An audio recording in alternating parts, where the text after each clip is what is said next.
This guy seriously wonders if he is dreaming right now. He just opened his eyes to a literal space portal sitting right in front of his face. Back in 2012, dungeon entrances just started popping up everywhere across the globe. After a ton of crazy exploration and wild turf wars, the governments confirmed 5 hard rules.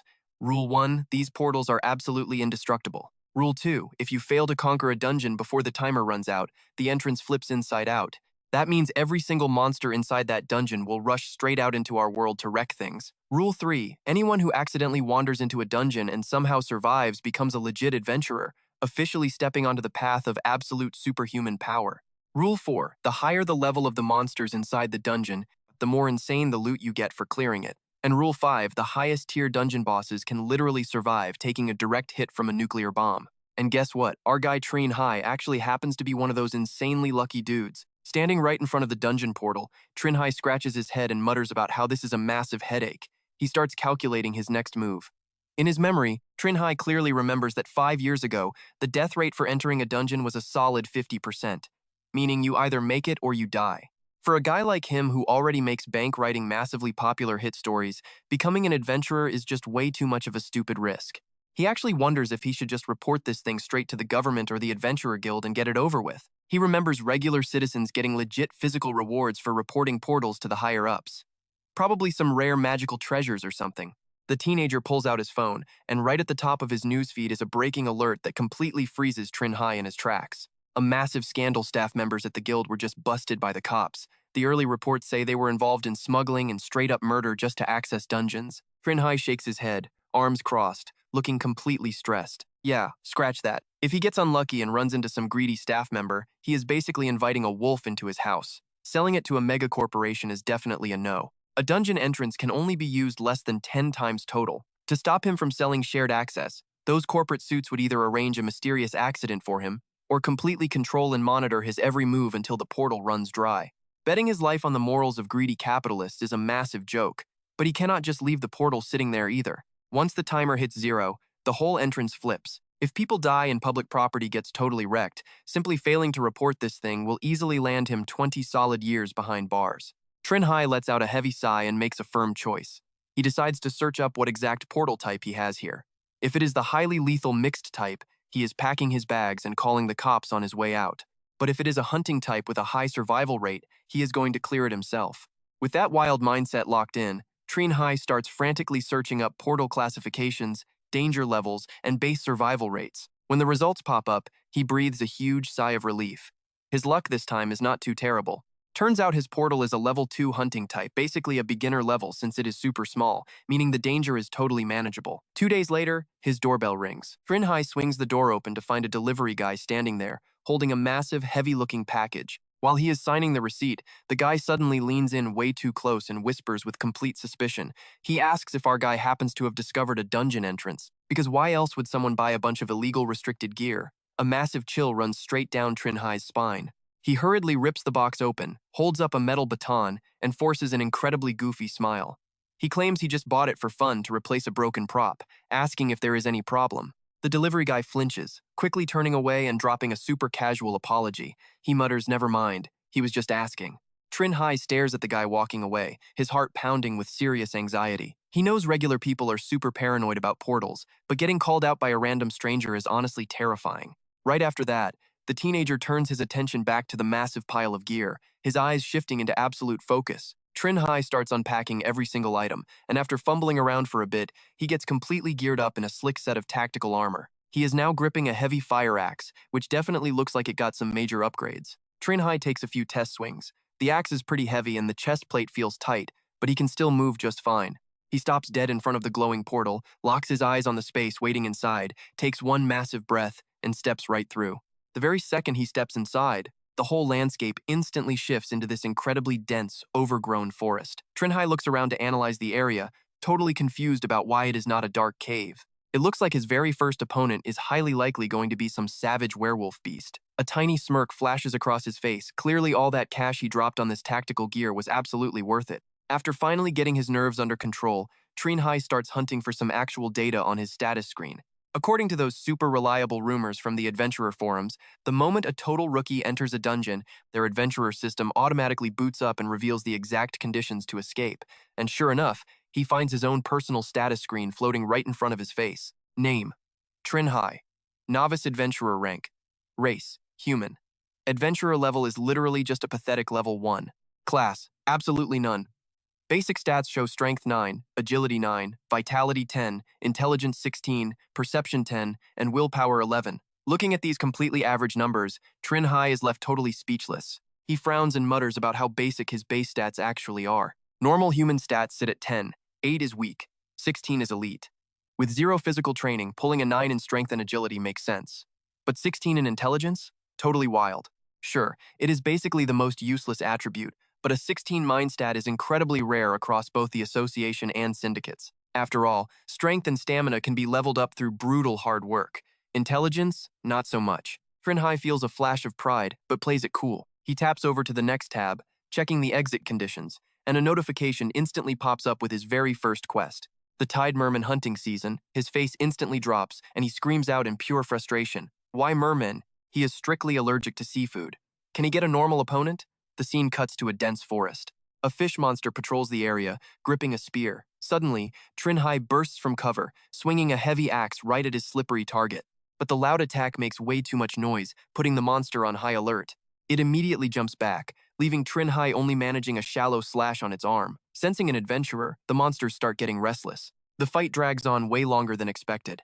After a seriously intense and messy struggle, Trinh Hai finally manages to kill his first monster. Dripping sweat, he collapses to the ground, panting hard. Is this dungeon difficulty totally broken? One stray fish almost sent him to the grave. If he runs into a whole squad, he is absolutely dead meat. Right after that, a bright notification pops up. Trinh Hai has leveled up to level 2. But another line appears, mocking his trash tier skills. The guy explodes. Is this stupid system actually trying to insult him right now? Grabbing the drop spear, Trinh Hai mutters that is enough for today. He will hire a personal trainer to boost his stats before challenging this place again. He bails from the combat zone, returns to his room, and flops hard onto the sofa, complaining to the high heavens. Utterly exhausted, burning through half a year of energy. But before he can even rest, a system alert flashes across the screen. He stares blankly, suddenly remembering finishing a quest actually hands out some sweet rewards. The system quickly chimes in, detecting the adventurer has left the dungeon, and begins calculating his overall performance. Trinh Hai smirks with total confidence. His demands are pretty low. A simple stat-boosting potion will do just fine. But the result wipes the smile right off his face. Calculation complete, rating E. Could he possibly be any more pathetic? Reward white tier basic supply item. Trinh Hai screams in absolute fury. Who cares if he sucks? Everyone starts at the absolute bottom. Whatever, better than nothing. Let us see what this shiny thermos actually does. He grabs the water bottle, but after reading the description, he furiously chucks it across the room. Who the hell wants this garbage? Now watch this pivot. The very next day, Trinh Hai rolls up to the Jim Wells Training Center. He walks in, telling the receptionist he has an appointment with Coach Ann. A cheerful girl eagerly replies, "Oh, you must be Trinh Hai. Coach Ann is already waiting in the VIP room for you. Please just follow me." Walking down the hall, Trinh Hai looks around, totally surprised this tiny center has a dedicated gym for novice adventurers and supply runners. Even though a single year costs his entire new book royalty advance to afford. If it boosts his physical stats fast, the money is totally worth it. The assistant chats him up. Has he ever worked out before? No, never. She keeps her polite tone but starts digging a little deeper into his background. Why spend so much on Coach Ann? A normal trainer is perfectly fine for basic beginners. Or has he been a novice adventurer for a while now? Trinh Hai flinches. Why is she asking such incredibly direct questions? He quickly tosses out a halfway decent excuse. If you have the cash, you hire the best. Aiming to be a real adventurer means normal training just will not cut it. Or so he thinks. The assistant simply smiles. Is that so? Then you should be perfectly fine. Trinh Hai feels his nerves spike, preparing to meet Dongsan City's absolute top coach. The gym door slowly swings open. The assistant gently reminds him to talk with Coach Ann for a bit. With the door fully open, Trinh Hai blinks in utter surprise, seeing a skinny, nerdy guy wiping off his post-workout sweat. Wait, what? Totally different from his expectations. He thought he was getting a muscle bro, not this gentle little soft boy. But right after that, stepping out from behind the nerdy guy, a massively jacked dude glares with killer intent, shaking the entire room with his aura. His deep voice rumbles, "My class is expensive, yet you still booked it." Trinh Hai jumps out of his skin, whipping his head around in absolute panic. You have got to be kidding. That is Aniem, the AA rank coach. Aniem stares him down. You want to be an adventurer? No backing out now. Trinh Hai starts his first brutal session, and in no time at all, he is completely drained. Gasping for air, he groans out, "I give up. This training is impossible." And Yem calmly takes the weights away, completely unbothered. "Okay, that is enough. Good hustle out there. 30 kilos lifted 5 times. Math says his absolute max is hitting somewhere around 35 kilos. Yeah, for a total gym newbie. But factoring in his current body weight, those lifting stats are still looking pretty sad. Trinh Hai just lies there panting, completely exhausted and beating himself up over it. What kind of joke is this? He knew he was incredibly weak, but this is honestly just pathetic. Most regular guys can easily bench around 50 kilos without sweating it. Meanwhile, another gym regular casually strolls over. This is Tumo, a fellow member here at the Gym Wells Center. He coldly assesses Trinh Hai's terrible physical foundation, maxing out at 35 kilos. Translate that into adventurer stats, and it is basically a solid 9, and Yem steps right up with a painfully strict glare. He explains that a normal guy has completely balanced strength, stamina, and agility, without much of a gap. In this condition, surviving 3 adventurer stat upgrades in a single month is absolutely impossible for him. Trinh Hai turns his head to ask, still gasping for air, "So how long will it take?" And Yem gives it to him straight train every single day, and it will take 3 full months to hit 11 points each. 11 is basically the baseline standard for regular human strength. Trinh Hai wipes the sweat off his face and nods, "Yeah, point taken." So they are locking in the 3-month training plan. Trinh Hai asks where to pay, and Coach An just points right at himself, "Hand the cash directly over." Tu Mao flashes a wide grin, reaching his hand out to welcome the brand new teammate. "Awesome," he says. Now he will not be training all alone anymore. He introduces himself as Tu Mao, an official contracted adventurer for the Jim Wells Center. Trinh Hai happily shakes his hand back, introducing himself as a simple fiction writer. The scene cuts over to a local fast food joint, where Trinh Hai and Tu Mao are just chilling and chatting across the table. Tu Mao sparks up the conversation. Why on earth would a total beginner sign up for Coach An's brutal class anyway? Sure, the results are undeniable, but it costs an absolute fortune. Since he is not in a rush, a cheaper coach or home workouts would totally work fine. Usually, only filthy rich guys or officially contracted association members ever seek out Coach An. Even Tu Mao admits he could never afford the guy without his Wells contract. Trinh Hai just laughs it right off like it is absolutely no big deal. Honestly, he just has cash to burn because his books sell incredibly well. Since becoming a real adventurer is the goal, he had to find the absolute best place to train. Tu Mao slowly nods at that, dropping his voice low. See, Tu Mao totally assumed Trinh Hai stumbled onto a hidden underground city entrance, forcing him into this life. But apparently, it is just a personal career goal. Playing the cool senior role, Tu Mao offers to drop some crucial street knowledge on him, just to keep the newbie from getting massively scammed. The first time any adventurer drops into an underground city, they earn a specific title based on their performance, and here is the kicker, wearing it is entirely optional. But whenever you receive stat boosts or buffs, those specific title attributes become completely visible to every other adventurer around you. Watch closely now. This is where the mind games actually begin. Certain hunters exclusively track down low-level dungeon entrances, intentionally flashing their titles near very suspicious targets. If a suspect stares right at the shiny title with an awkward, unnatural reaction, those tracking hunters instantly know they are a fully active adventurer. After that, they just secretly tail them straight to the hidden underground city entrance. Tu Mao finishes his speech, but Trinh Hai gives zero reaction. Tu Mao thinks to himself, yeah, definitely not a real adventurer yet. Honestly, a weak, filthy rich guy playing hero holds almost zero actual value to anyone. Trinh Hai knows he is being tested, so he keeps his face completely blank, dialing up a look of deep gratitude and pure admiration. He nods like an idiot, wow, thanks for the amazing lesson. He looks insanely calm on the outside, but inside, his brain is violently screaming in absolute panic. Thank God he actually unequipped his ridiculous matching title with the Tide Mermaid, because it sounded so incredibly humiliating or his secret would be completely busted by now. Tu Mao stands right up, calling out to Trinh Hai. Brother An should be finishing up that contract by now, so they better hustle back. The scene cuts right over to the training office, where Enyem sits resting his chin, looking deep in thought with his assistant. His voice drops into a slow, calculated tone, analyzing the whole situation like a detailed threat report. Some famous authors actually specialize in writing gritty adventurer fiction. That completely explains his deep pockets and his obvious motive to buy this premium training course. He is just trying to live out his own fictional fantasy. His assistant speaks up right away, completely agreeing with the assessment. Plus, this weirdly rich writer did not even make any specific training demands. Unlike desperate people who stumble onto a dungeon entrance and absolutely need to clear it out within a single month. Right above Enyem's head, a glowing system title suddenly flashes into view, Newbie Killer. The entire room suddenly feels heavy and oppressive. He drops his voice. Yeah, the odds of Trinh Hai being a real adventurer or finding an actual hidden dungeon entrance are incredibly low. So when Tu Mao brings the guy back, if he completely fails to react to this dangerous title, they will just follow standard protocol. And frankly, right before an elite underground city spawns, bleeding a rich newbie dry is a golden financial opportunity they absolutely cannot pass up. Back out in the main lobby, Tu Mao happily guides Trinh Hai right over to the training zone. Anyem and his assistant are already standing by, waiting for them. As Trinh Hai casually walks over, he instantly spots that terrifying red title floating right above Anyem's head. And Anyem speaks up, acting like everything is completely normal. The contract is ready, just give it a quick read and sign right at the bottom. Trinh Hai just scratches his head, maintaining a flawless poker face as he agrees. But deep down, his mind is reeling in absolute shock. Even a highly respected AA rank coach at Gym Wells is secretly running these insanely shady mind games without breaking a sweat. Trinh Hai plays it cool and steps right up to the payment counter, where the gym's assistant is already waiting to collect. From behind, Anyem stands with crossed arms, watching him leave. He notes how totally chill the kid looked, not even glancing at the title floating above his head. Doesn't look like the guy who discovered the underground city at all. He asks Tu Mao if he pulled any extra tricks. Tu Mao calmly replies back, not a chance, since he is a contracted adventurer with WS. Anyem just shakes his head and turns away. Guess they do not need to care anymore. Their stats pop up.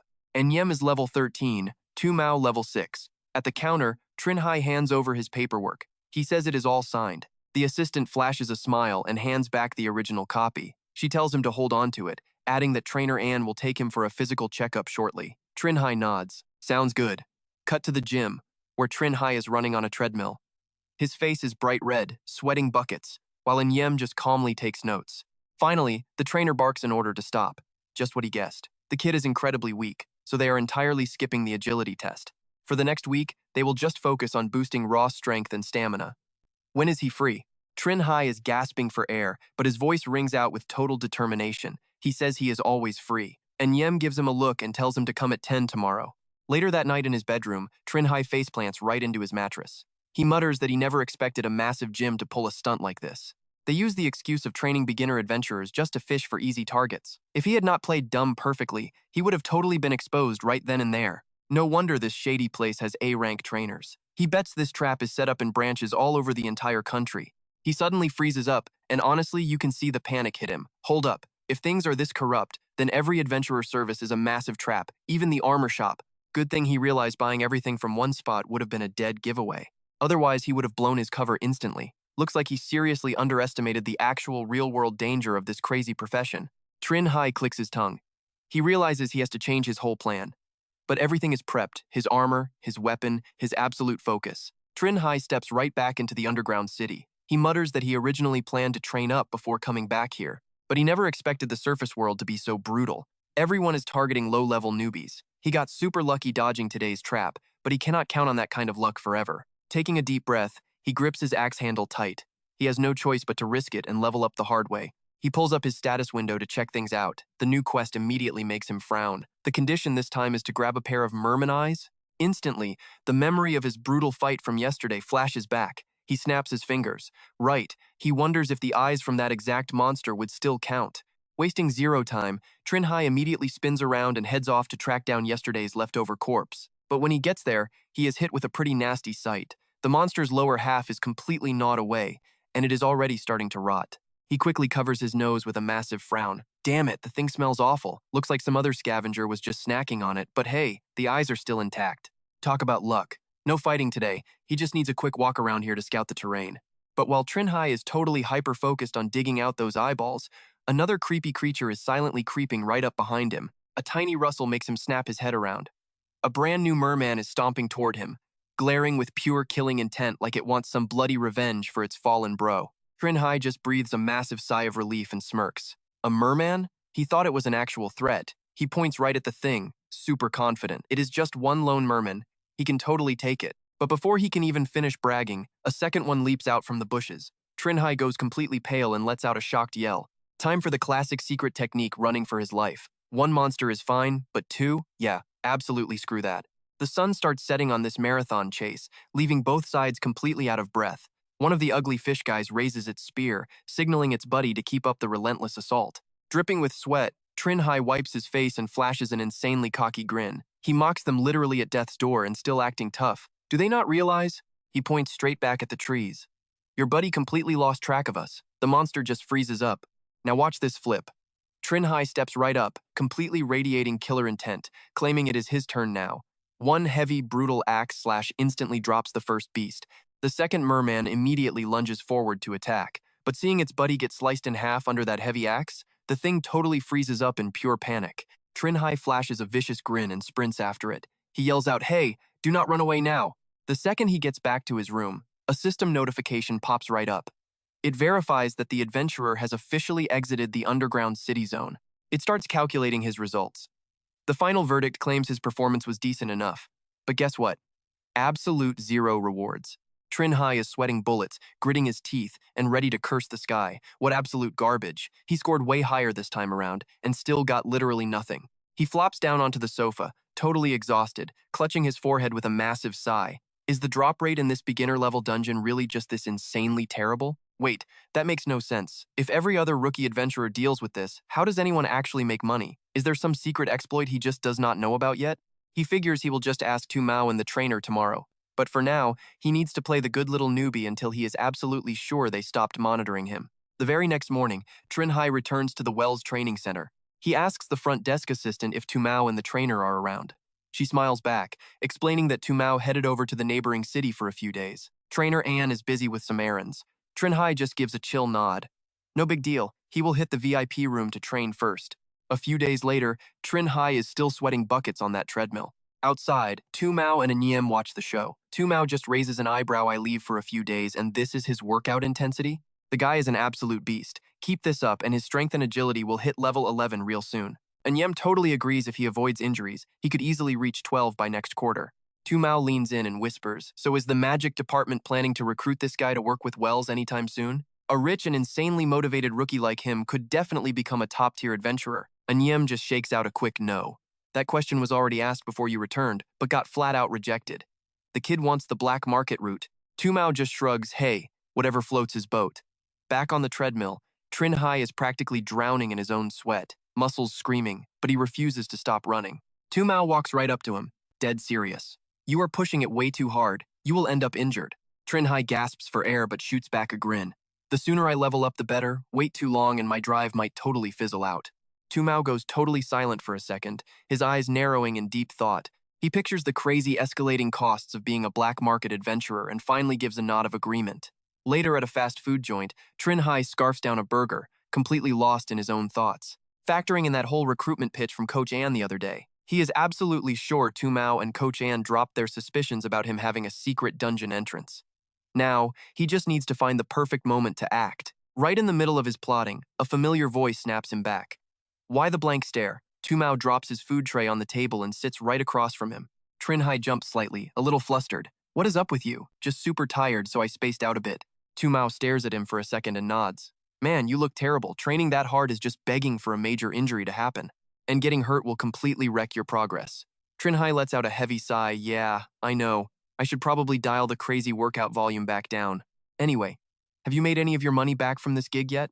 Tu Mao shrugs and shakes his head. "Way too early for that. At this rate, I will not break even until I hit level 11. Trinh Hai tilts his head, super confused. Why wait until level 11? Tu Mao starts breaking it down with this totally flat tone, sounding like a guy who has memorized the entire leveling system. Because being a low-level adventurer, especially levels 1 through 5, is essentially easy mode.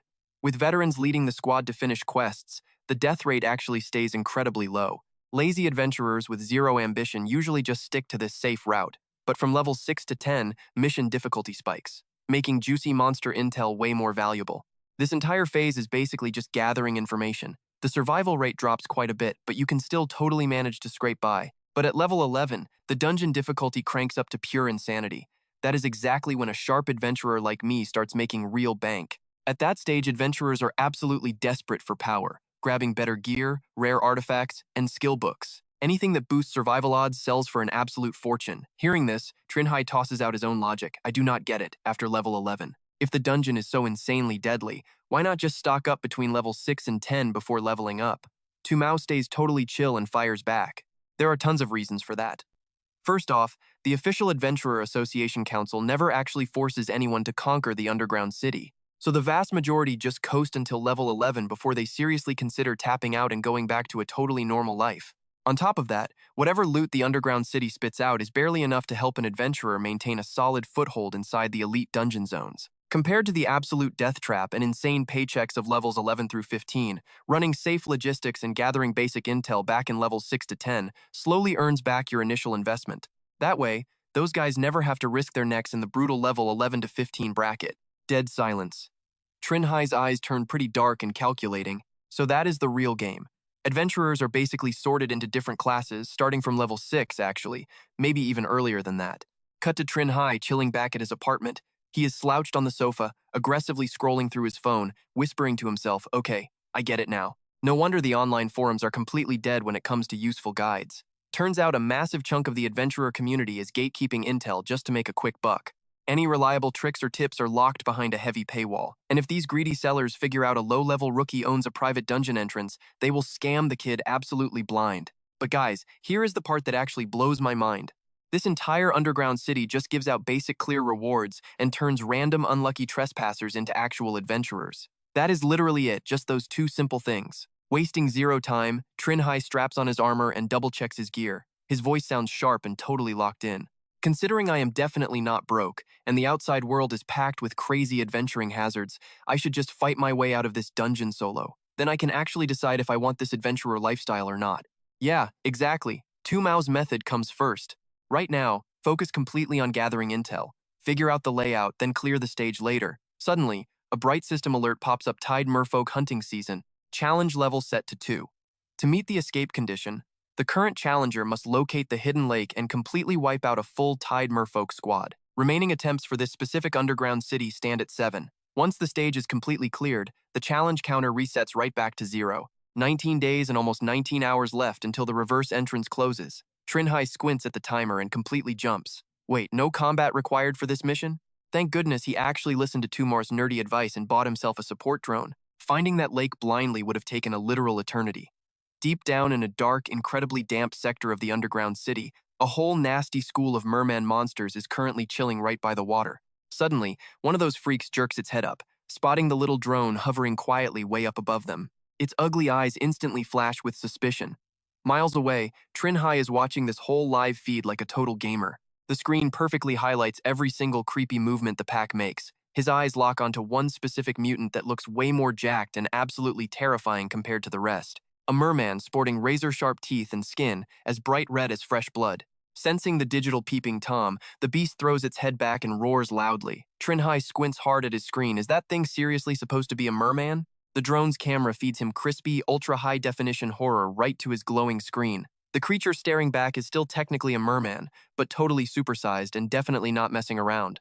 Its killer aura is practically exploding, making those pathetic frog-faced mermen he fought earlier look like absolute jokes. Shaking off the shock, he just sighs heavily and mutters out loud, whatever, just ignore the big red freak. The #1 priority right now is clearing the escape mission. He can always hunt down that spicy merman later when he is a bit less busy. Hitting the controls, he sends the drone zipping deeper into the weird underground jungle for clues. Too bad that noisy little propeller instantly grabs the attention of a few nearby monsters. After weaving through the super dense canopy for a bit, the video feed suddenly pulls up something that makes Trinh Hai completely furrow his brows. Makes total sense. This deep underground city is practically crawling with ugly mermen. There is a massive hidden lake right in the middle of the jungle. Out of nowhere, that special orange-red merman just launches itself forward, completely losing its mind in a fit of absolute rage. Acting on pure reflex, he yanks the drone right up to guard his chest. Good thing he has gamer reflexes, or he would be meeting his ancestors right now. Still, seeing his brand new drone completely smashed to pieces makes the poor guy want to cry. He literally just bought that precious controller, man. He pauses. Time to quickly calculate the situation. Nope, morning the gadget has to wait. This mutant merman is insanely fast, meaning he has to play this super carefully. Right on cue, 1, 2, then 3 more mermen pop out of the bushes to completely box him in. One lunges wildly, dragging razor-sharp claws right through the chainmail of Trinh Hai's shiny new armor like it is cheap paper. A brutal critical hit, 0 time to even try dodging. Blood splatters everywhere, totally soaking his right arm as he yells out, "That was way too close." Across from him, even the elite merman freezes up, looking hilariously confused like it cannot process what just happened. Trinh Hai glares down at his bleeding arm, teeth violently gritted. Without that iron armor, his arm would literally be gone right now. Is this crazy boss monster seriously what a total rookie adventurer is supposed to fight? The elite merman stands there awkwardly for a second before roaring in total frustration. Why is this pesky human so hard to kill? Get over here and help! Instantly, the Tide Merman gang grabs their ugly weapons. Now Trinh Hai is completely surrounded. Dealing with the orange-red guy alone is a nightmare. But now he has to multitask against this swarm of trash mobs. Trinh Hai screams out in pure, unfiltered despair. Seriously, the difficulty scaling in this underground city is completely sickening. His desperate eyes dart quickly toward the exit as a genius idea flashes through his brain. Should he just run away? Right then, the glowing system screen flashes an emergency alert. Underground City, Tide Merman, absolute challenge level. The door escape missions are literally repeating on a vicious loop. But wait, check out the chaos going down elsewhere. Deep inside a damp cave behind the goblin den, explosive booming echoes out. A massively buff dude is just relentlessly punching a goblin corpse into mush. The guy standing next to him cringes hard and speaks up, "Yo, Trung Soong, you really look like you are taking your anger out on a corpse." The dude complaining is none other than Bok Tu Min. He is a corporate adventurer from the global top 500 Daewoo Corporation. And the musclehead punching things? That is level 5 Trung Soong, titled the Lightning Punch. Trung Soong flips his hair, totally flexing his arrogant vibe. He claims he is just being thorough because this pathetic goblin could not handle a single real punch. Bok Tu Min stares at the flattened corpse smeared across the rock wall, sarcastically thinking it would be a total miracle if it did survive. The guy is officially only level 5, but his overall stats rival a level 9 adventurer. A literal monster like him dropping into a beginner dungeon means absolutely zero competition. Trung Soong replies with a completely deadpan voice, "Not true." If he triggers the legendary bug, he gets to face overpowered monsters from the next dungeon tier. Win or lose, as long as he miraculously survives the encounter, he scores a wonder item upgrade ticket as a massive compensation prize. And with that sweet loot, his chances of hitting the legendary adventurer tier shoot straight through the roof. Trung Soong marches right out of the cave, looking annoyingly majestic. Bok Tu Min watches his back, secretly feeling completely bitter and unconvinced. Sure enough, they might both be stuck at level 5. But this arrogant guy is already aiming for legendary status, seriously on totally different wavelengths, making any kind of normal conversation completely impossible. But whatever, those upgrade tickets, shiny wonder items, and that whole legendary path are all just unconfirmed internet rumors right now anyway. Meanwhile, back on the struggle bus, Trinh Hai is fighting for his actual life against 7 angry mermen. A system notification pops up cold as a death sentence. Escape mission triggered. Survive for 3 minutes against these ridiculously overpowered mermen. If he actually pulls this off, he gets a bonus reward, a relic upgrade ticket. He screams out, mixing pure despair with absolute salt. Holy crap, he was just about to run and the system pulls this? Total garbage? Are they trying to kill him or what? Right in front of him, the elite merman gives the signal. The grunts instantly swarm in, and an absolute bloodbath kicks off with a roar. A heavy gasp escapes Trinh Hai's throat. He whispers to himself, guess he is officially backed into a complete dead end now. Blood pours down from the top of his head, soaking his face completely red. His eyes glaze over, staring at absolutely nothing. He collapses to his knees, dropping his arms like a guy who has entirely given up on life. Seeing this pathetic display, the elite merman sneers and barks an order, leave this weakling human to the foot soldiers. The kid seems completely drowned in despair. Honestly, he should have never become an adventurer in the first place. Spear tips press right against his throat, but Trinh Hai does not even flinch. Suddenly, a rush of memories floods his brain, flashing exactly like a classic life passing before his eyes. He suddenly realizes how much he has obsessed and agonized over the underground city all these long years. He often imagined that if he actually became an adventurer, he would be nothing like those overpowered main characters he used to write about. Those crazy guys who risk their lives rolling through constant danger? Yeah, true. Even though Trinh Hai is terrified of dying and pretty weak, his adventurer life is absolutely not ending right here in this dirt. He grips his axe handle hard, his eyes snapping wide. A fierce willpower explodes across his entire body. Anybody blocking his path is about to get a desperate fight. The elite merman snaps its head back in total shock. Trinh Hai spins solo through the tide of enemies, fighting like an absolute maniac. Thinking hard about it, what does he even have left? What can he actually use right now? As if hearing his desperate call, the system instantly fires back.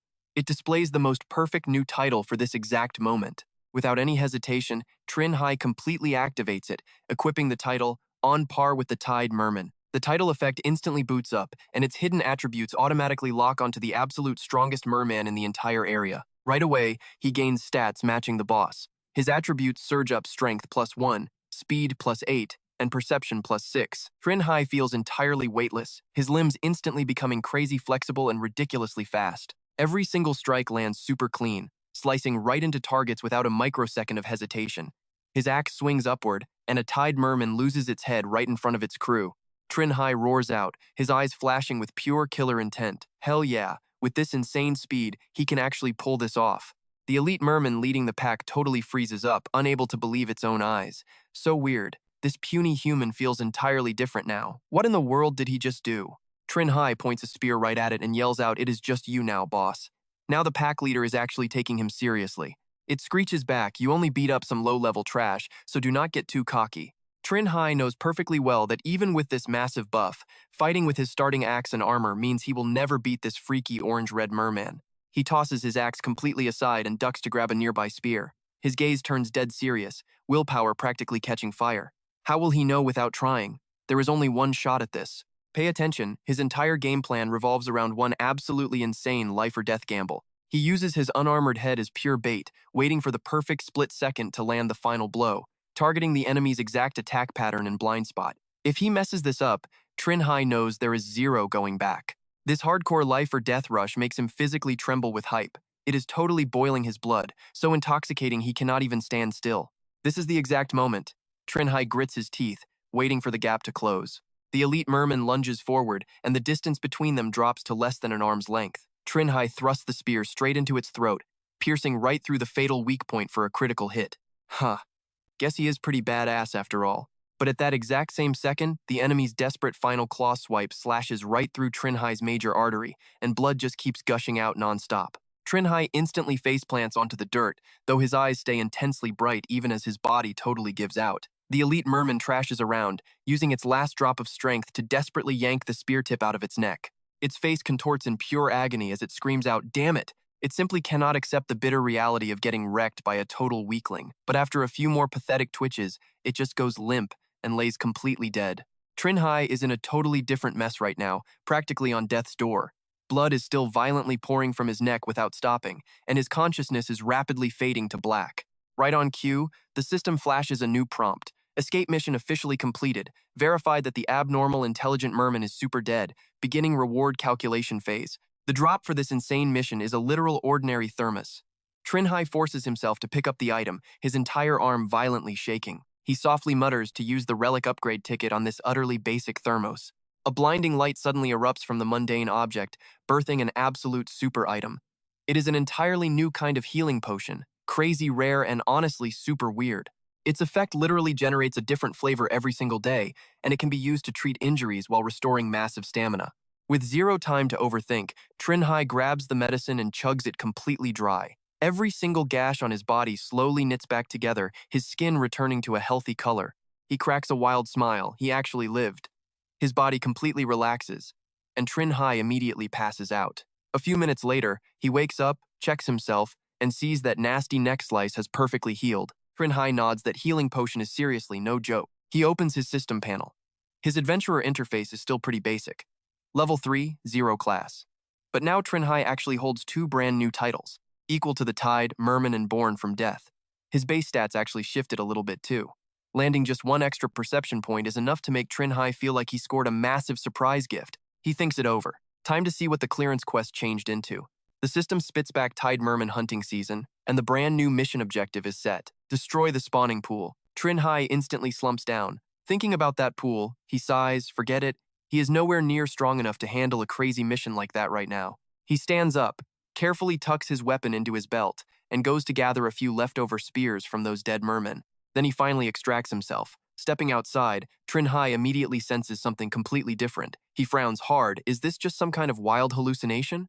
Why does this dungeon entrance look so much bigger now? Curiosity takes over, so Trinh Hai reaches out to touch the entrance again. But an invisible force violently rejects him, shoving his hand hard right back. The system flashes a warning: insufficient level. Entry to this underground city is completely denied. Remaining challenge attempts sit at 10. After clearing, that counter drops to 0. The entrance inversion resets in 89 days. He freezes in total shock, not enough levels. Did this crazy dungeon actually upgrade itself? So that means he just completed an extraction mission for a higher tier underground city. No wonder the difficulty spiked up to such an insane degree today, and it dropped some seriously rich rewards too. Before he can even process that, a brand new notification pops up. A hidden class. Trinh Hai vaguely remembers someone on the online forums hyping up hidden classes as being ridiculously rare. Without any hesitation, he hits confirm. The system detects the adventurer has no current class, asking if he wants to use the Deathborn class transfer certificate. The second he selects yes, the system announces the transfer to the Deathborn class. Right as the system finalizes everything, a mysterious dark purple circle appears right under Trinh Hai. It expands insanely fast, completely swallowing his entire body whole. New class acquired Deathborn. The effect boosts perception, and the closer he gets to actual death, the more his strength and agility spike. Attribute points increasing from 1 to 4 are waiting to be unlocked. Trinh Hai is totally stunned. Is this the world after hitting 16 perception points? Even with his eyes squeezed shut, he can clearly sense every single corner. Trinh Hai cannot even imagine what he would see if his perception hit 20 points. Then he remembers that Born from Death title and opens up its info panel to check. The title effect kicks in when heavily injured, near death, or facing a much stronger opponent. Strength +4, agility +4, perception +4, a massive 12, total stats after activation. Trinh Hai literally bugs his eyes out. These title conditions are exactly the same as the Deathborn class. Wait a minute, that basically means the Deathborn is literally born from death. Under extreme conditions, he gets 8 strength, 8 agility, and 9 perception. Holy crap, that is just way too ridiculously overpowered.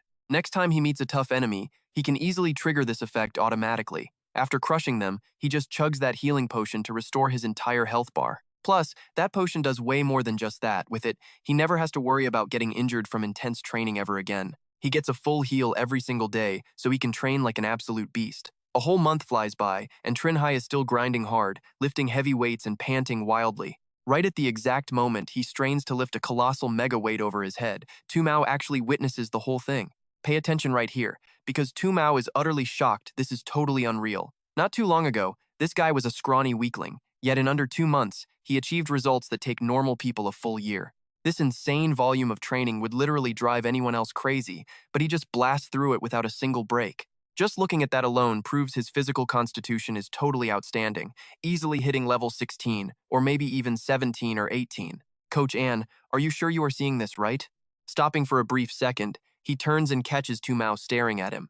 Trinh Hai is a bit confused. Grabbing a water bottle from Tu Mao, he takes a massive gulp, but his gym buddy refuses to drop the old topic. Are you really not planning to join the WS Club and become a contracted adventurer?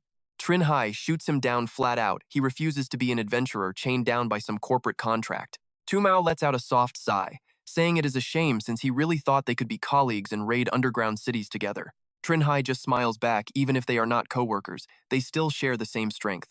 Oh, by the way, he plans to buy an adventurer slot from independent brokers. Does Tu Mao have any honest advice to share? Tu Mao nods, not hiding his serious tone at all. Honest advice? Trinh Hai suddenly recalls the Freelancer Union, which should be the largest independent group in the entire country.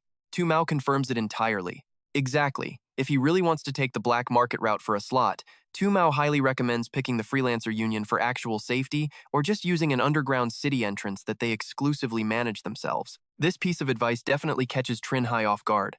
That is because trading adventurer slots is usually an insanely risky business full of traps. Tu Mao explains further sellers are terrified of fake newbie hunters, while buyers are constantly scared of getting scammed out of their cash and ghosted. But when the Shadow Syndicate steps in as a middleman, everything changes. Sure, their transaction fees are insanely high, but they are the top dogs for any dungeon deals. They hand out contracts with incredibly strong, transparent binding magic that nobody dares mess with. Trinh Hai nods, finally putting the pieces together. Right then and there, a very clear plan starts forming in his head. Back home, he literally dives onto his bed and whips out his phone to do some serious digging. After scrolling forever, he finds only one reliable seller in Truong Chau, located over in Van Tu City. It takes a minute, but Trinh Hai manages to contact the seller. This guy goes by the totally unsuspicious screen name of Old Driver Van Tu. As for Trinh Hai himself, he uses a pretty nerdy alias Dongsun Writer.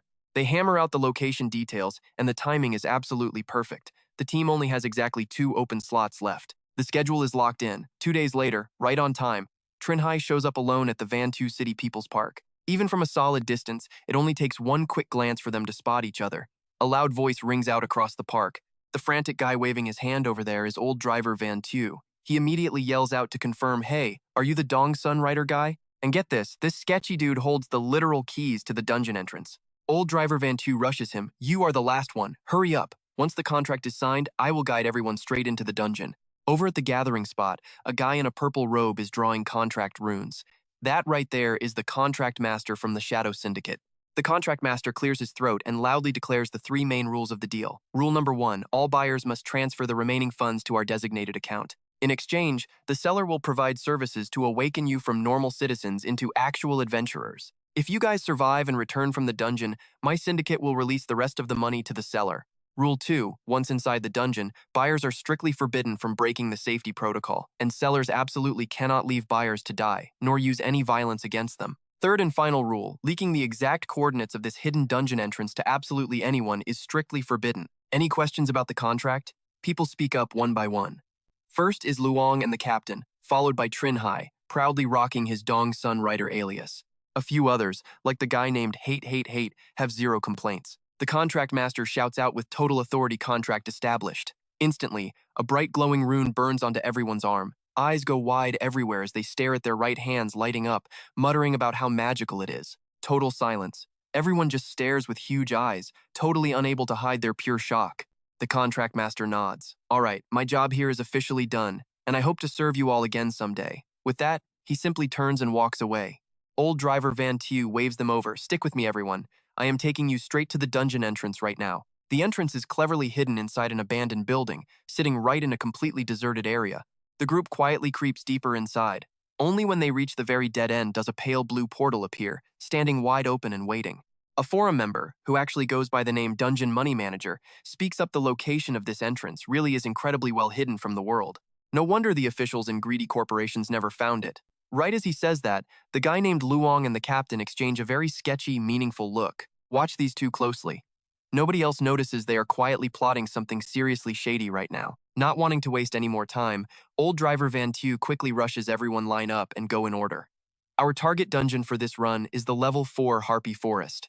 Right in front of them is a pitch-black forest, choked with thick fog, every single corner completely swallowed by heavy shadows.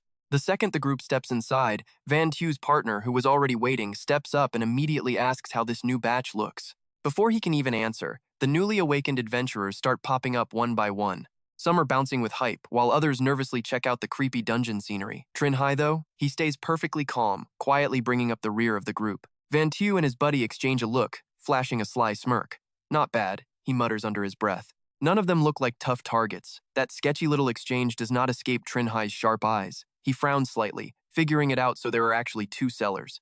Right after that, Van Tew yells out loudly, "All right, everyone look at me. Just copy me and shout at the Air Adventurer screen."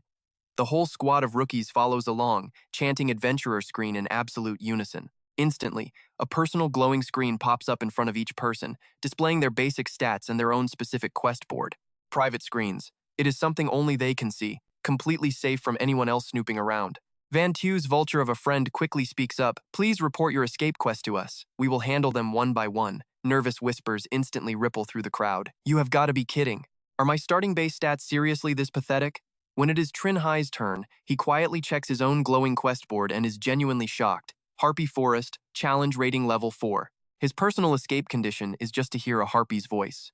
But his clear condition? Flat out, kill a harpy. Trinh Hai shudders for a split second, massive alarm bells instantly ringing in his head over the word harpy. Because according to the forum's beginner dungeon monster list, this specific species is definitely not supposed to be here. A seriously bad vibe creeps in. This underground city is definitely not like the cozy one back home. There is a massive fatal red flag waving right now. As for the massive survivor skill gap, if an entry-level dungeon monster does not show up on the usual forum beginner maps, it means one of two things. Option 1, extremely rare spawn. Option 2, any adventurer who runs into it instantly drops dead on the spot. Out of nowhere, the contract mark on the Dungeon Money Manager user's hand lights up completely. A blaring warning alarm goes off. The system starts screaming a massive warning. This guy broke the safety rules and totally lied about his exit quest. Trinh Hai stays cool and just side-eyes the dude. So Glasses guy was lying the whole time, huh? The group immediately turns on him. Are you kidding? They ask. Nothing has even happened, and we already have a rule breaker. The Dungeon Money Manager user awkwardly stammers out an excuse, claiming it has to be a system glitch. He swears his exit quest really is just picking up some high-value herbs. Van Tew's friend is not having it. His face goes completely dark, eyes shooting pure, killing intent. The contract of a contract master is not absolute, sure. But for a massive noob like him, zero chance of a glitch. His exit quest is definitely not picking weeds. He calls him out for lying straight to their faces. The Dungeon Money Manager user stutters wildly, his legs turning to jelly as he drops to the freezing dirt. Right on cue, the commander user steps in. He claps a hand on the guy's shoulder and steps right between him and Von Tiu's friend, perfectly calm. He plays the peacekeeper, saying the guy is just a rookie adventurer who messed up the rules. He asks the veteran to be the bigger person and give him one last chance. He gives the dungeon money manager user a little shove to take the hint. The guy frantically agrees, begging for just one more shot. The dungeon money manager user folds like a cheap lawn chair, bowing and practically praying for mercy. Von Tiu's friend just glares in total silence for a few seconds before snapping that there will not be a next time. The drama finally cools off. Von Tiu jumps right back in, acting like nothing even happened. He tells everyone to state their quests again, no screw-ups this time. The group sounds off, starting with the mission to find the lake siren. Hear the siren's voice. Stare at her for 10 seconds. Somebody else also just needs to find her. So basically, all their quests boil down to 3 things. Find the lake siren, make eye contact for 10 seconds, and listen to her sing. Sounds totally harmless on paper, right? But stick around in this game. Easy quests are always the ones that get you killed. Von Tiu's friend quietly mutters that with the right prep, this is a pretty easy run. Hearing that, the Hern user lets out a massive sigh of relief. Zero danger is the best news ever. With the squad formed up, veteran guide Von Tiu shouts out the game plan. He promises to lead them straight to the forest lake where the siren spawns, warning everyone to stick close and absolutely not wander off. The spawn point isn't very far. Right in the middle of these creepy, pitch-black woods, a deep lake reveals itself, practically swallowed by the shadows. Reaching the water's edge, Von Tiu instantly throws up a hand to stop the squad. His veteran buddy just steps forward in total silence. Swiping his adventurer interface, he pulls out a special item and inches his way right up to the very edge of the water. Watching this unfold, the absolute newbies are completely confused, having zero clue what this guy is doing. But this is a hardcore trade secret that only elite veteran guides like Von Tiu actually know. Almost nobody in the outside world knows this crazy method is exactly how you summon the siren out of her lake. His bizarre singing voice just echoes wildly through the creepy forest. A few seconds later, the dark water actually starts rippling. Dead in the center of the lake, a shadowy figure rises up. It is a girl with wild gray hair and sharp, pointy elf ears on full display. The siren is finally out. The class monitor user screams out in pure excitement. Faster than you can blink, the system starts checking off the adventurer's active quests one by one. Now comes the brutal part, surviving her song. Von Tiu moves super fast, whipping out a handful of earplugs and yelling a desperate warning to the squad. He orders everyone to plug their ears instantly because the monster is about to sing. If they hear it raw, her voice will literally melt their brains. For a level 1 newbie adventurer, hearing the whole song means instantly dropping dead on the spot. Panic absolutely explodes through the group. They all start frantically jamming the earplugs in. Some players are even clamping both hands over the sides of their heads. The song begins. It is this hypnotic mix of vocals and flutes, so incredibly seductive that it instantly drags everyone into a dangerous, hazy trance. The whole world feels soft, just completely melting away into the music. Trinh Hai finally snaps out of it right as blood starts trickling down his face.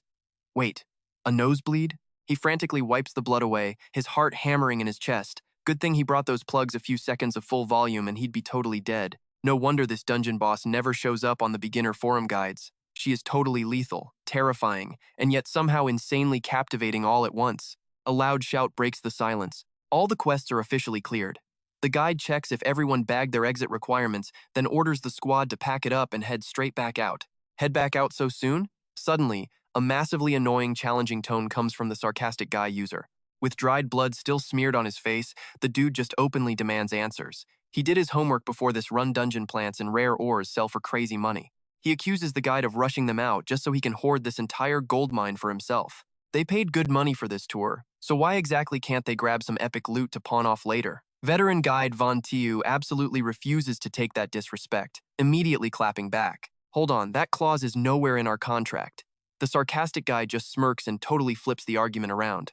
He points out that absolutely nothing bans them from looting high-value items here right after they clear the escape mission. Hearing this, Trinh Hai turns and whispers to Luong, wait. Can adventurers actually just harvest herbs and minerals down in this underground city? You seriously didn't know? Truth is, most adventurers completely lack the skills to clear these stages. They mostly make their cash by hauling materials and selling monster intel from the underground city. Van Tiu chimes right in. So you figure since the escape mission is done, we cannot fight back, and you want to make things difficult for us? The sarcastic guy just lets out a nasty sneer. Or else what? You absolute idiot. Van Tiu looks incredibly sinister, reminding him of one tiny detail: he never actually signed a contract with them at all. Right as the driver's gang tries to leave, Luong and the captain suddenly block their path. The guy scowls. What is the meaning of this? Luong answers casually, nothing really, you just annoy me. The captain chimes in with a heavy tone. I think my friend here is right, it is just some herbs and minerals. Why get so defensive? Van Tu suddenly snaps, arguing back aggressively. He points out Clause 1. If that guy does not survive this underground city, they lose out on the rest of the cash completely. If you idiots die gathering herbs or minerals, it causes a massive financial hit for us. The captain immediately shoots back, you could just protect us, right? As payback, we will split the loot with you. The old driver forces a laugh, gritting his teeth. Sorry, I am not taking that risk. Is the captain actually dodging a risk here, or is there some completely wild secret hidden inside this underground city? You are terrified we might find something while gathering herbs. Van Tu's face instantly goes dark, completely suffocated. He growls out, I get it now. You are not rookies. You are here to clear the stage. Van Tu grits his teeth, yelling out, Lao Lu, what the heck are you doing? The tension spikes. Luong crosses his arms, warning him you should feel who is the stronger one here. Lao Lu chokes up, face bright red with pure rage. Swallowing his pride, he clenches his teeth, give the city to them, we are leaving. Van Tu barely reacts before sprinting after them, completely confused. Meanwhile, Hader stands there in shock they actually gave up that easily. The money manager just bursts out laughing. He speaks smoothly, seeing right through the situation. Isn't it obvious? Those two absolute beasts are totally backing us up. He is obviously talking about the captain and Luong, two adventurers who are clearly way stronger than that driver squad. Hearing that, the captain laughs brightly, too much praise. I am not the strong one, my friend is. Luong stays totally silent, but that silence feels like a proud flex. Now Trinh Hai senses trouble. Based on Tu Mao's teachings, an alliance contractor would never make a rookie mistake like letting imposters slip into their ranks. Literally nothing about this setup makes any sense. Riding high on the praise, the captain stays hyped. He announces proudly everyone is totally free to run solo or team up with us. Go solo and keep your loot, but join us and the clear reward gets split evenly. Hader looks absolutely stunned by this. Why so much? The guard class monitor steps up to explain you really did not listen closely, old man? Half of the clear reward. These two absolute pros are aiming to clear the stage, while newbies usually have an insanely low survival rate. Even taking half, we are still beating out 90% of rookies. Seriously, old man, stop complaining when you are getting a massive carry. Beside him, the money manager is literally shaking, teeth clenched. Who could predict a normal guy, blacklisted by every bank because of his corrupt boss, would get a wild chance at redemption in this dungeon 2 months later? Unreal. Hader just blinks, totally clueless. So wait, this is actually a really good thing? The captain explains that honestly, for new adventurers, clearing a stage is basically pure luck anyway. But get this, grabbing that clear reward early makes the whole future path way easier. Hader is shook, so even with half the loot, hitting level 7 still makes me stronger than most peers? The captain confidently nods along. As long as you do not waste your resources. Exactly. Hearing this, the crowd immediately goes wild. Everyone starts begging to join their squad. Meanwhile, in another tunnel, the old driver's gang is whining aggressively. Venting their anger as they walk, they bitterly mutter about how the deal only covered the escape mission. Now those guys totally backstab them. Lao Lu barks an order. All right, we are far enough. Nobody is following. Just drop the act. Van Tu instantly lets out a huge sigh, breaking character completely. Life hands you a script. You might as well act it out, right? Van Tu totally thought old Liao was actually going to lose to that so-called combat expert Luong. The guy seriously put on one heck of a performance. Old Liao just smirks and straight up admits that he really is weaker than him. But Luong is super wary of Liao, otherwise he would not have tried so hard to kick him out. Van Tu gets it now, asking if Liao actually thinks those guys can clear this crazy stage. Old Liao shuts that down instantly with rock-solid confidence. Not a chance. That fancy combat expert title of Luong is completely useless against the Banshee. That captain guy clearly looks like he is heavily investing in the charm stat. Sure, they are all level 5, but they simply lack the firepower to actually threaten this Banshee. If you ask him, out of this whole adventurer squad, maybe 1 or 2 guys are actually making it out alive. Van Tu casually throws an arm over his shoulder and strolls off, noting that this run is basically identical to the last one's. Meanwhile, the squad stands around, completely focused as they closely inspect the shiny swords in their hands. The captain finally speaks up, declaring that since everyone agreed to team up for this stage, he is done hiding his real power. He reveals he can actually boost his teammates' stats. He is totally confident in his shiny new effective captain title. The system panel pops up right on cue. The effective captain title boosts his own charm by 3, and simply being the leader gives him a flat +1 to his stats. Drawing up a plan gets a 50% chance of unconditional squad agreement. Better yet, every team member gets a free point in any random stat. Quick system note though, adventurers partying up will share the exact same clearing mission. The whole squad immediately starts buzzing with totally unearned excitement. One guy shouts that the captain is legit, hyping up his new strength point. Another guy flexes his boosted perception. Trinh Hai catches the exact same sweet buff. Thanks to his super edgy deceased class, his base stats are looking pretty solid with strength at 12, agility at 12, and a stamina of 13. His intelligence and perception both hit 16, while charm sits at 11. Plus, he is rocking 2 epic titles equally matched with the Tide Mermaid and Born from Death. Right then, the dungeon financial manager nervously raises his hand, his voice thick with concern as he points out he has one more serious question. Aside from relying on that flute to summon the banshee from the lake, they have literally zero backup plans.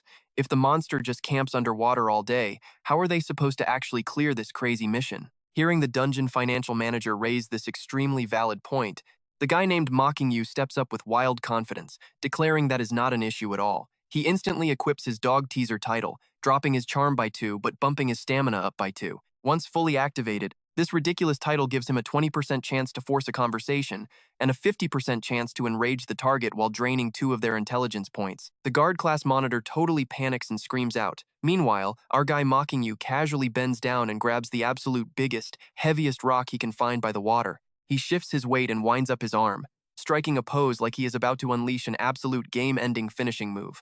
The crazy plan is just to grab its attention. With one powerful throw, the heavy rock tears through the air and violently smashes into the center of the lake. Instantly, that stupid dog teaser title kicks in, sending wild, heavy ripples crashing across the water. Seconds later, a creepy girl breaks the surface as the banshee finally reveals her true, terrifying form to the whole terrified squad.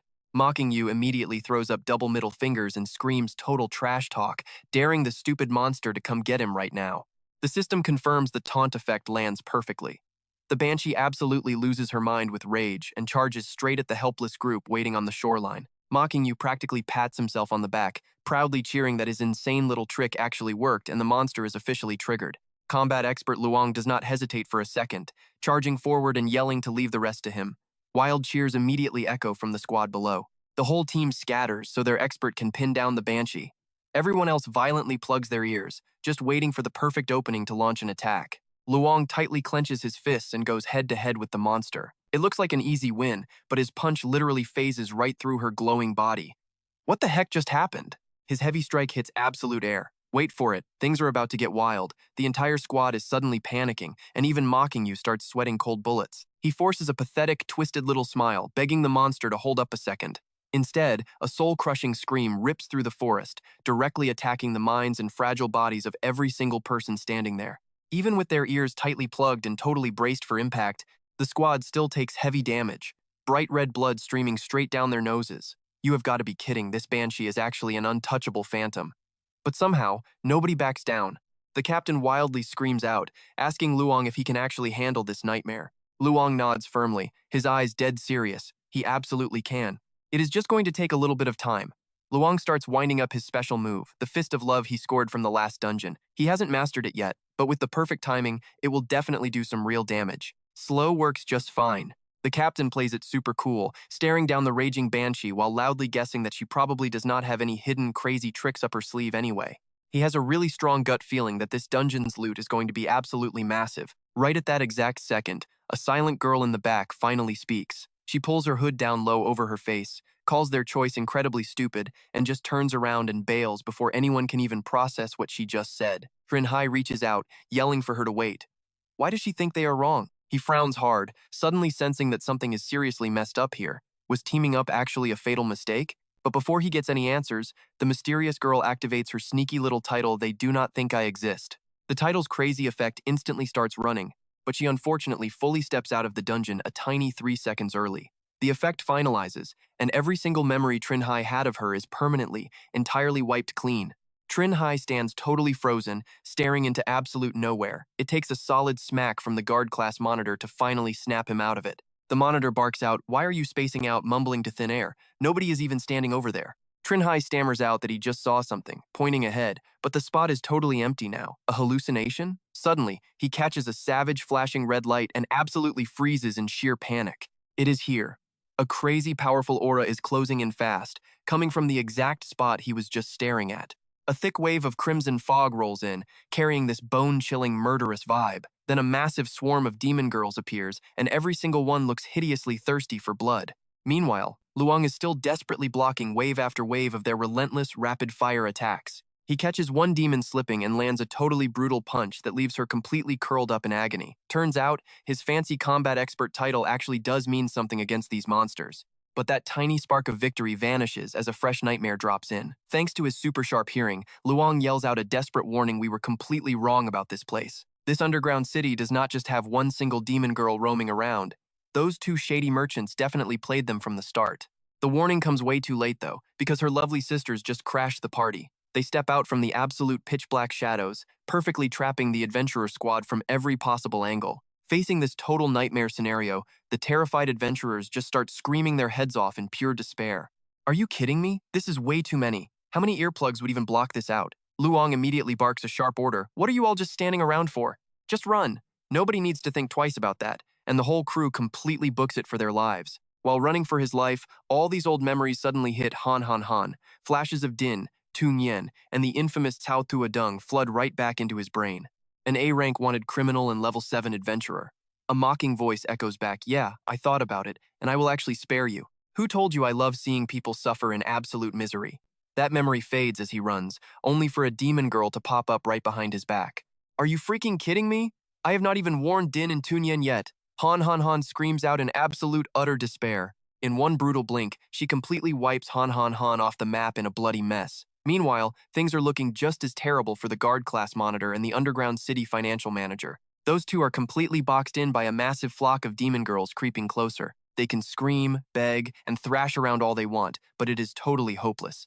One yells out, "Who do you think I am? I am going to be a legendary adventurer. Get the hell away from me!" Then the other starts sobbing. "Mom, I was wrong. I never should have helped my boss steal that client money." Hearing them beg just makes these demon girls insanely happy. They flash these totally twisted, creepy smiles and slowly glide closer, loving every single second of the terror.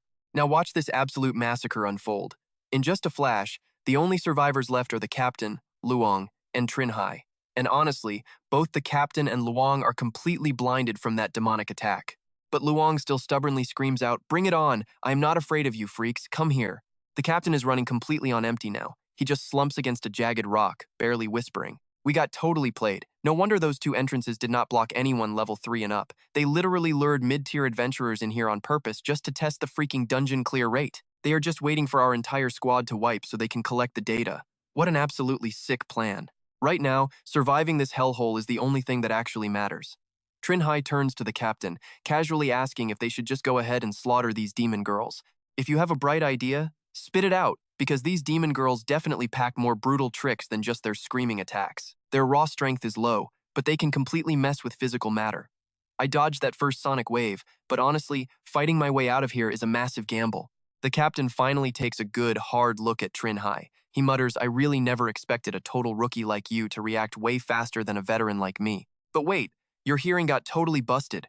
How in the world are you even listening to me right now?" Trinh Hai just keeps a totally straight face. "My perception stat is 16, so I can easily read your lips." The captain just nods. "Ah, that completely explains it. From what I can tell, this underground city is a completely unbeatable trap. Those freaky demon girls are totally immune to physical damage, and their resistance against fire, lightning, and acid is just absurdly high. Honestly, there is zero chance a ragtag squad of level 4 and 5 adventurers was ever going to clear this map." Trinh Hai just throws him a sharp side glance. "So you are totally out of ideas too?" The captain freezes for a second before answering. Actually, Luong found this insane item down here called the Monk's Blessing Elixir Oil. That is why Luong's bare fists can actually damage these demon girls. Slapping that holy oil onto a blade lets you cut them, but that is it, you will only just injure them. I seriously doubt some beginner-level adventurer could actually wipe out that entire flock of screaming ghosts. Trinh Hai totally ignores the warning, gripping his sword and boldly marching straight into the danger zone. I mean, sitting around waiting to die is definitely not his style. Meanwhile, Luong is gasping for life on the freezing dirt. The demon girls totally freeze up watching Trinh Hai stride forward. He is walking with insane confidence because he is still hiding one absolutely broken trump card up his sleeve. The system instantly runs a check. Player is facing enemies with vastly superior stats. Boom, activating the second special effect of the deceased title. Strength and agility stats suddenly skyrocket. The insane Born from Death condition check clears successfully. Now his strength, agility, and perception are all getting massive, ridiculous boosts across the board. Trinh Hai's entire vibe and his gaze shift instantly, practically overflowing with this crazy, icy killing intent and hardcore determination. He crouches down next to Luong, asking real casually, "Can you hear me? I already checked with your teammate. He said if we want to clear this stage, I need that monk's blessing elixir oil you are holding. Let me borrow it." Luong moves his lips, his voice barely a whisper. "Clear the stage? Sorry, man. My eyes are completely blind now. I definitely cannot operate the system screen to get it out for you. Is that so?" Trinh Hai sighs, feeling a little let down. Suddenly, Luong comes up with a crazy idea. He says he actually has one other way for him to get the item. Without hesitating for a single second, Luong gathers all his remaining strength and punches straight through his own chest. He crushes his ribcage without making a single sound. Blood splatters right across his face. Trinh Hai freezes up completely, asking what he is doing. Turns out Luong meant dropping loot upon death. The system chimes in with rewards, pure iron, bone fragments, and the blessed holy oil. These are the items dropped right after Luong sacrificed his own life. Trinh Hai just sighs. He mutters that this guy completely misunderstood his intentions. Honestly, he did not even need that bottle of oil all that much anyway. With the two buffs from near death and actual death fully activated together, he now has a solid 20 agility points at his disposal. That is more than enough to escape those banshees and just ditch this underground city entirely. He only wanted to test if clearing the stage was actually possible. But no matter what choice was made here, Luong dying was pretty much totally unavoidable. Not wanting to let the fallen guy down, Trinh Hai decides to use the newly looted item. It is time for the blessed holy oil. He pours this precious liquid over every single inch of his sword blade, missing absolutely nothing. The banshees look totally prepared, flying into a tight siege formation to trap him. They hover in the air, moving with this creepy, ghostly rhythm, completely surrounding Trinh Hai. He snaps at them, telling the freaks to fly quieter because they are annoying him. Surprisingly enough, the banshees actually seem to understand his super edgy provocation. Instead of circling around, they launch their opening strike. Trinh Hai grips his sword tight. The system finishes, scanning his white longsword has been successfully infused with the holy blessing. Damage against evil creatures increases by 2 points. The sword instantly glows super bright, like it just got charged up with absolute pure energy. He shifts right into a combat stance. Damage up by 2 points? Not bad at all. Time to launch a massive counterattack against these monsters. Right outside the entrance, the fake driver Van Tu and his gang are waiting in ambush. They hold their breath, watching to see who escapes first. Thanks to the title "They Do Not Think I Exist," the girl walks past them completely undetected. Only Van Tu suddenly gets this weird gut feeling, sensing that someone just slipped outside. Lao Lu yawns big, his eyes half closed, and tells him he is imagining things. He swears it is real, saying it feels incredibly weird even without seeing anyone. The invisible girl just keeps thinking to herself as she escapes. As expected, these thugs are using this unbeatable underground city as a deadly trap. They lure low-level adventurers here to challenge the clearing missions. They trap them inside, wait for them to die and drop their loot, or just straight-up murder injured adventurers to rob their stuff. The client's son was definitely murdered exactly like this. The invisible girl quickly types out a text message. "Investigation complete. Right before he died, your son entered an underground city that was heavily rigged. The adventurer who sold the location to your son is a total corpse scavenger. Meanwhile, back inside the dungeon, thanks to that blessed holy oil and his epic near-death title, Trinh Hai has completely flipped the whole script. Every single strike of his sword burns the souls of those banshees, giving them absolutely zero chance to react. Watch this. He wipes every last one of them out. Trinh Hai collapses hard on the ground, panting heavily. That was insanely close. A few more monsters, and he definitely would have chugged a recovery potion. Ding. The system goes crazy with non-stop batch reward notifications. It reminds him that claiming in bulk gives way more loot than single claims. Current challengers remaining exactly 2. Both escape and stage clear conditions have been perfectly met. Several of his base stats also get a massive visible boost. A super rare notification pops up. Your dance of death with the banshees was quite excellent, making the Lord of Death incredibly pleased. So the Lord of Death decides to gift a special reward: the undead cannot kill me. This crazy reward grants 1 free death immunity against any undead attacks. Trinh Hai totally drops his cool guy act, cheering out loud with pure, unadulterated excitement. A literal free pass from a fatal undead strike is a completely overpowered prize. He immediately opens his interface to check the details as the system finishes its final calculations. Crazy, right? Even at level 3, he has officially taken his very first step towards becoming an absolute legend. He earns 3 new titles: Lone Wolf, Pig Eating, a Tiger, and Undead Slayer, while a hidden class skill gets unlocked. Rare gear includes the Wish Scroll and Anomaly Furnace. Special items feature the Sea Whisper and a music box recording the Banshee song. Important note included. Friendly tip: you can toss extra gear into the furnace to fuse higher tier weapons. Trinh Hai is beyond thrilled with this insane amount of loot. This underground city really pays out well, no wonder it was so insanely hard. Meanwhile, being completely blind, the captain can only rely on his ears. He listens closely, asking why there is no sound and if the Dongsun resident is still alive. Honestly, Trinh Hai almost forgot the guy even existed. He quickly rushes over to the captain, sounding super worried as he asks how he feels and if he can actually stand up. The captain frowns in total agony, struggling hard. He groans that the banshees damaged all his internal organs and assumes everyone else is already dead. Trinh Hai stays silent for a second before confirming it. Yeah, the guard captain, the treasurer, the old man, and his two teammates are all gone. The captain looks at Trinh Hai, pointing out that this definitely is not his first time inside an underground city, right? Plus, the guy probably rocks some insanely overpowered title or class, maybe even both. Trinh Hai scratches his cheek, playing dumb, I thought you would not actually expose me. The captain just shrugs it off. Since he is the only one left, staying quiet is completely pointless anyway. If I promise to help hide your identity and hand over absolutely every single dungeon reward we just got, could you maybe just not murder me to keep me quiet? If you are still worried, just use that one-sided contract. Scroll, my dead teammate dropped to bind me. Trinh Hai points his sword right at him. But if you die, my secret stays safe, and I skip all that contract paperwork. The captain shoots right back then. You wave goodbye to all those juicy dungeon quest rewards. A random contract versus the loot from an impossible dungeon. The second option is obviously way more valuable. Trinh Hai halts his blade for a second. He totally got red. But wait, the captain gets super serious and keeps talking. That sketchy veteran driver Van Tew and his goons are definitely camping the entrance right now to ambush survivors. Trust me on this one.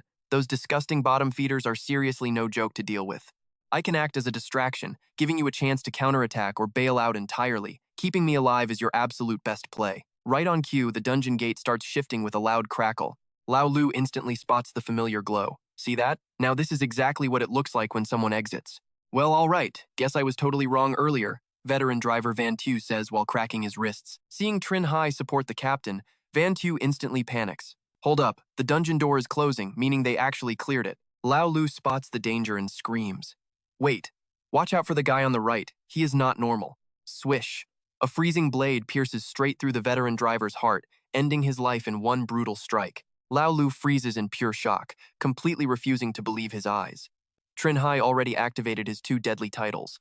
He casually decides to test out his brand new reward Dancing with Death. He intentionally throws himself into critical health, trading it for triple damage to end things in one blow. The system chimes in. While in critical health, having perception over 18 allows the user to predict the enemy's next move. Holding his bloody sword, Trinh Hai bluntly declares, let us smash the weaker guy first. Lao Lu screams back, you Dongshan punk, you have some nerve. Trinh Hai just smirks sideways. What is this? Do people really think they can scam others forever and the victims will never actually take sweet revenge? What crazy logic is that? Shut up! Lao Lu shrieks madly. He activates his coward title, whipping out a poisoned dagger. The system announces a +2 speed bonus. Meanwhile, Trinh Hai fires up his lone wolf title. With 0 active teammates around, he easily scores +2 strength and +2 agility. They instantly clash in a brutal death match. Now pay close attention to this fight. The speed is completely blurry, leaving only loud metallic clangs. In the corner, the exhausted captain literally cannot look away. He thought he knew a lot, but this insane fight is way beyond the brain power of a basic level 5 adventurer. Closing his eyes, the captain quietly admits it. This speed is something even level 7 or 8 adventurers probably could never ever hope to reach. Now he gets it. Whether an adventurer becomes a legend or not is completely decided before they even hit level 5. However fast Lao Lu moves, Trinh Hai's deadly aura is an inescapable scythe. He slips up once, taking a vicious slash straight down his back. I stacked my title bonuses and I am still way slower than you. This is absolutely unbelievable. It makes absolutely no sense. At this insane rate, he guesses Trinh Hai's agility has already hit 17, maybe even a crazy 18. Trinh Hai smirks, openly taunting him. Too scared to race now, Lao Lu switches to his ultimate trump card, the secret weapon he was saving all this time. His adventurer interface pops up, and he yanks out a glowing neon green glass vial. Without hesitating, he smashes it right into the ground. A sickeningly foul green smoke erupts everywhere, choking the air. The toxic bearer title aggressively flashes above his head. I saved this trick for that combat expert, but using it on you works just fine. Lao Lu's entire body starts mutating. Every single vein turns a sickly dark green, popping and twisting grotesquely under his skin like giant earthworms. His dark pupils shift into a creepy pale green. Then he just charges straight at Trinh Hai like a rabid maniac. Taste this mutant spider venom I bought for a crazy high price on the black market.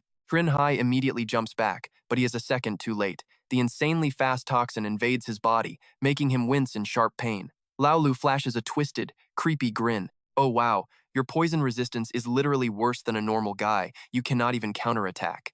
Trinh Hai tries swinging a few more slashes, but the enemy just completely brushes them off. Way too slow, man. You are not going to scratch me with weak moves like that. Trinh Hai simply stays in his battle-ready stance. Spider venom, huh? So this is the big fancy trick you prepared for us? Lao Lu bares his nasty teeth with a super smug tone. Classic level 7 underground city spider lair specialty right here. This nasty little debuff completely saps the strength, agility, and stamina right out of any low-level adventurer lucky enough to get hit. The guy brags that 4 level 5 adventurers have already died by his hands so far, and he promises Trinh Hai is totally going to be the 5th. Trinh Hai does not even flinch. He asks if this is really all the guy prepared, telling him to just show off everything he has. That comment hits his fragile ego like a bucket of ice water. The guy furiously yells back, of course not, claiming his Poison Master title turns his entire body into a walking hazard. The longer they drag this out, the more poison he takes, and the longer the agony will ultimately last. He vows to just crush him until the toxin fully seeps in and he bleeds out. Hearing this totally ruthless strategy makes the half-dead captain start sweating bullets over in the corner. Even if a seasoned combat expert had to face off against him, they would absolutely die from pure exhaustion without a super quick victory. Anyone under level 6 running into this mess is basically dead meat. No wonder he and his buddy were so ridiculously confident playing vultures, they had this broken title. Trinh Hai finally understands why these two jerks arrogantly camped out right by the dungeon entrance. He secretly opens his system interface. 1 step, 1 kill, a skill that literally predicts the enemy's next move. Born from Death activates, giving a +4 boost to strength, speed, and perception. His hidden class boosts all stats, but the poison side effect randomly drops them. The spider toxin makes Trinh Hai's eyes glow red, the whites turning sickly green while his entire left side just goes completely numb. Without hesitating, Trinh Hai immediately turns off the Dancing with Death skill that was basically multiplying the poison damage. The system chimes in Dancing with Death deactivated. Now the incoming poison damage finally drops back down to normal levels. Trinh Hai then vanishes into thin air, suddenly reappearing right in front of Lao Leo before the guy can even think about reacting. The guy freaks out over how fast he is, and Trinh Hai just tells him to guess. His glare is a sharp blade screaming pure death. His figure flickers in and out of sight. Sword shadows fly everywhere, leaving Lao Leo totally defenseless. The blade moves like a flood, landing thousands of cuts through the enemy's thick skin. But the guy yells not to get cocky, talking massive trash even with a shredded body. Now Trinh Hai hits him with the fatal trash talk. Way too slow, this weak stuff will not even scratch me. The enemy is in utter disbelief. He stammers that it is impossible. How could a solo lone wolf possibly be stronger than a level 5 adventurer like him? So Trinh Hai decides to let him fully taste the exact same horrible fate his little buddies went through. A brutal sword thrust from behind pierces the lungs and rips his heart apart, spraying blood everywhere. Trinh Hai leans into his ear, whispering that nothing is impossible. How could a comfortable guy like him ever see the danger of walking alongside death? Lao Liu uses his last ounce of dying breath trying to put up a fight, but he warns Trinh Hai that without changing his survival strategy, he will never make it far. Dark players just have to hunt those weaker evil guys to stockpile enough cash and combat power to actually challenge the adventurer agencies before ever hitting level 10. He claims his path is the only right one. Trinh Hai just gets a headache listening to this. For an average person, maybe the guy was right. But for him, taking that walk with death all the way to the absolute limit might just make him much stronger than death itself. Lao Liu finally collapses completely beneath the blood-stained sword. The captain watches this entire crazy showdown through his one swollen eye, muttering in shock, no way. Someone that ridiculously strong was just killed so easily. Then, total surprise. Trinh Hai sharply spins around and stares intensely right at the captain, scaring him half to death as he raises a finger to shush him. Meanwhile, over at the Yungshao City Hospital, Trinh Hai is chilling in bed when a voice teases his terrible luck. Seeing the guy walk in, Trinh Hai shoots right up, asking Tomorrow what he is doing here. He immediately starts complaining. His very first trip down to the underground city, and he ran into a monster completely immune to physical attacks. Barely survived clearing that hurdle, only to get instantly blocked by those annoying human vultures. But he adds that thanks to this mess, he secured the Born from Death title. Tomorrow just nods along, totally getting it. Exactly, a real blessing in disguise. He points out every single legendary tier fighter faced way stronger enemies back at level 5 anyway. Then he drops a serious private tip: never ever let anyone else figure out your main title. Leaking intel like that is incredibly fatal for any incoming adventurer. Adventurers really have to guard against more than just monsters. Trinh Hai nervously replies that he completely understands now. Meanwhile, Tomorrow secretly ponders to himself. The authorities officially reported that the Banshee Forest entrance owner was killed by some random survivor, but he already investigated the whole thing thoroughly. That survivor had a team combat title, so their solo fighting power was absolutely not strong enough to kill two human vultures at the exact same time. Tumaru just keeps staring intensely right at him. This prompts a very confused Trinh Hai to ask if he has something stuck on his face. Tumar awkwardly changes the subject. He says no, just suddenly remembering that Coach Cao is heading back to Dongsun at the end of this month. Once he finishes recovering, he needs to report back to the gym. His training plan is about to hit phase 2 really soon. After leaving those instructions, Tumuru quietly slips away. Trinh Hai absent-mindedly glances over, his attention completely locked onto the empty hospital bed right next to him. An old question echoes in his mind. Were they not planning to become an offensive-type adventurer? The captain's heavy voice answers right back. Hitting the underground city this time made him realize he just lacks that talent. Under normal progression, his absolute limit caps out at around level 15. The captain admits he would rather grab some quick cash in a level 10 dungeon and just retire peacefully. But Trinh Hai is totally different. He has the potential to become a legendary adventurer, assuming he finally ditches that edgy lone wolf habit. Trinh Hai is super curious and asks why that matters. The captain explains that going solo boosts clear ratings and scores you way more rare items, crazy titles, and epic skills. But that only works up to level 10 or 15. Once the difficulty spikes, flying solo is basically a massive death wish. To reach legendary status, he desperately needs to build a solid squad before hitting level 10, or else past level 11 he is totally getting left behind. Even now, Trinh Hai still looks pretty heavily deep in thought. A team, huh? Scene cuts to a street corner cafe where Hoa Vuong pushes some photos forward and declares that the vultures who killed his son are dead. The killer is one of these two survivors. He asks her to guess which one actually helped his son get revenge. She listens, too scared to answer right away, and then gently taps her finger right onto the photo of our guy Trinh Hai. Now check this out. At the hospital morgue, locker 26 suddenly sparks with electricity. A scary countdown screen pops up. Inverted dungeon opens in 16 hours, 28 minutes, and 22 seconds. Things pause right there. The very next day rolls around, and suddenly some random voices start calling out for Trinh Hai. The younger brother of the Fist duo asks if he is the guy who actually cleared the Banshee Forest. They are super interested in how he survived that dungeon and tell him to name a price. Trinh Hai coldly fires back, absolutely not for sale. The older brother bursts into loud laughter. He mocks the refusal, asking if Trinh Hai actually thought this was a friendly negotiation. The younger brother scoots up dangerously close. He spells it out clearly, hand over every single piece of loot right now. Right on cue, the nurse An rushes over, yelling at them to back off. The younger brother gets super impatient. They groan about the annoyance and leave. After they are gone, An gently reassures him, saying to find her if they ever return.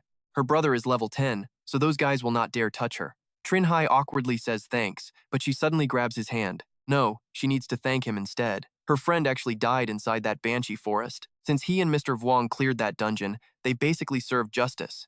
She and her dead friend's family are incredibly moved by it. Trinh Hai gets even more flustered. Meanwhile, at the morgue, that countdown timer completely finishes. Instantly, massive lightning bolts surround the entire hospital, and Anne is still talking, but her physical body completely blurs out.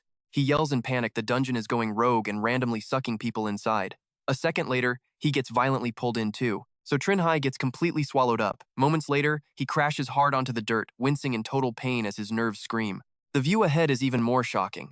They are all standing inside a massive, super creepy graveyard packed with tombs. The system flashes challenge level 5, and the escape mission requires them to wipe out 100 skeletons. The clear condition is surviving 1 hour. 20 people freeze completely in this terrifying ghost zone. Right then, Anne yells for everyone not to panic. She explains it is an entry-level dungeon and tells them to open their screens to check the escape mission. Nearby, Chu-Duke is completely freaking out. Are you kidding? Getting dragged into a dungeon just for a dental checkup? Meanwhile, Trinh Hai stays incredibly calm and opens his screen. The graveyard info pops up once again. Reading it, he feels a slight chill. A level 5 survival dungeon is bad news. How many will actually die this time? The news quickly reaches the Adventurer Association. Wait, what? A hospital phenomenon just casually vanished 20 people? Chu-Duke is missing too? Outside the hospital, countless onlookers are already gathering. Thuong Lei quickly arrives at the scene. He sternly demands to know the current situation. The manager reports 3 adventurers and 17 civilians are gone, and they found the entrance. But Thuong Lei just aggressively frowns. But what? Back inside, the group realizes all their escape and clear missions are completely identical. The Fist brothers sneak off to a corner, realizing their escape mission difficulty is actually way different from the rest of the helpless crowd. The younger brother glares darkly at Trinh Hai. They plan to finish their mission first and hunt him later, since doing it now is just way too crowded. Meanwhile, Trinh Hai yells that this dungeon is insanely dangerous, telling them to grab the ground weapons, form teams of 3 to 5, finish the mission, and escape. Right then, some random guy questions him, so we just leave after? Who the hell are you to boss us around? Another dude sarcastically adds that Trinh Hai probably just wants to chase them off and hoard all the dungeon treasure himself. Trinh Hai gets super annoyed and snaps back, absolutely not. This place is actually dangerous. Anne immediately defends him, hyping him as a super strong adventurer. Just days ago, he cleared a high difficulty entry dungeon and teamed up with another adventurer to completely wipe out the corpse vultures. The crowd instantly fires up. Everyone knows the deal, but a few paranoid guys actually think Trinh Hai is using this whole situation just to rob and murder them. Trinh Hai hears the gossip perfectly fine. He just completely ignores it. The chatter isn't exactly flattering, but hey, at least he has the newbies paying attention. Then Chuduk instantly steps right up, yelling out to wait. If this place is actually super dangerous like you claim, do you really think we can finish the escape mission? Forget the insane difficulty of actually killing these skeleton soldiers. Even if everyone follows your orders and teams up, it just turns into a massive popularity contest. The weak get entirely left behind. Have you thought about those rejects even once? The crowd instantly flips sides. Suddenly, they all feel like following Trinh Hai's instructions is basically a one-way ticket to the afterlife. Chuduk feels pretty damn smug right now. His idiot brother-in-law was actually right. When you get dragged into a dungeon, you gotta manipulate the normal folks to gain some authority. Then you use that power to force veteran adventurers to become free bodyguards. Watch this crazy logic. Who cares if it is a high-difficulty dungeon? The second you start caring if these morons live or die, you become my personal shield. Trinh Hai just lets out a huge sigh. He turns right to Anne and the little boy, asking if they trust him. They do not even say a word, but their totally eager faces say it all. Trinh Hai quickly fires off his next order. He tells them to follow him. He is taking them to clear this escape mission. Chuduk instantly freaks out, screaming at them, demanding to know who gave them permission to leave. Trinh Hai stops dead in his tracks at that shout. Chuduk starts guilt-tripping him. He claims Trinh Hai is the only adventurer with real combat experience here. He whines, "Shouldn't you stay and protect us?" The other guys immediately start shouting in total agreement. Oh yeah, they scream great power means great responsibility, so you absolutely have to help us finish this crazy mission. Trinh Hai takes a long pause before speaking. First off, he is not some official government adventurer. He has zero obligation to babysit any of them. While Chuduk just stands there looking completely dumbfounded, Trinh Hai keeps going. Second of all, do not try to trap him with fake moral guilt. Otherwise, he really will not mind chopping off his legs and leaving him here to rot. Hearing that absolute threat, the guy straight up collapses onto the dirt. Trinh Hai just leads Anne's group away, completely ignoring the pathetic insults from the crowd. Right after that, 2 more guys actually step away from the whining mob.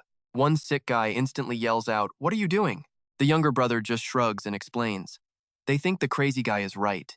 If the mission is purely surviving for an hour, things will absolutely get way worse later. For normal people, finishing the task and getting the heck out is the only logical play. He smartly swallows the rest of his sentence. Staying means becoming a free bodyguard, and they are definitely not that stupid.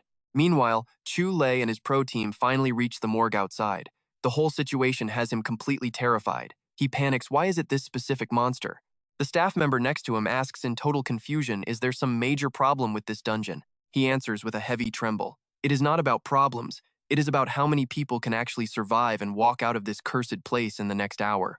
Cut back to the dungeon, where a skeleton soldier gets totally wrecked. Trinh Hai chops its head clean off with a beautifully smooth sword strike. Then he casually turns around. He tells the girls to copy exactly what he just did. Just use this sword to hack away at anything crawling out of the graves. And Anne takes the heavy blade and immediately asks what he is going to do. Literally a second later, 3 more bony skeletons pop up right in front of them. He calmly taps his interface screen. Me? I am just going to practice with these guys a bit. Meanwhile, those 2 smart brothers have already smashed another bag of bones to pieces. The younger brother lets out a ridiculously lazy yawn. He casually tells his sibling that they can swap shifts after beating this current wave. At the exact same time, Trinh Hai's blade violently splits another skeleton cleanly in half. In just a few ridiculously short minutes, there is a massive pile of shattered bones behind him. Trinh Hai is currently rocking the Undead Assassin title, getting a sweet +2 damage bonus on every single hit. Right in the middle of his epic sweep, he realizes the soldiers have stopped spawning. Looks like their numbers are actually limited. The good news? Less pressure for the total noobs. The bad news? It makes things super annoying for the high-level players. Then, he glances right back over at Anne. The skeleton grunts around here are totally wiped out, so it is time to move. Back with the other group, They are actually trying to swing swords exactly how Trinh Hai showed them. Chu-duk stands at the front, playing commander. Anyone injured steps back. The rest form teams of two, taking turns completely clearing the monsters out. Just survive 40 more minutes, and they go home. About 10 minutes later, the dirt floor is completely littered with crushed bone fragments. Some guys are puffing their chests out, insanely proud because these bony grunts are so easy to kill, but Chu-duk just glares at them in pure disgust. Absolute idiots. But here is the catch. Just because these specific monsters are weak does not mean this place is a joke. Actually, weaker starter mobs mean a brutal survival rating. That means there are horrors lurking here that could instantly wipe out a high-level adventurer. He sighs in frustration. The monster spawn rate is way lower than he expected. He literally told the weak links to stay out of the fight, hoping to hoard the kills. Yet somehow, he has only managed to secure 4 measly monster takedowns. Give it 10 more minutes, and the difficulty spikes dramatically. If no new mobs drop soon, he is going to have to figure out how to hunt down 6 more skeletons himself. The digital countdown timer shows roughly 36 minutes remaining. Right nearby, another skeleton crumbles to dust with a satisfying crunch. Trinh Hai plays the nice guy, asking the kid if he finished the escape quota yet. The boy happily nods yes. Then Trinh Hai turns to An, asking how many kills she still needs. She nervously stammers out her embarrassingly low score. She still needs 8 more. But surprisingly, Trinh Hai does not mock her at all. He knows she gave all her kills to the kid. Trinh Hai gives the kid a quick heads-up head back first. We will finish the mission and meet you outside later. Meanwhile, outside the dungeon, someone completely loses their mind yelling. For 10 whole years, no one has cleared this gate. Thuong Lei adds some wild trivia. Not just that. The survival rate here is totally bizarre. Almost every survivor is a total rookie. A girl asks what we are all thinking. Why is this place so weird? Usually, the stronger the adventurer, the higher the clear rate, right? He drops his voice to explain. It is all because of a twisted mechanic called the Strongman's Grave, basically an extraction mission. Veterans get a difficulty spike 10 times harder than newbies. Once rookies finish their mission and extract, the dungeon boss goes absolutely feral. With power way beyond the remaining veteran adventurers, it actively hunts down anyone left behind. Almost every veteran dies to this sick trap. Thuong Lei mutters a warning. Chu-duk, you better stay sharp. The whole gimmick of this dungeon is a deadly race. Whoever extracts first survives, but if others finish before you, game over. Right on cue, that little kid gets his system notification. He confirms his extraction from the dungeon. Right before hitting the button, the kid calls out goodbye, kind adventurer. Bro, see you later, nurse lady. They wave goodbye to the little guy, and then he just dissolves into a few floating sparks. Trinh Hai sees the coast is clear and speaks up. I will leave the rest of these skeleton soldiers to you. Just finish your mission and go group up with that kid. Get ready for this. The dungeon gate slowly changes color. The crowd holds their breath, totally hyped. Someone actually finished the mission and extracted. Player 020 bolts right out of the portal. Thuong Lei is completely mind-blown. Why the heck is it just a kid? Meanwhile, back inside, the system loudly announces that Adventurer 020 has officially bounced. The graveyard shifts into Phase 2, and absolute chaos breaks out. Some guys are freaking out, while others are just jealous of the kid. Chu-duk finally connects the dots. Oh, so that is how it works. This entire dungeon is just a twisted speedrun. He immediately calls out to Lu Min and Vuong Chi-dung. You two, hurry up and follow me. Getting called out makes them both jump. Over in another corner, the crazy news is causing massive panic. Hey bro, was that Trinh Hai guy the one who cleared the mission? The younger brother quickly denies it. No way. Forget about those 2 dead weights dragging him down. Just finding and killing 100 skeletons is basically impossible. While the older brother is still wondering, the younger one spots a few dark shadows creeping up on a nearby peak. It is him, the undead knight, Kola-duk. Far away, Chu-duk and his crew are ditching the main crowd. Chi-dung cannot hold back anymore. Fine. Call us over, but explain this. We are wandering way too far. If we hit a skeleton patrol, we are screwed. Lu Min quickly defends him if he is making this move. There has to be a good reason. Are you blind? He saw the quest board change and pulled us out here. I bet he knows exactly what insane trap this dungeon is about to spring on us. But a second later, both of them freeze up completely. Right in front of Chu-duk, a massive swarm of skeletons just sprouted up. He summons his weapon and barks out an order, prepare for battle. Back at the main crowd, people are starting to sweat because Chu-duk and his crew are missing. The very next second, heavy horse hooves echo through the air. One guy spins around, and honestly, you would panic too. Pure despair hits instantly. The brutal faces of the Fist brothers make him completely freeze in pure terror. Or more accurately, Kola-duk holding their severed heads is the real nightmare material. At the exact same time, Chi-dung has just lost a whole arm. Chu-duk, Lu Min, you absolute dogs. His eyes are blazing with pure hatred. Staring death right in the face, he screams out, I curse you both to hell. On this side, Chu-duk runs ahead and yells back, how many more do you need? Lu Min checks his stats and replies. Ah! Chu-Duke quickly calms him down. It will be fast. From what we just saw, we only need to hunt small skeletons. We can probably catch up. But right then, Lu Min shrieks out, hold on! The survivor count is dropping. Something terrible is going down at the base. Cutting back to Trinh Hai, he is hearing someone ask what Phase 2 actually means. Trinh Hai makes a solid guess. The difficulty spikes, so way stronger monsters will spawn. Ignore all that. How far along are you on your extraction quest? And Anne quickly pops open her control panel. Let me check. She is instantly shocked by a totally different detail and blurts out to Trinh Hai. Everything went wrong. They are all dead. There are only 4 people left, just like the recorded data shows. Those poor guys were brutally finished off by Duke. He stares into the distance, mechanically counting 2 left, 2 right, and kicks his horse hard. Duke makes his choice left side first. Over here, a massive argument breaks out. I told you, the dungeon boss is coming. If you want to live, smash these skeletons and let's see if we can finish the quest before it flattens us. Lu Min loses his mind and snaps back. How are just the 2 of us supposed to beat these soldiers? Even Vuong Chi-dung could not pull that off. Chu-Duke snaps back. Super annoyed, we have 0 time to hunt small fries now. Right at that terrible second, Duke rides up on them. The boss coldly drops a line missing 2 on the right. Seeing the spear tip rushing at him, Chu-Duke desperately prays, brother-in-law, save me! But the guy outside obviously cannot hear a thing, and those 2 are instantly wiped from existence. Cutting away, a voice rings through the air. Are you done yet? Anne spins around and answers back, almost done. Right after that, her sharp blade cleanly slices through the bones of a soldier. While she breathes a sigh of relief, Trinh Hai finishes equipping his outer armor. Anne cheers out loud, I am all set. He replies with absolute 0 chill to make this up to me. You go first. But before he can even finish that sentence, he spots a huge problem. Duke is charging his horse right at An. Trinh Hai immediately screams out, get down! At the exact same time, he triggers his dance with death skill. An turns to see a massive spear tip right in her face. Thank goodness Trinh Hai dashes over just in time to pull her away. Duke freezes up, totally baffled by his missed attack. Then he forces his weapon down, shattering Trinh Hai's dagger in the process. The system chimes in highly toxic blade damaged, effectiveness reduced to 0. Taking the hit, Trinh Hai gets shoved completely backward. He stares at the guy with high alert. Way too strong. Suddenly, a notification panel pops up. Warning adventurer has encountered a chief-level boss.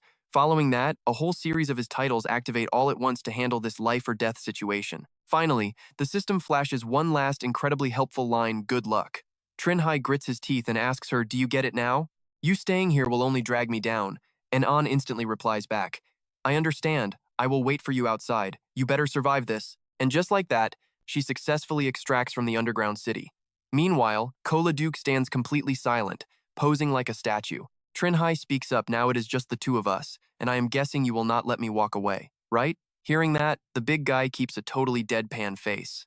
The system drops a harsh reminder. Survivors, 1. Extracted, 2. Only 63 skeleton soldiers defeated so far. Remaining time is 15 minutes and 7 seconds. Back outside, the little boy cheers out in pure joy. It is the nurse. At the same time, the staff girl asks Anne, is anyone else still alive inside? She answers with a heavy heart that yes, there is. But she cannot bring herself to say the rest. But as for Trinh Hai, right now he is trading heavy blows back to back with Duke. Right in the heat of battle, the boss suddenly stands up completely straight. Then, his massive spear violently crashes down against the boy's sword. Trinh Hai instantly panics. This is not going to work. My speed and strength are way lower than his. Even if I barely manage to read his movements, I could easily die here. While he is distracted thinking, the boss yanks his weapon back. Turns out Duke circled right behind him, throwing the kid into full panic mode. Damn it, I cannot dodge this or even block. And just like that, a single slash sends him flying through the air. Duke looks extremely satisfied with this winning feeling. The guy actually starts talking a power gap this huge and you still survived this long. He gives a compliment, but it feels heavily layered with pure sarcasm. Not bad.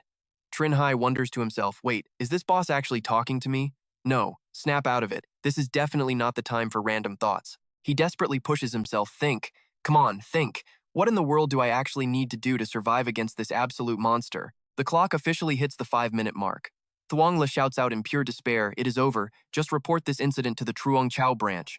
Tell them the Van Tu Hospital underground city pulled in 17 civilians, with only 2 survivors, and 3 low-level adventurers unfortunately lost their lives. And Anne angrily snaps back, what the hell are you talking about? Time is not up yet, the little boy loudly agrees. Yeah, exactly. Even so, Thuong Le tries to shut it down. I get how you 2 are feeling, but please stop having these completely unrealistic fantasies. The entrance to this underground city has a boss monster.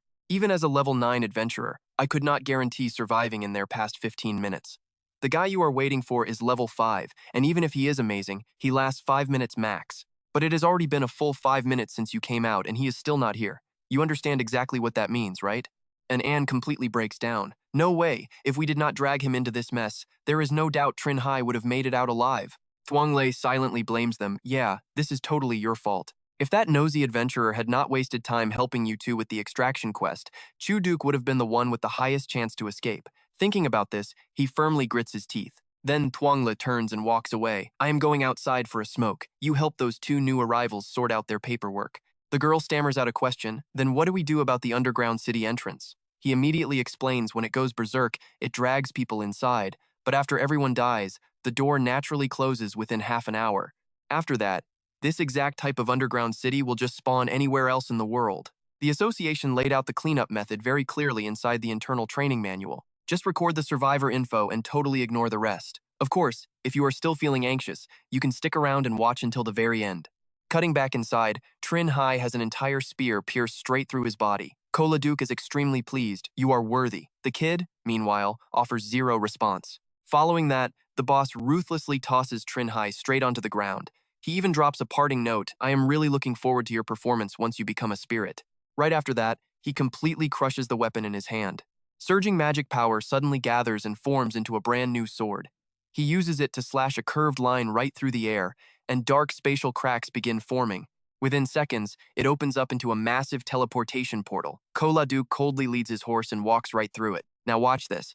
The kid finally accepts the reality that he lost, but his brain is already onto another crazy idea regarding this chief boss. My corpse will only carry enough value if it is complete before he comes back. He immediately triggers the gift of the undead lord. Instantly, the system throws up a bold reminder adventurer Trinh Hai has been judged to fully satisfy the strict activation conditions. Not even the undead could actually finish him off. The screen flips, instantly triggering that sweet death immunity process. Weird little sparkles quickly float right out of his wound. Then, a faint pink aura totally wraps around Trinh Hai. Over in another dimension, a space portal slowly cracks open. Teleportation complete, and Kola Duke steps right out. Right then, this dark shooting star crashes down. A figure lands from the light. The dark envoy immediately asks, wait, weren't you just sent to the graveyard? Why are you back already? The guy is pretty annoyed about the wasted trip, thinking someone actually triggered the dinner party invite from Ingo Vung. Then Kola Duke explains everything. I found a brand new adventurer, and he is totally qualified to be our co-worker. Letting him become some dry-bone prisoner first would be a massive waste. I need the boss to give me a Dark Knight helmet, turning him into a reserve servant. The Dark Envoy is looking at him pretty suspiciously. If my memory works, that graveyard is only for level 5s. Adventurers at that level haven't even locked in a proper profession or title yet. Yet you are absolutely certain he becomes a legend? Kola Duke quietly frowns. He already found it. Back at the graveyard, Trinh Hai finally wakes up. That was insanely close. If that guy had not walked away, even a spare life wouldn't have saved him. Right on cue, a gear window pops open. Turns out the system is confirming the Lord's gift was used. Even the undead can't kill me. His brain basically short-circuits on the spot.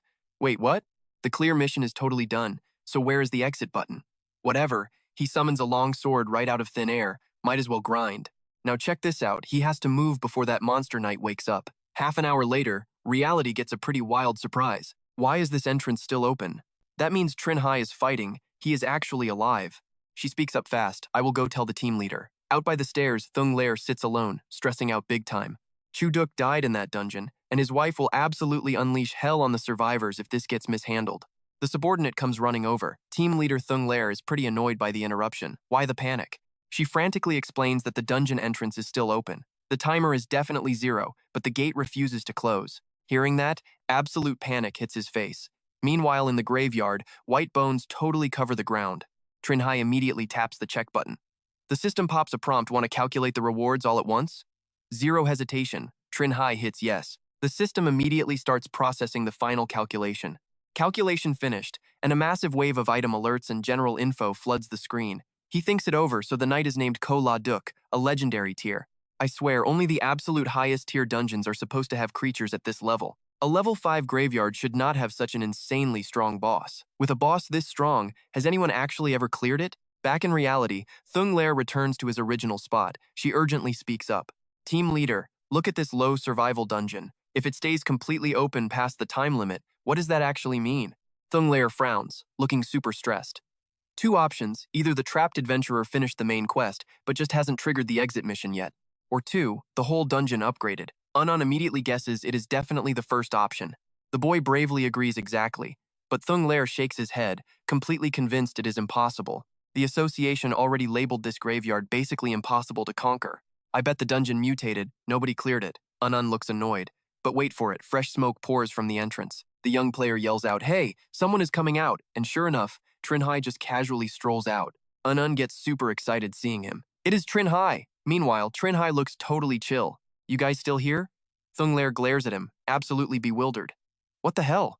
Unan sprints up to Trinh Hai, proving to Thunglair that he really conquered the dungeon. Cut to Ngo-vung's creepy castle hall, where Hola Duk respectfully kneels. Ngo-vung actually looks surprised, saying, "This is the very first time you asked to see me since entering the graveyard." Ngo-vung lets out a weird sigh, calling Hola Duk. Meanwhile, the humans relocate to the conference room. The staff immediately starts writing down everything Thunglair says. "You know you are the very first adventurer to clear the graveyard, right?" Trinh Hai looks clueless. "The absolute first?" He pulls out a stack of papers. "You are about to blow up. This low-level dungeon is ridiculously famous. Being the very first to clear it means every guild will want your strategy data, including the government," he asks, sounding completely sarcastic. "So this is the recruitment pitch?" Thunglair nods. "Exactly. Your insane performance in the Banshee Forest and the graveyard proves your massive potential. Super rookies like you are incredibly rare. As the manager of Van Tu Underground City, Thuongla definitely is not letting this slide. Out in the hallway, our duo is just waiting around." The little guy starts getting super anxious. He asks if Trinh Hai is ever coming out, then turns to An and asks if that shady manager guy is trying to steal his general tier reward. I mean, why else would he want to talk to Trinh Hai privately like this? Next second, Thuongla speaks up saying he is not that petty. Plus, he totally does not care about some level 5 underground city reward anyway. The kid just annoys him even more, firing back that maybe he does not need it, but his relatives definitely might want a piece of that prize. Trinh Hai has to quickly step in and stop him. He tells the kid to chill out, explaining they were just discussing his benefits for joining the Adventurer Association. The little guy is still super suspicious. He asks in disbelief if Trinh Hai is really becoming a government worker now. Trinh Hai replies back, looking pretty surprised himself. "Why does it feel like you have some serious beef with the association?" He chats with the kid a bit more, accidentally dragging the whole immortal adventurer topic into the mix. A few minutes later, the whole group heads over to a fast food joint to grab a bite. It finally hits the kid like a truck. He asks if Trinh Hai is actually the author of The Immortal Adventurer. Total disbelief. Trinh Hai immediately confirms it. He promises 100% that the kid can see the Volume 2 draft. Right at that exact moment, Trinh Hai suddenly notices something off. And Anne is looking seriously spaced out. He asks what is wrong and why she is not eating. She quietly asks if he can just avoid joining the association altogether. Hearing that, he is pretty surprised and asks why. And Anne explains she overheard her brother telling a friend that most adventurers who join up always end up heavily regretting it. Now he is even more curious, asking if her brother actually gave a specific reason. And Anne shakes her head no, saying she just remembers their terrified expressions like it was something completely horrifying. The whole vibe at the table instantly freezes over. A few seconds later, Trinh Hai finally speaks up, promising he will think it over carefully. He thanks her for looking out for him so much.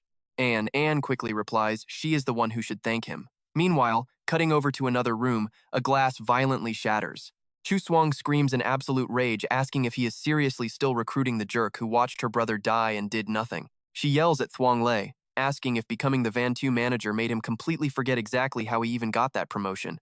His voice drops low as he explains he has not forgotten. Plus, he is not inviting the kid in to protect him at all. The underground city he cleared was extremely special. In a few days, the entire country is going to know about this. If he joins some other organization, it will be a massive headache to handle.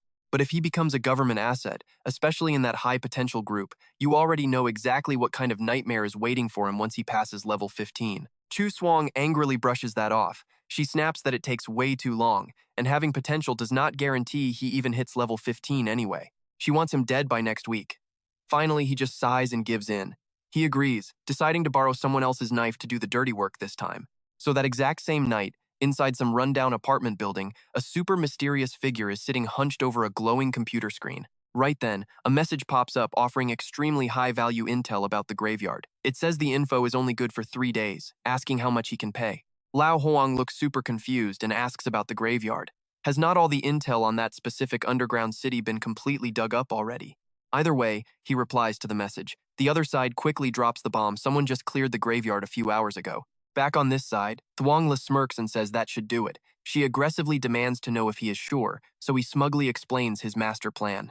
A first clear reward for a level 5 city might look like pure trash to high-level elites, but for levels 6 through 10, especially wanted criminals who cannot easily get resources or supplies, it is basically an absolute feast just waiting to be grabbed. The black market brokers get wind of a low-level player holding a super rare item, and they will purposely leak it straight to those exact scavengers. Once adventurer Trinh Hai's information gets totally exposed, give it 3 days max, and those wanted criminals are guaranteed to swarm him like a plague of locusts. The news quickly spreads over to a completely different building. Vin Dung, who happens to be an A-rank wanted fugitive, just got the text message too. The content on his phone screen reads exactly like this. Fresh intel just dropped on an adventurer who cleared a level 5 underground city, a place that is almost impossible to beat. Usual old rules apply. They take half the loot. Reading this, he cracks an absolutely savage smile, shifting back to Trinh Hai for a second. He is right in the middle of a phone call, asking if it really takes 3 whole days for his info to hit the government system. Thuongla answers yes. He mentions he remembers Trinh Hai is from Dongsun, so he offers to book a hotel for him. That way, he will not have to run around for a few days. He immediately turns down the offer, saying he plans to head back to Dongsun anyway and will return in exactly 3 days.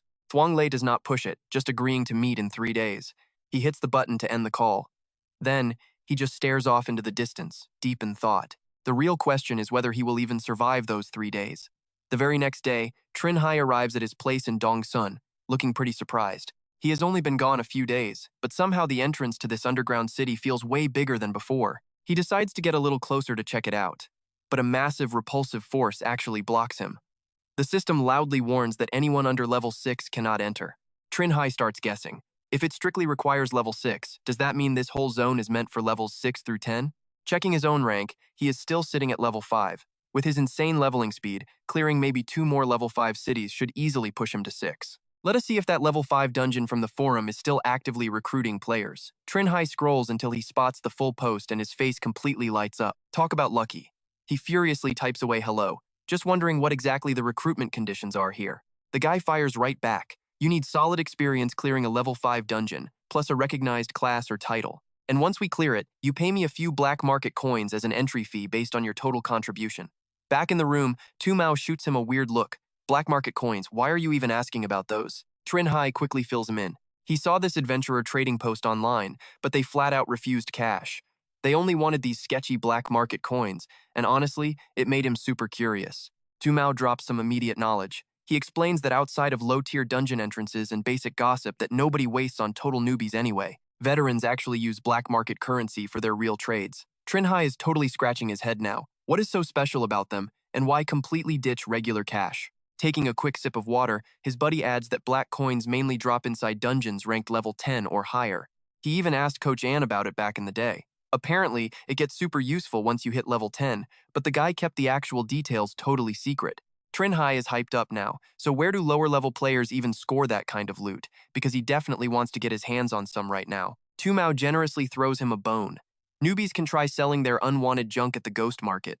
If he wants to sell, Tu Mao offers to drag him along tonight. Our boy happily says thanks. Fast forward to later that exact same night. The meetup is already happening. Tu Mao takes a few steps forward and starts dropping the rules. This crazy Dongsun ghost market only runs from 2 to 4 in the morning every Monday. It is completely packed, but barely a fraction of these people are actual adventurers. And these wild stalls mix real and fake gear together. Non-adventurers will absolutely get scammed out here. Trinh Hai connects the dots. It sounds exactly like a sketchy antique market. Suddenly, Tu Mao turns away. He warns him not to buy anything too fast, just walk around, learn the prices first, and play it safe. He has his own business to handle and cannot babysit him tonight. So Trinh Hai is flying solo in this chaotic market. But honestly, he is pretty grateful. Turns out Tu Mao is a really solid guy. Time to hustle. Ghost Market, you are officially on notice. Over at the very first stall he checks, somebody is peddling these super cheap dog skulls. Meanwhile, an older guy across the dirt path is flexing some genuinely high-tier swords. After walking a bit further down, Trinh Hai spots a vendor straight up selling raw ores. Right after that, a shady-looking guy holding up a cardboard buying sign totally catches his eye. The messy writing lays out his specific demands. He is buying any dungeon drops tied to banshees, specifically stuff that lures them out. Anything with high damage stats gets absolute top priority. Reading that, Trinh Hai immediately guesses the guy is trying to raid the Banshee Forest. The stranger, Vin Dung, speaks right up asking the kid if he actually has what he needs. Trinh Hai instantly thinks of his own stash, a Banshee summoning whistle and a blade perfectly coated in holy oil. Completely dropping his guard, Trinh Hai mentions he actually has the goods and asks for a price. The man just waves his hand, let me see the loot first. We will talk money later. Trinh Hai honestly admits he left his gear back at home. Vin Dung plays hardball, heavily hinting that if the kid does not hurry up, the deal is totally off. Roughly 30 minutes later, the moon is sitting high in the sky, and the promised merchandise has finally made it back to the ghost market. Vin Dung flips the whistle over, inspecting every single angle. He confirms it can definitely lure out banshees and offers 6 black market coins on the spot. Next up, he zeroes in on the blade. Trinh Hai jumps right in to hype his weapon up. It boasts holy attributes, adds 2 damage against evil spirits, and completely nullifies physical damage from banshees. Vin Dung totally fakes a look of pure amazement. Pretty interesting stuff. He cuts a deal, buying the sword for 8 black market coins, and suggests they add each other as friends for easier trades down the road. Once the friend request gets accepted, Trinh Hai says they are all set. As our guy turns to leave, the shady buyer flashes a massive smile and tells him to take care. But watch this guy closely. Even with Trinh Hai practically out of sight, those creepy eyes stay locked onto him. This guy is no random vendor. He is a level 7 adventurer and an A-rank fugitive, laying down a massive trap. Our boy is way too careless here. Flash forward to the next morning at a random park. Trinh Hai is getting super annoyed. It has been over an hour. Where is this guy with the ridiculous nomad username anyway? Forget waiting around. A loud voice kicks things off, welcoming everyone to the level 5 goblin lair. Meet 2C, the proud owner of this exact dungeon. Standing to his left is Miss Lamb from the Adventurer Association. This raid is totally government approved, so nobody needs to stress about shady vultures trying to steal their hard-earned loot. Completely ignoring the haters calling him annoying, 2C just keeps on talking. He vouches for the 3 older guys, saying their skills and personalities are pretty solid after teaming up 3 times. Then, he pivots right over to introduce Vuong Khon. Boss Vuong is their generous financial sponsor for this run, a totally normal civilian. And finally, we have the brand new guy joining the squad today. A couple of other quirky members get a shout-out. They are all level 3 adventurers or higher, definitely strong enough to handle total emergency rescue duty if things go badly. Honestly, Trinh Hai is quietly judging this entire setup. Why do these wealthy dungeon owners always insist on gathering at public parks? It is completely messing with his head right now. Right on cue, 2C starts rushing the group. Introductions are done, so he tells everyone to fall in line and head straight for the main entrance. It is quite a long walk, so he reminds them to pack their own bread and water. Meanwhile, hiding in the shadows, Vin Dung, the guy using that ridiculous nomad username, is grinning like a total maniac. He totally knew it. The kid sold his precious items but skipped buying gear at the market, which obviously meant he was saving up to buy a dungeon entry ticket. Over on this side, their ride finally parks at a bend in the road. The squad falls in line behind 2C for a few minutes, but Vuong Khon is already looking pretty worn out. How much longer do we have to walk? 2C quickly calms them down. Almost there. The entrance is right up ahead. The grumpy guy in the group instantly starts complaining, how did you even find this entrance anyway? It is way too far. 2C honestly admits that he did not find it. An old friend from around here spotted the place and sold the location to him. The grumpy guy looks totally shocked. Are you kidding me? People are still finding underground cities and selling them instead of just conquering the place? Bringing up the rear, Trinh Hai clearly hears 2C explaining the situation. Well, a goblin lair is insanely hard for rookies. Plus, his friend was not the only one there when they first found the entrance, but after finishing the escape mission, only one single person actually walked out alive. Considering that his own relatives already held that official adventurer status, he just sold off this unconquerable underground city to trade for clues about a completely different dungeon. Then he took the leftover cash and divided it up among the families of the fallen. Makes total sense, does it not? Hearing that, the grumpy guy wavers a bit. I guess, but I feel like this whole thing is not as simple as you make it sound. 2C gets annoyed and raises his voice. Come on, man. We have worked together plenty of times, and you are still doubting me? Right after that little spat, Lamb calls out, "We are here." A heavy journal filled with underground city records completely flips open. She reads through it and sounds totally certain about the shape. The exact color and massive size of this gate perfectly match a level 5 jungle terrain goblin lair. It is a 1-to-1 match. After casually assessing the danger level for entry, 2C calmly turns around. Are you finally feeling secure now? The rest of the squad starts marching inside, but suddenly Trinh Hai and Tamao get blocked. Turns out 2C just wants to make an announcement. Let me confirm this one more time. Once we step into the underground city, the goblins are our problem to handle. Your only job is to protect Mr. Vuong. No complaints about that, right?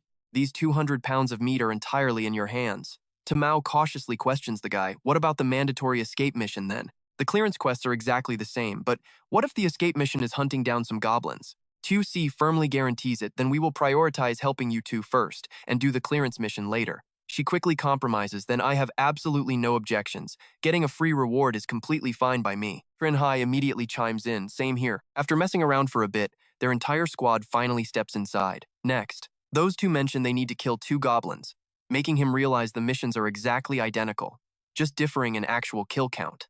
Over on this side, TUC enthusiastically explains the underground city escape missions based entirely on an adventurer's current rank. Usually, a total rookie's quest is just to track down the goblin lair. Ranks 2 and 3 enter the lair, while 4 and 5 have to kill a specific number. Vuongkon looks over with pure amusement, so that is why mine and her quests are different. Right after that, TUC claps his hands a few times. Listen up, everyone. Considering the Dongsun local and the lazy girl are strictly protecting Boss Vuong, when we run into goblins later, we definitely prioritize handing the kills over to them. Those 4 readily agree and follow the order to move out, but Trinh Hai is having some serious trouble. Turns out his actual mission is way more terrifying. Oh, you are not ready for this one escape quest. Duel a goblin champion, and clearance quest. Help slaughter a goblin champion. Just like that. 2 whole hours have passed since they accepted the quest, and a dead goblin is already trampled on the ground. The guy stares blankly and asks, you do not need this? Trinh Hai immediately brushes it off. Nah, you go ahead and kill it. Standing on the sidelines, Vuongkon acts a bit surprised. Is this really a level 5 dungeon monster? It honestly does not feel that strong. They quickly explain it to him. This is just a minor mob. You have to go way deeper to catch a real boss. Normally, it takes a solid 3 to 5 people just to take down a goblin champion boss. As long as these regular goblins do not swarm in huge numbers, they cannot do a single thing to us. Vuongkon wipes his sweat and replies, oh really? Then what if this lair somehow has more than 2 goblin champions inside? Can we actually beat them? Tusi immediately shuts that down. Obviously not, but a standard tribe only ever has 1 single goblin champion anyway. Up until now, only 1 adventurer team in the entire world has encountered twin goblin champions, but the odds are insanely low, so we definitely will not see them. Vuongkon smiles with sheer relief, then I can finally relax. But he has absolutely no idea a dark shadow is lurking at the back of the line. What is even worse, a viciously brutal goblin champion is standing right nearby too. Suddenly, an entire horde of goblins swarms out from the cave entrance, and the tallest guy in the trio barks an order and this fast. Do not let these freaks report back. All 3 of them charge forward simultaneously, but in stark contrast, Lam acts noticeably more timid. This is bad. 2C hears her shaky voice and demands to know what she means, so she quickly breaks it down for them. Ever since we walked in here, we have already run into goblins 4 separate times. Here is the scary part. Normally a tribe only has a few goblin warriors, but we have not even left the main path yet, so this massive number is completely abnormal. Looks like we just hit the absolute worst jackpot. Falling toward the back, Tamao strikes up a random conversation with Vuongkon. You already have so much cash, old man, so why bother becoming an adventurer? If you do not want to miss out on dungeons, just invest in some high-potential adventurers instead. Vuongkon scratches his head in total embarrassment. It is slightly awkward to admit, but I only joined this to lose some weight. Tamao is totally confused. What does losing weight have to do with being an adventurer? Vuongkon leans in, full of ambition, explaining that he already asked around. Out of all the known classes out there right now, one requires 0 physical training. You literally just sit still, burn off excess calories, and get stronger. Does that not sound absolutely perfect for a rich guy who hates heavy lifting like him? The more she listens, the more exhausted she gets. How much money does it even cost to lose weight? The rich boy world is seriously baffling. Right then, another guy walks over while they chat. Trinh Hai is already fully suited up in his armor, casually asking if he can join the fun. Vuongkon looks at him, totally impressed. You brought armor? Man, you are incredibly professional. Tamao, on the other hand, gives him a really weird look. Have you always worn that into the dungeons? Trinh Hai answers with pure confidence. Yeah, if I did not have this suit, I would be dead by now. Honestly, he has no clue why the rest of them are not wearing one. Over on the other side, a goblin just bites the dust. The adventurer trio stops fighting. Alright, we are done here. Time to swap shifts. You guys handle the next wave of goblins. Tusi replies with massive enthusiasm, just leave it all to us. Right at that exact second, Trinh Hai finally understands the dungeon rating system.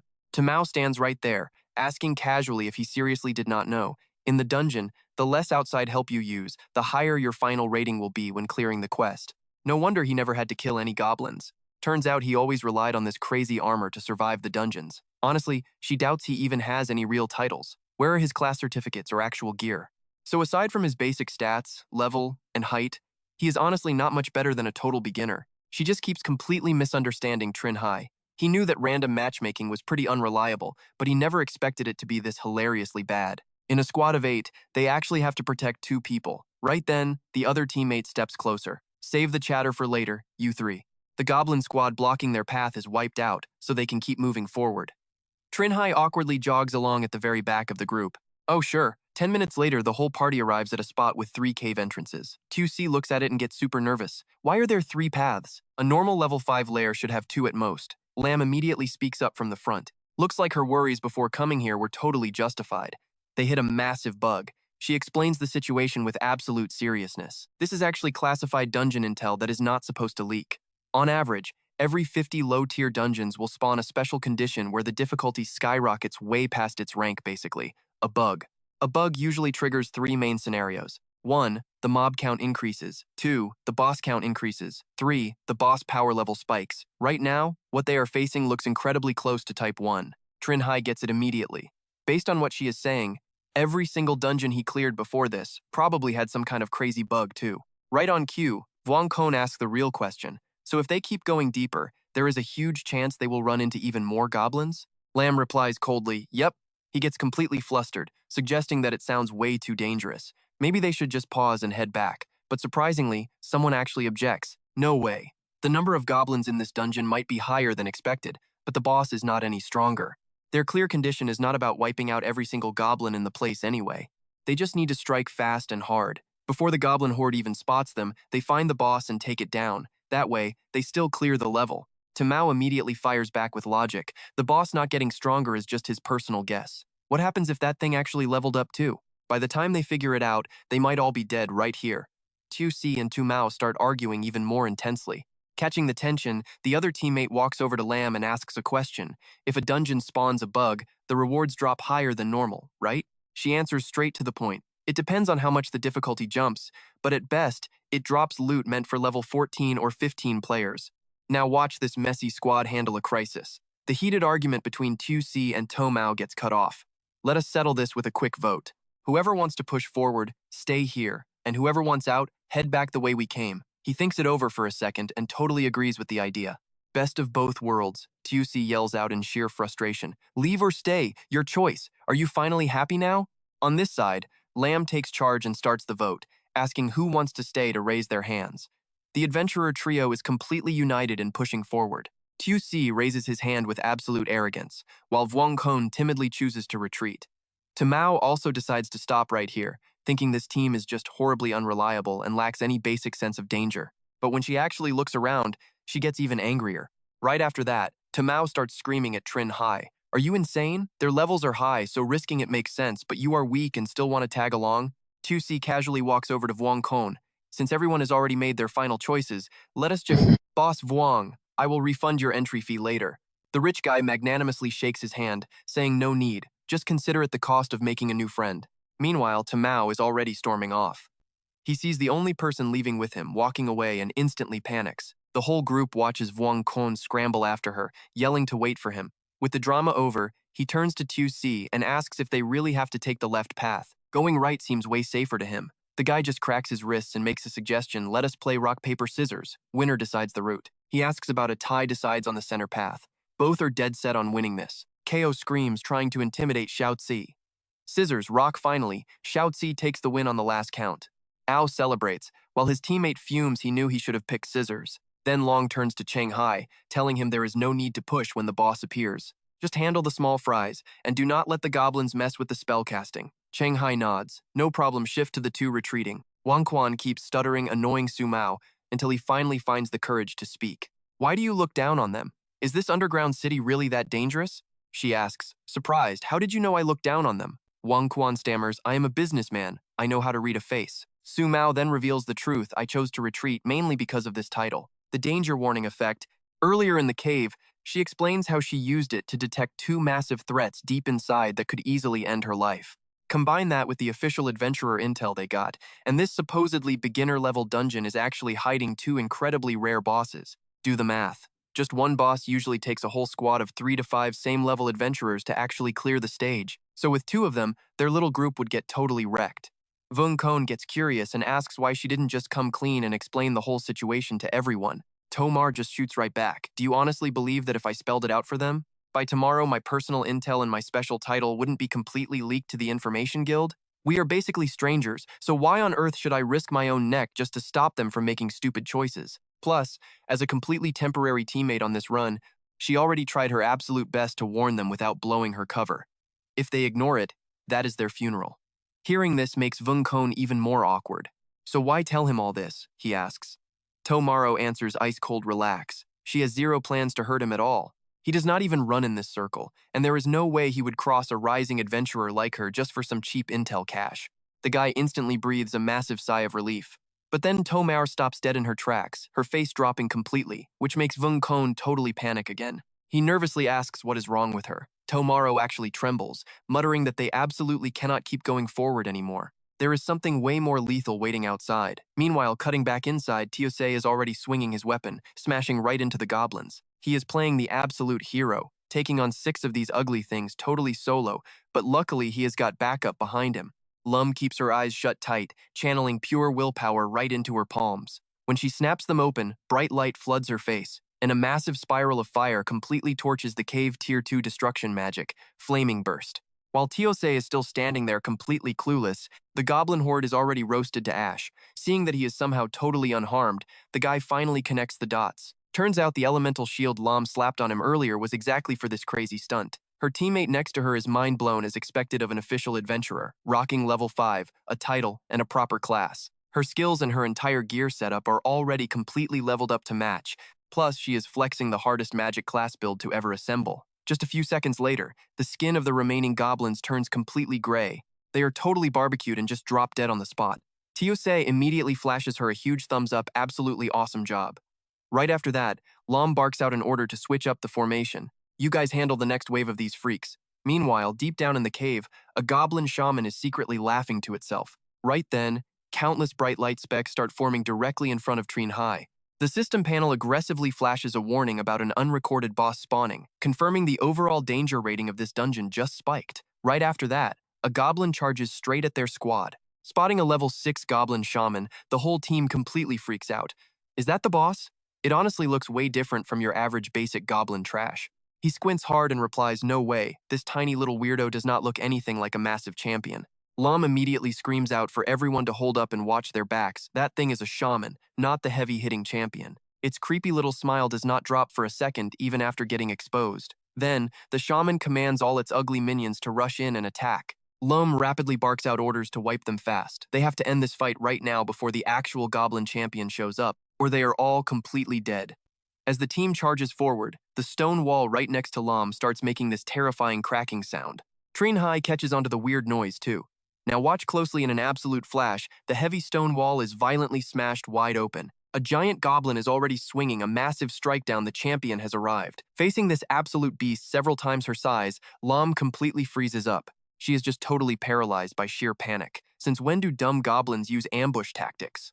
While she is questioning this messed up dungeon, the enemy drops a deadly blade strike. But a few seconds later, Lam realizes she is somehow perfectly fine. The system screen pops up right after she practically just dodged the Grim Reaper. Trinh Hai instantly shouts at her to fall back. He is taking this huge, ugly bastard on by himself. Xiao Si spots them and yells out that they are in some serious trouble over there, begging the others to send someone to help.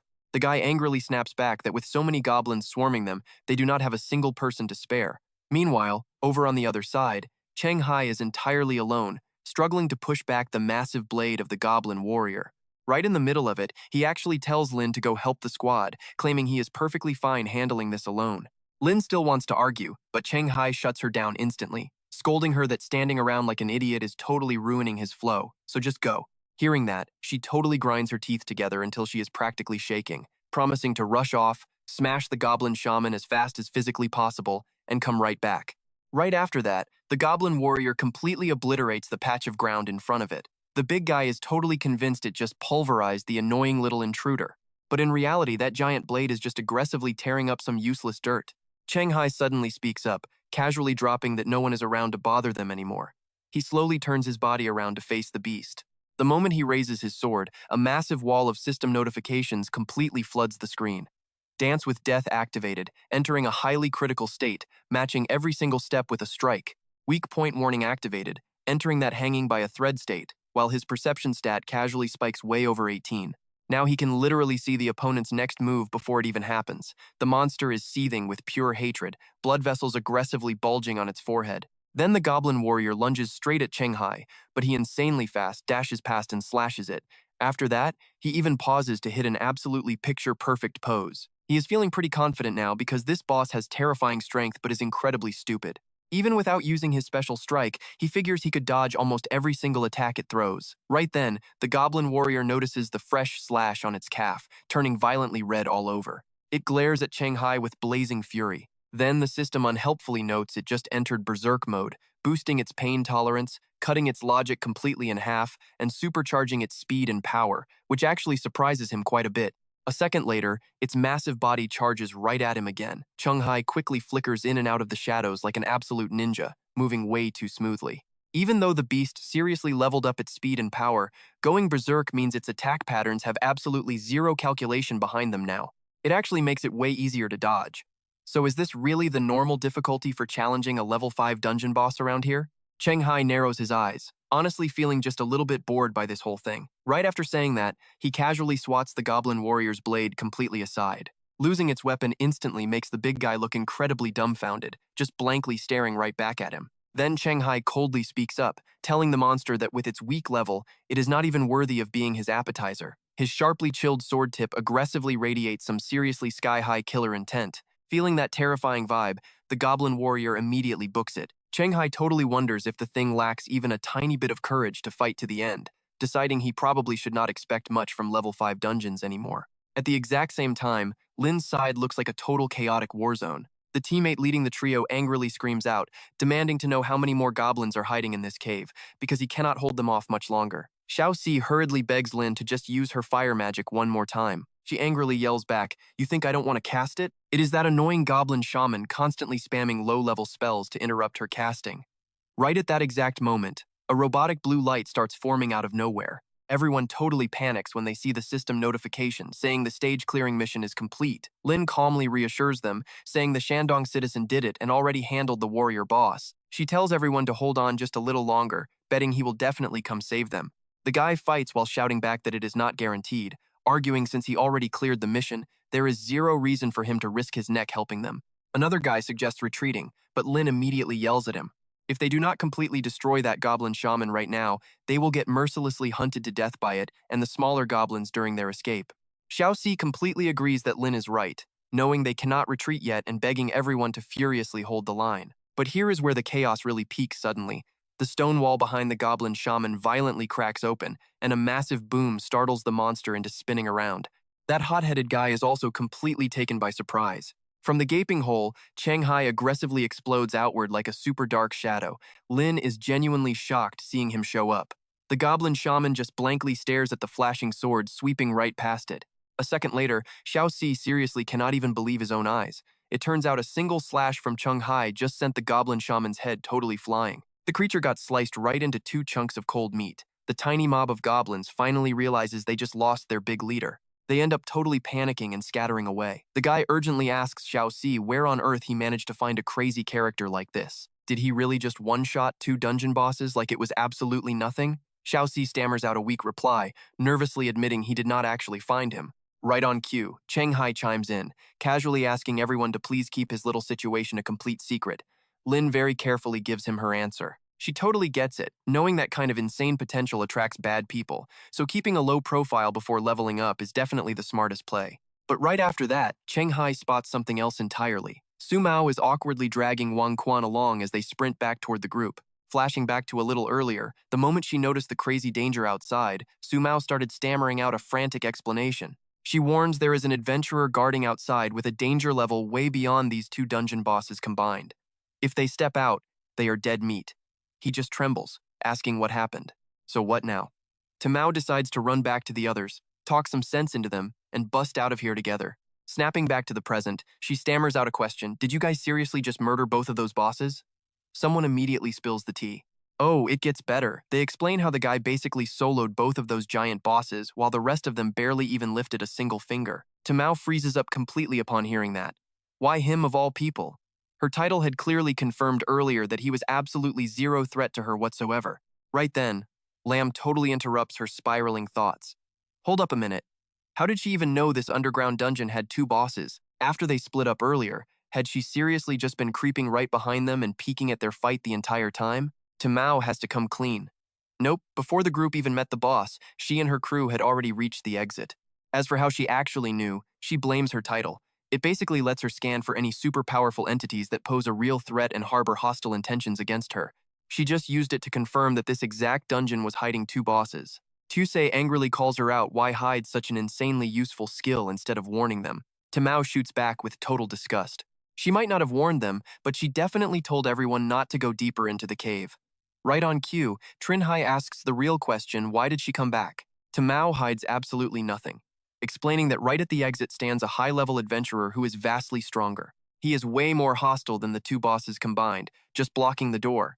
That intel instantly drops an invisible, heavy fear over the group. Lamb stays painfully logical, asking if she is absolutely sure about this high-level guy blocking the exit. Tamao replies with iron certainty she is positive. Naturally, another massive argument breaks out. First, the dungeon difficulty is way out of bounds. Now, some overpowered camper is blocking their only way out. Too many sketchy things are happening, so someone asks if Tusa rigged this. Tusa frantically denies it, offering to sign a one-way contract to prove he is innocent. Meanwhile, Trinh Hai's sharp gut instinct starts doubting one very specific thing. Could that crazy adventurer blocking the door actually be that wanderer guy from before? If so, that means he was already present at the scene back then, just conveniently lurking right outside of Trinh Hai's own sensory range the whole time. Trinh Hai immediately gets a wild idea. Her special title literally works as an early danger warning system. So if he unleashes his killing intent right now, could she judge who is actually stronger, him or the guy blocking the door?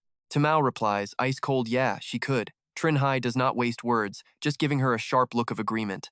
Instantly, a massive string of system alerts starts spamming Tamao's mind, showing he just activated the Dance with Death skill. He enters the hanging by a thread state, triggers his second-class effect for +4 agility and strength, and fires off his desperate survival instinct skill.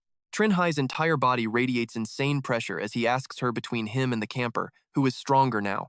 Tamao frowns, answering that the guy outside is slightly stronger. He relaxes his body and simply says, understood. Lamb finally speaks up after that, well, they only have one real path forward now. Everyone needs to settle their dungeon clear rewards first, wait for the whole group to power up, and then go outside to risk it all against that camper. He states this blankly, it is basically the only thing they can do. Tusei is totally drowning in regret right now. If he knew buying this dungeon would be pure torture, he would have kept his itchy hands to himself. Trinh Hai just tries to comfort him. Things are already messed up, so crying over it is useless. Plus, with their numbers, they might actually win. On the flip side, back at the dungeon exit, Vin Dung is losing his patience. It has been forever. Why is nobody out yet? Did that graveyard-clearing kid seriously just die in there? Honestly, inside the dungeon, everyone is busy plotting their own next move. Trinh Hai leans casually against a wall while waiting for the system. A few seconds later, he scores an S rank and receives a massive pile of sweet settlement gear. No epic tier treasures dropped this time, though. Turns out, even with a double boss setup, the difficulty just cannot compare to that insane tomb from before. He honestly feels like he could skip the level 6 dungeon next time and jump straight into level 7. Then he goes back to check out his adventurer stats. The second he opens his titles, 12 totally different pieces of info pop up instantly. Trinh Hai gets to thinking. Excluding his desperate survival instinct, out of all the remaining titles, there are only a few he can actually use in this upcoming fight. He scans them: wolf in sheep's clothing, miracle survivor, sparring with legends, and self-adaptation. Plus stealth art and guardian. Watch how his brain works here if he removes the utility titles like wolf, miracle survivor, and adaptation. The rest have super obvious combat traits. Sparring with legends basically replaces his desperate survival skill, completely sacrificing 4 strength, 4 agility, and 2 perception points just to lock his physical state safely at its absolute peak condition. As for the stealth art title, the smartest play is obviously to combo it straight up with wolf in sheep's clothing. He can use the wolf title to casually slip right into the target's blind spot, then swap over to stealth art to creep in close, and finally flip to his desperate survival instinct for the kill. This triggers the Dance with Death skill, landing a fatal strike with every step, pulling off a completely flawless sneak attack. And for the Guardian title, his most logical move is to rapidly swap between it and sparring with legends right in the heat of battle. Relying on those legendary exchanges, his senses double up, triggering a one-hit step to literally foresee the future. With that insane boost, he can completely predict his target's next move. If the bad guy tries attacking someone else, he just swaps to a guard roll and shuts it down fast. It is not quite like finding a path to survive certain death, but honestly, it beats having to literally dance with the Grim Reaper. Both of these titles and the wild tactics he can build around them are actually pretty solid. But forcing himself to pick just one is seriously tough. Classic gamer dilemma, right? In the end, Trinh Hai decides he just has to check out his class skills and new treasures first before making any crazy choices. Right now, his flashy class skill menu is actually still wide open. Trinh Hai takes one look and figures this Born to Die skill is not half bad. You can easily tell just by how much it buffs up his pacing and physical flexibility. Combine that with the crazy effect of his one step per strike, and later on he can casually dodge while smashing enemy weak spots. Plus, there is this sketchy feign death skill. In the real world, adventurers totally do not drop their loot when wiped out. He can totally exploit this fake-out skill for a sneaky ambush. As long as the adventurer blocking the door is not psycho enough to mess with a corpse, he can totally wreck them. Obviously, playing dead is strictly a desperate last resort. If possible, he really wants to win fair and square, and honestly, he is not even sure if that jerk would spare them just to steal their gear. Moving on, Trinh Hai eagerly checks out a few of his other wildly overpowered equipment pieces. He farmed all this stuff from the Goblin Dungeon. After a quick scroll, Trinh Hai nods in pure satisfaction, noting the loot is good. The Bone Flute, a flashy flag, and a legacy book mean he will basically get a fully grown goblin following him around like a boss. Moreover, that sketchy goblin potion can totally fix his current crisis, especially when he combines it with the Goblin Bone Flute.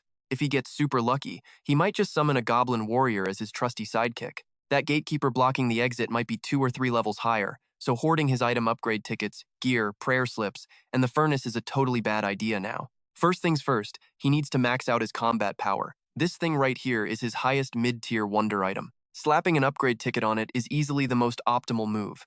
Even if it stops suiting his cool style after upgrading, he does not care. He still has an exchange ticket from someone else in hand, giving him one more shot to try using the upgrade ticket on his epic legendary undead helmet. Then an annoying prompt pops right up: the wonder item has hit epic tier and absolutely cannot be upgraded further. Trinh Hai immediately shifts his focus, wondering out loud if it really maxes out at epic. So his only real play is to melt down useless gear in the furnace, then decide whether to upgrade his tainted famous sword or the shiny new equipment. Without missing a single beat, he smashes the button for his current inventory slot. After messing around, he locks in his choice to use the gear furnace. But surprise, surprise, the system flashes red, warning that tool refinement totally failed.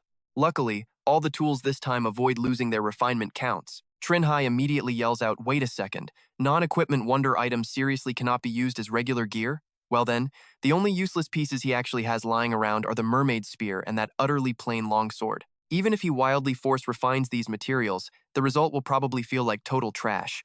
Out of options, he just uses the wonder item ticket to upgrade his tainted sword. That epic choice instantly spawns a brilliant ray of light wrapping around the blade.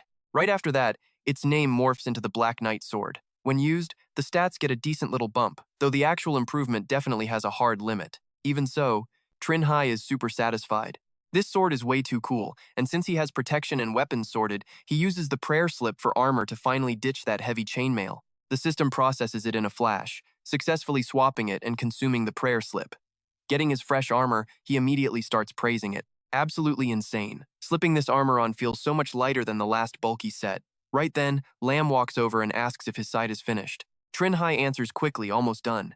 Is everyone else ready to go? While she tells him they are good to move out, Tiotia starts intensely staring at him.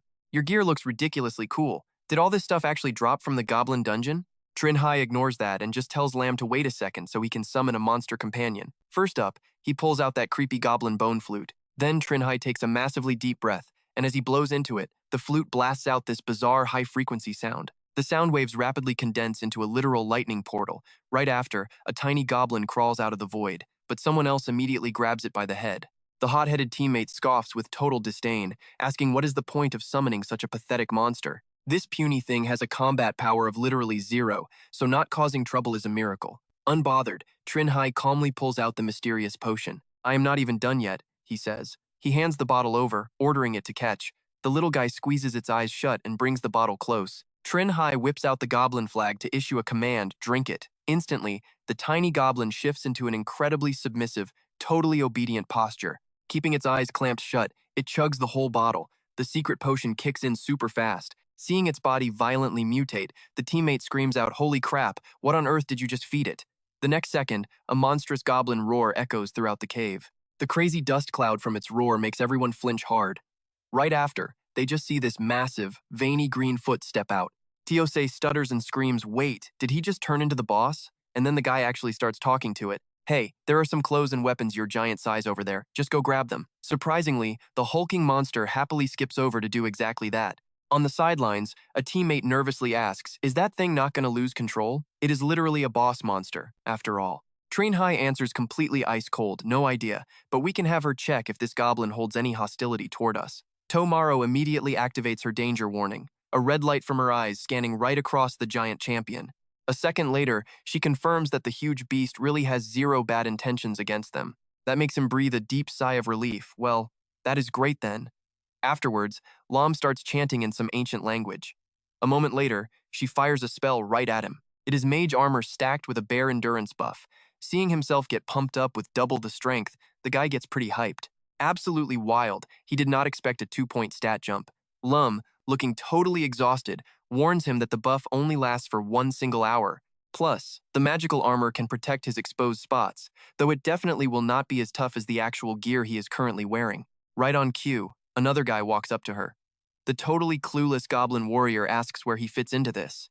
After scoring the exact same corn seed as Trinh Hai, Lam practically faceplants from exhaustion. She mumbles about needing a break. A few minutes later, shadowy figures lurk near the exit. Vin Dung snaps back to reality, his motivation fully restored. He is finally out. But that smug feeling vanishes real quick. He locks eyes on Trinh Hai's little squad and does a double take. Why on earth is there a whole goblin warrior hanging out with them? Tuzi peers around, totally confused, asking where the guy guarding the door went. Nowhere to be seen. Trinh Hai just calmly drops an order. The coward probably hid. He tells her to use her title to track the guy down. Tamao jumps straight into action. She locks onto a dark silhouette. Found him. The dude is seriously crouching behind the absolute biggest tree in sight, so she warns everyone to stay alert. He actually spammed a bunch of animal traps right at the entrance. Do not step on those. Vin Dung realizes his genius stealth mission is ruined and clicks his tongue. He finally speaks up, whining about her having an investigative class title. Super annoying for him. With his cover blown, he just walks right out into the open. Trinh Hai instantly recognizes the guy. Okay, that makes total sense now. He totally called it. There is a recently cleared succubus forest right next door. So why didn't he hit up that spot instead of dragging himself to Dongsun? He knows perfectly well there are only a few folks in Dongsun. The team leader signed a strict confidentiality agreement, and it definitely is not the nurse. So could it actually be Thuong Lei or Tui Mao? Meanwhile, Lam seems to have put the puzzle pieces together. She vaguely remembers what this shady guy is actually supposed to look like. The second it clicks, she yells out his name. "You are Cao Vin Dung, right?" Vuong Kon blinks in absolute confusion, asking if this guy is actually famous. Lam happily spills the tea, explaining that he is literally the most notorious wanted criminal in Fujian and Guangzhou. The guy might only be level 7, but he has straight up murdered nearly 100 different adventurers. Rumor has it, he is this insanely bloodthirsty, not just to steal sweet loot from dungeon clears. He actually wants to forge a super specific title meant for hunting humans. The Adventurer Association already assumes he might unlock that excessive human slayer title. If that happens, his raw combat power would easily rival a level 9 threat. A glaring red title panel flashes into existence. Excessive slaughter. Humans. Vin Dung awkwardly chuckles, saying she sure knows a lot about him. An official guild adventurer. Seeing that massive red flag, Lam screams out he actually managed to unlock that twisted title after all. Then the villain casually pitches a deal. Lam stays totally silent, not trusting a single word out of his mouth. Vin Dung gets straight to the point, leave that one guy behind, and the rest of you can walk away. One teammate completely panics and suggests taking the deal. Lam instantly shuts that down. She yells at them not to fall for it, citing his official guild file. The guy is notorious for letting targets run before hunting them down for sport. If they ditch Trinh Hai, this psycho will just slaughter him and chase them next. Tamao chimes in to back her up. He might be offering a free pass, but his aggressive killing intent literally hasn't dropped a single percent. He is straight up lying. Vin Dung actually frowns at this, shocked that she can scan his hidden malice. Trinh Hai casually steps into the conversation. If he is the main target here, then he and the Goblin Warrior will take the frontline offensive. Everyone else just plays support. They are all stuck in this mess together, so hoping the villain plays nice is a massive rookie mistake. Of course, anyone scared of dying can bounce right now before dragging him down. Lam just squares her shoulders, firmly stating they will handle the support. The villain smirks at this little display of bravery. He sarcastically admits the kid is all right, noting he would have totally forced them into the meat grinder. Trinh Hai practically yawns at the threat. Just the two of them is more than enough to smash him. The villain stays silent, giving a super creepy, arrogant smirk. In his twisted head, he is already running the math.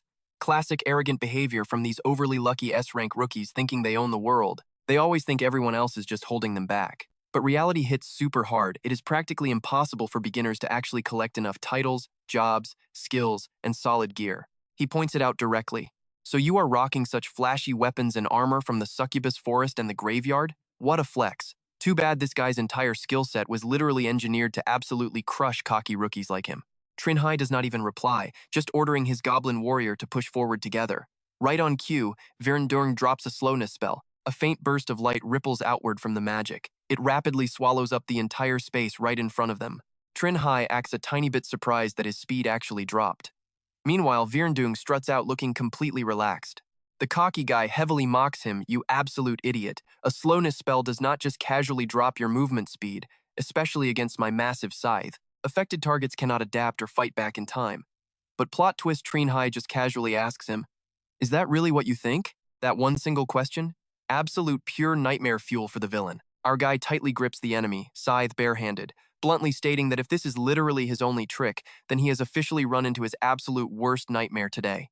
Virendung instantly loses his mind in pure rage. The criminal leaps fiercely forward, then immediately jumps backward to put some serious distance between himself and Trinh Hai. Bro is actually sweating bullets right now. Did his absolute ultimate sure-hit combo really just get totally countered without breaking a sweat? Is this honestly the skill level of a total rookie who just cleared 3 mere dungeons?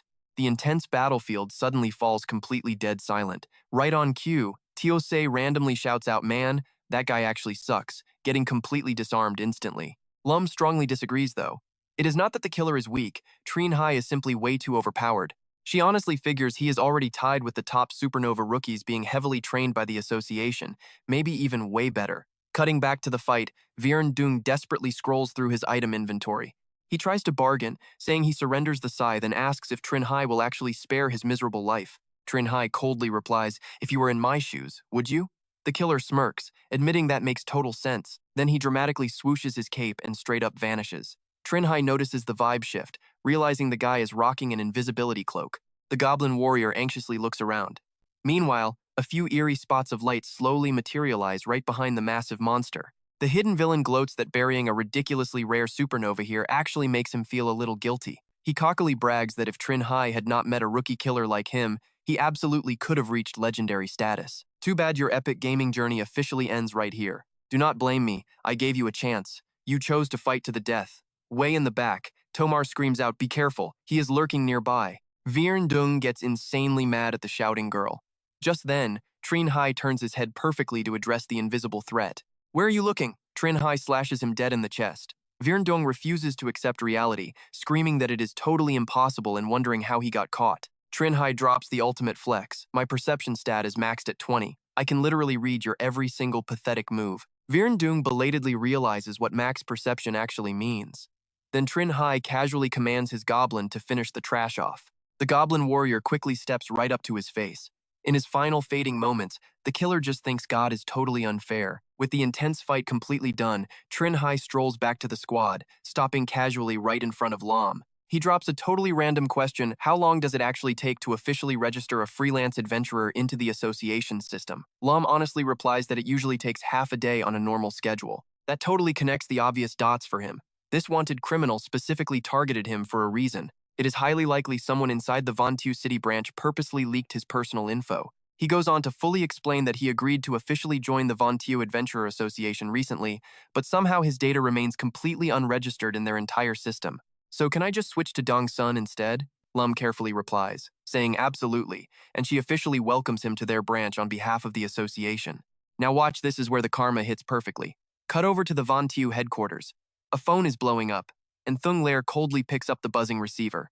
On the other end, Trinh Hai flatly announces he is officially dropping his plans to become an adventurer for Vontu City. The guy angrily demands answers, claiming his info could be updated by tomorrow, wondering why the sudden dramatic change. Trinh Hai drops a heavily implied threat, casually stating he just wiped out a criminal named Cao Virendung. Once the Dongsun folks found out, they immediately invited him to become their local official adventurer. Thung Lair nervously swallows his sheer anger, forcing out a totally fake congratulation about how working locally is convenient. Trinh Hai plays along, fully agreeing that he thinks so too. The shady trader dryly tells him to keep in close touch, and then the call from the other end simply clicks completely dead. In that exact moment, Thungler violently smashes his phone to pieces. Lum looks at the boy, asking if he finished, and Trinh Hai simply nods back. Then, he confusedly asks Tomorrow why she is still hanging around. She happily shares that Lum also invited her to join the Dongsun Adventurer branch. Trinh Hai immediately roasts her, joking that her joining makes him seriously question the overall quality of this whole adventurer title. She gets super embarrassed, whining that she only said a few words earlier and does not deserve this absolutely petty sarcasm. We are about to see just how busted his stats are. Right after that, over at the Dongsun branch, a staff member tells him to disable all active skills. He is told to punch this testing machine using pure raw physical strength. Trinh Hai gets ultra confident, firmly planting his stance. He slowly pulls his arm back, winding up. In one swift beat, his eyes flash with deadly intensity. Trinh Hai punches the pad insanely hard, and the screen instantly lights up with a massive 12. Trinh Hai can't help but marvel. This official gear is way more professional than the stuff back in the GM room. Word on the street is this association even has dedicated trainers. Looks like his old gym routines are finally going to see some action. A few minutes later, Lam walks in with Tomar trailing behind. Von Trong turns to them, asking if the tests are wrapped up. Testing is completely done. His strength and agility both sit right at 12. Lum looks honestly a bit disappointed. Wait, just 12? She remembers his wild performance clearly, and these basic stats fall way short of what he actually did. She honestly thought his base attributes would hit 14 or 15 minimum. But check this out. With ridiculously low base stats, he still managed to blast out level 9 combat power. That means Trinh Hai is using his titles, skills, and actual class to cover for those missing attribute points. Standing off to the side, To Mao is looking pretty suspicious. Mainstream classes definitely cannot pull this off, so does our guy actually have a hidden class and some epic purple combat title? You really gotta wonder. Right after that, Lam steps right up. She lets Mr. Trinh Hai know that his personal info is officially logged in. She hands over his certification card. Trinh Hai rubs his head, asking how they got it done so insanely fast. She replies, honestly, special people get VIP treatment.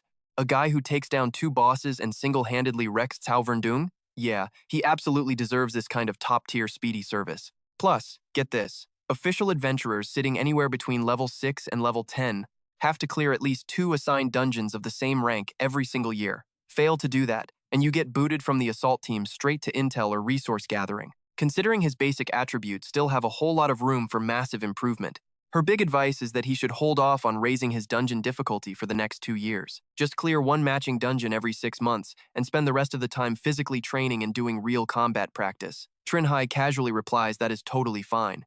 Then Lam keeps the info dump going. Headquarters will occasionally issue some mandatory temporary mobilization orders. During those missions, if he manages to catch or helps corner any wanted criminals or wild dungeon monsters dragged into this world, he gets a pretty sweet reward. Those rewards get converted into contribution points. He can use them to buy title clues held by the association, class certification items, or rare artifacts. But normally, only adventurers level 9 and up get drafted for these jobs, so he does not need to sweat it right now.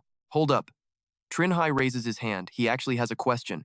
She gives him the floor, and he asks straight up what title clues actually are.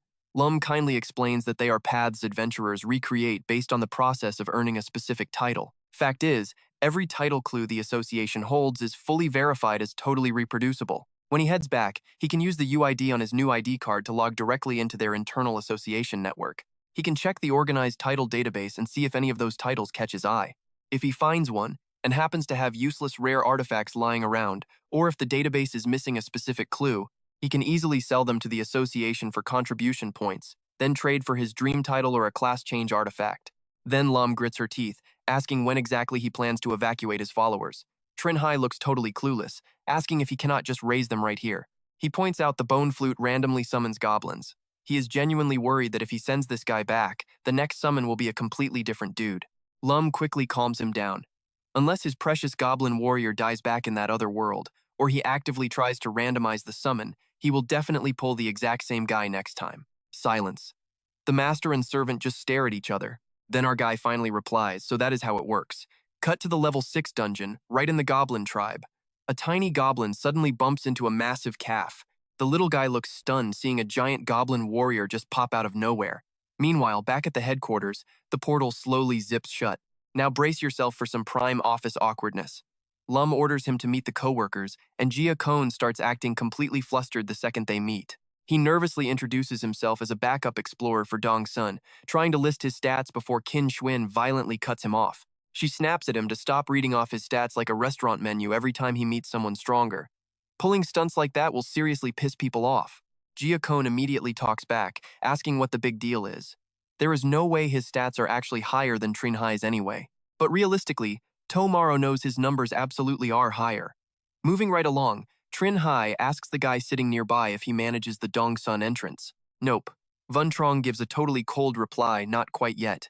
Until the expert level dungeon is completely cleared, a level 8 newbie like him is just not qualified to run things. Trinh Hai nods along, guessing the real gate manager must be somebody else entirely. So wait, did that boss skip out to raid the expert dungeon? Vun Trong quickly shuts that down.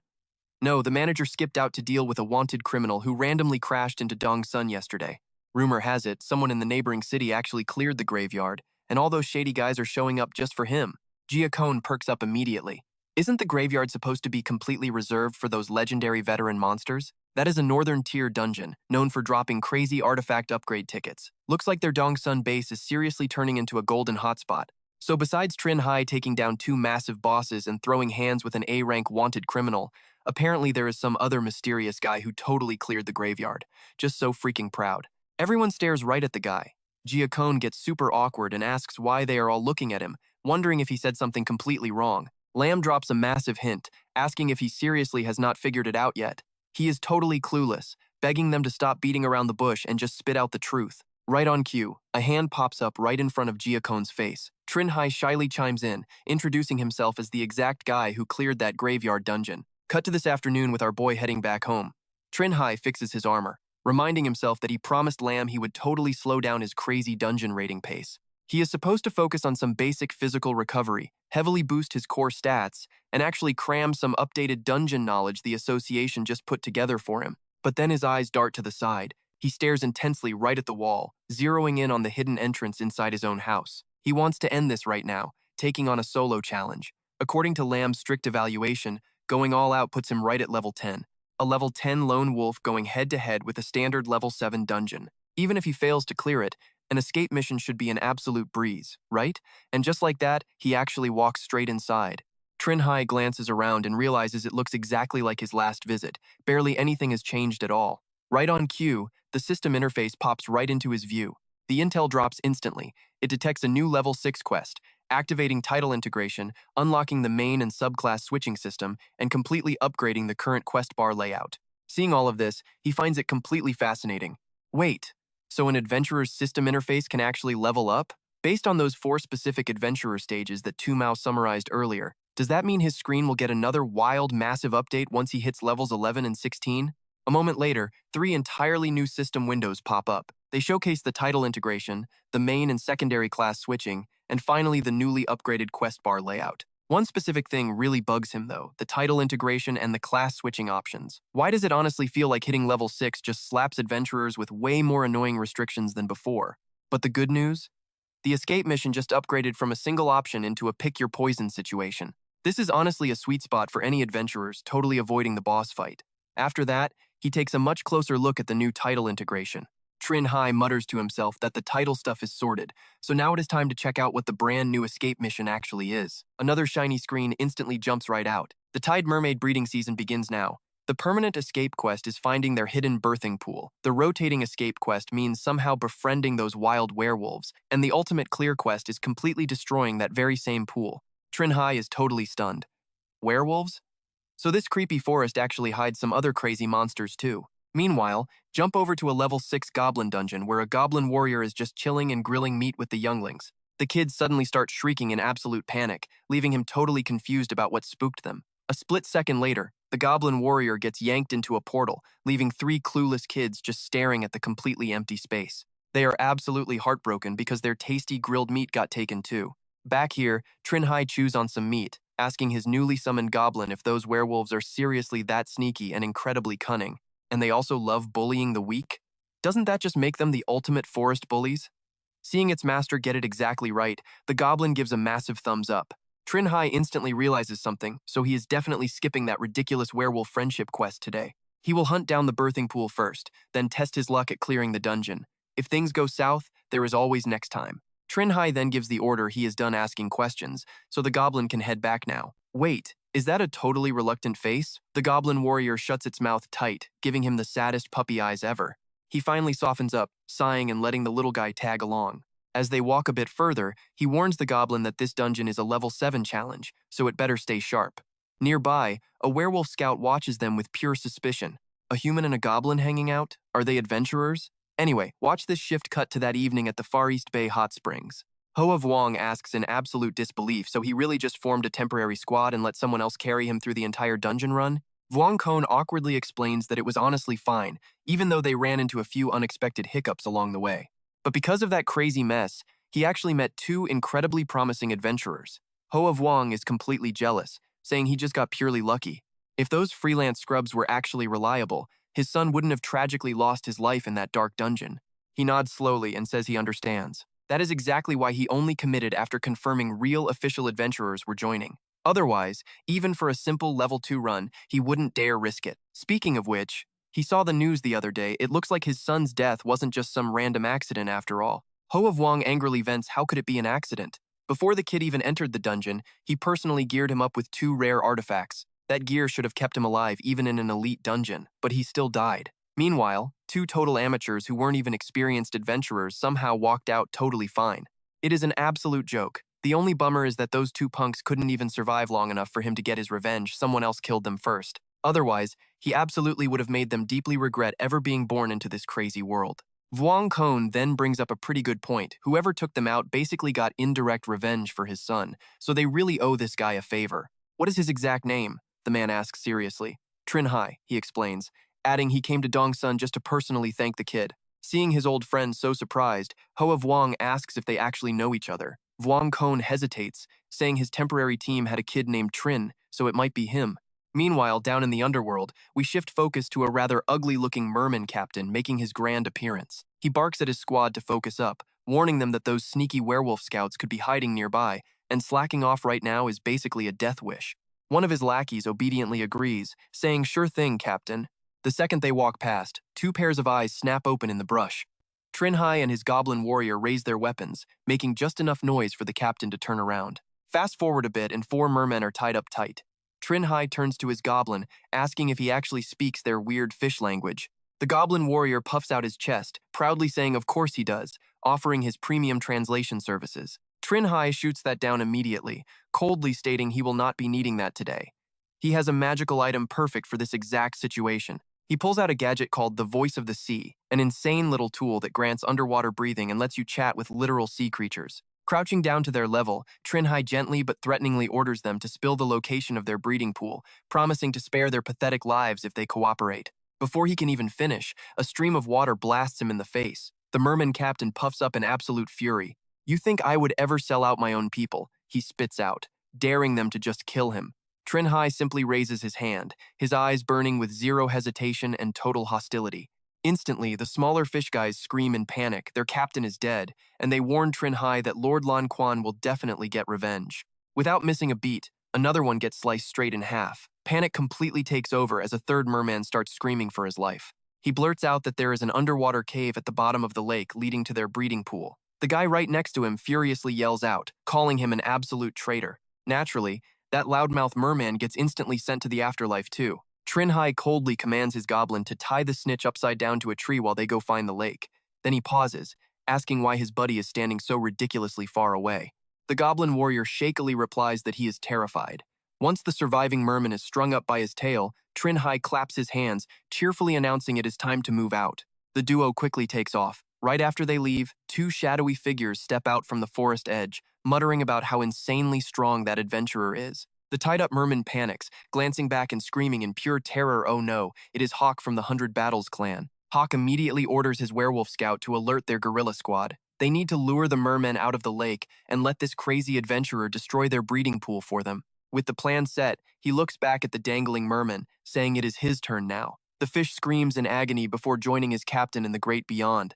Back over there, a massive lake finally appears before them. Trinh Hai just stands there, completely blown away by the insanely gorgeous natural scenery. This thing is way bigger than it looked on the drone footage, but finding a single underwater cave in a lake this huge, and then swimming through it based on a hostage's word, that is rough. He has absolutely no idea how long that swim will take. Honestly, think about how crazy that is. This escape mission alone would easily weed out 99% of adventurers. Even for a super experienced team, this spells total disaster. Going in blind for the first time usually ends right here. You would basically have to ally with the werewolves to escape, then come back after buying expensive diving gear just to have a chance. Truly a level 7 zone way harder than that level 5 goblin cave. But guess who has a magic item for underwater breathing? Trinh Hai might not know how to swim, but his combat helmet actually comes preloaded with underwater fighting experience. Those two cheats completely make up for him sinking like a rock. Right on cue, the goblin warrior lets out a very pathetic little squeak. He awkwardly mumbles about not knowing how to swim either, begging to go home early. Trinh Hai looks at him, completely stunned. You seriously cannot swim? Fine. He sighs, saying he will just send the goblin back first. A spatial portal opens up and instantly teleports the little guy away, leaving Trinh Hai standing alone, glaring quietly at the deep green lake. He tells himself jumping in fully clothed is a terrible idea, so stripping down to just the helmet is the pro play here. Once undressed, he starts doing some stretches. Trinh Hai rolls his shoulders a few more times, declares his warm-up is completely done, and then kicks off the ground with insane force. His whole body dives right in with absolute perfect form time to go.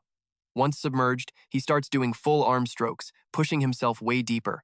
And just like that, he realizes the voice of the sea, combined with his helmet, is a total hack, letting a complete non-swimmer move underwater like an absolute pro.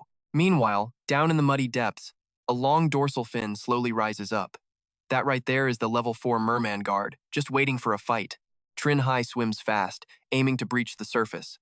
He notices a flickering light and looks pretty surprised by it, deciding to swim up and check it out immediately. He peers around in total awe, realizing he just found a massive underwater cavern completely stuffed with glowing eggs. A few of them are already hatching, popping out creepy little level 1 merman babies. Right on cue, the glowing system panel flashes directly in front of Trinh Hai's eyes. The system officially announces that the persistent escape mission finding the tidal merman's hidden breeding pool is fully complete. He mutters to himself, since the system marked the escape task as done, this place is definitely the legendary breeding pool he was looking for. But seriously, why the heck is there absolutely no one guarding this place?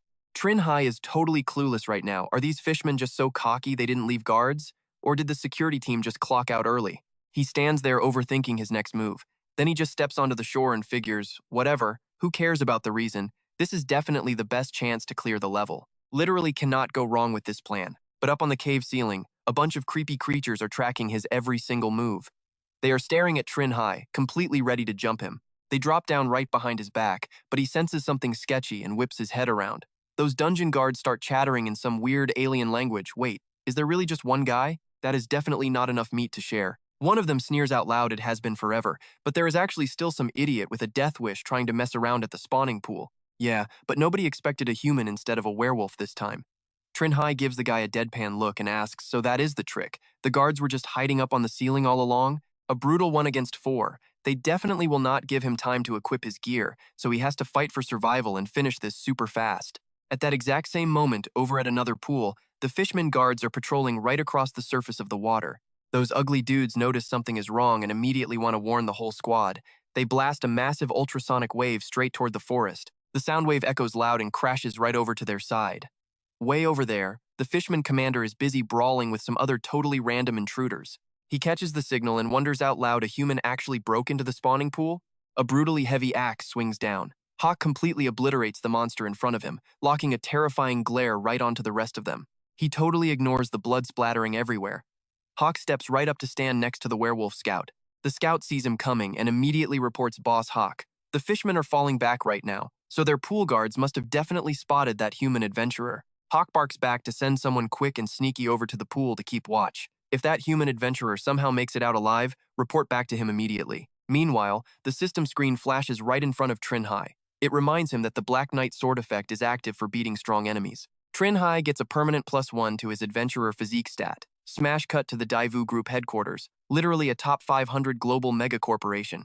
Someone is explaining that dungeon bosses between levels 6 and 10 usually split into two main types. You get your standard team buffers and you get your crazy high combat brawlers. Back to Trinh Hai, who just wiped out those dungeon guards. He admits the intensity of these guys is way higher than those goblin warriors. These guys have to be the actual bosses of this dungeon, right? But here is where it gets wild. The second he speaks, someone creeps up behind him, making Trinh Hai spin around to stare at the massive mob rolling up. It is a level 7 challenge Fishman commander, totally a classic team buffer type boss. Its buffing skill boosts the level of all allied fishmen, pushing their overall power up by a full rank. Plus, level 6 challenge elite fishmen are spawning right now too. Somewhere else, a teacher is lecturing about this exact stuff. He says the buffer type has average personal strength, but insanely boosts the power of their whole race. A solo lone wolf player facing this kind of boss will find it ridiculously hard to clear the level using just their own power. Sitting down there is Two Min, a level 8 adventurer with the Burst Flame Magic title. Beside him is Truong Sung, another level 8 with the Exploding Fist title. One of them is actually listening seriously, while the other dude is just lazily yawning his head off. The teacher gets super pissed and chucks a pen straight down at him. Every single time it is either skipping class entirely or just non-stop yawning. Are my lectures really that boring? Truong Sung casually catches the pen right in his hand, acting cocky as hell as he talks back. But honestly, have we not already covered everything you are teaching today? If you actually drop some fresh knowledge about level 11 and up, I might finally pay attention for once. Hearing that, the teacher gets even more furious and screams. You really think I actually enjoy talking about this basic stuff? It is literally all because of reckless idiots like you guys. If that CJ Supernova kid had not been stupidly arrogant enough to solo a dungeon way above his own rank, he would not have gotten completely destroyed by a team buffer type boss. He totally freaks out and quickly asks, wait, what? The shield god is dead? Two Min turns over and answers him, yeah man, have you not checked the forums lately? People are arguing like crazy over it everywhere. Truong Sung quickly recovers his cool vibe, cracks a smile, and says he honestly had zero clue. Back in the dungeon, an elite fishman launches an attack on Trinh Hai. He instantly swings his sword and slices the guy clean in half, but an insane swarm of elite fishmen swarms him like an army of ants. The big fishman commander loudly warns the newcomers to be careful. This human has some absurdly rare sensory skills, so sneak attacks are going to be completely useless. Everyone rush him together. He is just one guy. There is no way he can handle enemies coming from every single direction at once. The elite fishmen immediately take the order. Trinh Hai looks over at the guy and wonders, what is up with that fishman boss? I have butchered so many elite fishmen already, so why is he still just standing there watching? Are these monsters seriously like roadside weeds that just keep growing back after getting ripped out?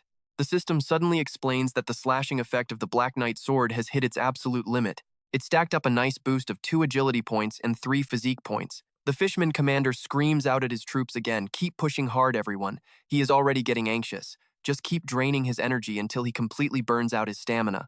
In his head, he is calculating. This human adventurer is just as insanely strong as Hawk. Good thing this guy showed up completely solo today. But with this crazy kill speed, waiting for the elites to drain his energy so the boss can easily finish him off without breaking a sweat? Yeah, bad idea.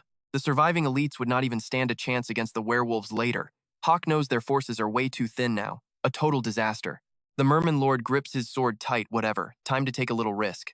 Trinh Hai spots him making a move and simply turns his head, finally feeling bad for your minions and deciding to step up yourself. A system prompt pops up above his head. Miraculous survivor? Seeing this, Trinh Hai quickly breaks away from the elite Merman squad. He has been waiting for this exact moment on his adventurer screen. The elites see him charging straight at their boss and absolutely panic, screaming for the Lord to watch out because this human is a total beast like Hawk. No panic. The Lord calmly swings his blade. Oh, he knows. Trinh Hai pushes off his toes, and his extremely sharp blade flashes by with terrifying, unbelievable speed. The knife slices right through the boss's right arm, but the Lord counters with a brutal slash across Trinh Hai's stomach. The guy just gives a cocky half smile. Taking some serious damage, Trinh Hai downs a health potion in a flash. He immediately dives into the water to make a quick getaway. The Merman Lord barks an order for his elite squad to chase him down instantly. He figures the human is too heavily injured to fight. Hearing that, the elite squad obeys. No hesitation. They scramble into the water to hunt him down. Following the blood trail, they suddenly freeze in pure shock, staring dead at the corpse of a merman guard. One elite is totally confused. Did their lord not just beat that human adventurer to a bloody pulp? How in the world did he run all the way here and still effortlessly take out the exit guard? The guard was literally approached and completely wrecked in a single brutal strike. This guy is insanely good at underwater combat. Never mind how the human pulled it off, all the physical evidence points to one thing. Their lord's big brain calculation might be totally wrong. This crazy human adventurer probably is not heavily injured at all. Meanwhile, Trinh Hai drags himself onto the shore. Take a good look at his status right here. He heavily sighs made it out alive, entirely thanks to this miraculous survivor title keeping him going. Without it, there is absolutely zero chance he could have maintained that swimming speed and combat power with such a nasty wound. If that merman boss actually had a little more patience, Trinh Hai would have genuinely been drained to death by those endless annoying mobs. No wonder Lai Hao warned him going solo into high-level dungeons is an absolute nightmare of a workout. Fighting a whole swarm of dungeon creatures at your exact same level is guaranteed to completely wipe you out. Over in the bushes, some sneaky creep is secretly watching Trinh Hai. Blood is still heavily seeping from the wound on his stomach. The spy stares intensely at the nasty injury, then hurries off to report the juicy details. Hawk hears the news and immediately questions it. The adventurer actually made it back alive? What is his exact state looking like right now? The werewolf scout nervously reports that he did not dare get too close, but the human is definitely heavily injured. Hawk just flashes a wicked grin, his brain already plotting his next major move. Heavily injured? Yeah, right. Over on the other side, Trinh Hai's body has already fully healed up. The elite mermen spot him without a single scratch and absolutely panic. Not wanting to get turned into sushi, they quickly spin around and run for their lives. He watches them scramble away and sighs, definitely settling the score with you guys later. Suddenly, sparks of lightning start flashing right behind his back. Trinh Hai turns around to check out the newcomer. The goblin warrior sees him and curiously asks, "Is the whole crazy fight over already?" Trinh Hai admits he failed. There are way too many mermen in the spawning pool to just wipe them all out solo. He just checked the inheritance book and realized that when goblins fight other races, they literally level up into 100 battle goblins. From now on, you are using this sword. I will try my best to leave behind dungeon monsters that actually match your strength level. Once you hit 100 battle goblin and this sword becomes completely useless, give it back. The goblin is totally stunned by this and asks, "Then what are you going to use?" Trinh Hai immediately whips out a brand new scythe and smirks, "I am using this bad boy." "Oh right, you have to learn how to swim too, because I am definitely raiding this dungeon again, and you need to go all out." The goblin agrees without a single second of hesitation. Somewhere else entirely, a headless goblin corpse is just casually hanging from a creepy tree. The goblin warrior beside him gasps, Genon is definitely the one who did this. Trinh Hai ignores him and opens the system panel to activate the dance with death skill. The system pops up a wild hint. An adventurer hanging themselves with a rope activates a post-death title, bumping perception up by 4 points. Watch the background. Far away, a creepy pair of eyes is staring right at them. It is the 100 battle werewolf, Hawk. He completely sees that Trinh Hai has his guard down. Hawk swings his massive axe and screams out an opening. Hearing the noise, Trinh Hai flinches and turns. Someone is over there? He looks up at Hawk and cannot help but let out a frustrated sigh. Way too fast. He frantically raises his weapon up to block the incoming strike. He sees Trinh Hai actually block the attack and frowns, immediately backing up to keep a nice safe distance from these two. Thank God, Trinh Hai thinks to himself. He pumped his perception up to level 20 just in case, otherwise that jerk Genon would have totally wrecked him right there. On the flip side, Hawk grits his teeth in pure frustration. Wait a minute, wasn't this adventurer supposed to be on death's door? There is absolutely zero chance a half-dead guy pulls off crazy moves like that. Is this kid seriously just baiting him into a trap right now? He glares at Trinh Hai with a super tense frown, then immediately chickens out and bolts straight into the forest. The goblin warrior yells out in total shock. The coward is actually running away. Trinh Hai shakes his head, not necessarily. The guy might just be playing weak to lure them into a trap. The goblin turns its head, looking pretty confused, and asks if they should go after him anyway. Trinh Hai pictures getting absolutely swarmed by a pack of wolves and quickly makes a call. No chasing, he says. They will totally come back and settle the score once they find stronger teammates and actually gear up properly. A little while later, Trinh Hai opens a portal straight back to his messy room. He groans out loud. Who knew levels 6 through 10 would be this insanely much harder than level 5? No wonder all the adventurers start splitting up into fancy intelligence teams and strategic strike squads right at level 6. If you try rushing a dungeon without the right intel, you are basically just asking for a very painful game over. Suddenly, the trusty system panel pops up, catching his eye. It announces that the quest to find the Mlock growth pool is officially complete. But getting Jinan as a teammate? Huge fail. And destroying the Mlock tide pool is still pending, with exactly 52 days and 10 hours 45 minutes left on the clock. Look, he argues to the empty room he might not have cleared the level this time, but he completely wiped out tons of Mlocks and actually survived Jinan ambushing him. No matter what, he absolutely deserves a solid A rank. The system finishes its super complex math and slaps him with a C rank, his grand prize, a basic white support item and an endless supply of literal animal feed. Trinh Hai sees this and instantly throws a fit. What if he has a seafood allergy? Wait, how does the system even know he is allergic to seafood? Plus, he is a human being. What is the point of handing him a massive bag of pet food? Sure, it is infinite, but this makes absolutely no sense. Meanwhile, in some rich villain office, Chu Swang completely loses her mind. What do you mean he got officially recruited by the Adventurer Association? She demands the guy stop right there. He totally swore up and down that Trinh Hai was guaranteed to die in that dungeon. Thuongla just spins around, super annoyed. If even the great Cao Vindung got utterly trashed by the kid, what is he supposed to do? Chu Swang yells back, so he is just dropping her little brother's revenge entirely?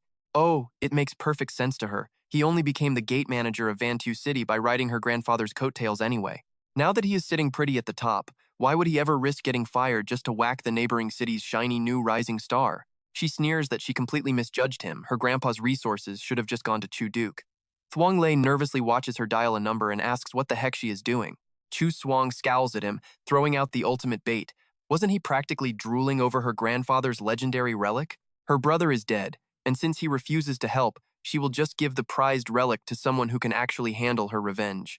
Now pay close attention to this next part. Cut to somewhere else entirely, where a girl glued to a computer screen suddenly lets her eyes pop out in shock. Flashing right on the monitor is a massive bounty notice, offering a fat reward for the head of Dongsun City's level 6 adventurer, Trinh Hai. Whoever pulls off the hit gets Chu Qianmin's epic tier relic. Later that night in a sweaty gym, someone is counting reps hitting 361. Fingers flex hard into the floor to keep balance as the count hits 362. Our boy Anyem is out here casually cranking out his 363rd push-up. The girl literally using his back as a chair speaks up, "Hey Anyem, the black market just posted a shiny new bounty he might actually care about." He does not even pause his insane push-up rhythm, just coldly telling her to read the details. She quickly explains the crazy setup someone is actually dropping a legendary adventurer's prized relic as the main reward, all just to bag the head of Dongsun City's newest supernova. Anyem goes quiet for a second, totally deep in thought, before curiously asking her which rich guy Tu Mao managed to tick off this time. She just laughs. It is not Tu Mao, but it is definitely someone they both know. Meanwhile, back at Trinh Hai's place, his phone is absolutely screaming off the hook. Our hero just woke up, rubbing his sleepy eyes before finally answering the obnoxious ringing. It is an Ann on the line, panicking because he just became a massive target. Trinh Hai lets out a massive yawn. Did they not literally just go over this whole drama yesterday? Besides, he already solved that problem anyway. Ann immediately shoots that down. This is totally different. Some lunatic put a huge price tag on his head in the black market. She begs him not to brush this off. Whoever posted this dark web bounty is seriously dangerous news. Her own brother admitted he would have taken the job if Trinh Hai had not saved her. That finally wakes him up, and he asks for the exact details immediately. Give him the exact details now. Get a load of this totally wild setup. A minute later, he stares at his own hit contract. The massive payout is Chu Qianmin's legendary relic, an epic tier item, and all his personal files. Lam, sitting right next to him, shrieks in shock. He actually has a real bounty on his head. The more Trinh Hai reads, the angrier he gets, demanding to know if they can trace the poster. Lam frowns, shutting that idea down. No need to trace it when the shiny reward is this obvious. It is practically guaranteed that the mysterious poster is a direct relative of that legendary adventurer, Chu Qianmin. What did this guy even do to make them so mad? Trinh Hai is supposedly just a level 6 on paper, but they slapped a massive bounty on his head using the relic of Chu Qianmin, a literal legendary adventurer. Trinh Hai looks like his soul just left his body. He sighs heavily. He has no clue, never even heard of these people. Lum jumps back in. "All right," he says. "I will contact the boss first, see if he can convince them to take the post down. If it is just a huge misunderstanding, maybe the boss can get a crew together to help clear his name. And seriously, stay inside the association for a few days. A legendary adventurer's relic is going to attract some absolute psychos." Right on cue, some guy smashes through the glass window and breaks into the room. The intruder paces around the room. "Looks like someone else beat me to the punch," he mutters. But looking at the living room, there is zero sign of a struggle. That adventurer named Trinh Hai is probably hiding out in a dungeon house right now, scheming away. Honestly, hard to say if he is insanely lucky or totally cursed. Hiding in the dungeon house saved him from the first wave of attacks, but now he is completely trapped inside. The guy assessing the scene is Vung Nier, a literal assassin. With that, he bails. Vung Nier checks the quest board, locate the title Murloc spawning pool, kill 5 elite werewolves, and smash the pool to pieces. 8 challenge attempts remaining. Time left on the clock 52 days, 1 hour, and 34 minutes. He calculates the odds. Besides him and the target, there are exactly 4 other people creeping around this dungeon. How many of those 4 are friends with the target, and how many are just greedy bounty hunters? Meanwhile, somewhere else entirely, a guy is getting completely wrecked. Hawk swings his axe down on the man. Military tactics are never deceitful. Human, he snarls. The battle-hardened werewolf Hawk stands tall in the middle of a literal graveyard of bodies. He yells at his totally useless subordinates. This annoying adventurer must be completely out of his mind. Didn't I post scouts to watch the fake entrance? Why did he chase us all the way here? Not only am I injured, but my troops just took a massive hit. Hawk starts running the numbers in his head. What if that crazy adventurer from yesterday actually comes back? Or worse, if the Murloc commanders in the pool find out about our current pathetic state. He makes a call. Nope, as long as there are green hills, there is firewood. Time to pack up and run. Cut to the other side of the forest, right by a bright blue lake. Vung Nier casually strolls up to the water. He glances left and right, totally sizing up the absolute weirdos hanging around the area. On the right, some guy is staring blankly into the water. On the left, two others are quietly plotting something shady. Vung Nier pieces it together. 3 hunters means the target has one friend here, tops. Meanwhile, over at the gym, Mar struts in and knocks on a door. You looking for me, Coach Ann? He asks, and Yim replies from inside, yeah. Do you know about the massive bounty on Trinh Hai? Maru nods. The coach tells him to call Trinh Hai up right now. If the guy does not even realize he is being hunted, then just grab any random level 6 to level 10 guy from the Wells gym and invite him to a dungeon fight. I don't need to spell out the rest for you, right? You know exactly what to do. A minute later, Trinh Hai gets the phone call, and he is absolutely sweating bullets. He stares at Mar's name on the screen, totally panicking over whether to answer. Is he calling to give a friendly warning, or just fishing to see if I know about the bounty yet? Yeah, no, better not answer. His dungeon house location is totally blown anyway. If the guy asks later, he will just play dumb and say he was busy raiding the Murloc dungeon at home. Cutting over to another spot, Lai Lai turns to Lang Tae. Looks like we showed up way too late, she groans. That Trinh Hai guy must have already been forced into the dungeon by the others. Should we even bother going in? Lang Tae doesn't even blink, deciding they are going in anyway. A second later, the two of them step right through the gate. The system panel suddenly flashes open. And get this, the exchange quest to kill 5 elite werewolves now clearly states it is completely impossible to finish. Back with Vung Nier, he is staring at the exact same screen. Why would this quest suddenly become impossible? He runs the logic. Did someone already wipe out the elite werewolves, leaving less than 5 alive? Out of nowhere, some guy steps up to say hi. Hey, want to have a little chat? He asks. Those hunters over there seem to have something they really want to discuss with us.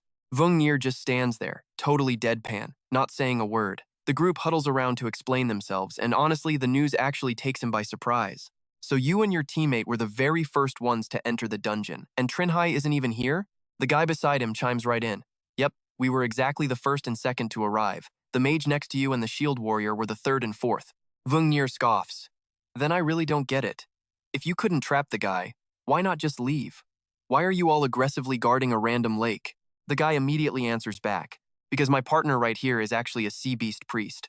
He spotted a rare hero-tier Murloc spawning in this exact dungeon, and he desperately wants to force a master-slave contract on it before it fully matures. Vung Nier raises an eyebrow. So what about the rest of you? Why aren't you out doing the exchange quest? Someone else jumps in. Because right after we got into the dungeon, we used a drone to try and track down Trinh Hai. But instead, we just found that guy guarding the lake. Another chimes in, yeah, and by the time we actually ran over here, the guy refuses to admit Trinh Hai is in the lake. He also will not explain why they keep guarding the water. So what are they supposed to do? They stay right there and guard it together. The guy beside him raises his voice. Hey, you cannot blame me. He could not simply say his friend spotted a newly born Murloc hero in the lake and dove in. Plus, he cannot even swim. He was literally just standing on the shore waiting. All three furiously blame each other. Seeing them shout, Vuong Ni quickly steps in. He tells them to wait. He basically gets it. But there is really no need to negotiate. The guy next to him thinks for a second and goes totally silent. Then he speaks up. Actually, there is a reason his companion just died. Something is definitely lurking in the shadows right by the lake. That guy is Mananutu. He grabs a corpse and declares that his power just increased. He asks if there is a lot of food like this outside.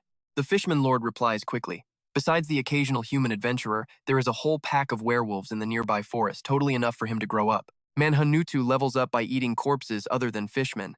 But here is the catch. The level of the bodies he swallows cannot be lower than his own. The Fishman Lord speaks again right now. That is impossible. The recent adventurers weakened their forces so badly they cannot fight the forest werewolves anymore. Hearing this, Manhanutu slowly turns around and glares right at him. So how long will it take?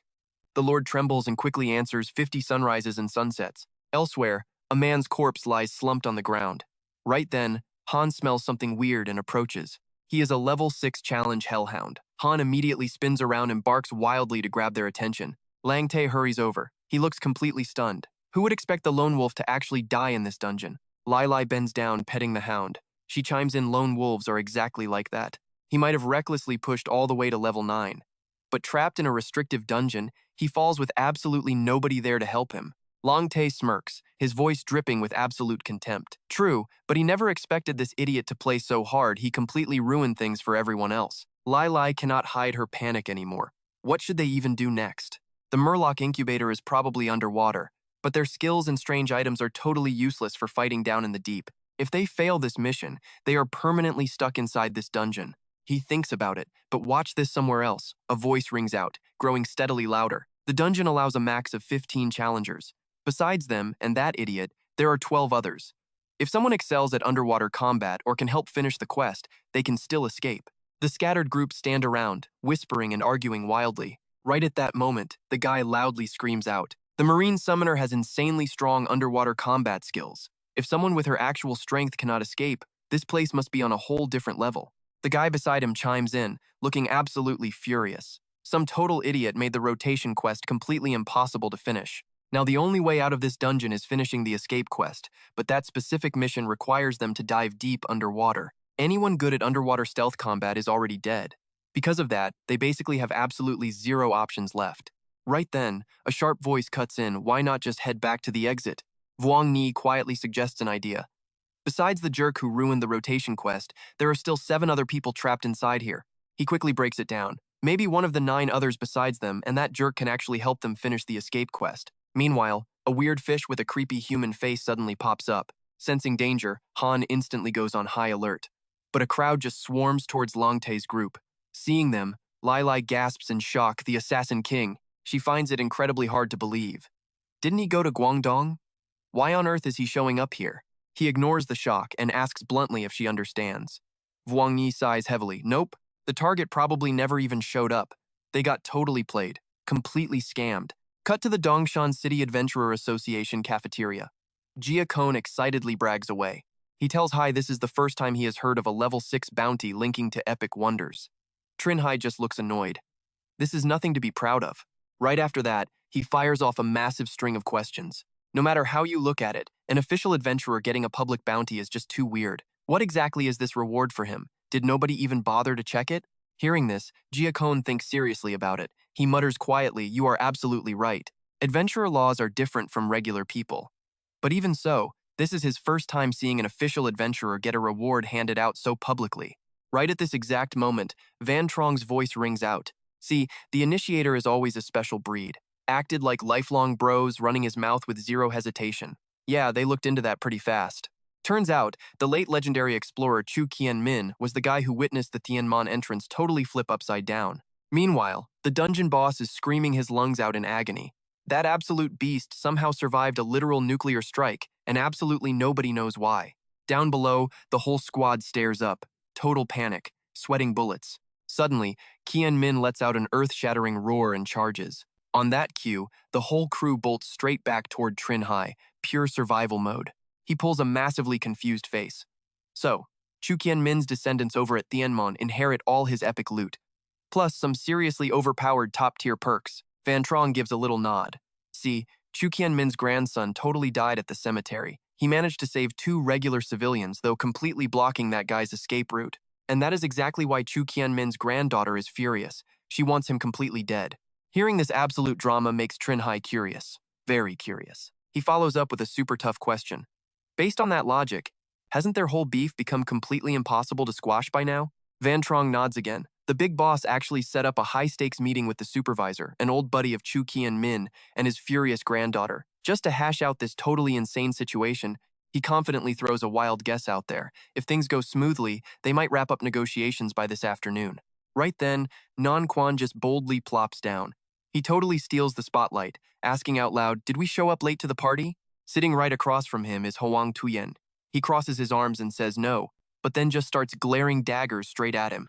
His voice rings out super cold. It perfectly matches that absolute death glare on his face. Non Quan forces a super awkward smile. Meanwhile, over at an insanely modern apartment building, a guy suddenly face plants hard onto the floor. He panics and yells, "Damn it, why can't I get inside?" The guy cannot help but feel annoyed right now. Big time. That other dude just walked right in. So why is he getting physically blocked? Meanwhile, back with the main crew, since when did it get so crowded? Right at this exact second, Chi Hung loses his mind. He yells, "What do you mean Trinh Hai is not inside this dungeon? Do they seriously have to dive into the water for this escape mission?" Completely opposite to his panic, the other guy stays chill. Yeah, the rotation quest avoids the water, but that absolute idiot Tham Muk totally ruined everything. Now the entire mission is completely stuck. They can only escape after the entrance flips. That is it. Langta chimes in with a super low, serious voice. The big problem here is that the animals and fruits probably will not keep them alive until that entrance flips. Now here is where things get messy. The crowd completely loses their cool. Voice is getting insanely harsh, asking what they should do. Maybe just fight to the death over forest snacks? Someone else totally panics, yelling out, "Did anybody pack enough food and water?" Swearing they will pay top dollar. Meanwhile, Q Don just flashes this completely evil little smirk. The scene then shifts to these endlessly rolling mountains in the distance. Q Don is just casually strolling through the woods right now. He almost bursts out laughing. He had zero hopes, but even an elite assassin like Wang Yi got stuck here. The absolute second he steps close to the tree, a gnarly lightning bolt shoots out. He just keeps casually walking and running his mouth. Looks like a few rivals are down for the count while he finishes his escape quest. Right then, a wild idea flashes through his chaotic mind. Who knows, maybe he can actually snatch up Chu Qianmin's insanely rare epic tier relic for himself. Just the thought of it has him laughing. Pure maniac mode. Over in another spot, the Fishman Lord asks with a totally clueless look, "Wait, some distant tribe actually sent an envoy to visit them?" The Fishman guard quickly answers right back. Yeah, the guy is calling himself the Cao Dao Fishman High Priest. Hearing that absolute nonsense, he aggressively grinds his teeth in pure rage. Then the Fishman Lord turns super serious, asking Lord Nuot Chung if he actually wants to meet this guy. Manhwa no 2 gives a cocky little sneer. Just to be safe, they should call all the outside fishmen back home. At that exact moment, Q Don rolls up. He speaks up with some insanely hyped up energy. Wait, a Cao Dao Fishman? He seriously wants to know how the heck this guy bypassed all the gnolls and crazy adventurers to reach this spot. But stepping inside, Q Don completely freezes up. Right in front of his face is the guard, swimming crazy fast through the water. The Fishman guard announces in a totally deadpan voice. The Lord agreed to see him, so follow along. Getting the green light, Kyo Don quickly hustles right behind him. Right at this very second, his system screen brilliantly lights up. It sends him a massive notification. The escape quest is officially complete. The moment he skims the text, Kyo Don flashes that smug little sneer. So the escape mission is already done. Totally worth all the ridiculous effort. Suddenly, the Fishman guard yells out, "What are you looking at?" Out of nowhere, glowing screens pop up right in front of Q Don. Mind blown. A level 7 underground city hero unit? How is there a literal hero unit down here? Seeing this, the Fishman Lord lets out a furious, rage-filled scream. "What are you spacing out for? Lord Nuot Chung is talking to you." Kyo Don violently grinds his teeth. Cold sweat starts dripping down his face. He just keeps telling his own brain, "Do not panic, absolutely do not panic right now." Since the dungeon locals cannot actually see his quest board, Kyo Don figures a half-baked excuse will totally do the trick. He instantly switches up his whole vibe, boldly claiming that he has already paid a visit to plenty of fishman tribes. But he acts totally blown away, saying he has never seen a tribe put their egg pool somewhere completely unreachable. He plays dumb, claiming he was just stunned. Hearing this obvious flattery, the fishman commander actually starts chuckling. The commander proudly brushes it off, bragging that not every fishman finds such prime real estate. But right on cue, Manhwa no 2 ruins the vibe, stepping up and growling that something is seriously wrong with this guy. The freak rolls out his weirdly long tongue, eyes completely glued to Kyo Don. He coldly declares that his natural instinct never lies, and right now, it is screaming at him that eating this guy means a free level up. And spoiler alert, his appetite ability never triggers for fellow fishmen. Busted. Another fishman immediately screeches out that he is an absolute imposter. Meanwhile, we cut straight over to a ridiculously fancy villa, where Chu Swang is basically losing her absolute mind, just screaming her lungs out in pure rage. She yells that her brother totally had a chance to escape, all before that annoying do-gooder Trinh Hai messed everything up. According to her, her brother should have been the one to survive. Cut to Trinh Yan Quan, totally deadpan, staring at his official government adventurer emergency manual, specifically checking out Article 4. The rule clearly states that during any dungeon survival scenario, players absolutely must prioritize helping the weakest group escape before doing anything else. After reading off this super boring legal jargon, Nanquan casually drops the mic, confirming Trinh Hai played totally by the rules and did absolutely nothing wrong. Chu Swang fires right back, whining that Trinh Hai was not even a government guy back then. But Hoang Tuyen just raises a hand to shut her down. He tells her to zip it for a second so he can ask one simple question. Nyan Quan just smirks like he already saw this coming, giving a super polite little bow. He tells the old man to go ahead. Hoang Tuyen gets straight to the point, asking just how insanely powerful Trinh Hai could actually become if things go well. Are they looking at a solid core member, a solo regional boss, or an absolute living legend? Faced with that massive question, Nan Quan basically turns into a hype man, his voice rock solid. He points out the guy started as a nobody, hit level 6 in barely a month, and totally clapped the notorious True Dung in a one-on-one street fight. Honestly, no matter how you look at it, Trinh Hai has completely shattered expectations, especially with his crazy stunt in the dungeon tomb. Non-Quan firmly believes that with his skills and his moral compass, the guy could easily run an entire region. He might even hit legend status. Hong Tuyen is left completely speechless, looking like he just bit into a super sour lemon. After a long, super awkward silence, the old man finally caves in, grumbling that they will just drop the whole thing and make the East China Agency take that massive bounty down later today. Chu Swang practically short-circuits hearing this, immediately screaming out in total and utter disbelief. But he shuts her right down, warning her to grow up fast. He admits he only spoiled them out of deep respect for Qian Min, but even his legendary patience has a hard limit. Huang Tuyen drops his voice super low. He bluntly states they are not tossing away a potential legendary rookie just for her petty revenge trip, and he heavily bets that Qian Min would totally agree with him on this exact issue. Meanwhile, in a way better mood, Jia Kone comes practically skipping over, yelling out that he has awesome news for Trinh Hai. Trinh Hai just blinks, totally confused, right as the kid excitedly announces that the massive bounty on his head is completely gone. Over at the Wells Company, staring at the empty bounty board, one of the girls is having a seriously hard time processing this. You have to admit, seeing a massive hit vanish in under 24 hours makes you wonder who exactly is pulling those giant strings. Two Mao throws out a pretty bold guess, maybe only the bounty got pulled and the guy is totally fine, proving it by saying Trinh Hai literally just texted him back. Anyem puts her detective hat on, guessing that Trinh Han Quan must have bailed him out. Who knew that guy cared so much about some random rookie? Back to Crazy Town, Chu Swang is still throwing an absolute tantrum, crying to Uncle Hong that he gave her permission to post that hit. She demands to know why he instantly folded just because Trinh Han Quan spoke up, wondering if that guy really has that much clout. Huang Tuyen mutters back that if it was just pressure from the Dong Sun faction, he could have stalled things for a few days. But nope, the heat is coming from way outside the association too, and everybody is breathing right down his neck. He gives her a very serious reality check. This Trinh Hai kid has way scarier, deeper connections than she realizes. Meanwhile, poor Q Don is currently screaming his lungs out in sheer agony, his voice completely hoarse and shaking. The guy begs them to stop hitting him, crying that he already spilled everything and just wants to live. The Fishman commander respectfully bows down, loudly reporting to his boss that the brutal interrogation is finally wrapped up, all while shooting a very nervous side-eye straight over at Manhwa Notu. He drops the intel. There are 12 adventurers chilling in the forest right now, and every single one hits as hard as a werewolf boss. The upside? Not one of these 12 surface dwellers actually knows how to fight underwater, meaning a direct raid is totally off the table. Even better, for some wild reason, those guys are completely pinned down in the woods, unable to retreat at all. Thanks to their ongoing war with the werewolves, the forest is wiped totally clean. There is zero chance those humans can forage enough food to survive 50 days. He taps the armrest lightly. A highly sarcastic, deeply amused smirk creeps onto his face. Cut straight over to the Dongshan City Adventurer Guild. Inside, some guy loudly introduces the man of the hour, the Dongshan City entrance manager, Trinh Yan Quan. He is the one who stepped up to mediate your little situation. Trinh Hai quickly thanks Mr. Trinh, offering up a very polite, practiced smile.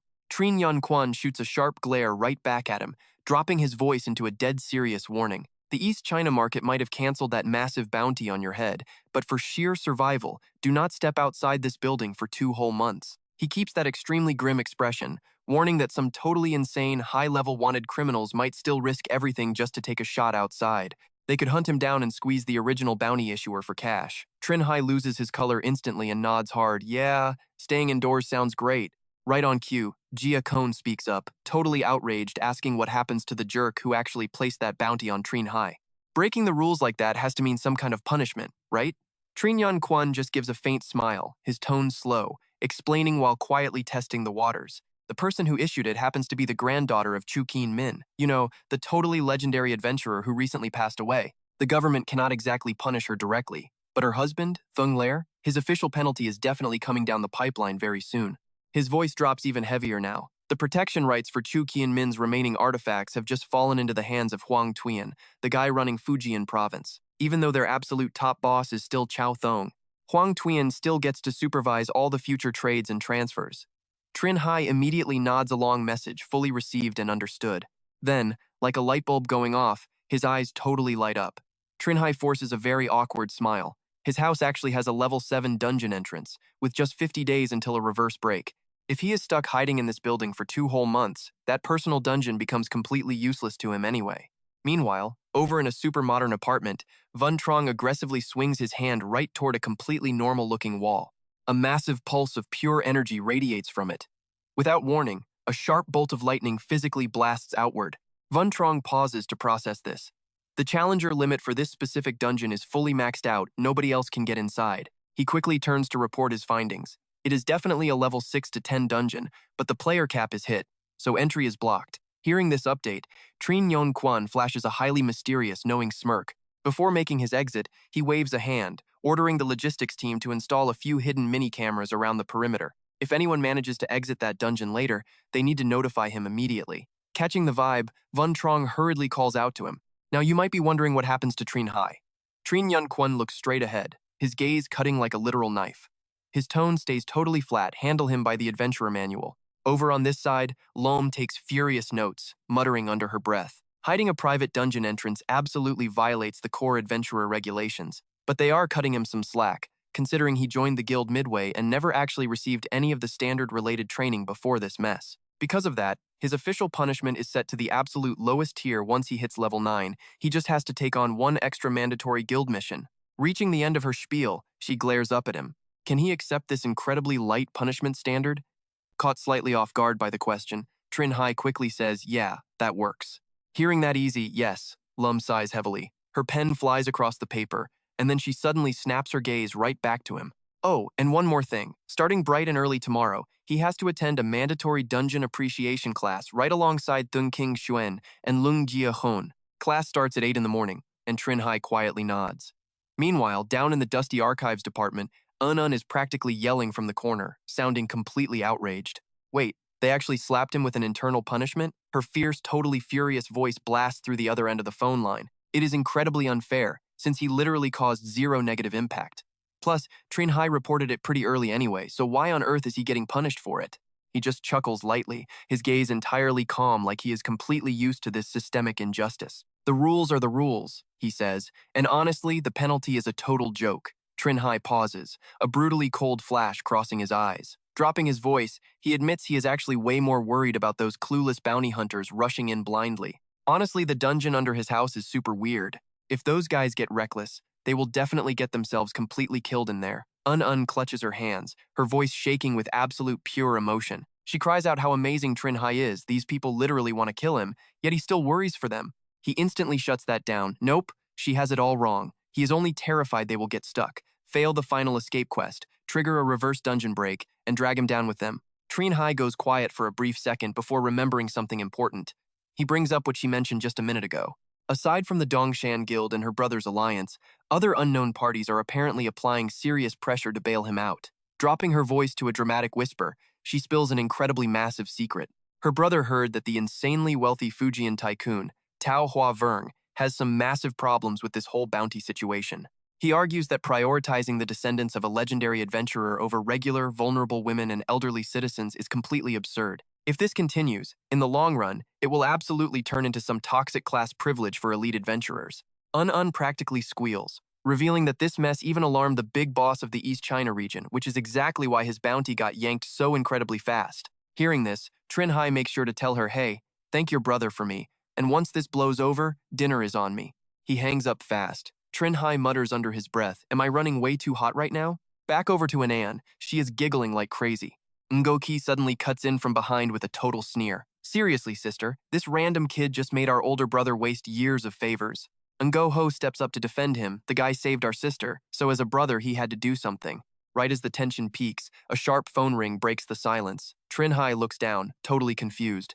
Who is calling now? He answers without thinking, and a deep, commanding voice hits his ear. It carries this heavy, undeniable authority. I am Tao Ho of Wang. Meeting absolute silence, the older man sighs slightly, assuming Trinh Hai just does not recognize the name. He quickly replies with total respect. No, my friend said you personally pressured the East China manager for me. That is why my bounty dropped so fast. A brief pause follows before Ho of Wang speaks again, so you already know. He suddenly turns dead serious, deciding to just speak bluntly. Trinh Hai holds his breath. Ho of Wang's voice turns freezing cold, every word heavy. Not long ago, my son died in the succubus dungeon over in Yungxiao City. I investigated and found out you killed Vulture, the guy who actually owned that place. So in a way, you avenged my son, meaning we are totally even now. Then his tone drops, but the pressure actually gets way worse. Of course, that is not why I called today. I want to talk business with you, purely as a merchant, not making him wait. Ho of Wang explains right away, it is simple. My friends and I see a lot of potential in your future. We plan to invest in you as payback. We hope once you become a regional manager, you might actually listen to our advice. At the very end, he firmly lays out the proposal. If you think this works, we can hash out the details whenever you have time. Now check out this transition. Chow V smiles at a class. I am Chow V, your basic attributes instructor. Nice to meet you all. Before we start, I have a question. His gaze sweeps across everyone, his voice steady. For a brand new adventurer, out of strength, speed, stamina, intelligence, perception, and resolve, which of these 6 stats matters most? Giacone answers firmly, voice full of arrogant confidence. Why even ask? It is obviously strength. After all, most escape and clear missions require you to kill a specific monster to actually finish the job. If you lack strength, you just fail the mission. Qin Shuyan leans over and counters with a smile. Even an idiot knows to pack armor and sharp weapons before entering a dungeon. With gear, even weaklings can butcher low-level monsters. So from that angle, having just enough strength is fine, but it really is not that crucial for total newbies. At this point, he turns to Giacone like he is slapping him in the face. Speed actually boosts survival odds. Chow V nods, eyes shining with real approval. The student is right. Looking at the guild stats, once you factor out special titles, classes, and gear, the single stat impacting low-level survival and win rates the most is definitely speed. Right then, Trinh Hai raises his hand, so speed affects survival against monsters inside the dungeon. Got it. That makes total sense, but why does speed completely dominate player versus player fights too? He speaks slowly with real weight. The logic is actually quite simple. Titles, classes, and gear for newbies do not form a complete effective offense and defense system yet. So in early PvP battles, whoever lands the very first strike completely wins. That is exactly where speed matters. Hearing this, Trinh Hai gets an epiphany. So that is why. No wonder Vulture and those wanted criminals either moved super fast or used combat styles that totally countered speed. That is the whole trick. However, Chow V makes sure to warn them extreme speed builds between level 6 and 10 slowly stop working. For one, adventurers start using dungeon drops to finally complete their offensive and defensive systems. On the other hand, survival rates plummet past level 6 like crazy. As the dungeon rank scales up, the sheer variety and number of monsters spike massively too. Relying purely on speed just cannot handle the new environment when chain missions and monster difficulty ramp up. The class whispers. Qin Zhuyen asks directly, so which stat is best from level 6 to 10? Chow V smirks a little bit. Actually, past level 6, unless you are a core supernova strategist, you have to adjust to your team. It is not about the best stat anymore. It is about what role your squad needs you to play. Giacone nods, so that is the deal. Then Trinh Hai suddenly speaks up. He shifts his gaze over to him. But between different attributes, there's definitely a pretty vague gap in stats, right? Like with a single point. Would adding perception or strength be better? Caught totally off guard, Chow V hesitates for a second. That's absolutely a real thing. Right now, the widely accepted ranking is clear. It puts charm way above perception, intelligence over stamina, and finally speed over pure strength. Chow V simply shrugs his shoulders. But this exact order is validated by the legends themselves. Think about those adventurers at the absolute top of the pyramid. Their judgment definitely has a solid reason behind it. A little while later, the student group gathers up at the cafeteria. Meanwhile, Trinh Hai tucks himself away in a corner, staring dead serious at his screen. A system prompt pops up asking if he wants to change classes. The hidden heroic knight class adds 1 charm point upon a successful switch. Trinh Hai looks super stressed out. He squints his eyes, thinking hard. This heroic knight might give him a free charm point if he successfully switches. And yeah, it's a rare hidden class, but his main role is already a close combat fighter. If he picks a subclass of the exact same type, could 1 + 1 end up being less than 2? Right when Trinh Hai is deep in focus, Giacone pops up. What are you thinking about? Under that suspicious stare, Trinh Hai answers carefully, absolutely nothing. Giacone feels instantly let down. Flashing a forced smile, whatever, don't say it then. Breaking the awkward tension, Giacone steps closer with total excitement. Right, Lamb told me to ask if you're going to the weapons class this afternoon. Apparently a martial arts master from Macau is dropping by to teach us. Over in a totally different scene, a super strict voice echoes from inside the huge stadium. Stop right there, Trongjang announces in a low tone. He marks the end of the 7th round. The second he speaks, Thuong King Shuyen wins. At that exact moment, Trinh Hai furrows his brows hard. Now watch this. Realization hit. Is the spear advantage really that massive? Even factoring in the Ice Master effect, he's down 14-0, and the guy isn't even faster than Trinh Hai. He doesn't have better stamina either. Just then, Truong suddenly steps closer. You've lost 7 rounds already. You still want to fight? Hearing that, Trinh Hai grips his weapon super tight. His voice rings out completely resolved. I'm not tired yet. The ref immediately turns toward Qin Shuyan. What about you?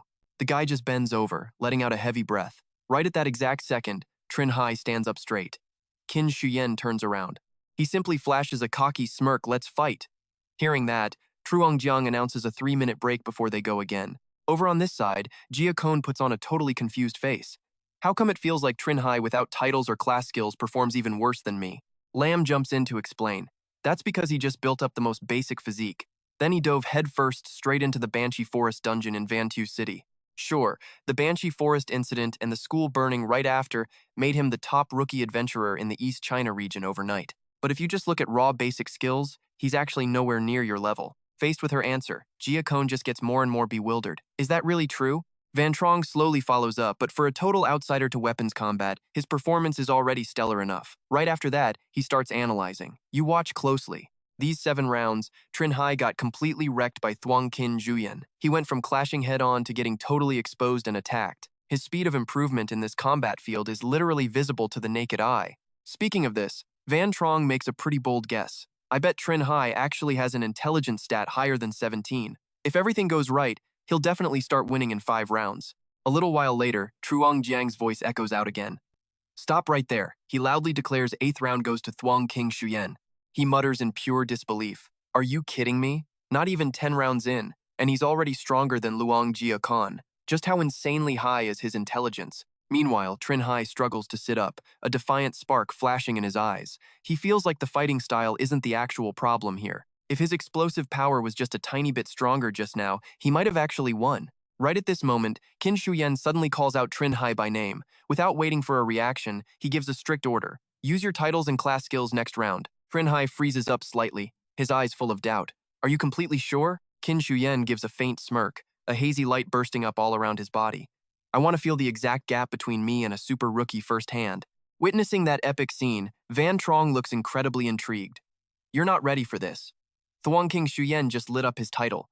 They're totally getting serious now. Cutting back to Trinh Hai, he pushes himself up, his voice suddenly ringing out fine then. Then Trinh Hai glances back and tells Truongjiang, you should step aside a bit. I'm worried my speed might end up hitting you. He just smirks coldly, don't worry about me. Listening to him, he lets out a quiet chuckle. Fair enough, I'll try to wrap this up real fast. At the exact same time, Qin Shuyan frowns coming back from the dead, looks like a B-rank title that boosts pure explosive power. Gotta note that it needs specific conditions met before it brings those insanely high attribute bonuses directly to the user. In that split second, Trinh Hai points the tip of his sword right at him. My side is totally ready, you go ahead and attack first. Hearing this, Qin Shuyan shuts that down without a second thought. His eyes light up with a confident smirk. Tell you what, do not blink right now. He grinds his teeth together. Come at me, let me see what this super rookie title is actually worth. Before Qin Shuyan can even react, Trinh Hai completely vanishes from sight. He lets out a quick chuckle way faster than before. Watching this play out, he just stands there totally stunned. Insanely fast. Qin Shuyan grips his spear handle as tight as he can. Watch this closely. The guy charges in roaring at the top of his lungs, but Trinh Hai is just flat out quicker. The spear tip seemingly pierces right through Trinh Hai, but Qin Shuyan suddenly freezes in place. It takes him a solid second to finally glance down. Trinh Hai had already swung his sword right across him. He stares dead into Qin Shuyan's eyes, and in a flash, his blade slices hard through the air. Total silence drops. The tip of that sword is pointing straight at his throat. That cold tone practically stops the air right inside Qin Shuyan's lungs. You lose. Trinh Hai just stares him down and says it. We are done for today.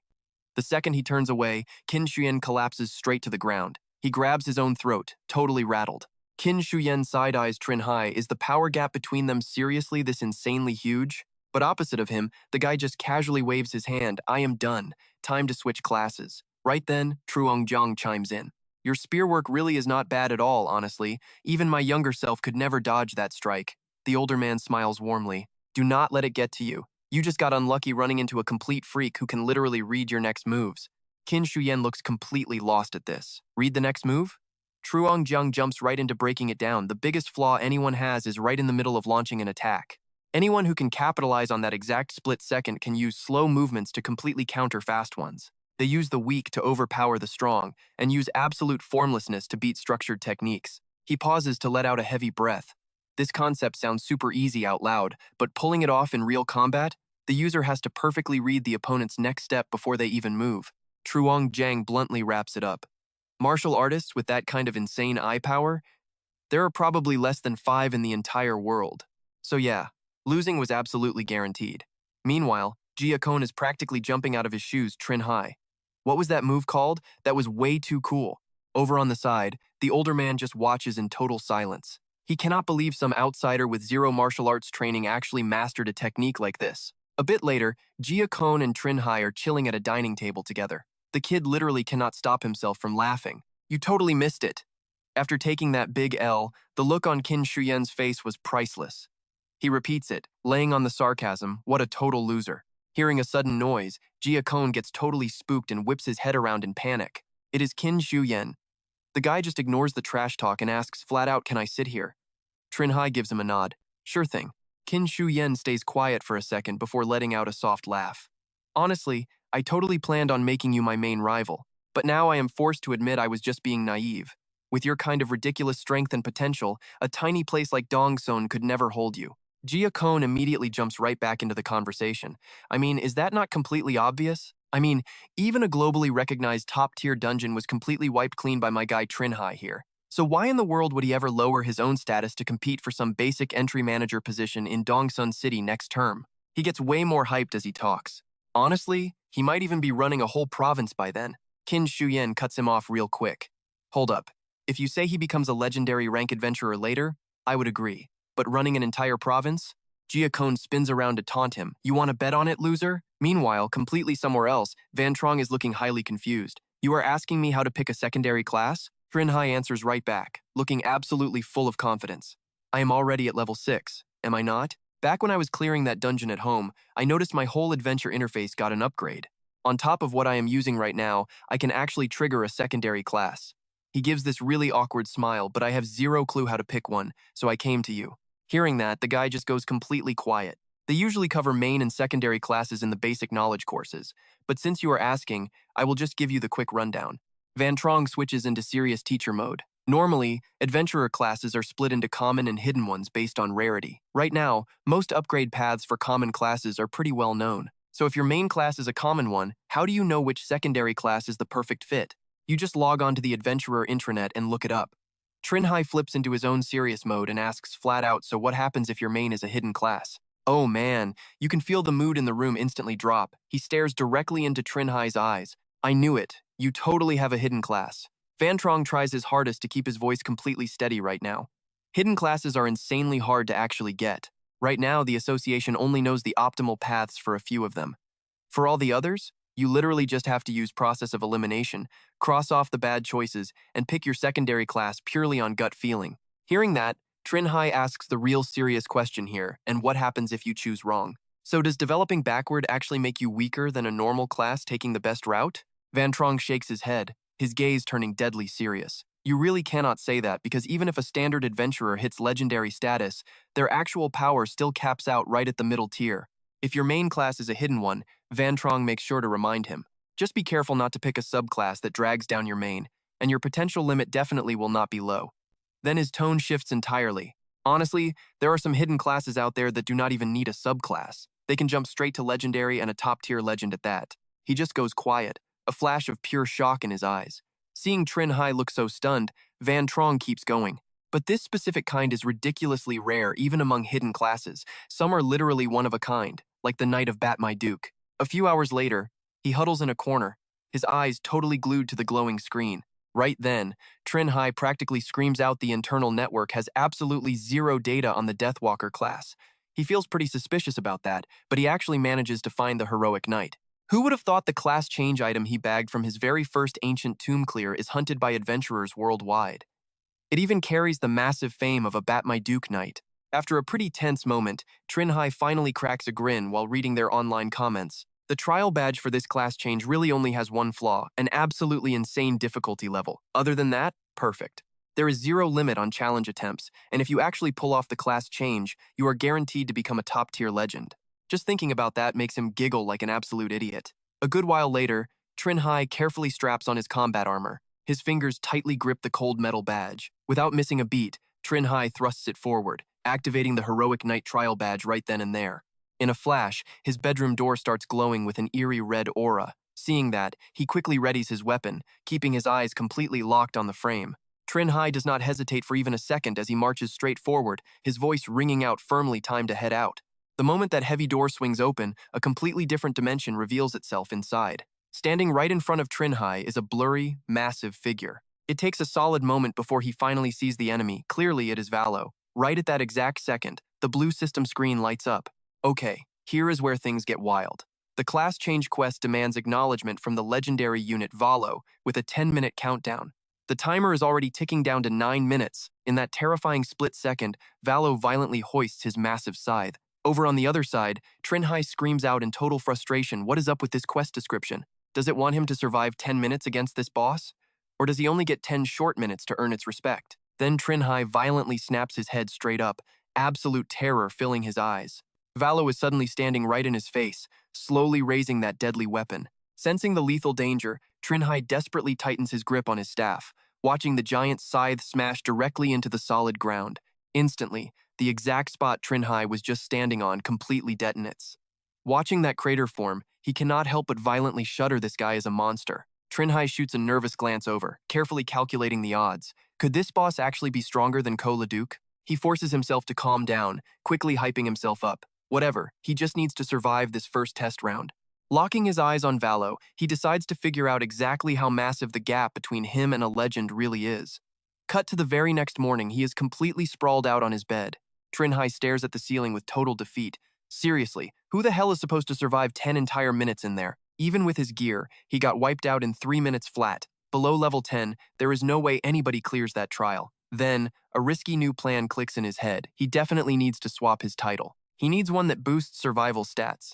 But swapping titles would drop his perception stat way below 18. That means he would lose his hidden one-step, one-kill effect. Suddenly, Trinh Hai shoots up like a bolt of lightning. Wait a second, does he not still have that special item tucked away?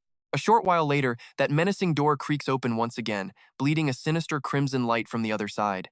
Valo looks visibly confused for a second, clearly having no idea what is happening. Soon enough, the giant boss starts taking heavy, slow steps, hunting for Trinh Hai.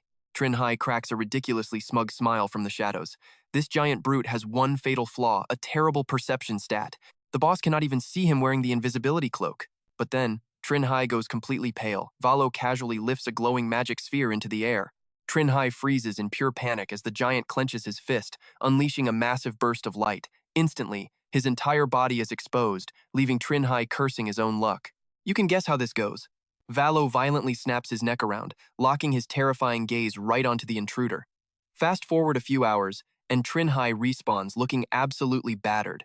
He completely loses it, screaming at the sky, why the hell does a boss have a skill to spot invisible units? Then, catching his breath, Trinh Hai quickly forces himself to calm down. Whatever, it is a legendary unit after all, so having an anti-stealth mechanic is pretty normal. He decides to just clash head-on with the legend next round, stacking his miracle survivor titles even though he gets the sinking feeling it will not help much. Back in the fight, Trinh Hai swings his axe straight at Valo's legs. Reacting instantly, the giant throws a devastating counterpunch at him. The impact sends Trinh Hai flying backward, his body blasting through the air in a streak of light. Before he even registers the pain, Valo is already closing the distance, making him scream in absolute terror. The giant swings his weapon, blasting Trinh Hai so hard his body literally shatters into glowing digital fragments. Once again, that cursed door opens up. Trinh Hai stomps heavily onto the battleground, right where Valo is already waiting. Seeing the challenger return, the giant boss just stares him down with a dead, icy glare. Meanwhile, Trinh Hai completely ignores the tension and just keeps dropping those wild provocations. The next morning, he practically screams out that those adventurers are still at his house, and none of them managed to complete the escape mission. Von Trong lightly taps his finger against the glass. Spot on. He bluntly confirms it, locking his incredibly sharp gaze right onto Trinh Hai. Even though we don't fully know what went down in there, you see where this is going. If those guys still haven't finished their escape mission before time runs out, then we have to dig up way more intel about what's hiding under this dungeon, so we can deal with the whole portal shift glitch when it happens. Hearing this heavy drop, our guy just falls into absolute silence. Trinh Hai drops down gracefully and gestures for them to change locations. In a totally different spot, Lung Tae shoots a heavy look at the guy standing right across from him. He speaks up in a super rushed tone. Still no sign of Kyodan anywhere? The other guy quickly fires back, saying they searched everywhere but there are zero traces of him around. Lung Tae thinks for a second. Looks like he didn't go to the lake but probably headed way out to find the jackals. The vibe instantly gets incredibly heavy as he mutters under his breath, hoping that's actually the case. Otherwise, their trouble is going to be massive. Right then, Vung Nir quietly watches the group. He sharply figures out that Lung Tae's crew probably noticed it too. The actual difficulty of this dungeon is definitely going to ramp up as time goes on. Those murlocs from the Dawn Tide hatchery were mentioned in the escape mission. Once they actually build up their fighting force, things are going to get ridiculously messy. Thinking about this, he finally reaches one truly grim conclusion. Most of the adventurers stuck in here will absolutely die. Meanwhile, Nyan Quan lets out a loud roar. Your home dungeon's clear mission is literally to destroy the Dawn Tide Murloc hatchery. Completely opposite to that freakout, Trinh Hai just replies with the most innocent face. Yeah, so what? Nyan Quan totally collapses into his chair and gestures wildly at Lum. He needs to calm down, telling her to explain it. She aggressively agrees. Lum instantly leans over toward him. The government has already announced the dungeon shift rules, so which ones do you actually know so far? Trinh Hai doesn't even think twice and lists them off. Basically all of them, like after the portal shifts, our positions and the dungeon natives will completely swap places. They will get a limited time window, with a restricted number of people and limited chances, to actually invade our world and steal resources to level up. And also, hunting dungeons will remain hunting types after the shift, and survival dungeons will definitely stay as survival types. She raises an eyebrow slightly. Looks like he actually did quite a bit of homework on this specific topic. Then comes the super sharp question. Did you know the dungeon natives coming to our side also have to meet specific conditions before they can return to their own world? He freezes up. His eyes go totally wide. Wait a second. You mean the native dungeon residents also have their own clear and escape missions? Lam just nods, her gaze turning completely serious. Exactly. And in most of these crazy situations, the escape and clear missions for both sides are going to be incredibly similar. For instance, destroying the Dawntide hatchery means their mission on our side is probably going to be wrecking some major piece of human equipment. Right then, Lam suddenly yells out, "Are you even listening to me?" Trinh Hai snaps back, practically panicking as he realizes they are in some massive trouble this time around. Von Trong glances over. The kid is literally scared stupid. And honestly, you would be too. Cutting over to the gym, Anyem finally speaks up. Next month, over in Dongsun City, there is also a level 7 dungeon shift happening. The young girl immediately confirms the natives in that dungeon are murlocs and jackals. It is an exploration type, and the clear mission is destroying the murloc hatchery. A brief silence hits. He then asks, so they actually want to dispatch our core unit out there? She just innocently replies back, yeah, the reward is a team clear spot for the exact same level dungeon. Hearing this wild deal, Yerm stays quiet, but his face flashes a super vicious look. At the exact same time, Trinh Hai just can't help but blurt out, wait a minute, isn't Trinh a level 14 adventurer? If a level 7 dungeon portal is shifting, why would they ever need to call in an outside adventurer for help? He explains quite awkwardly. Because after the portal at your place shifts, I can't just casually make a move anymore. Von Trong suddenly jumps into the conversation. This is completely tied to the unreleased rules about shifting dungeons. He lowers his voice, but his gaze stays absolutely dead serious. When a portal shift happens, our world literally becomes a dungeon in the eyes of those murlocs. But because of the iron rule, once the portal shifts, the scale and level strictly stay the exact same. Trinh Young Kwon is way above this level zone, so until a murloc finishes their escape mission, he can't fight. Those words smash right into Trinh Hai's ears. His eyes instantly light up. So that is how it works. No wonder Trung Theo is clearly just a level 5 dungeon, but somehow has a legendary entity inside it. Makes total sense why the place instantly hit phase 2 right after the imp escaped. Everything finally clicks together now.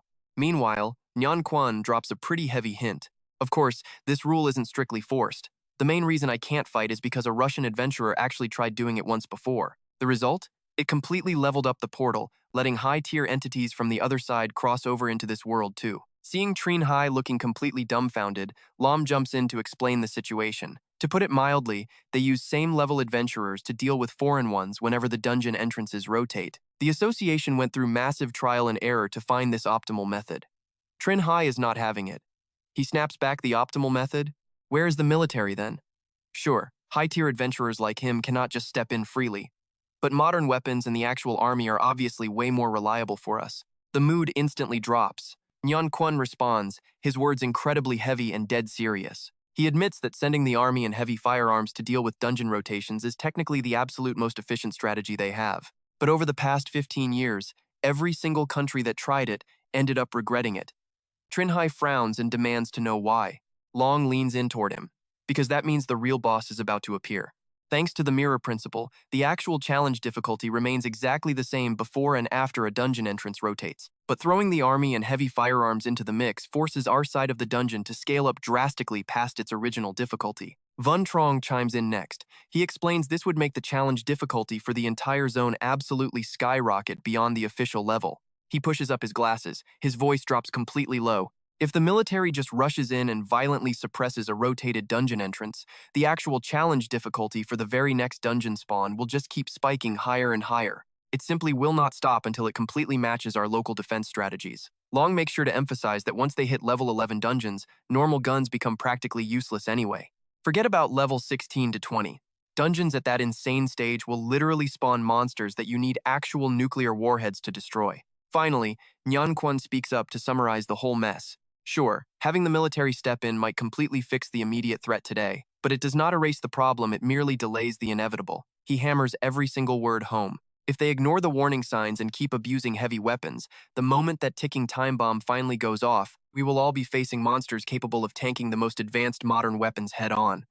Does he finally get it now? It is not that they cannot use the army to solve these dungeon rotations, but the massive price their country would pay is just way too brutal. A few days later, Trinh Hai is pushing a massive tire barehanded. He flexes every muscle he has just to lift the thing up. You have to see this absolute madness. Jia Kone actually cringes. Trinh Hai is going way too hard. Looking super worried, he wonders if his body can even handle training like a maniac every single day. Qin Xuan just glances over. Totally deadpan, did Lam not tell him? Jia Kone blinks in total confusion. Qin Xuan drops the bomb. The dungeon right by Trinh Hai's house is rotating next month. Meanwhile, in a totally different spot, a massive hot pot bubbles away outdoors. Lang Tae suddenly turns around and asks how things are going on his end. Vung Nier gives a helpless shrug. Nothing changed. Those fishmen in the lake still refuse to come ashore. He strongly suspects the dungeon boss has already figured out they are completely pinned down here. Normally, those fishmen would launch a massive ambush in the final few days anyway. Lang Tae lowers his voice, asking how everyone else is holding up. Vung Nier is quick to reply that the whole crew is actually staying pretty optimistic. Kyudan going missing clearly changed nothing, just total denial. Lang Tae turns away, his expression darkening for a split second. Back over with Trinh Hai. The guy is panting heavily. Now get this, a drink is suddenly shoved right in his face. He looks up at Tomaro in pure shock. It is Thursday, does she not have classes today? She snaps right back, throwing in some classic snark.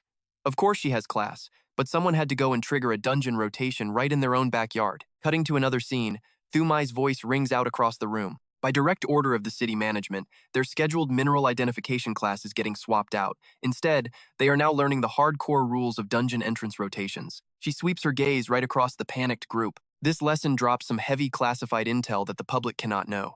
So, everyone has to sign an ironclad non-disclosure agreement before they begin. She demands to know who is signing first. Jia Kone instantly shoots his hand up, basically screaming that he will do it. He grabs the paper and scribbles down his name. Glancing around, he proudly announces he is done. Who is up next? Qin Xuan lazily waves his hand, volunteering. But Tomaro quickly shoves her way in, demanding the paper right after him. Trinh Hai finally speaks up, offering to be the very last one. A few minutes later, Tomaro gently slides the contract over to his desk. Right then, Trinh Hai spots a specific line of text. He immediately turns to mock her, trying hard to hold back a total giggling fit. He realizes her name is Tomar and jokes that her dad must be a massive Three Kingdoms nerd. Flustered, she yells at him to shut up and just sign it already. Meanwhile, Thumai uses her absolute strictest teacher voice for one final warning. Nobody is allowed to leak a single word of this to anyone outside their official association. Violating this rule means messing with the association's top secret keepers. The whole group instantly looks completely terrified. She spells it out perfectly clearly. Anyone breaking this agreement faces extremely severe internal association punishment. They will make you deeply regret ever opening your mouth. But then, she flashes a sweet smile and officially kicks off the lesson. Before diving in, she drops a quick question. Has the government actually shown them the public rules for these dungeon rotations yet? Everyone nods in perfect sync like total nerds. Thumai switches into ultra-serious teacher mode. She announces she is kicking off the lesson using the beta dungeon after the mirror inversion triggers. Take the level 7 merman dungeon that Dongsun City is flipping right now. Once it flips, the door stays put. Dongsun City just spawns a human dungeon at the exact same level 7 difficulty for those fishy dudes. She suddenly drops her voice, scanning every single face. Inside that dungeon zone, you adventurers totally lose your titles. Qin Shuyan hears this and immediately throws a massive fit. He demands to know why, glaring with pure rage. Thumai calmly explains the academic nerds have no solid conclusion on this yet, but the general guess is it helps balance out the defending side. She drops this truth bomb super casually, adding that it is actually pretty simple to wrap your head around. Think about it, the defenders are fighting right on their own front porch. Meanwhile, the attackers get totally wrecked when it comes to terrain and backup supplies. If the defending squad kept their crazy powers, total bloodbath. It would be insanely unfair for the poor attackers. A hand shoots straight up. Trinh Hai speaks up loud, he has a question. He goes full serious mode, sticking with the merman dungeon example. If those fish guys actually cross over into our world, do they suddenly get a massive power boost? Thumai just nods and gives it to him straight. Until those guys actually clear their escape mission, their power levels stay pretty much exactly the same. Hearing that, Trinh Hai loudly clicks his tongue. So basically, he points out, once the mermen score those sweet escape rewards, they get insanely desperate to finish their main clearing mission. Honestly, this whole twisted system is literally no different from a brutal underground monster cage match. Right on cue. Tamao boldly jumps in. He has a question too. Why can we not just blast this whole event away with massive guns? Thumai calmly shuts that down. Bringing guns to the party insanely spikes the actual combat difficulty of the Dong Sun entrance way higher than the level displayed outside. If you guys do not want to trigger even more chaotic dungeon inversions, completely scrap the idea of shooting your way out. Giacone then casually tosses his own wild question into the ring. What if we just bring in 2 level 9 or 10 legends to block the door? Just slaughter every single monster, would that work? She replies in this deadpan, robotic tone. Once the dungeon entrance flips, a massive circle right around that door becomes an absolute safe zone heavily rigged in the enemy favor. Inside that messed up zone, the defenders cannot use titles, and worse, all those sweet basic stat boosts from their character classes become totally useless. So picture this. A level 9 or 10 superstar adventurer walks right into that cursed area. Their power instantly gets nerfed straight down to level 7, making door blocking insanely risky. Hearing that, Qin Shuyen completely interrupts her. Why not just recruit a bigger squad? With 5 level 9 heavyweights blocking the exit, we would be completely untouchable, right? Think about it. A level 7 dungeon might drop a level 8 boss, but you never see a level 9 monster. 5 on 1? Our side would completely crush them. Thumai shifts her intense gaze right back. She explains that, honestly, some crazy people actually tried pulling that exact stunt before. And shockingly, it actually worked pretty well at first. But a dungeon stacked against the attackers will just flip its own script and turn into a total survival type. Blame the cursed red light mirror rule. The absolute second our defending dungeon transforms into a survival type, boom. This whole world spawns another matching survival entrance at the exact same crazy level. Classic terrifying examples include the Burning School and the Tomb of Fear. At this point, Thumai completely drops her voice to a whisper.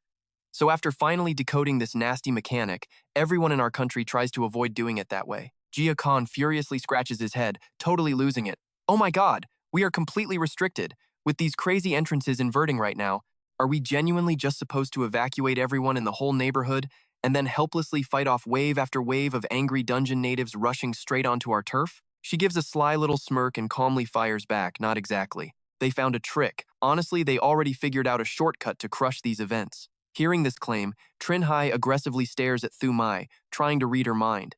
What is it? Thumai narrows her eyes at him, her voice turning totally ice cold. We just need to capture at least one of the invading natives the absolute moment they cross over into our world. If we can just keep that captive alive until the dungeon entrance timer hits 0, it completely cancels out any future waves of invaders. It is a total game changer. Now watch here is where the tension spikes. Long Tae slowly speaks up, reminding the crew why he called this whole meeting. He bluntly demands they discuss their safety plan for the final few days. Hearing that nonsense, Nguyen Tu groans in pure annoyance. What kind of safety issue could we possibly have? A level 7 dungeon? Pathetic, just relying on some totally disgusting mechanics to survive. If my class was not so garbage at underwater fights, yours truly would have destroyed that place ages ago. Instantly, a younger guy scowls and totally cuts him off, telling him to shut his mouth if he cannot keep up. The young guy warns this dungeon is nowhere near simple. Nguyen Tu immediately growls back, dripping with pure arrogance. Oh, so you think you are an expert? Go ahead and enlighten us, I am all ears. Challenged like that, the young guy rigidly snaps back. Did you honestly miss the dungeon mission brief? It is literally the merman breeding season, and the goal is destroying their incubation pools. It is such an incredibly obvious hint. I am genuinely amazed you missed it. Not willing to look weak, Nguyen Tu immediately starts screaming right back at him. If things keep spiraling like this, by the final few days, the mermen in that lake are going to multiply way beyond what anyone can count. If their boss rocks an area buff, any solo players trying to act tough are instantly dead meat. He snaps back, hey, who are you calling an idiot? Right in the middle of this total chaos, Trinh Hai completely loses his cool. He raises his voice, demanding answers. So let me get this straight. You dragged us all out here just to brainstorm how to survive when these freaky mermen finally crawl onto land? Hearing that dramatic little outburst, Vuong Ni just gives a totally unbothered nod. He pauses for maximum dramatic effect, dropping his voice to a whisper. Last month, I was over at the Troc Giang City Adventurer Association, helping Viet Province handle a totally insane level 10 dungeon reversal. And I snagged some top-secret intel not meant for civilian ears. The government figured out that these reverse dungeons have a hidden rule heavily favoring the attackers. Basically, if you treat the entrance as the center of a circle, the defending team inside that zone gets their combat stats totally nerfed into the ground. Vuong Ni tacks on one last terrifying thought. Because of the whole mirror principle thing, I am betting this very dungeon is running that exact same twisted rule. Tri Hung scrunches up his face, firing back instantly. Where exactly is this zone, and how insanely bad is this nerf going to be? Vuong Ni just shrugs and lays it all out, using us puny human adventurers as the prime example. If we end up stuck playing defense for the local dungeon crew, once we step into that crazy attacker advantage zone, all our titles get completely locked out, and even the basic stat boosts from our classes get brutally stripped away. On the flip side, for the Mermen gang, I am totally guessing here, but even if their big bad boss rocks a crazy team buff inside that attacker zone, any of those sweet buffs would get completely squashed into nothing. Meanwhile, Trinh Hai is silently groaning losing titles is already a huge bummer. But losing those clutch basic class stats the second you get near the entrance? He seriously racks his brain, realizing this hardcore nerf is way too massive to just blindly shrug off. He originally figured, hey, no titles. I will just grab a subclass with +2 perception to hit the bare minimum for that sick future vision instant kill move. But right at this exact second, Trinh Hai goes completely wide-eyed, mumbling under his breath that his genius plan is totally trashed now. Then out of nowhere, he violently grips his badge. He locks in on a crazy new goal time to spar with Valo and learn how to survive without future vision, just to see how much he actually sucks now. The door violently swings open, and Trinh Hai struts right in with annoying confidence. Morning, Valo. Valo just stands there giving him the ultimate deadpan stare. Before Trinh Hai can even blink, Valo drops into a terrifyingly quick back stance, sending an instant ice-cold chill straight down his spine. In a literal millisecond, the guy teleports right up into Trinh Hai's face. Staring death in the eye, our boy can only let out a pathetic laugh seriously, and then a blade violently slashes through empty air. Now tossed outside, Trinh Hai is having a total existential crisis, and honestly, can you blame him? Without future vision and those juicy title buffs, did he really just become a complete scrub? But in a split second, all that self-pity vanishes, replaced by one incredibly stubborn glare. Looks like he absolutely needs a subclass to boost that perception, just to unlock future vision again. Cut to the very next morning at some fancy high-rise, where Lam spins around to face him. You are looking for Dio Van Trong, she notes. While he drops the honest truth, I need a subclass that gives me 2 solid perception points. Just wanted to see if he had any solid recommendations. Plus, the association lets you trade contribution points for class change items, right? She hits him with the absolute most bored tone ever. Sure, but change items for mental-based subclasses require an insanely huge pile of contribution points. Even adding whatever scraps you scrounged up from that whole Cao Vin Dung mess, you are completely broke. Hearing that brutal reality check, Trinh Hai just doubles down. Trust me, I already ran the numbers before walking in here. I have got 2 super rare titles the government hasn't mapped yet, so I will just sell the intel on how to get them for some sweet contribution points. Lam gives a tiny nod, agreeing to drag Du Van Trong into this mess. The second the guy shows up, he practically shouts, "You are locking in a subclass right now?" Van Trong squints incredibly hard, his voice slowing way down. Dude, can you seriously not wait a second longer? You still have 6 solid months before getting dragged back into a dungeon, and in a few months, some nerd will probably map out the perfect meta for this new hidden class. Trinh Hai shoots that idea right down. No waiting, especially not after my home dungeon pulled that totally crazy reversal stunt. Losing my main class stats means I desperately need those 2 perception points just to reboot my absolute core skill. Believe me, I am literally completely crippled without those 2 tiny stat boosts. An ultra-tense silence fills the room until he finally caves. Fine, whatever. Van Trong yanks out this ridiculously massive file folder and shoves it across the table. This is every single subclass giving 2 perception points that the association has on file. Knock yourself out. Trinh Hai flips through the pages like his life depends on it. Entry 37. Object Finder grants a juicy +3 to perception and activates a totally unique adventurer class. +3 intelligence while hunting for specific junk, and a past vision skill that nobody even knows how to unlock yet. Van Trong squints, asking if he is totally locked in on this one without any regrets. Trinh Hai gives a hardcore nod, absolutely zero hesitation, in his intensely focused stare. Van Trong just lets out the longest, most dramatic sigh ever. Fine, I will go drag the Fuck Chow Adventurer Association into this mess. I will tell them to ship an appraiser straight out to Dongsun just to see what kind of shiny points your secret little titles are actually worth. Before heading out, he makes sure to drop a quick reminder if the total value actually beats a Seeker's class certificate, he will personally send an application straight to headquarters. Trinh Hai flashes a polite smile, thanking him for the trouble. Fast forward to day 2. The morning light is practically blinding, and Tai Cat smiles while extending his hand. You must be Mr. Trinh Hai, right? He introduces himself as Tai Cat, proudly mentioning that his secondary class is an appraiser. Next up, he will be evaluating the true worth of his 2 crazy titles coming back from the dead and fighting a legend. Trinh Hai politely gestures toward the appraiser, a small smirk playing on his lips. Right after that, he sits down dead serious across from Tai Cat.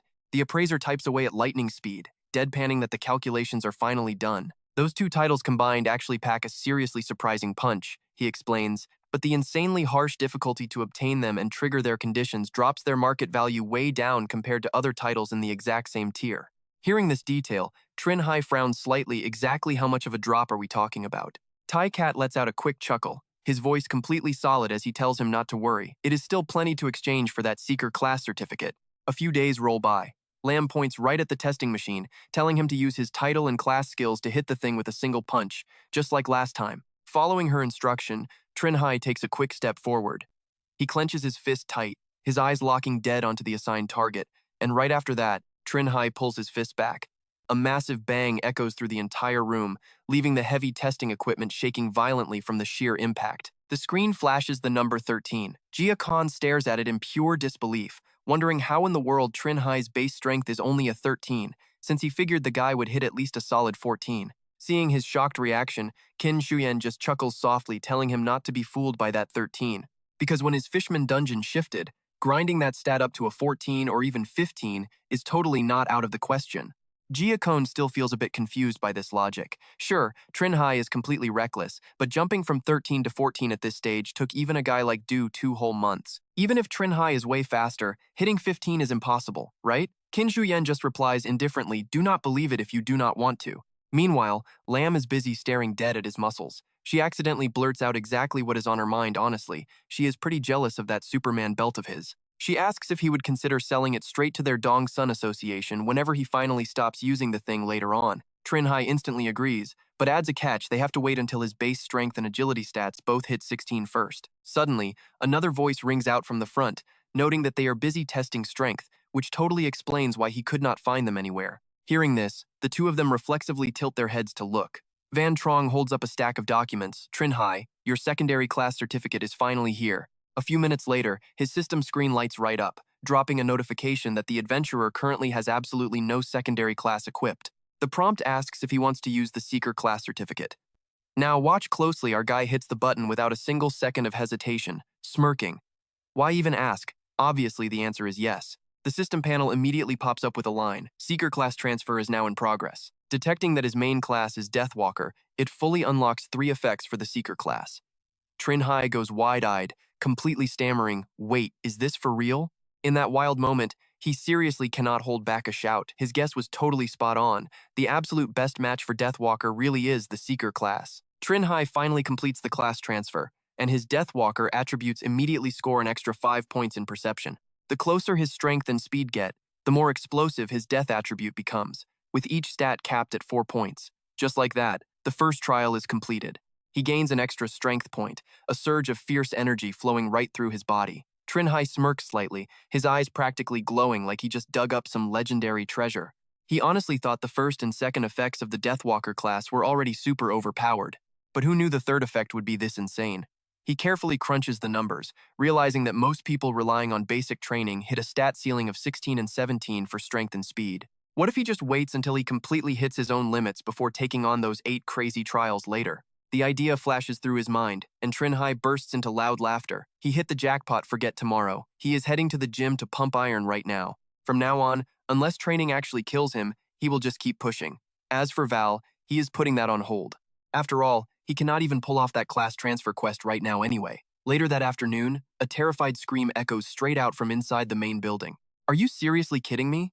Thuong Lei angrily demands answers just because that guy's Dongsun City dungeon shifted. Why drag a Van Tu City entry manager like him over to fill the gap? Hoang Tuyen immediately jumps in to explain.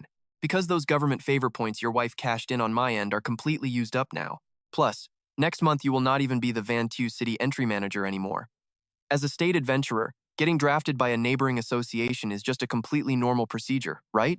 And do not even try to tell me you have no idea exactly whose fault it is that the Dongsun City Fishman dungeon ended up shifting in the first place. Hearing that, the guy is practically left speechless, unable to argue back. Meanwhile, back over with Trinh Hai, our guy is jumping rope like a madman, aggressively counting out loud despite his totally sweat-drenched face. When night falls, a streak of light pierces the building. At the same time, a group of people sits together in a circle. Seeing this, Long Tae yells out with fiery momentum, telling everyone to hold on a little longer. It is the final day, and once they survive this, they can finally go home. Meanwhile, in another scene, a demonic fishman leader drops to his knees. He fires off a quick report, his voice shaking with panic. Lord Manhanatus gets the ultimate villain report. His lair currently holds 24 guards, 69 elite fishmen, plus sentries, captains, and regular foot soldiers. 800 monsters in total, ready for war. Hearing this, he flashes a totally creepy grin and says, "Excellent." Manhanatus barks out a ruthless order: hunt down the adventurers in the forest and drag their bodies back here. He plans to use them for a major power upgrade. Meanwhile, the Fishman Dungeon transformation countdown ticks down 9 hours, 57 minutes, and 43 seconds left. At the exact same time, Chung Hai exhales heavily. He looks up, the corner of his mouth twitching slightly. His adventurer interface pops up. Cheng Hai is officially classed as an elite adventurer, human race, hitting level 6. Su Mao shoots him a look of pure disgust, calling him a total weirdo. She glares at Cheng Hai with serious doubt, since his dungeon is literally scheduled to transform in just a few hours. Instead of resting up, he is out here doing extreme strength training. Nobody crams for a deadly exam quite like this guy. He simply looks up, his voice completely calm, acting like this crazy routine is totally normal. He admits he has been training exactly like this for 2 straight months. Then Cheng Hai throws back a sarcastic question asking what she is doing, hunting him down in the middle of the night. Right on cue, a system screen violently flashes a massive danger warning. Her chill vibe instantly vanishes, replaced by a deadly serious expression. She asks him a wild question: if her title is screaming at her to ditch this city immediately, would he actually believe her? Meanwhile, in another group, Yuanzi raises his hand, announcing he has a wild idea. He flashes a super cocky smirk, asking the squad if those fishmen really invade the shore in the final hours. Shouldn't they try taking out the boss first? If the main boss dies, the rest of the fishmen become absolutely useless garbage, no matter how huge their numbers get. Hearing this insane plan, Old Song gets seriously triggered and asks if he is totally crazy. He angrily yells that the plan was to guard the exit and wait for the timer to end so they can go home. Why add extra drama now? Plus, failing the mission means 0 rewards for a boss kill anyway. Yuanzi just laughs, claiming he does not actually want to fight. He just asked Wanger about failing the escape quest. If they hitch a ride home during the dungeon shift, will they actually take up a challenger slot for the newly transformed dungeon? He nods firmly, confirming that Wanger said yes. It is a real mechanic, and the slots definitely get stolen. He continues with a pretty dark tone, so based on the mirror principle. After this Fishman dungeon finally shifts into its new form, the absolute maximum limit for challengers is capped at exactly 15. Getting serious now, Yuanzi breaks down the math, subtracting their own team size from that total. If that huge boss leads his minions here in the final hours, they will fight us for those exact same 15 spots. Dropping the brutal reality at the very last second, he concludes that if even 4 simple fishmen manage to rush the entrance right before us, then 4 of our own people will be permanently trapped in this hellish dungeon forever. Hearing this, another guy instantly pushes back, telling him to hold on. What if those crazy fishmen decide not to show up at all? What if they pull off a retreat? Well, buckle up for this wild twist. Ji Xing whips out a flashy tarot card, completely insisting that those horrific monsters are absolutely coming. Ji Xing smiles with a crazy level of confidence, dropping the fact that his godfather is a legit tarot reader. He says he just read his own fortune for the next few hours, and his luck is looking completely terrible. Jumping back to Cheng Hai, he gets super curious and asks exactly when this wild warning happened. Su Mao does not even hesitate, saying 2 hours ago. Cheng Hai knits his brows, pure suspicion flashing in his eyes. He reminds her that her title only detects individuals who pose a direct, hostile threat to her personally. Otherwise, back during the Gao Yong incident, she would have sensed the danger way earlier and just bailed. So how on earth did she detect extreme danger covering all of Dongshan City this time? She hesitates for a second before finally speaking up, because that specific incident made her realize her title had a massive blind spot. That is exactly why she joined the association, traded in her danger prediction clues for major contribution points, and copped a super rare artifact from their page to completely patch up that one glaring weakness. Su Mao drops her voice low, basically sounding like she is cursing. Otherwise, she complains, his mess would have dragged her down again. He immediately gets defensive. "Hold up," he demands. "How is this suddenly his fault?" She shoots Trinh Hai a sharp look and drops a pretty heavy hint. As expected, he is just like Sister Lin, completely clueless about how insanely dangerous his dungeon will actually get after the big shift. Su Mao then drops a massive clue. She tells him to really think about it. She was never officially drafted, and she is sitting way outside the association-designated hazard zone. Yet somehow she's still triggered a crazy danger prediction. What does that actually mean? Hit with that sudden logic bomb, Trinh Hai focuses hard, his mouth twitching slightly. It proves the hazard zone cannot hold the fishmen back. Their hunting grounds are about to expand across the entire Dongshan city. Su Mao continues, her tone dropping low in heavy self-mockery. Exactly. And then she is completely screwed, because the association will absolutely force her and Chang Xingzhou to go to the front lines to stop those monstrous fishmen. That is exactly why her crazy title keeps urging her to pack up and flee Dongshan City immediately, because running away right now is literally the only method to dodge that terrifying forced military draft. Trinh Hai shoots her a super skeptical look. He asks if she already shared this wild theory with Brother Yao and Sister Lin. She lets out a dry, bitter sound and simply says yes. But they figure even if you ignore the 15 adventurers tied up down in the dungeon, there is no way more than 15 fishmen are actually making it out alive. Saying this, Tamao suddenly looks pretty bummed out, realizing the solo combat skills of these fishmen are honestly nothing special. Plus, the backup squad includes state adventurers from Longvan District, Truong Chao, Tran Hoa Kong, and rogue fighters teaming up with No Kui the Wyvern Knight. Even if a few fishmen smash right through the defense line, the Dong Sun crew has way more than enough muscle to react fast. They will lock them down completely. So who are you trusting here, them or me? Because if you back them, I am just dragging my parents to Bitchfan City to hide out. Trinh Hai just stays totally silent, rubbing his chin without a single word. A heavy minute passes before he finally snaps the tense silence. He really wants to trust her, but what can just the two of them even do? She is literally predicting the future, and even level 10 adventurers completely failed. Tamao does not hesitate for a second, pointing a finger right at her own chest. She pitches her wild idea with her foresight, plus the invisibility cloak he snatched from Cao Vindung. They could totally hunt down every stray fishman that dodges the main army. They can seriously get a lot done. That way, even if the backline totally falls apart, they can easily keep the fishman damage to their world down to the absolute minimum. Suddenly, the whole scene shifts right over to a ridiculously toxic and cursed forest area. Right now, this guy is just aggressively scratching his head, looking completely and utterly helpless. The cards the three of them just drew were either the tower or straight-up death, which are terribly bad omens. Hearing this nonsense, he aggressively calls them out. He refuses to believe they actually buy into this garbage. If Truong Chi-hung has such an amazing godfather, why is he stuck in this exact same miserable mess with them? Old Tong immediately jumps in to defend him, asking if the guy had not literally just explained that a minute ago. Before leaving, his fortune pull was the fool, but he totally misread the vibe. Otherwise, he absolutely would have dodged this massive trap of a situation. Saying that, Old Tong throws a look of pure respect at the main group. Plus, he points out that Vuong Ni and Lang Te alongside his wife are definitely the strongest fighters here. Their fortune results totally matched up with smooth sailing, the Empress, and absolute success. Right at that very moment, Nguyen Tu slowly rubs his finger across his own card. The dude lets out a cold snort, his eyes totally narrowing. Right then, Nguyen Tu bluntly demands some real answers since he drew the exact same card. Does keeping his current lazy strategy mean he just ends up with the same miserable fate as well? Chi Hung gives a slow nod, his voice dropping low. He admits they are probably never making it out of this dungeon alive. Hearing that terrible news, Nguyen Tu immediately starts pushing him. He aggressively tells him to pull one more fortune based entirely on his own genius plan. If everyone teams up to wreck the boss and chase the leftover fishmen back to the lake, will his luck actually improve? Chi Hung instantly agrees to try, but suddenly, Lang Te marches right over from a distance. He tells them to wait on the cards. With a dead serious tone, he warns that the plan still needs some massive upgrades. Just think about it for a second, the fishmen in this dungeon could have easily multiplied into the hundreds or even thousands by now. What if their boss is actually a heavy team buffer? Lang Te pauses for dramatic effect before dropping his voice. If they just blindly charge into a massive war with that thing, a ton of people are absolutely going to die. Nguyen Tu gets incredibly annoyed by this, bluntly pressing him for answers.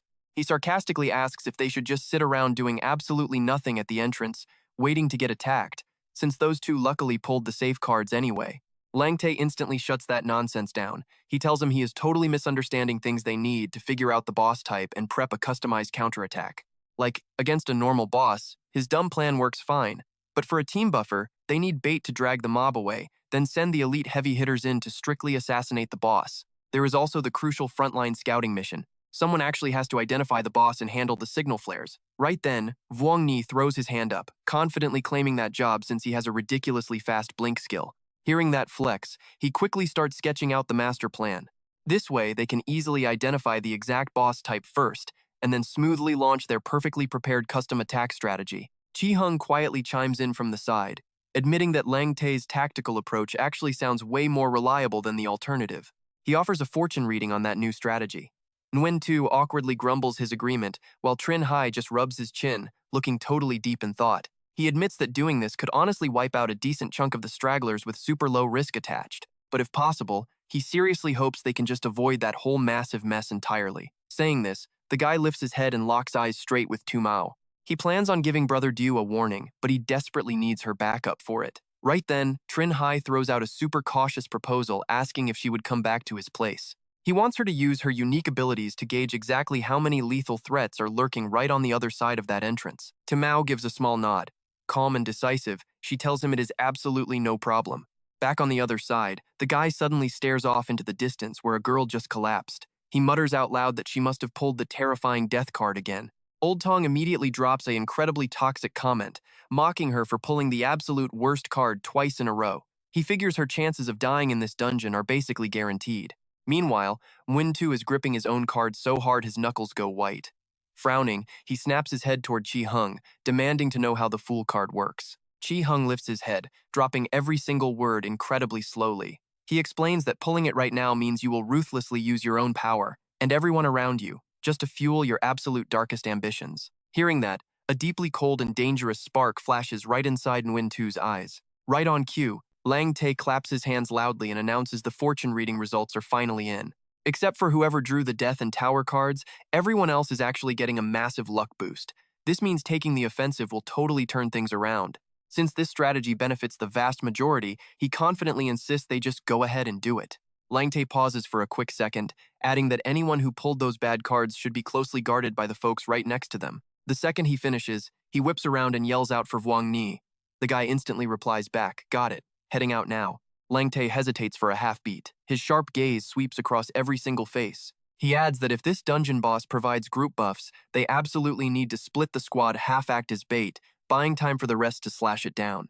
"Who wants to join the bait team?" he asks. Fast forward a few hours. Vuong Ni sits perched on a branch, scanning the whole area. In a flash, a monstrous mob catches Vuong Ni completely off guard. He freezes up. His lips twitch, realizing the boss is camping in the rear. Vuong Ni scrambles to process this, noticing several massive elite bodyguards from the exact same species stationed right alongside it. Group buff bosses basically always hang back, heavily guarded by their beefy elite kin to make sure nobody gets a cheap shot in. Since their raw combat power is usually weaker than standard bosses, he knows exactly what he is dealing with and pulls out his gun. He has to sync this intel with Lang Tae immediately. Hearing a gunshot echo in the distance, Lang Tae looks up as the massive fishman assault starting already. At that exact moment, the fishman commander has already noticed something super fishy going on over here. Dong Nguyen Tu flashes a highly amused look that red signal means a group buff boss. Lao Tong completely shivers in pure panic.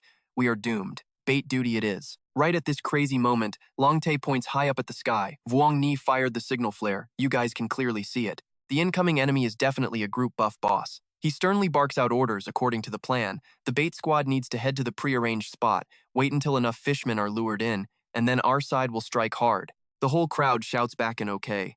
Lang Tae reminds them all to hold the line and survive until he fires off the corresponding signal flare. Right before the clash, he aggressively hypes them up, wishing them total victory. You just know this is about to get wild. Safe return 6 hours, 40 minutes, 29 seconds until shift. A ragged-looking guy glances around and mutters, "Lo, let us just stay right here." Lao Tong quickly raises his gun barrel, announcing he will shoot the signal flare now. Someone else totally butts in, telling him to just shoot.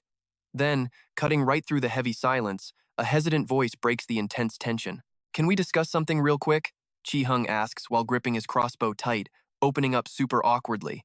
He explains his main class is magic shooter, meaning his direct combat skills are pretty trash, so can he just hide up in a nearby tree? Lao Tong frowns and stares at Chi Hung like he cannot believe this nonsense. Hold up. Your role is ranged attack, so why did you join the bait team?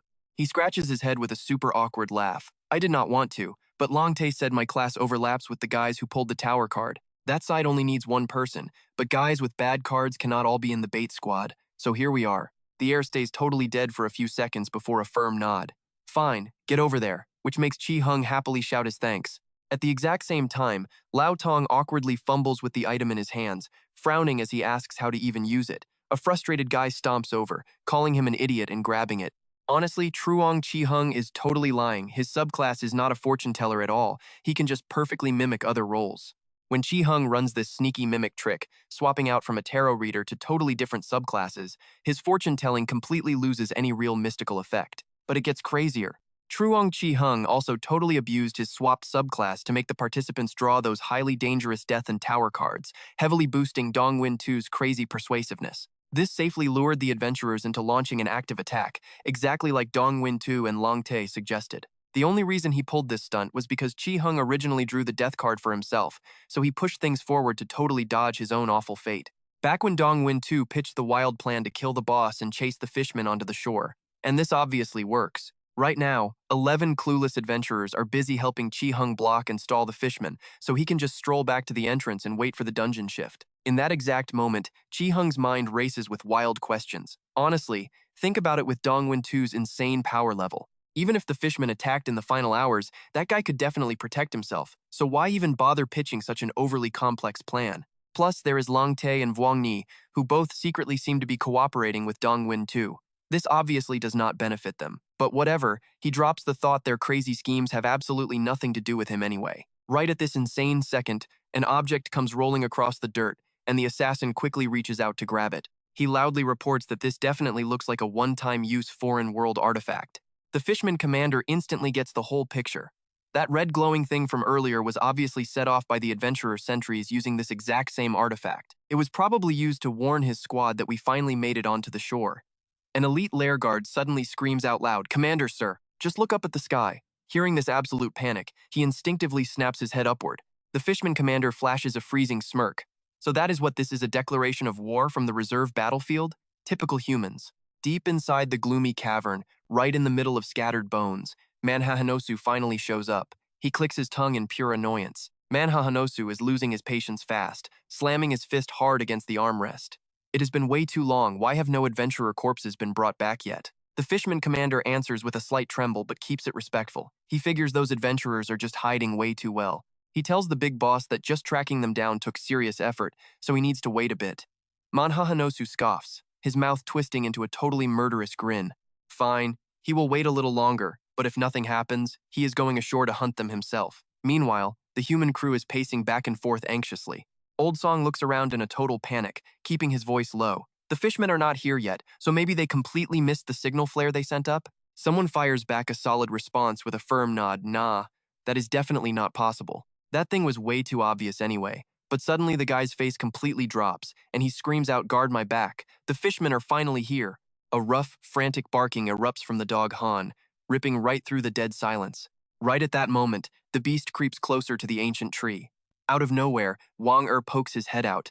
Seeing him, Long Qi immediately asks where the boss is. Wang Er shifts his gaze and points out the path just 5 minutes in that direction and they will spot it. Pausing there, he drops his voice to warn them. He seriously does not recommend trying to take this thing down. The boss has way too many fishmen guarding it, and with their tiny squad, a head-on clash is never going to end quickly. Wang Er keeps talking in a heavy tone. With the patrol guards packed this tight, even if he pops his stealth skill, getting near the boss is super hard, and the rest of them do not even have stealth. But fighting face-to-face will just turn into a massive grind. The longer this drags out, the higher the chance those fishmen chasing the decoy team will spin around and rush back for backup. The air goes dead quiet for a second before Yuanzi jumps in, sounding totally impatient. What if they just split their forces up? The rest of the guys can distract the fishmen mobs, clearing up the area so Yuanzi can take the boss one-on-one.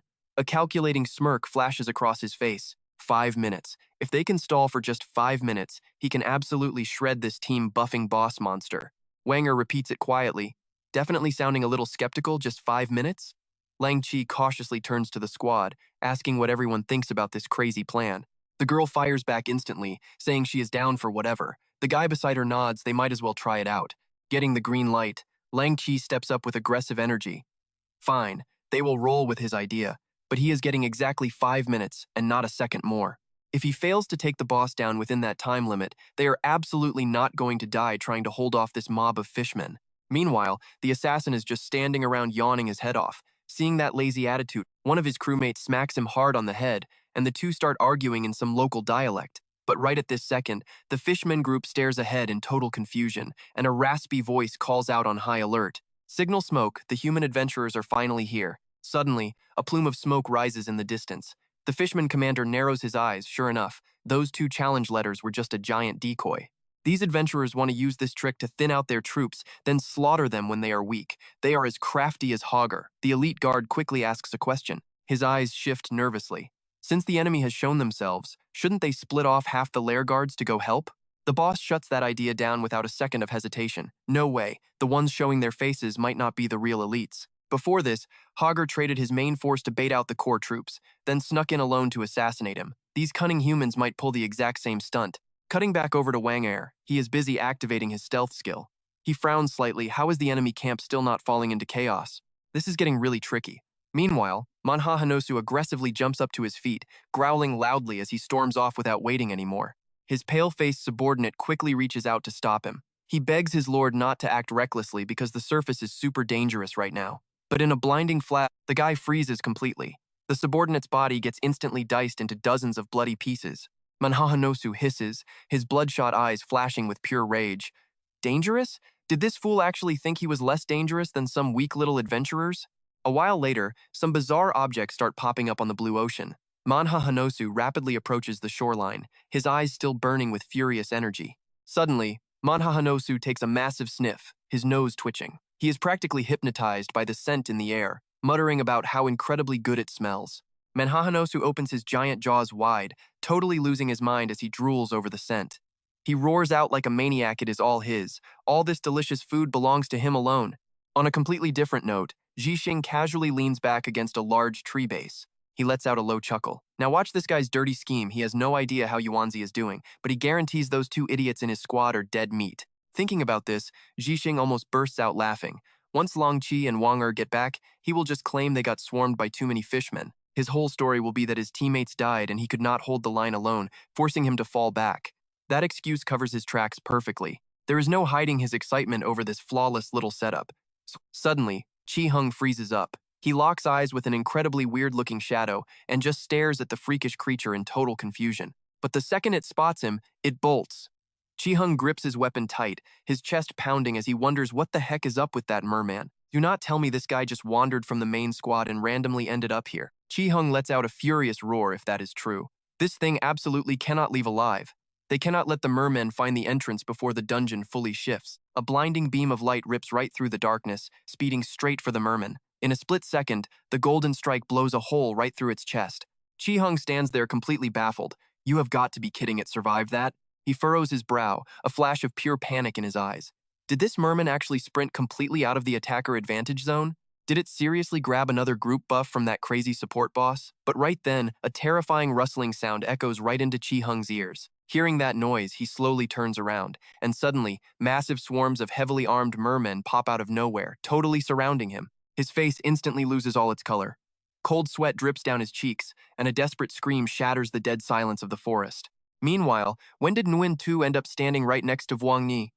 Vuong Ni's eyes narrow with suspicion as he demands to know what he is doing.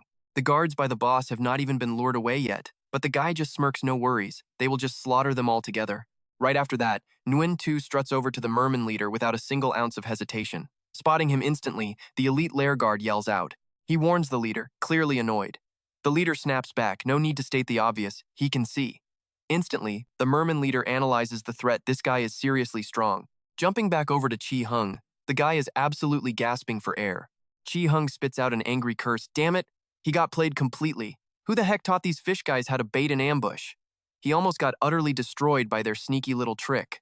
But right then, freezing sweat drips down Qi Hung's forehead. He shivers violently. Wait a minute. Heavy footsteps start stomping closer and closer. Ji-hung tries to calm down. No freaking way, right? He slowly turns his head. Oh no, it is the boss! Man, haha, no 2 steps closer, letting out a deep, nasty growl. Eating this guy early is a huge waste, but oh well, he needs a quick level up, and this idiot wandered off completely alone. Staring down man haha no 2, Ji-hung honestly feels a wave of total confusion hit him. Why in the world is the dungeon boss over here with him? What the heck are Dongwin 2, Lang Tae, and Wang Ni even doing? Good grief. At that exact moment, the last surviving merman makes its move. It quickly snatches up a nearby spear, and in a fit of pure rage, the merman violently thrusts it right at Ji-hung, plunging the weapon straight through his chest. Right before dying, Ji-hung gasps out his final words. Are you kidding me? He grinds his teeth in fury. He is a proud Tier 8 magic archer, yet he is getting taken out by the most pathetic low-tier merman. Just then, the merman's body suddenly glows with a very weird light. Man, haha no 2 watches this go down and stands there completely dumbfounded. His eyes bulge at the merman. Wait, that actually works? It clicks instantly for man haha no 2, so a low-level merman killing a high-tier human adventurer actually gets a massive level up. By playing dead and successfully sneak-attacking a significantly stronger dimensional invader, this sneaky little guy actually managed to unlock the ultimate merman evolution. He loudly calls out to the guy standing right across from him. Listen up, kid, no 2, waves his hand, barking an order go report every single detail of what just happened to the merman leader. Then make sure he sends some extra mermen over to my location. He needs a brand new meat shield, and they better hurry up with that loot. The underling quickly shouts back in agreement whatever Lord Man Haha No 2 says. Meanwhile, Nguyen 2 is frantically hacking away at the merman swarm. He frantically looks around. Is this some kind of terrible joke? This is supposed to be a basic Tier 7 dungeon, so why are there so many Tier 7 monsters swarming him? Even with a team-buffing boss, the sheer numbers here are absolutely ridiculous. A second later, Nguyen 2 takes a nasty hit, letting out a painful groan. Nguyen 2 immediately screams out, "Stop hiding! Wang Ni, get over here and help. There are way too many guards around this boss for him to break through." Wait, guards? The elite guard quietly reports in based on how that human adventurer is freaking out. He definitely did not come to this dungeon alone. Should they let Nguyen 2 keep screaming for this Wang Ni guy? The merman leader cuts him off, his eyes turning dangerously dark. Do not fall for his little trick, he warns strictly. That sneaky Ho-Catch pulled the exact same stunt. When his assassination failed, he faked having an ambush waiting, forcing the leader to keep guards back while he escaped. He is absolutely not falling for that annoying trick twice. The guard nods slowly. Ah, that makes perfect sense. He clearly did not think it through. Just like the now-dead adventurer, Ji-hung started to realize, Dongwin 2, Wang Ni, and Lang Tae all have their own selfish little schemes running. But here is the big difference. One of them is a master hunter, and he needs to slay a different boss 2 whole tiers below him just to upgrade his main class. Wang Ni is way more ambitious, though. That guy wants to snatch up the ridiculously rare legendary upgrade token. He bites his lip in focus. Right now, this dungeon boss and all its elite minions are completely stalled by Dongwin 2. This is the absolute perfect time to clear the stage and assassinate the hero-tier merman before it fully evolves. Meanwhile, Tamao and Trinh Hai are just standing there, totally frozen in terror. He swallows hard. Wait a second, why did it just get so huge? Catching that weird vibe, she turns around to check it out. Is there a problem? Trinh Hai quickly changes the subject. He tells her to just activate her title. He wants to know exactly how many heavy hitters or high-level threats are lurking right behind that entrance. Vung Nir is the main contact for the Monveerd Association across 2 provinces. He handles tons of dungeon events, so the guy holds some seriously top-secret intel. Dungeons can actually drop these crazy rare upgrade scrolls. And if an elite dungeon somehow manages to birth a hero-class monster, it automatically transforms into a super high-tier zone. This exact little detail makes Nguyen 2 the only adventurer who actually decided to stick around. Knowing exactly what the sweet clear rewards are, he quietly scans the crowd. Turns out, among the latecomer adventurers, pretty much nobody is good at underwater combat. Having an upgrade scroll dangled right in front of your face and not being able to grab it, yeah, that feels completely awful. The real shame here is that Vung Nir totally sucks at water battles. All he can do is stare wide-eyed as a legendary upgrade scroll slips right past him. Or so you'd think. Right at that exact moment, Nguyen 2 turns and asks him directly, "Hey Vung Nir, you assassin. I remember you taking on a pretty similar boss commission too, right?" Hearing this, he just lowers his voice and asks right back, "You need something?" Nguyen 2 cracks a grin. He says he plans to solo this dungeon boss and wants to invite him to hold the line. Vung Nir narrows his eyes, highly suspicious. "You definitely have underwater combat skills," he points out. "You totally lied to us earlier." Deep down, he is thinking soloing the boss? Don't tell me this guy also knows the secret mechanic for farming upgrade scrolls. Faced with the sudden question, the old man quickly denies it. No, I totally cannot swim." But I figure before the whole mission timer actually runs out on us, the fishmen in the lake absolutely have to come ashore. Us adventurers and those monsters are going to clash sooner or later. Vung doesn't waver for a second and just keeps grilling him. But if you really cannot fight underwater, is even killing the boss wouldn't clear the stage, right? Or does killing it give you some kind of personal benefit? Win2's mouth twitches into a smirk as he lowers his voice. Yeah, maybe just a little bit. My main class requires me to solo hunt in 3 different environments: land, water, and the sky. I need 1 boss from each just to level up. This dungeon boss perfectly hits the upgrade requirement for my main class right now. Plus, fishman-type bosses usually aren't that strong, so I really do not want to miss out. Hearing this, he turns around and gives a slight nod. Let me think. Nguyen Tu cannot help but look insanely excited. Meanwhile, Vung Nier's mind is absolutely spinning. Based entirely on that description he just gave, his main class is definitely Master Hunter. If he isn't lying, then his focus on hunting fishmen could totally help me pin down the boss and all the elite guards lurking around inside this crazy dungeon. I just need to use this setup to bait the dungeon's fishmen out. His eyes flash with a pretty terrifying idea. If that works, then even someone like me could totally dive right into the fishman lair and assassinate that hero-class monster before it even gets a chance to fully mature. A moment later, Vung Nier agrees without a single drop of hesitation. I can totally accept your commission, but I really hate signing formal contracts with people. Is a verbal agreement cool with you? After this whole thing is over, we will calculate my pay based on how much effort I actually put in. The old man chuckles softly and agrees. Snap back to reality. A choked curse rips straight out of Nguyen Tu's throat. Damn it, he got played. In that very second, he roars out in pure, unfiltered, absolute fury. Trung Chi Hung, Vung Nier, you 2 absolute scammers. Right before he D's, Nguyen Tu spits out a final curse, swearing he won't let them off even as a ghost. The Fishman Lord tilts his head, eyes completely full of confusion. You guys said killing a human adventurer would make us evolve, so why didn't it happen? The assassin forces a super awkward smile. There must be some other hidden trigger condition built into this setup, but we just do not know it yet. At the exact same time, the elite lair guard finally speaks up. My lord, I will take the corpse to Lord Manhwa Nortu first. The lord quickly tells him to go. Meanwhile, in a totally different spot, the Seeker's eye quietly watches. The Fishman Lord looks up, quietly making a pretty heavy decision in his head. Once we figure out this evolution trick, I am coming straight for you. But get this back with the human group. Fishmen have somehow completely surrounded them out of nowhere. The woman is quickly losing her patience. She speaks up. How long has it been already? Is Nguyen Tu still not done with his stuff over there? He hasn't even sent a signal. Don't tell me he actually died? Lang Tae doesn't answer her, his eyes just sharply scanning the area straight ahead. Right in that moment, the Seeker's eye slowly drifts over to them. Seeing it, Lang Tae flashes a totally cryptic smile, and right after that, he drops a hard order. Forget about them. We are pulling out right now. Cutting back to Vung Nier, the area around him is weirdly, unnervingly quiet. He stares right at the glowing object, his lips barely moving as he casts a Tier 3 spell underwater breathing. Vung Nier carefully inspects the item in his hands, and right after, he launches himself forward through the void. Then suddenly, his eyes lock onto one specific spot. He stares blankly at the cave, looking right into a pitch-black hole with absolutely no end in sight. In that moment, Vung Nier slowly starts to rise up. He looks around like a maniac, thinking hard there are absolutely no fishmen in the lake. Not a single one in the lair either, so it looks like they totally took the bait. Suddenly, the system screen lights up the lingering mission to find the Tide Mermaid Incubation Lake has officially been completed. Meanwhile, Manhwa is just aggressively tearing into some meat. An elite guard bows down to Lord Manhwa Nortu. He hoists up Dong Nguyen Tu's lifeless body, proudly reporting this is exactly the corpse he requested. He looks pretty satisfied before his tone totally shifts. All good, he says. But where on earth is my beer? Meanwhile, the crowd is scattering like absolute cowards. At the exact same time, the assassin pulls back his bowstring.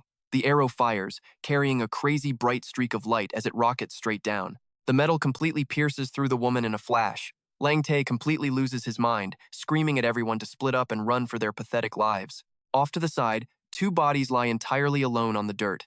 A fire mage fishman shrugs it off, totally amazed.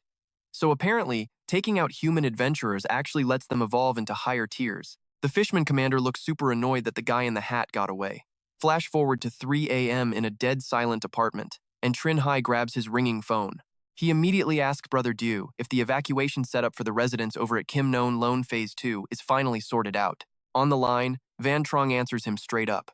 It is done, and now he is double-checking things over in their specific zone. Trinh Hai asks what is wrong. The silence is heavy before he urgently begs him to drop everything and come over to his house right this second. Staring out into the empty space in front of him, Trinh Hai keeps talking. He rapidly explains that he and Tamao found something wild. In just 2 hours, his personal home dungeon spat out 3 insane monsters, and their threat levels easily rival Cao Vin Dung's big bad fishman boss. Plus, there is another super weird danger source that is powering up ridiculously fast right now. Back to the absolute chaos elsewhere, the squad of fishmen starts closing in, and some guy completely loses his mind screaming. He screams out that they are finished since his magic is totally jammed.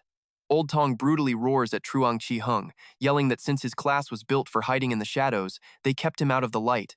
But the second the fishman actually showed up, the cowardly dude completely vanished. He curses him out for being such a massive failure. Suddenly, right in the middle of all the panic, a voice calls out with total relief. The voice cheers that they are somehow still breathing. Old Tong just glares at the newcomer with hardcore suspicion, demanding to know why he even showed up. He demands to know if they were supposed to shoot a signal flare to update everyone. The guy furiously snaps back that pulling that off meant they actually had to kill the target or manage a clean retreat first. When an entire squad of elite fishermen is hunting you down, only an absolute idiot would shoot a shiny flare straight into the sky to draw them in. Old Tong just blinks, completely confused. Flipping back to Trinh Hai, his phone call goes totally dead. Tamao instantly spins around asking what Brother Du said, while he awkwardly rubs the back of his neck. He mutters that Du and the Long Yun Trung Chao level 10 state adventurer Tran Hoa Kong are already waiting downstairs, and they want them out immediately. Hearing that stacked lineup, she just sighs and nods, all right then. Before heading out, Tamao aggressively warns him that if he fails to convince them today, he absolutely has to follow her exact orders for this dungeon reversal event. Trinh Hai agrees instantly. Tamao quickly takes the lead with him trailing right behind. Meanwhile, back in the wild, the angry guy is still screaming, "Is this your absolute garbage idea?" Now the boss is practically untouched, and they are the only 3 miserable survivors left alive. He viciously grabs Lang Tae by the collar, yelling that if they had just camped the entrance, everyone could have gone home safely. Lang Tae violently shoves back, snapping that it is not his fault since Dong Win too was the one hyping up a boss fight. He loudly defends himself, insisting he just optimized the basic strategy, and honestly, everyone else totally agreed to his plan back then anyway. Watching this whole pathetic meltdown unfold, the fishmen literally start gossiping among themselves that the humans are fighting. One fishman looks completely baffled, asking his buddy why he even cares about such a weird detail. The big guy growls deep in his throat. Shouldn't they care way more about that spatial plane entrance than some petty adventurer civil war? Shifting scenes yet again, the nervous assassin unconsciously glances around the tense area.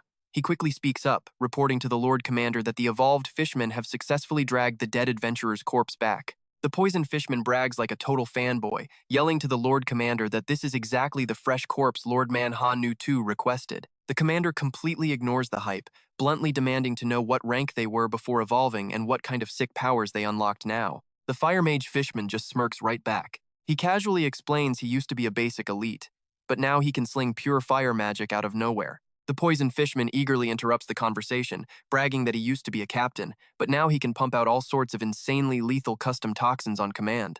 The commander narrows his eyes at the assassin, looking totally suspicious. He demands to know why they all killed humans, yet the absolute strongest lair guard out of the entire group never managed to evolve. The whole vibe goes dead for a second. His eyes snap wide open. Wait, the strongest? The commander glares straight through him, ordering him to go drag a guard fishman over here right this second. The poor assassin looks ridiculously confused by the sudden command, so the commander just barks at him to stop gaping and move his legs already. He nervously chuckles, asking if he can actually speak up. Moments later, the commander is secretly whispering to a subordinate, ordering a straight-up hit on that specific human adventurer. His finger aggressively points straight at the woman. Hyped up by the mission, the minion eagerly growls out a yes to his Lord Commander. The assassin lets out a snicker. Turns out the commander just wanted a front-row seat to the evolution process. But the Murloc Poison Master just rolls his eyes. He is checking the evolution threshold. You absolute idiot. Right then, the Murloc ninja drives his spear straight through her. In a blink, his body melts right back into the pitch-black night. The regular guy mutates into a full-blown Murloc monk, and the commander looks pretty smug.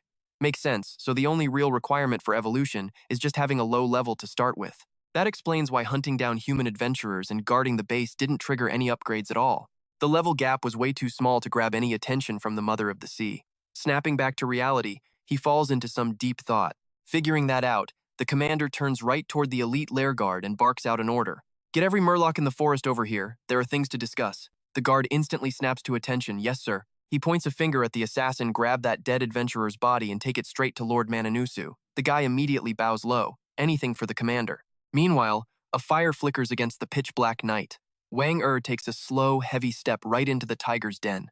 His brow furrows hard as his brain goes into overdrive. It really sucks that the hero-tier Murloc is nowhere around.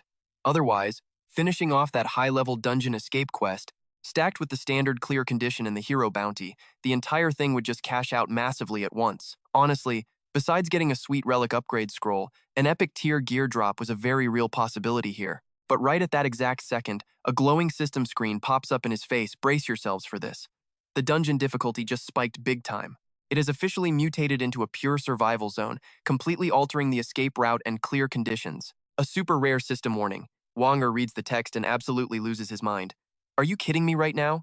I just finished the damn clear quest, and you reset the entire thing. This game is so rigged. He frantically swipes through the fresh data panels, breathing hard. Wait, there is an entirely new clear objective buried under this reset. The official government database lays out the dungeon rules pretty clearly. A rank 9 zone guarantees a rank 9 boss. Wang Er freezes completely. His heart hammers loudly as his face goes pale. Is a hero tier Murloc seriously growing this wildly fast? It barely took any time to evolve and level up. Over on the other side, another system prompt loudly chimes in. The guy practically screams out loud. A hero Murloc. He clenches his fists super tight, muttering quietly to himself. From what he remembers, a hero-class monster is roughly 2 or 3 times stronger than a regular boss at the same exact level. So is this boss truly sitting at level 11 or 12? No wonder Dong Yuanzi and Wang Er got completely wrecked. That frantic muttering happens to float right into Lily's ears. She slowly walks over to Long Qi to drop the news he already left. Long Qi just shrugs coldly and says to ignore the guy. Long Qi suddenly drops his voice into a much darker tone. Honestly, that works out. The next phase of our plan isn't exactly meant for adventurer eyes anyway. He just snaps his fingers once. Instantly, thick white smoke floods the entire path, and a creepy mob of eyeball seekers slowly shuffles forward through the heavy fog. Lang Qi stands his ground and barks out an order. He wants the souls and the dropped loot of every single adventurer who died in this place. Without missing a beat, the creatures shoot straight up into the sky. Meanwhile, the other group is staring at their monitor in total confusion. Lao Song frowns, asking with some serious doubt in his low voice. Wait a minute, didn't Wang Er explicitly say that hero-class monsters evolve super slowly? Before this dungeon completely shifts, isn't that thing going to be a massive threat to us? And what exactly is this newly updated clear condition? Another guy suddenly blurts out the obvious. No wonder he tried so hard to convince everyone to keep the hero-class Murloc a total secret. He repeats his point, his tone completely deadpan now. Do you guys actually remember what Wang Er was saying earlier? He confidently claimed he was helping the Zhejiang City Adventurer Guild handle this whole massive dungeon shift event. He acted like he held classified intel the general public wasn't legally allowed to hear. You guys honestly think that inside his highly classified files, there is a specific rule about defeating an elite hero tier monster? Could killing it somehow secretly unlock a completely different set of game-changing intel behind our backs? Lao Song jumps right into the conversation, his eyes lighting up like a bulb just clicked on. Honestly, that is a very real possibility here. The guy next to him breaks it down carefully. Looking at the facts, the guy is definitely hiding a ton of stuff from our group, like holding onto some broken token that instantly clears the escape quest for him. Another guy throws a hand in the air, right? Especially since the Lake Murlocs have all rushed up by now. Plus, the main zone boss just got absolutely stomped out by Dong Yuanzi. I bet my life Wang Er will use the chaos to sneak straight into the Murloc lair and steal the clear. The man practically drips with pure sarcasm. Too bad the dungeon hero Murloc evolved way past the expected limits. The whole quest board reset on him, so he basically wasted all that sneaky effort for absolutely nothing. The man just keeps rambling on with a super smug grin on his face. Honestly, just based on the fact that the hero Murloc Manhanusu could evolve into a rank 9 survival final boss, there is absolutely zero chance Wang Er could solo that beast by himself. He tried to play everyone else and played himself instead. Serves him completely right. The air gets weirdly tense as someone starts whispering a highly suspicious theory. Honestly, looking at it now, I have a feeling Zhang Jixing, Dong Yuanzi, and Long Qi are all hiding major secrets from us. The moment the quest board reset, it proved we do not even need to stand near the exit to warp out anyway. Maybe we should just ditch them completely and avoid their stupid mind games. The other guy nods fast. Yeah, sounds like a solid plan. Meanwhile, the fishman mob is already completely packed together. A Qigong fishman steps up, reporting to the boss that everyone is present. He just gives a whatever nod. Right on cue, the fishman lord clears his throat loudly. A second later, his voice booms across the entire area. Just a moment ago, the Mother of the Sea blessed us once again. Our tribe literally just birthed a new boss-level fishman, who was just a regular grunt like you guys a minute ago. He drops his voice into a growl. Unlike the old days, this time our evolution phase does not need those ridiculously impossible conditions to actually work out for us. We just need to hunt down the human adventurers in this forest, kill them, and you guys can easily become boss-tier fishmen just like us. And you guys are gonna love this. We actually found a direct entrance straight into their world. Just think about the endless targets over there we can use to evolve. But hold up. First, you all really need to wipe out the humans in this exact forest. Evolve enough so you can actually fight shoulder to shoulder with me and Lord Manhwa. Wrapping up his villain speech, he screams out a savage order. Go slaughter them all and use their blood to win over our mighty god. Right at that hype moment, a super familiar voice cuts in, telling them to wait.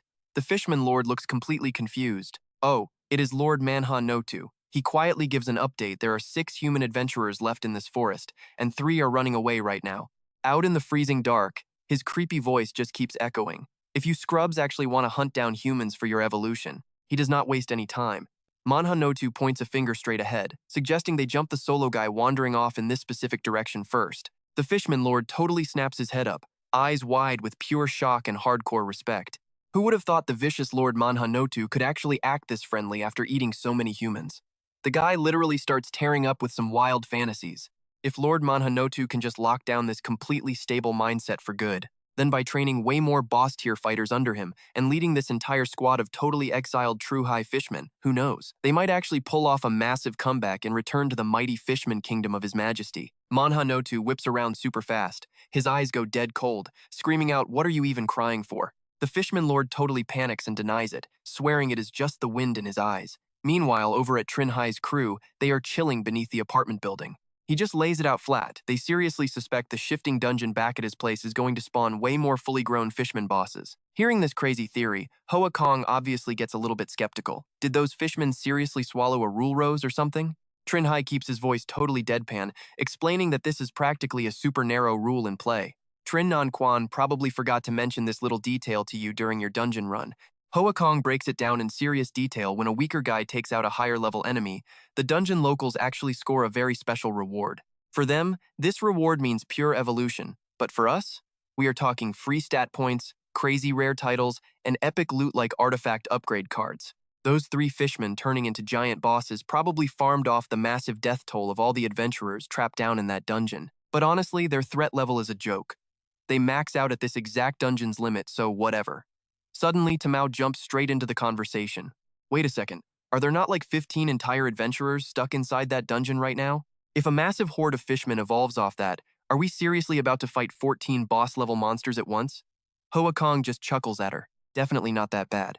The guys trapped inside are not total idiots. They actually dared to pick a fight with Trinh Hai, proving they are way stronger than standard players. You put all those heavy hitters in one room, and even if they hate each other, some pathetic level 7 fishman dungeon is not taking them down. His tone drops low, packed with absolute confidence. Of course, if you are genuinely still freaking out over this whole thing. Now check this out. Hoa Kong throws out a wild suggestion, telling her to scan him and see who is honestly scarier, him or those 3 bosses. Crossing his arms, Hoa Kong glares with absolute intensity. He lets out a savage roar and instantly triggers his skill. His entire body explodes with this insanely violent, untamed aura.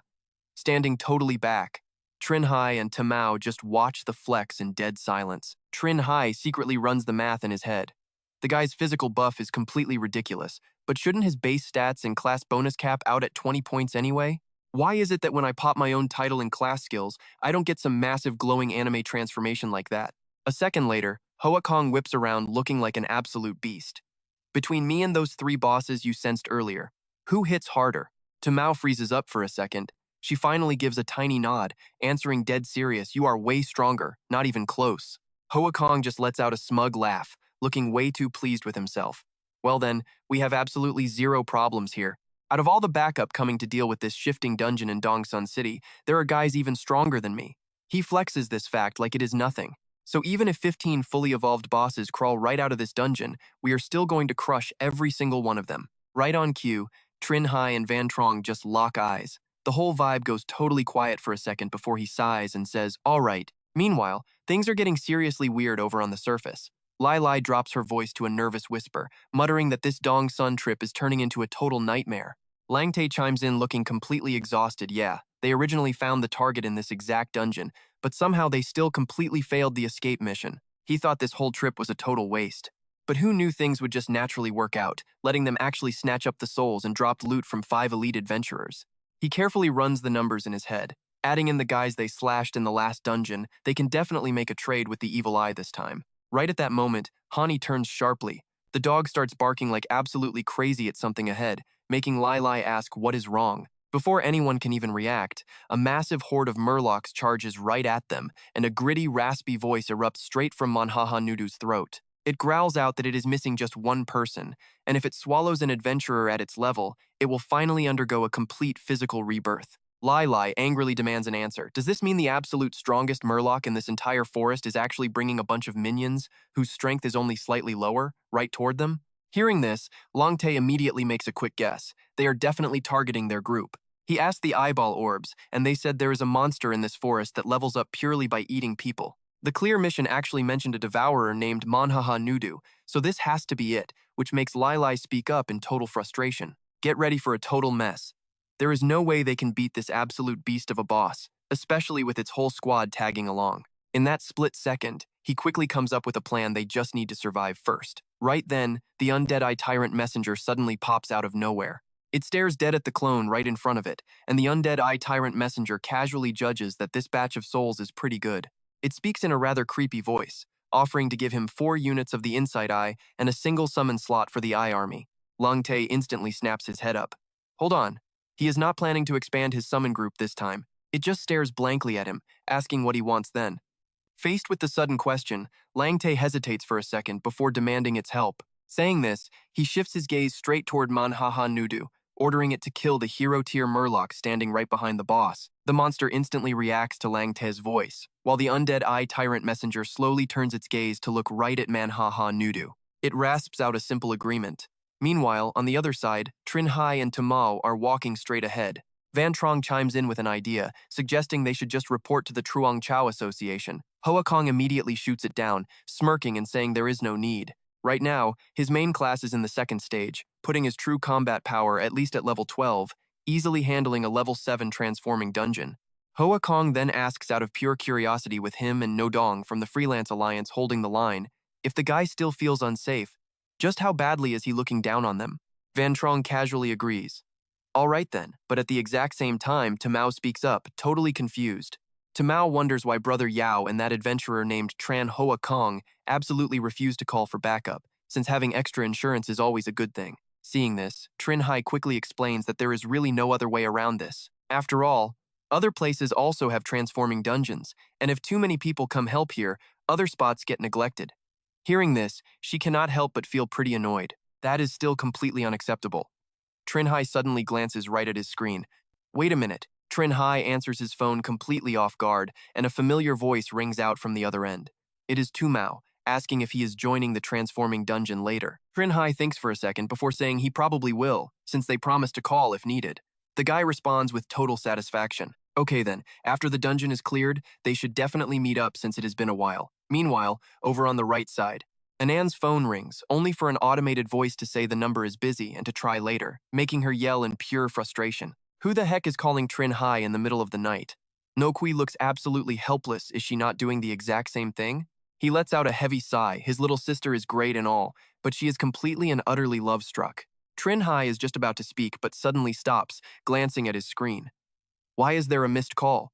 Tamao turns to him with a teasing smirk.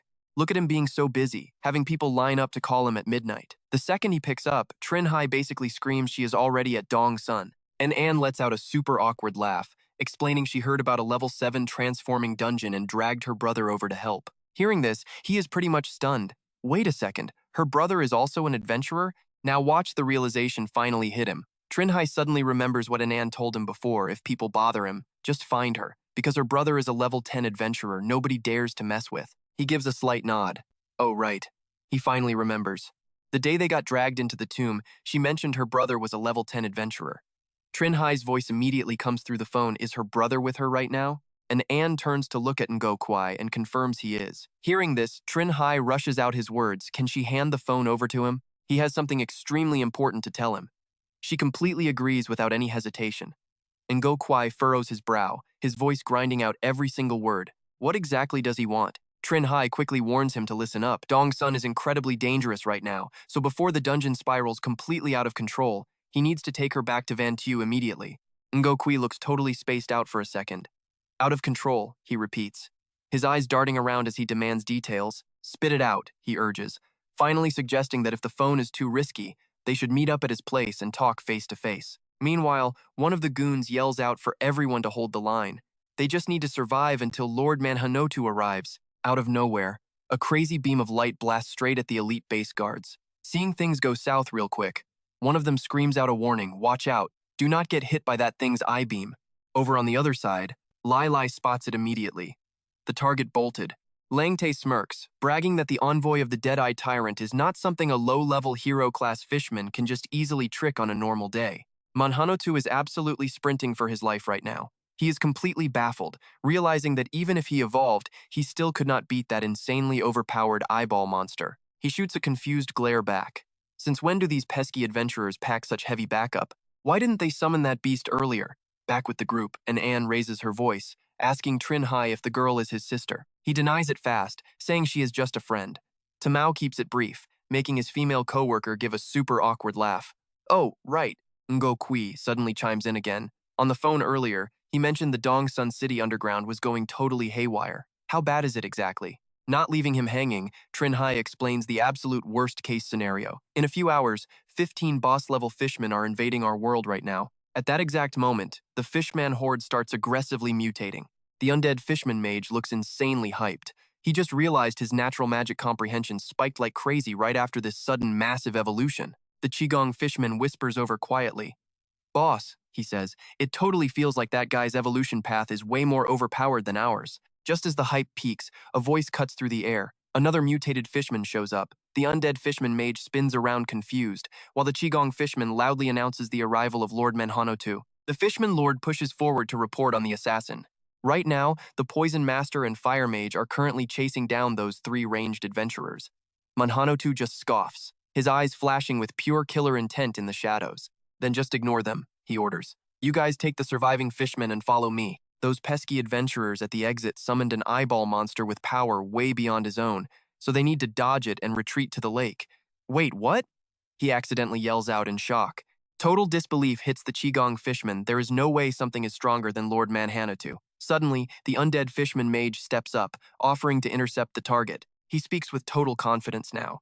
He claims he can use these undead minions to stall that massive eyeball monster. This will buy everyone precious time. Seeing his dedication, Manhanotu agrees without a single second of hesitation. Fine, do it. Meanwhile, the envoy of the Dead-Eye Tyrant is tearing through the wind. Suddenly, it freezes in place, its giant eye locked wide open.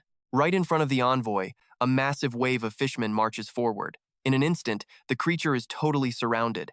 The envoy of the Dead-Eye Tyrant rolls its eye, scanning the massive undead numbers. A hero-tier fishman still growing, plus a king who mastered necromancy? That is quite a ridiculous lineup to face. Right then, the leader roars out eyeball monster spotted. Kill it! The envoy of the Dead-Eye Tyrant just narrows its gaze to observe. Judging by this crazy setup, this fishman tribe probably has a bunch of boss-tier fighters lying around. Trading the souls of 5 elite human adventurers for the life of that one hero-tier fishman honestly does not seem worth the hassle anymore. At the same time, the undead fishman mage watches from above, cackling like a total maniac. Every single fishman that died in this forest is right here at his absolute disposal. The undead fishman mage gets even more smug, getting ganged up on by hundreds of undead. Even a monster stronger than Lord Manhanotu would get dragged straight down to its grave. Pausing his villain monologue, he actually stops to think. He wonders what wild reward the Mother of the Sea will give him for killing such a massive threat. If he evolves into a Manhanotu, no, something way beyond Lord Manhanotu, he would be unstoppable. Watch this carefully. Right now, the envoy of the Dead-Eye Tyrant fires a blindingly bright light beam. The beam instantly sweeps across the area, obliterating massive trees in mere seconds. Seeing that insane level of destruction, his jaw hits the floor. What kind of magic is that? His grand undead army got wiped out that easily? In a flash, the entire fishman horde is left completely wrecked on the dirt. Through all this, the envoy of the Dead-Eye Tyrant just watches calmly. It secretly decides Lang Tae absolutely needs to bump up its base pay for this messy gig. Hearing this, Lang Tae screams out in total frustration. You want a raise right now? The envoy of the Dead-Eye Tyrant replies shamelessly. The difficulty totally does not match the reward, so asking for a bonus is perfectly fair, right? Squinting its giant eye, it drops a little suggestion. Of course, you could always just change the mission terms. Faced with the envoy's sudden shift in attitude, Lang Te furiously grinds his teeth together. He pauses for a second, lowers his voice, and pitches a brand new offer. If the deal changes to protecting them until the dungeon rotates, would the souls of 5 elite adventurers be enough? The monster quietly weighs the options, then finally gives a nod. That is enough to cover it.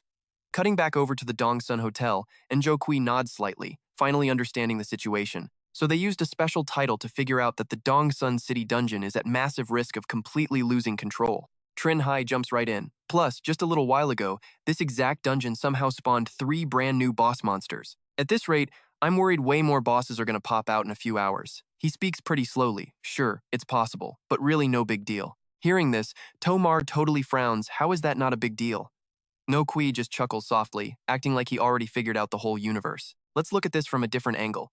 For all those adventurers trapped inside the dungeon right now, you can basically consider this a hardcore survival run, following the basic rule of equal dungeon inversion. When these fishmen cross over into our world, they are going to get the exact same treatment. And by then, just to match up with this insane difficulty, the title restrictions placed on us defenders will definitely be totally lifted. No Kui emphasizes every single word, but even that won't bring true balance. So this whole inverted dungeon situation might just turn into a massive graveyard. Once a fishman clears their escape mission, our high-tier adventurers will step in. Un angrily yells right at him, "Hey, why did you have to bring up a graveyard?" No Kui blatantly ignores her and just keeps talking. "Chung, you really need to calm down and relax. This dungeon will absolutely not become a threat to Dongshan City, I promise you." Meanwhile, in a totally different spot, the undead fishman mage is waving his hands frantically. The fishman lord looks pretty confused. Wait, did that thing actually just ignore you? He quickly nods and confirms it. That eyeball monster just blasted my undead to pieces with a beam and left. It feels like it has zero interest in any other fishman besides the great Lord Manhwa. Suddenly, the undead fishman mage panics. Wait a second, where even is Lord Manhwa? Completely opposite to his panic, the fishman lord just smirks. Right at that moment, Manhwa steps closer to the cave, and Vungnir quickly pokes his head out to watch. A super heavy silence completely takes over, and then he suddenly speaks up. "I was wondering why an adventurer went missing. Turns out you were hiding right here." On the other side, Trinh Hai and Tomara quickly step outside the area. She speaks with a pretty hesitant tone. "Maybe I really was, just worrying way too much." But he instantly shuts that down. No, this is entirely their problem. Trinh Hai emphasizes every word the tomb is a survival dungeon. But you have to clear Phase 2 before a boss even shows up.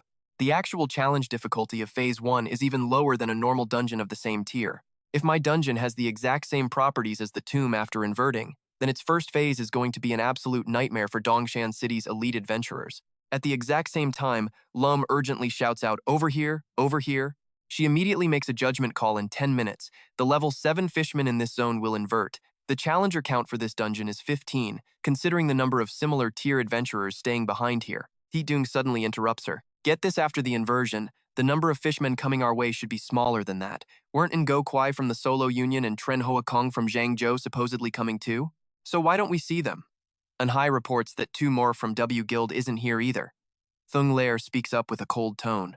Usually, big-shot elite adventurers like them would never bother doing such exhausting and tedious grunt work. Tit Dung looks completely indifferent to it all. "Huh, is that so?" Meanwhile, Trekhuer remains unusually quiet. Then Lum's voice suddenly rings out, entirely breaking the heavy silence. "And another thing, once someone actually manages to catch a fishman, I will sync that intel with everyone through the drone network. The absolute value of the very first fishman captured alive is basically equal to a boss. Once we finish dealing with this inverted dungeon, I'll tally up your performance points based on the fishmen you all managed to hunt down.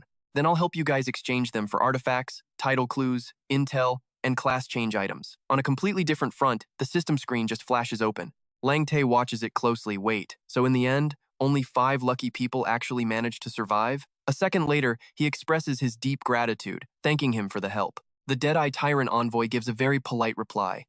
Right after, the two of them just stare at each other. Lang Te and Lily Lai both shout out to escape at the exact same time. In a flash, they return to reality, and Lang Te stares at the group in pure shock. "Why is it you guys?" The man instantly throws a sarcastic jab. "Are you really that surprised the 3 of us survived till the end?" He quickly tries to explain himself. "It's just that I totally didn't expect Vungnir to die." Lao Tong practically screams out loud. "Vungnir is actually dead? That makes no sense. He has the blink skill. He just keeps rambling on. Even if that hero-tier fishman managed to catch him, he still should have been able to use the terrain to run away. Meanwhile, Lord Manhwa lets out a massive roar, his power surging uncontrollably. Back in the room, the argument just keeps going. Wait, you guys clearly escaped, so why block the exit? As for me, you guys actually fought all those fishmen. Even if the fishmen take advantage to push into our world and attack, he completely denies it. Well, no, it's mainly because after we got back, we found out our title still worked. And that is pretty different from the whole attacker advantage principle. Someone else immediately backs him up. Yeah, we suspected Vung Nier was playing us, so we stood guard waiting for him to explain himself. Lao Tong angrily adds on, who knew the guy would just die? Great, now a dead man takes zero responsibility, and we just waited for absolutely nothing. Eventually, they all just quietly leave in a terrible mood, and then Lam Tu steps right up from outside. She hands over the ID cards and speaks up, so only you guys managed to survive? Lang Tae speaks up for the whole squad. Yeah, it is just us. Right after that, Lam barks out an order. Got it, so follow my lead. Lao Tong grinds his teeth, totally complaining that dirty work always brings massive risks, and now they are completely screwed. Next up, they watch Lam get totally blocked. Hold on a second, the guy argues. We are really just regular tourists who showed up for Trinh Hai's massive bounty. Sure, we might have casually crashed into Trinh Hai's house. We even completely hijacked his personal dungeon challenge spot, but we literally never came into contact with Trinh Hai. And honestly, speaking of Rule 27 regarding the Dungeon Entrance Exploration Act, private dungeons simply do not have association staff on guard because of some messy ongoing disputes. Local authorities would not actually interfere over that, right? She completely shoots that down, totally irrelevant, because under Rule 14 of the Shifted Dungeon Defense Law, I am officially representing the Dong Sun Association to draft you guys, making you help us handle this insane shifting dungeon event right now. Any wild objections? Immediately, two random guys yell out, "No way! We will totally cooperate!" Following their lead, everyone else obediently echoes, "We cooperate." Not a single person dares to talk back, not even the absolute toughest guys in the room. They will cooperate. Lam looks pretty satisfied and just keeps going. So let us sync up our intel first. What exactly is the monster makeup inside this level 7 dungeon, and what is the boss roughly like? Meanwhile, a fishman suddenly pops out of nowhere. It just stares, totally dumbfounded at this super weird new scenery. Down in the underworld, a massive crowd of monsters is gathering right at the gateway. A system board flashes onto the gate, and the fishman commander realizes that earlier number was 10. Once a single fishman stepped through, it drops straight to 9. So does this crazy number just mean how many of them can actually cross over? The Fire Mage Fishman immediately backs him up. If there really is a strict head count limit, that means we might run into the same absolute nightmare those human adventurers faced. Manhano 2 suddenly cuts them right off. That is honestly not the real problem here. As long as they do not summon that freaky eyeball monster, human adventurers are absolutely nothing to fear. Meanwhile, on the outside, the latest news drops, sending someone into a total panic. A level 9 dungeon with a hero-class fishman? He dramatically scrunches his eyebrows, rattling off the rest. The dungeon format actually shifted to match its level, turning into a brutal survival type with the highest crazy death rate ever. Lang Tae and Lai Lai nod hard. We can completely testify about being hunted by that fishman because we paid an insanely heavy price just to barely escape with our lives. Vuong Ni, the assassin, got trapped right inside and definitely was not so lucky. Hearing that, he secretly wonders, wait, is Vuong Ni actually dead? If even a guy like him could not survive, you just know this dungeon difficulty is completely off the charts. Hoa Kong stands nearby, acting super cautious. Seriously, a hero-class fishman survival dungeon? In the end, Hoa Kong just calls the whole thing fascinating. Meanwhile, the scene sharply shifts back to the main headquarters. That night, Non Quan finishes a phone call looking absolutely hyped out of his mind. Trinh Hai has a hero-class fishman in his dungeon, and they cranked it into a level 9 survival? Van Trong coldly chimes in, oh, it is way worse than that. Based on the wild challenge level conversion formula, the actual threat of a hero class target adds 23 massive points straight on top of the standard boss upgrade. Honestly, I strongly feel like this shifting dungeon event is about to spin completely out of control. Nyan Quan instantly fires off new orders. A survival type dungeon stays a brutal survival type even after a major shift. To match this insane difficulty, your titles are getting fully unsealed. Without those pesky title limits holding them back, Tran Hoa Kong and No Kui can probably wreck that stupid fishman. If those two manage to fail, then Anyem and I will finally step in. Van Trong hears the whole thing and just bluntly replies, got it. Nyan Quan abruptly hangs up the phone. He sits there absolutely disgusted by the whole mess, wondering why everything involving Trinh Hai always turns into such an incredibly massive headache. Cutting right back to the guy's house, an endless wave of monsters pours out, hitting a solid 9. The fishman commander bows super respectfully. That is enough bodies, my lord. Instantly, a blinding flash of light erupts right in front of Manhwa. All the other freaky monsters freeze up too, suddenly caught in the exact same glowing situation. A bright system panel pops up flashing some text. Survive a full day, or kill an adventurer no more than 2 levels below you just to go home. But assassinating an adventurer 3 levels higher? That completely triggers an epic evolution. Right now, only 2 lonely figures are hanging out in the park. Trinh Hai pulls a weird whistle straight from the system, jams it right into his mouth, and blows hard. The air ripples, instantly linking up to a totally different world. A buff goblin warrior steps confidently right out of that swirling space portal. You called for me? Trinh Hai gives the monster a really long, thoughtful stare. Yeah, but why do you look completely deformed now? A system pop-up drops the info Goblin Warrior, challenge level 7. To Mao gives it a quick glance and immediately calls it definitely evolved. I actually saw this in a monster blueprint once. It is the superior tier of a basic Goblin Warrior. Hearing that, Trinh Hai just calmly nods. Oh, so that is what happened. Right on cue, a glowing system panel pops up. Tamao gets hit with the exact same weird notification on his end too. It is a massive warning prompt. The actual real-world challenge difficulty for the Tide Fishman breeding season spiked dramatically right after the Iron Forest dungeon completely shifted its structural forms. Now adjusting into a brutal level 9 survival dungeon, completely unlocking every single restriction placed on the enemy faction. Meanwhile, Tu Mao stands on the street casually taking a phone call. And Yem asks from the other end, seriously, where are you right now? He blinks, totally confused, muttering out, Dong Hoan Thon Street. Why do you ask? The guy talks fast, massive changes. The Dong Sun Shifting Dungeon now houses a crazy hero-class fishman. Just casually kill 2 normal fishmen for the quest, but absolutely do not touch that hero-class monster. Tu Mao keeps it perfectly chill. He just asks if there's anything else. Keep it safe, simple as that. And yeah, Trinh Hai's place is absolutely popping off right now, loud and clear. Red dots on the map? Those are human adventurers sitting 2 levels above us. Black dots are the big bosses, 3 full levels up. The poison fishman squints, looking pretty annoyed. Only 2 black dots? That's definitely not enough keys. Suddenly, the necromancer fishman yells out, hey, why don't I get a black dot? The fighter fishman just sighs because you're a level higher than us. Genius. The assassin fishman instantly does the math, so if we actually want to evolve, we can't just leech off the commander's buff auras. Resting his chin on his hand, the poison fishman nods. Yeah, putting it like that, I guess you're right. Then, one of them asks Commander Manhwa's boss, does your map show any stepping stones for evolution? Commander Manhwa shakes his head. Not one. He figures the only way is to wipe out every human adventurer in this zone, just to bait out the real heavy hitters. Then the commander loudly barks his orders. All right, everyone, your mission is to scrub every single red and black dot off this map and drag out the higher tier adventurers. The assassin fishman scratches his head, but there's only 2 black dots. How do we even split that? Obviously, Manhwa already has a plan. He claims the closest black dot. He'll personally handle it with his elite guards. As for the approaching black dot, once you guys finally clear out the local trash, whoever bags the most red dots gets first dibs on the boss fight. The fire mage fishman clicks his tongue in total approval. Pretty fair system. Everybody gets a real shot. Manhwa looks at the crowd and asks, any other questions? If not, go wild and do your thing. But the assassin fishman quickly pipes up, yeah, I'm honestly garbage at head-on combat. If I just snipe your targets to death with arrows, does that actually count? They keep arguing about the rules, totally clueless that they're being recorded. Van Trong stares at his phone, calculating like an absolute total nerd, breaking down the intel for the entire group. There's 2 fishmen they can't quite identify as boss tier or not, might just be some super rare hidden classes. The boss files are already pushed to everyone's phones, complete with challenge levels, magic powers, and exact weak points. Hoa Kong suddenly pieces it together. Aside from the hero tier, there's 2 rare bosses. No wonder that special titled girl felt the entire dungeon spinning totally out of control. Then a loudspeaker blares out, attention, all units. The fishmen are officially out. 7 in total, completely split up, and no hero tiers spotted. Now watch closely. Right on cue, a massive explosion randomly lights up the sky, which is the assassin fishman's literal handiwork. Comms start screaming, heads up. We've got a stealth fishman with a magic bow. Everyone watch your backs for deadly snipers. The drone just keeps looping the warning on max volume.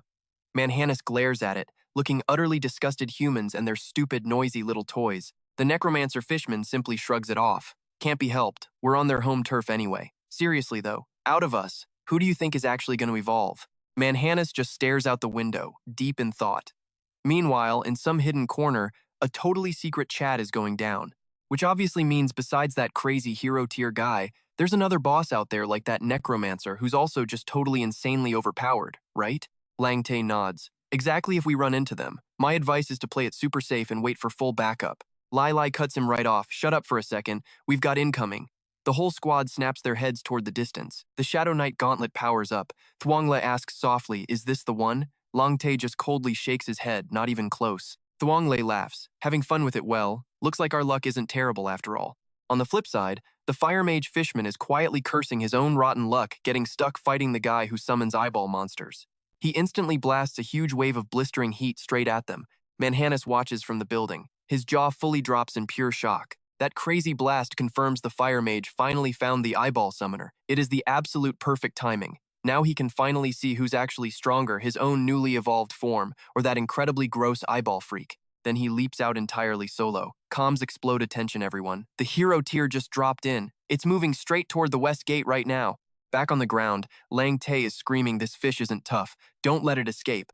Following his master's exact order, Han instantly launches himself up. Over here, the Fire Mage Fishman heavily charges up his firepower, instantly trapping Hai inside a raging, massive sphere of flames. But you're not ready for this plot twist. Those creepy eyeball monsters start chanting. I wave laser beams. They all unleash pure malice right at him. Gritting his teeth, the Fire Mage furiously casts a distortion spell, popping up a thin shield that makes every single laser completely miss the mark. Lai Lai refuses to just spectate, whipping out her completely ordinary-looking whip for backup. Eat this. A second later, the enemy's arms are totally tied up by the glowing cord. He starts muttering a creepy, dark incantation. Dead-Eye Tyrant of the Shadowy Abyss. I beg to borrow your insane mind-controlling power right now. The very next second, pure darkness rushes the mage. In a single flash, an eerie mystical light completely paralyzes the fire fishman on the spot.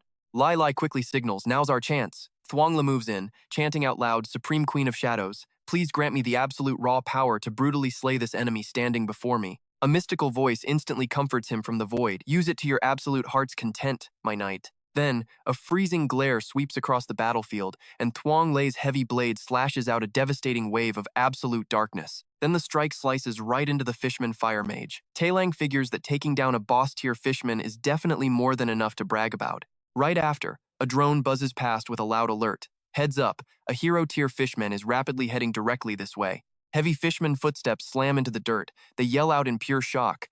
How did a hero-tier enemy get here so fast? Lai Lai asks in panic. Fight or run. For a split second, Taelang honestly has no answer. Meanwhile, Manhanatus thinks to himself, are they not summoning that eyeball monster because they think they don't need it? Or maybe they just cannot summon it anymore.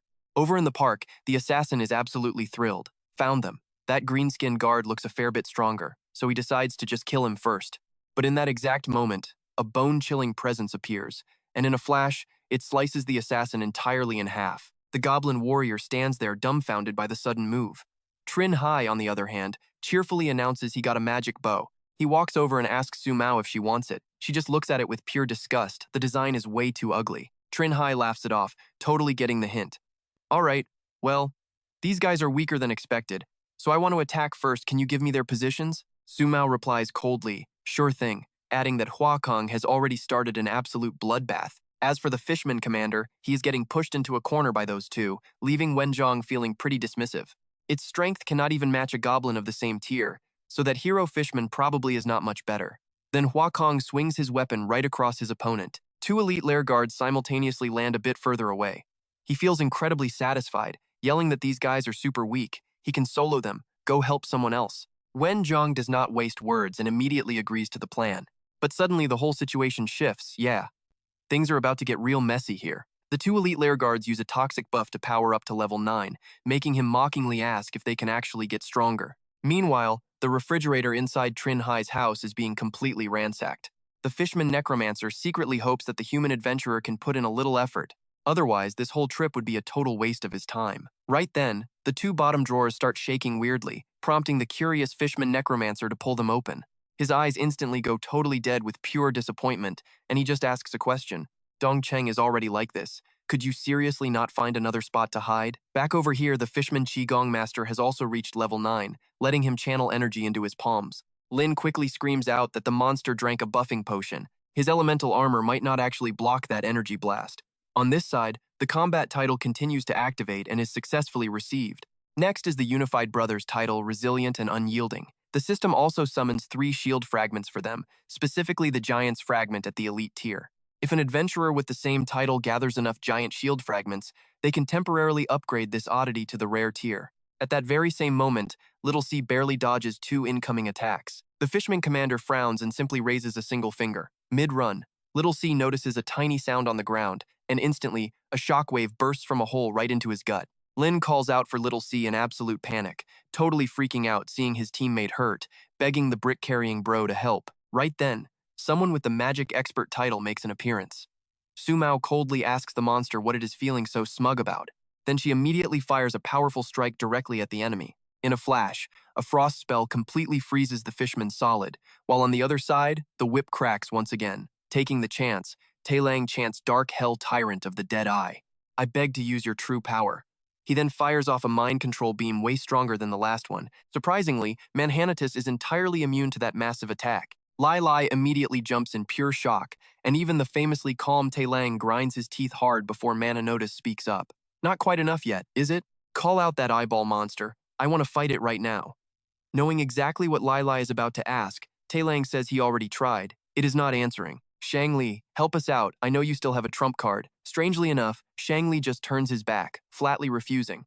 This fishman came here specifically for you, so I have absolutely no obligation to risk my neck, especially since your control magic is totally useless on it.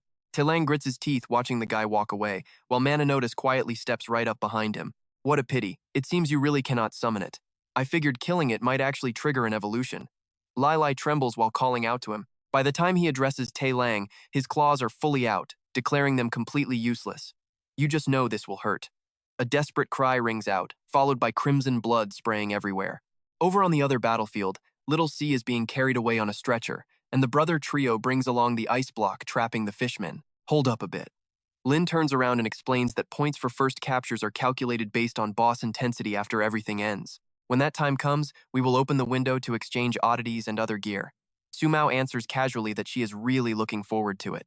Right after, a notification window pops up for both of them. It is a system reminder that Fishman 009 has safely escaped the mission, pushing things straight into Phase 2.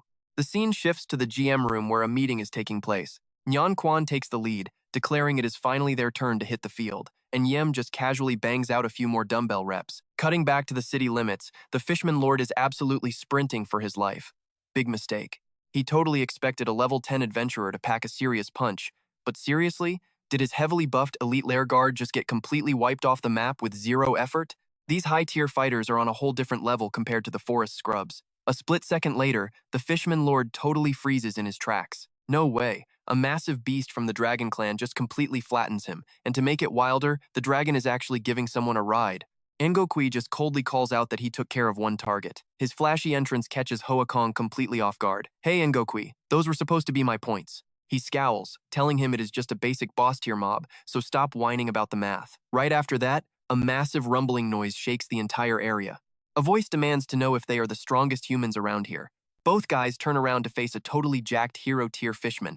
Ngokui immediately locks eyes on the specific weapon gripped in the creature's hand, Lang Te. Hold that thought, because in a completely different zone, things are getting seriously heated. The crowd goes absolutely wild, shouting that this fish guy's poison is completely countered by Miss Anne. They just need to drag out the fight. Just slowly chip away at his health until he drops. The Fishman Poison Master curses under his breath, fully aware his berserk toxin is a one-time gimmick. Out of nowhere, a massive bolt of lightning blasts right into him. This leaves everyone wondering, wait, are you actually kidding right now? Someone else yells out, is the Fishman Lord already dead? The system instantly chimes in. The buff provider is officially dead, the effect wears off, and his rank plummets straight down to level 8. Even with that mess, the Fishman Necromancer gets a brilliant idea. He gestures wildly, asking if the Fire Mage, Poison Master, and Chi Master are available. He immediately signals an order.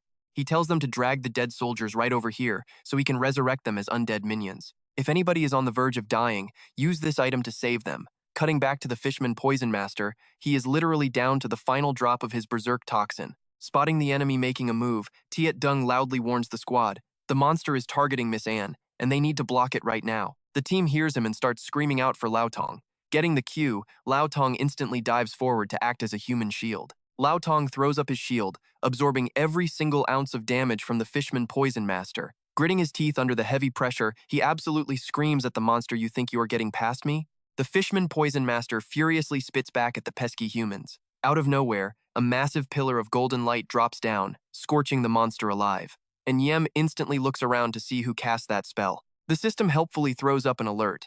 It is a celestial angel-class creature, sitting right at challenge level 10. Right after saving her life, the glowing angel simply vanishes. Off in the distance, someone lets out a polite cough while strolling over. Van Trong smoothly asks if he is showing up a bit too late to the party, and Yem happily tells him he is perfectly on time. Suddenly, a weird object comes rolling straight toward the trio. The thing stops dead on the grass just inches away, immediately venting out a thick wall of smoke. The squad instantly realizes something is very wrong here. Who just tossed a smoke grenade? Wait, no, their senses are completely dropping. A normal smoke bomb does not do this. This thing has totally been modified by magic. A voice suddenly cuts through the haze. The fire mage and the fisherman lord are both dead, and the boss ordered him to bring the rest back. The toxic master stubbornly snaps back, telling them to back off. He gave up on evolving, but he is going to slaughter at least one adventurer before leaving. Meanwhile, safely inside the apartment base, some heavy magical spells are being thrown around. The fishman necromancer raises both hands high, casting his dark resurrection spell. Thick gray smoke starts seeping right out of the corpse, and a ghostly figure actually stands up. The fishman lord looks down at himself in pure confusion, realizing he is literally a ghost now. The fishman necromancer just flashes a totally smug grin and confirms it. Right at that exact moment, someone calls out into the room, announcing that they have finally returned. Seconds later, the corpse of the fishman fire mage gets dragged right into the light. He starts panicking, demanding to know where the Chi Master and Poison Master went. The elite lair guard breaks the bad news. The Chi Master already got snatched up by the human adventurers, and the poison guy apparently lost his mind. He does not even care about evolving anymore, bro, just wants to escape alive. The boss furrows his brow in deep thought, wondering if that is really true. Flipping back to the chaotic battlefield, there is nothing left of the fishman poison master except a gross puddle of blood. Tyet Dung shakes his head, pretty annoyed that they actually let a boss-tier monster slip away. Van Trong immediately asks the comms team if they can track the monster down. Over on the computer monitors, Jia Kone confidently declares he already found the target. The ugly thing just hopped the perimeter wall over by the second phase district. It is currently booking it straight toward the west. Van Trong instantly barks out new orders. He needs a pursuit route mapped out immediately, and they better alert the closest adventurer to intercept that thing. Jia Khan confirms the order without missing a beat. Meanwhile, the Poison Master is sprinting for his life, desperately praying those humans decide not to hunt him down. Now the monster finally understands the massive power gap between the superior, intermediate, and inferior races that his lord kept bragging about. His species and the jackals are both bottom of the barrel. They actually have to evolve into boss-tier creatures just to unlock a basic combat class. But those intermediate races, literally every single elite warrior in their ranks gets one. That is exactly why one isolated human adventurer is pretty weak. But the second you put a team of them together with some real coordination, they become an absolute nightmare to deal with. Sure, their side has the mighty Lord Man Haha No 2 leading the charge, but a bunch of inferior creatures trying to invade an intermediate world was basically suicide from the start. Since every human adventurer is completely distracted by Lord Man Haha No 2 right now, this is his one golden chance. He needs to escape this terrifying world before they catch him. At that exact moment, Thuong Lei gets a sudden incoming call. Qin Shuyen sounds totally frantic on the line. A boss-tier fishman just violently busted straight through their primary defense perimeter, just 100 meters away. We need you to hold it off until backup arrives. He snaps back, totally annoyed, but I already took down a boss tier.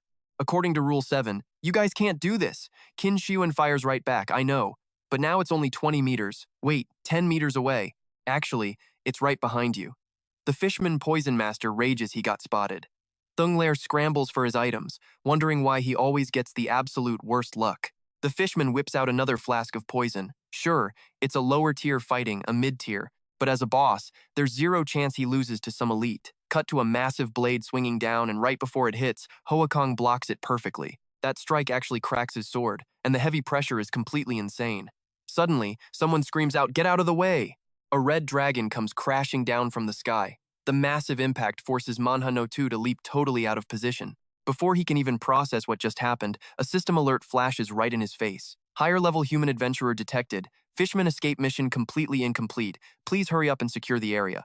Meanwhile, back on the other side, Hoa Kong is absolutely fuming. Why yell during a sneak attack? No Kwai completely brushes it off. Idiot, I'm just trying to help you out here. Manhwa No 2 starts doing the mental math. Those two dark spots are moving way too fast. Looks like his side definitely won't make it in time. Such a shame, he really wanted to eat them and hit level 11 before evolving. A super weird movement suddenly forces the guys to stop their bickering. Is that the light of evolution? Hoa Kong asks, completely terrified. Wait, hero-tier monsters can actually evolve? Isn't this supposed to be just a level 6 to 10 dungeon? Tiny red dots of light swarm down from the sky. They merge right into the fisherman's arms, forming jagged, terrifying spikes. The evolution physically stretches his legs out, making him way taller. His shoulders bulk up massively, and the red glow in his eyes gets intensely dark and menacing. Finally, the system drops his brand new specs, Devourer Manhwa No 2, Challenge Tier, currently sitting at level 13, class completely unknown. Cut to a sleek car tearing fiercely through the dead of night. Trinh Hai groans, Master, can we go any faster? Tomar sits quietly in the corner, totally lost in deep thought. What is going on? There were barely any fishmen left a minute ago, so why did two massive threat signals suddenly pop up out of nowhere? And the boss of these fishmen, how did it get so incredibly strong all of a sudden? Seeing her intense expression, he silently panics. If Tomaro looks this stressed, the front line must be in absolute chaos. Meanwhile, a figure sprints down the street, desperately dodging a thick cloud of toxic green smoke. Turns out it's Thung Lair, and he is seriously ticked off. Damn it, I stalled for so long, where's the backup? He can't outrun it and gets swallowed by the green smoke, immediately coughing up blood from the intense pain. The Fishman Poison Master is right on his tail, totally careless. He didn't expect this human adventurer to be nearly as strong as him, almost messed up big time. Thung Lair wonders if this is really the end of the line. Without hesitating for a single second, the Fishman Poison Master unleashes his deadly toxins. Suddenly, the system blasts a loud warning for him to pay attention. Higher-level human adventurer detected, Fishman escape mission is still incomplete, please hurry up and finish the job. He freezes, staring hard at the screen. Wait, these two dark spots? And get this before he can even blink. A Nyerm stomps him so hard his bones shatter. Even Thung Lair didn't see this wild save coming. Dusting her hands off, a Nyerm turns and calls out to Trinh Hai. How are we calculating boss tier points? Someone is casually walking over from the distance. Nyan Quan steps out and answers super simply special situations, call for completely special measures. I am scoring this based on a near out-of-control dungeon standard. Meanwhile, on the total flip side of things, the exact moment Manhwa No 2 finishes his epic evolution right in front of Trend Hoa Kong and Ngo Kui, the same terrifying thought crosses their minds. That girl with the special title predicted an out-of-control dungeon, and she was totally spot on. A standard level 7 dungeon escalating all the way into a level 9 survival dungeon is already incredibly rare. But finding a hero-tier entity here that can actually trigger its own evolution, that is absolutely insane. Hoa Kong watches him and internally groans in pure despair. No one ever mentioned this kind of nightmare, just his awful luck to hit a literal death trap on the first try.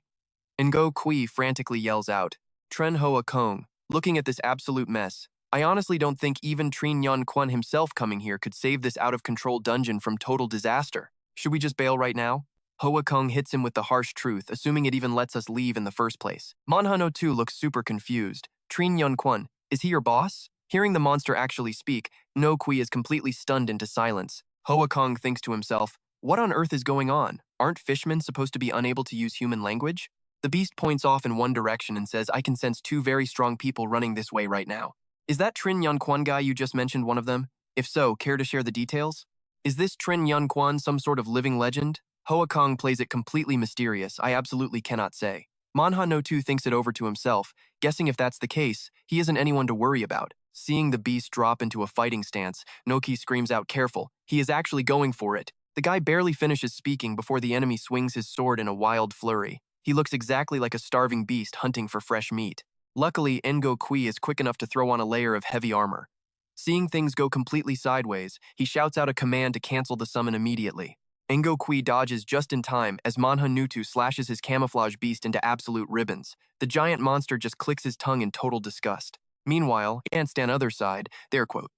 The undead Murloc mage is chilling on finally spotted the black dot, but just to be totally safe, he needs to complete the escape mission first. Better wipe out a red dot first. Outside the city, a shadowy figure strolls right toward the crowded zone. Tiet Dung locks his eyes straight on this mysterious guy. He asks, completely confused, weren't you just chasing after that toxic Murloc monster? Why the heck are you back already?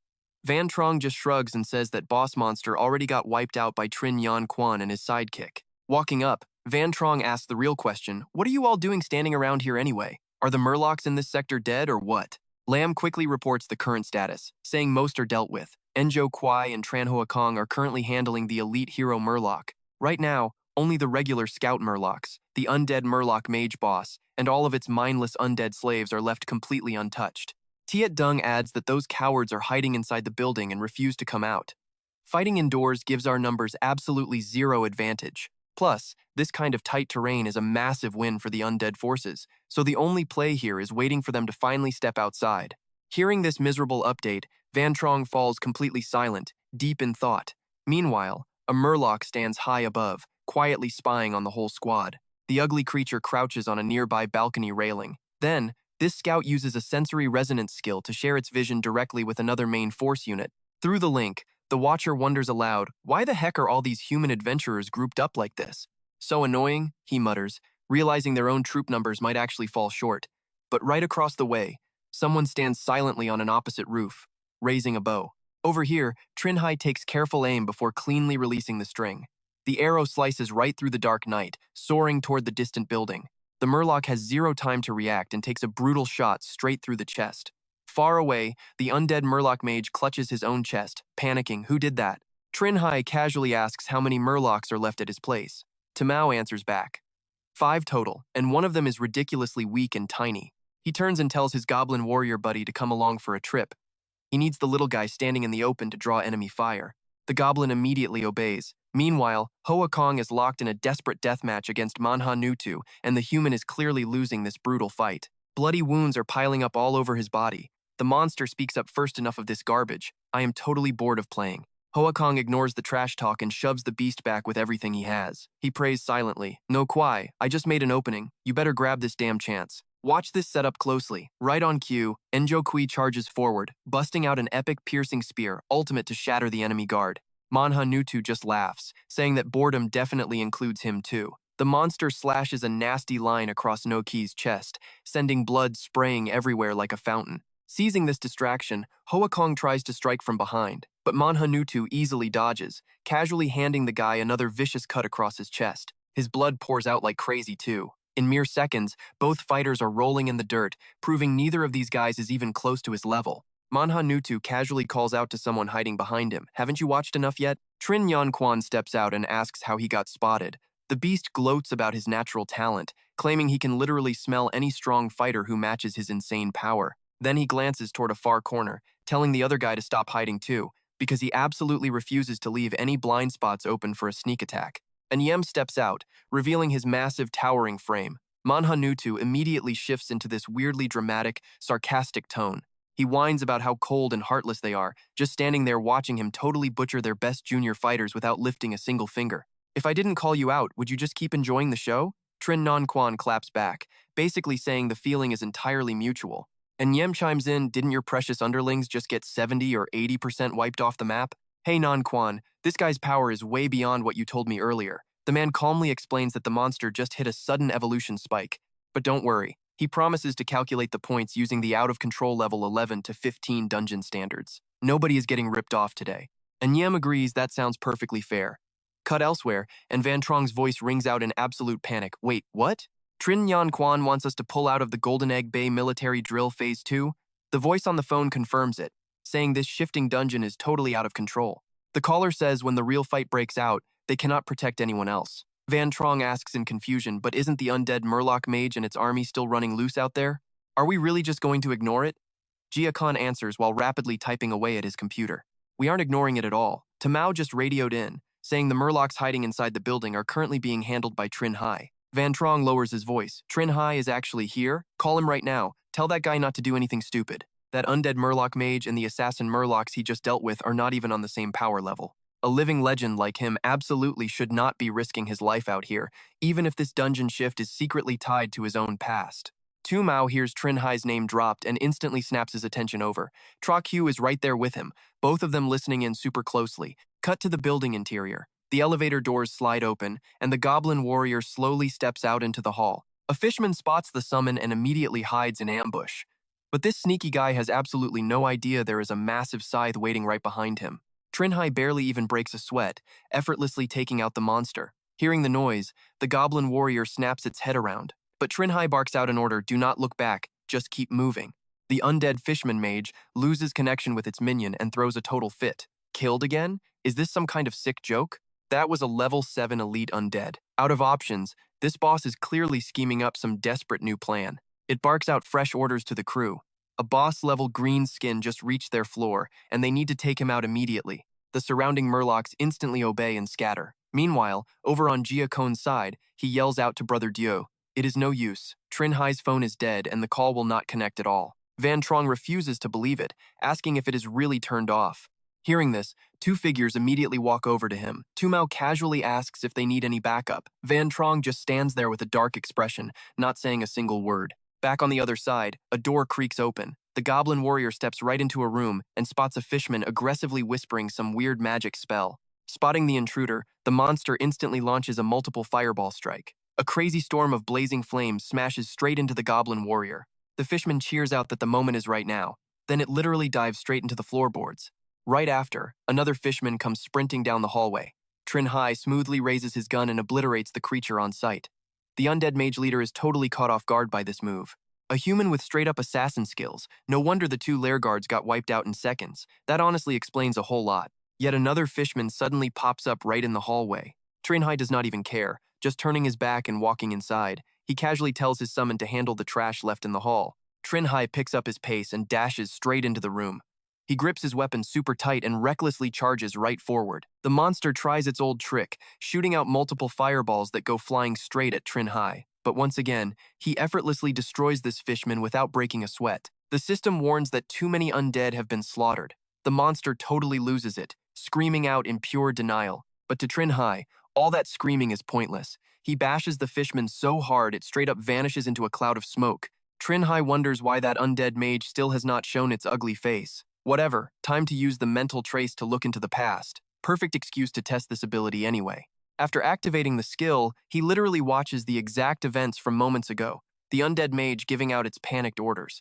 It commanded them to quickly kill the boss-level green skin on their floor. Right after tossing out those suicide orders, the undead mage quietly dipped and headed straight for the rooftop. He wonders, did it seriously climb the roof to run away? Okay, pay attention to this next part. Suddenly, Trinh Hai hears a weird thumping noise coming from the cabinet. He rips it open and finds a pathetic scout fishman shaking and crying inside. This ridiculous sight just makes Trinh Hai look openly disgusted, mostly because the guy is straight up allergic to seafood. Meanwhile, Van Trong's phone finally rings. It is Trinh Hai calling, casually dropping the news. "Brother Dieu, I just caught a regular fishman scout over here." Van Trong says to put that aside for a second and demands to know his location. Trinh Hai just replies that he is obviously at his own house. Van Trong immediately starts yelling for him to get out of there, screaming that his house is insanely dangerous right now. Trinh Hai asks why. Dangerous? He asks if the guy means the undead fishman mage and its entire squad of undead slaves. He casually explains that he already took care of the undead mob, but the mage slipped away onto the roof.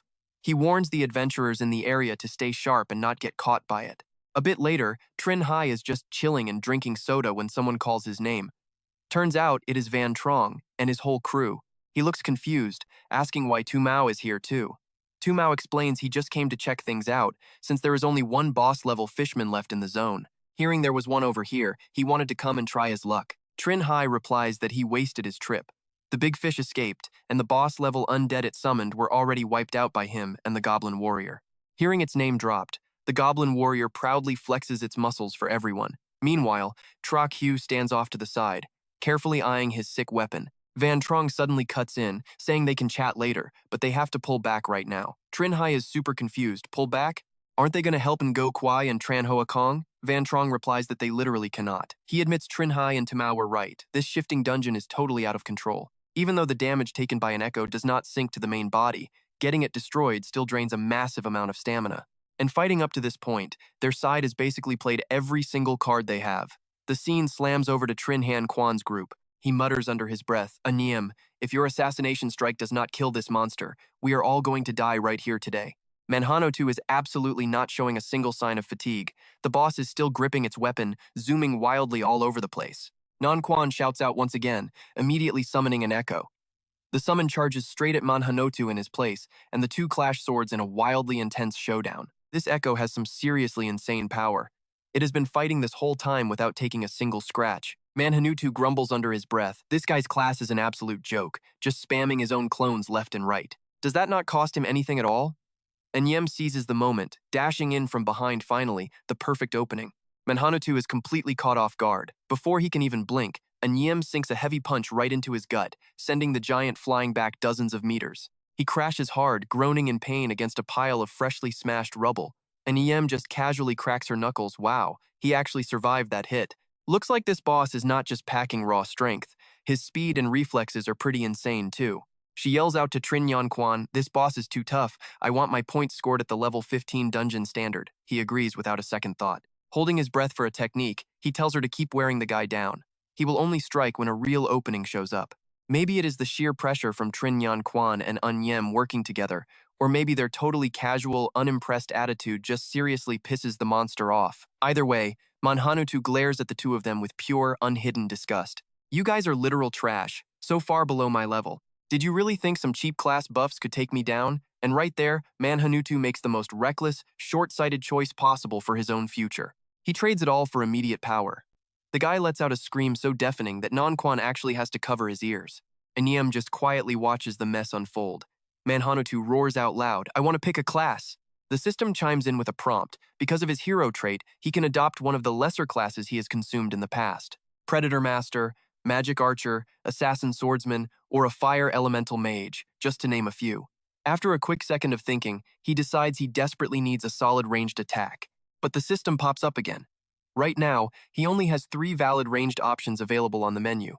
Option 1 is the Magic Archer, but that requires a bow. Option 2 is a martial artist from the Qigong school, and 3 is the Fire Elemental Mage.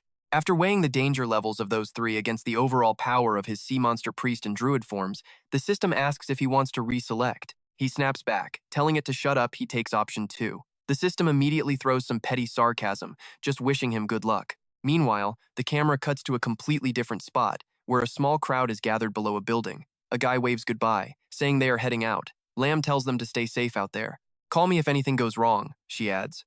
The group barely makes it down the block before Lamb's phone starts ringing. She quickly answers the call. Jia Kone is on the line. He tells Lamb that Trinh Hai just chased off the Fishman Necromancer and he is sending over its exact escape route right now. Taking that thing down solo should be easy, but hold that thought across town. A lone figure slumps against a pillar to rest. Thuong Lei looks completely wiped out after his last battle, but he grins, mentioning that with Non-Quan personally stepping into the ring, this whole shifting dungeon nightmare should wrap up pretty fast. Yeah, things got ridiculously messy in the middle, but hey, at least they are alive. Right as he says that, a creepy shadow creeps up on him. Guess who? It is the exact Fishman Necromancer that Trinh Hai was just hunting down. Thuong Le sighs internally. When exactly did it all start? The moment his life turned into this pathetic, endless loop with absolutely zero way out. Flashback to him just chilling in a restaurant. Old Man Lai walks right up to his table and asks if he has been waiting long.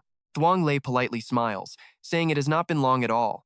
Old Man Lai points over to a girl, introducing her as Chu Swang, the granddaughter of the legendary adventurer, Chu Qian Min, and then he introduces Thuong Lei as the hot new rookie star adventurer of Vantu City.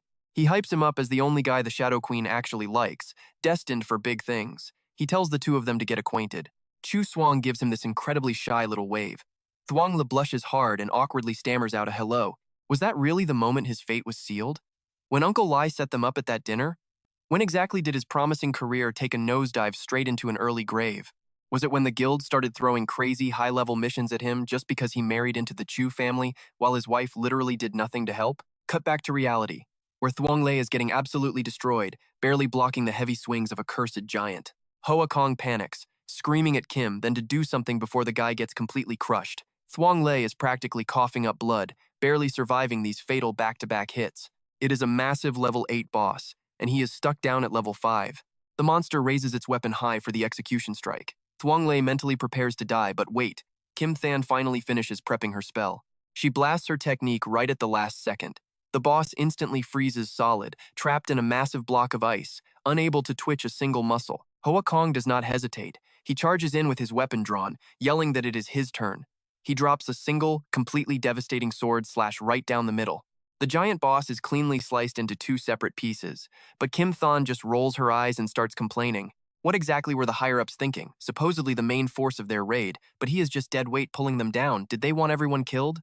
Hoa Kong fires right back if she hates the team setup. Go cry to the bosses. Thuong Lei did absolutely nothing wrong, and trashing him like that is totally uncalled for. Kim Than does not blink. She just lets out a toxic little laugh, turns her back, and bitterly snaps that she is out of here. Thuong Lei drops his gaze and quietly apologizes, admitting he really dragged the whole team down today. Hoa Kong tells him to stop apologizing. Honestly, nobody expected him to miss out on inheriting Chu Qianmin's epic-grade relic, especially not the higher-ups assigning these ridiculous missions. He actually yells out, "Do you all really think I am getting the inheritance?"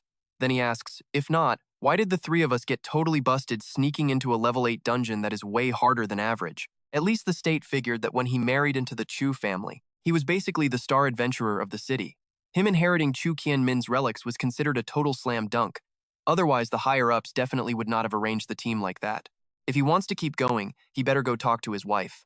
He cannot just keep getting stuck with raid missions that completely blow past his actual skill limit. But when Thuong Lei brings this massive issue up, Chu Duke immediately looks super annoyed. "Hey, brother-in-law, are you still blind to reality? You just married into our Chu family, which absolutely does not mean we have to dump all our resources onto a total outsider like you. Plus, it is not like you even have the potential to become a legendary tier adventurer anyway. Since you cannot reach the top, you might as well take Hoin Lam's path." Being a basic entrance manager for Tuvan City, Chu Swang quickly chimes in too. "Sounds good to me. Staying in Tuvan means you can take care of Chu Duke and completely skip those risky dungeon runs." Remembering all that garbage just leaves Thuongla whining flat on the cold ground.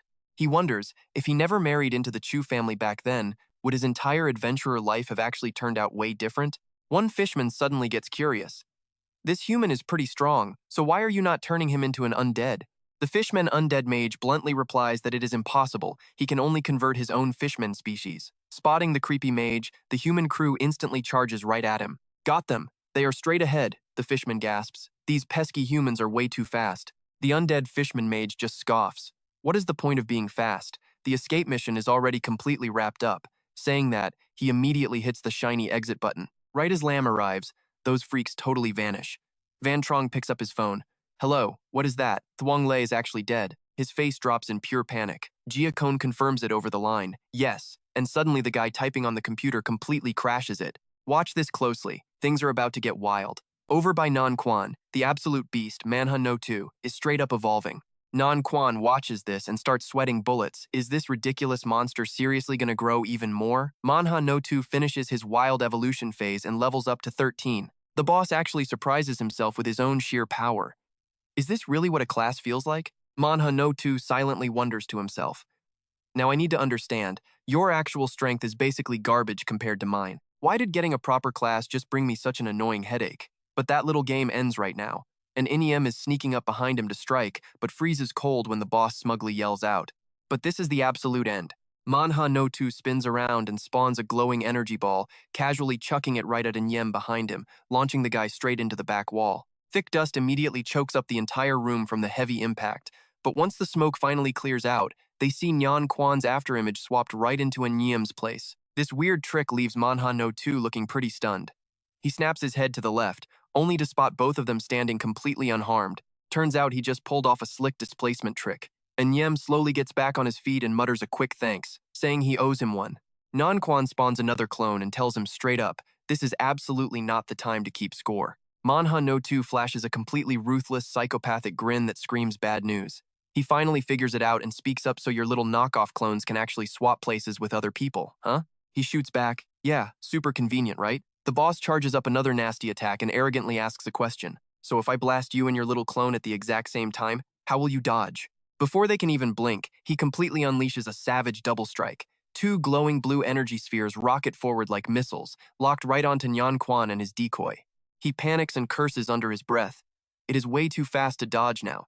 Right then, and Niem violently yanks him back. Do not just stand there like an idiot. There is zero chance you can block that. Get your guys to contact Huang Tuyen right this second, because this monster's power is already approaching legendary tier. We are just not a match for it. As he says that, the two of them just turn and bolt. Seeing his prey trying to ditch, Manhwa no 2 effortlessly leaps high into the air. He shouts down at them to give up, saying their little struggle is totally pointless. When they finally look back, Manhwa no 2 is already charging up an absolutely gigantic ball of energy. An EM freezes in terror, realizing a bullet that massive is no joke. Nan Quan grinds his teeth in pure dread, just bracing for the Grim Reaper. Showing zero mercy, the boss fiercely hurls that massive attack right at the two of them. The insanely destructive blast wave completely obliterates all the tall buildings standing anywhere near them. Even the building where Van Trong's crew is standing shakes violently from the wild impact. Sensing the huge danger, Jia Kone instantly orders a massive evacuation for the civilians. Trin and his assistant show up totally defeated, but somehow that crazy fishman boss does not even have a single scratch on him. Until the big boss Huang Tuyen arrives, whatever that freak plans to do, we literally have no way to stop him. Manhwa no 2 spots Giacone's security camera and instantly blows it to pieces. He casually crosses his arms and strolls right over to Nyan Quan. He is already bleeding out badly by now, but still manages to speak. Nyan Quan yells out in pure agony, "You might be tough, but if you lay a finger on the civilians, you will pay the ultimate price." But the monster, Manhwa Natsu, just stomps down even harder on his hand. "We will definitely get our revenge." The beast just sneers back with absolute disgust. Abandoned by his own kind, where does he get the nerve to say that? Revenge? Once Manhwa Natsu eats him and levels up, anyone wanting payback is welcome to try. Meanwhile, Van Trong is on a call, nodding along understood. Hanging up, he turns and asks Trinh Hai to take over as temporary head of Dongsan City to help evacuate the civilians. But Trinh Hai clearly wants absolutely nothing to do with that job. "You can totally do that yourself, right?" Van Trong carefully explains the situation him and Tran Hoa Kong made the absolute biggest mistake during this whole dungeon shift mess. He admits he has no right to lead anymore. Plus, somebody has to step up and stall the boss to buy time for everyone else to escape. Over on the other side, Hoa Kong urges his buddy. He tells him to run while he buys them some precious time. Ngo Kui flatly refuses.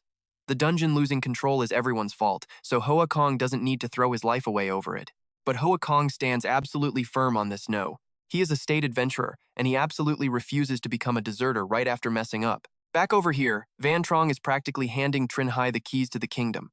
He begs him to take care of Tu Lam, Thuong Can Shuyen, and Luang Jia Con Dongsan City relies on them now. Trinh Hai secretly praises them. Joining this guild actually wasn't a total waste. Van Trong suddenly yells out, telling him not to do anything rash. He knows Trinh Hai's main class is a hidden one that lets him challenge dungeons way above his level. He also knows he's snagged epic gear and artifacts from the graveyard and the Eternal Peak. But this monster practically forced Trin Nyan Quan and Anyem into submission, and it is halfway into the legendary realm. Right now, there is no way he can beat it. Trinh Hai fires back. He tells him to just listen for a second. His special title can actually automatically scan for the strongest nearby fishmen. It instantly grants him strength, speed, and perception, perfectly matching that exact opponent. But Van Trong still argues. Even if their base stats perfectly match, the actual combat gap is just way too massive to bridge. Trinh Hai quickly cuts him right off. On top of that, he's got the battle will of Kulad, the legendary undead, plus the combat experience from his epic tier artifact, not to mention his epic tier Black Knight sword. He casually points at the elite warrior while saying this. Track Hugh watches in pure shock. Wait, 2 epic items? Tu Mao quietly evaluates the situation. Teacher A, you really misjudged this one. Trinh Hai just keeps pushing his case. He brings up his Deathwalker summon, reminding them he successfully traded blows with 2 legendary tier bosses using it. Even against a level 19 high legendary tier, he is totally confident he can survive for 3 minutes. He apologizes for hiding all this crazy power until now. But right now, as a citizen and adventurer of Dongsan City and a proud member of the State Adventurer Association, he has to step up. He promises to give it his absolute all and begs them not to reject his help. Van Trong finally caves in. "Since you put it like that, how could I refuse?" Trinh Hai happily pats his shoulder. "Then it's a deal. I will take the lead while you run interference." He turns toward Tu Mao and asks if he wants to tag along. Tu Mao quickly shoots that down. "Yeah, I think I will pass." Back outside, Manhwa Notsu stomps toward the totally ruined red wall. He promises to eat this guy first, then hunt down the human who just ran away. By that point, he figures he will have grown strong enough to fight their legendary warriors head-on. And if he gets lucky and beats those legends, he steps closer to Nyan Quan's neck. Nyan Quan just scoffs back, "Yeah, right, only if the sun rises in the west." Hearing that insult, the monster's face twists into absolute rage. Manhwa Natsu roars out at death's door and still running your mouth. "Looks like you don't want a quick end." Suddenly, Hoa Kong shouts out to his trash fish buddy. He boldly rests his scythe on his shoulder, issuing a direct challenge. "I am here for round 2. Manhwa Natsu sneers back with total disdain. "I already showed you mercy once. Why are you stupidly throwing your life away again? If you really refuse to cherish this second chance at life, the real reason Hoa Kong stepped up is this reward he got for never retreating in battle. This specific title pushes his stamina to the absolute limit, but if he chickens out and runs, his current strength cuts right in half. Manhwa Natsu screams like a maniac, then just die. While screaming, he rains down brutal, lethal strikes on Hoa Kong, making it incredibly hard for him to block. Unable to withstand the sheer impact of those heavy blows, Hoa Kong's weapon actually starts cracking apart. Seeing that, Manhwa Notsu targets the crack, attacking even harder until the weapon just completely snaps in two. Getting more aggressive by the second, he pours all his raw power into one final fatal strike. Non-Quan quickly uses his signature spatial swap move to pull Hoa Kong to safety. Seeing his kill interrupted, the beast gets insanely furious. Now watch this flex. He whips around and finds both of them standing completely unharmed right behind him. Hoa Kong casually asks, "My weapon is totally busted. You got any heavy spares?" Nyan Quan answers without a single ounce of hesitation, "Yeah." At the exact same time, his title effect triggers, extending his casting range. Manhwa Natsu scowls, asking if they are really still struggling. But suddenly, the look in his eyes shifts to pure, undeniable shock. Trinh Hai slowly strolls over, asking what they are chatting about. He tells them to bring him along too, boldly marching right up to the group. Nyunquan looks totally shocked and asks what Trinh Hai is even doing here. Isn't he just level 6? But then he senses it, realizing this human is crazy strong. Trinh Hai just raises his sword right at Manha Nortu, his eyes completely locked in dead serious rage. Meanwhile, Tumor and Traquair are running off. She actually sounds pretty surprised by all this. They share the same basic stats, legendary boss experience, plus insane hidden class skill bonuses. Here's the crazy part. That adventurer Trinh Hai can actually save this whole mess. It is literally free points, so why refuse? Tumor does not even answer, just asking why she isn't going either, being the team's engineering witch. Traquair just scowls at that, and Yerm spots them and starts scolding right away. Didn't she tell them to just kill 2 mermen and get out of there? Why stick around? Whatever. That does not matter now. Just follow her lead. This shifting dungeon is out of control, making Dongsun City completely unsafe. Meanwhile, using his master perception, Manha Nortu senses Trinh Hai's real strength, but he realizes eating this kid will not actually upgrade his own level. He figures out Trinh Hai is not even level 13. Manha Nortu realizes this kid is just like him, an absolute mutant among his kind. He immediately demands to know his exact level. Trinh Hai looks genuinely confused by the random question, but honestly answers that he is only level 6. Manha Nortu completely loses his mind, yelling out, "Does this stupid kid think he is some kind of idiot?" Even with those fancy king-tier qualifications, a level 6 could never match his kind of raw power. Trinh Hai just keeps cool and calmly explains. He starts talking, but the boss totally cuts him off, saying he does not care about mind games. He is about to crush him with everything he has. Hearing that, the kid basically says, "Bring it on." And just like that, game on. Manha Nortu jumps way up high, ready to smash his weapon right into Trinh Hai. The kid looks pretty surprised by the totally direct, reckless assault. So Trinh Hai raises his sword to strike back, but before he can even swing, he gets instantly teleported away, looking totally bewildered by the sudden shift. Manha Nortu whiffs completely, smashing into the dirt. He grinds his teeth and actually roars out not this incredibly annoying trick again. Trinh Hai looks completely confused, asking what they are doing. Hoa Kong furiously snaps back. If it were not for him stepping in, the kid would be totally dead. The boss quickly does the math. Fighting someone this incredibly strong while they can swap positions with clones is way too dangerous. He definitely has to handle the support first. Trinh Hai tries to reassure Nunquan, just trust him this once. He would never have shown up if he could not beat this boss. The guy asks if he is totally sure, since the monster's core stats are all over 20, even if he cleared high-danger dungeons before, and scored A or S ratings. Trinh Hai looks back with total determination. He is totally sure. Nyan Quan actually trusts him, telling the kid to attack while he supports. Hoa Kong yells out in disbelief. Are they seriously trusting a level 6 kid? But brace yourselves, because Manha Nortu launches his next brutal assault before they can even chat. He roars out to kill one first, and Hoa Kong suddenly realizes they were too busy talking to notice. Nyan Quan throws out his displacement trick again. Hoa Kong desperately warns Trinh Hai to watch out, the monster is aiming at him. Manha Nortu screams, stabbing straight at him, yelling at the obstacle to just die. Nyan Quan panics, realizing he cannot drop a clone in time. The boss sees the blade about to hit and gleefully thinks he got him. But Trinh Hai flashes right in front of Nyan Quan, perfectly blocking Manha Nortu's strike. He asks the boss, didn't he want to go all out? So why attack his teammates? Over on the other side, Yerm looks completely shell-shocked. Does Trinh Hai actually have 2 epic tier gears? Tumor chimes in, pointing out that his main class is incredibly special too. It is not even in the official hidden class logs, and he is matching a hero boss in raw stats. Honestly, with him here, even if they cannot actually kill this boss, they can stall until Wang Tween and Ho Bil finally show up to save the day. Back with Trinh Hai, absolute chaos. Neither side is giving a single inch. Nyan Quan's clone gets ready to sneak attack Manha Nortu from behind. The kid quietly calculates the situation, guessing what tactic comes next. The boss spots the disadvantage and starts panicking. He roars out, do they really think he will fall for that trick twice? Absolute bastard. Manha Nortu rips a vicious slash, instantly slicing the clone in half. He looks totally confused. Why no swap? Trinh Hai totally mocks him. Did he think they would use that trick again? He just stabs the boss right in the back, blood flying everywhere. Hoa Kung sees the hit connect and cheers, but Nyan Quan completely shuts it down. This hero-tier monster easily has physical stats way over 20. That hit was nowhere near fatal. Even so, he cannot help but feel amazed. This is clearly their very first time teaming up. He actually pulls off a flawless combo without any extra coaching, totally exploiting the echo display and teleportation tactics. Wait, doesn't he write novels for a living? Are all authors literally monsters now? Manhwa Nor 2 is secretly fuming over here. Damn it. He thinks this kid hits his target and instantly backs off, completely ruining any chance to trade blows and deal some real damage.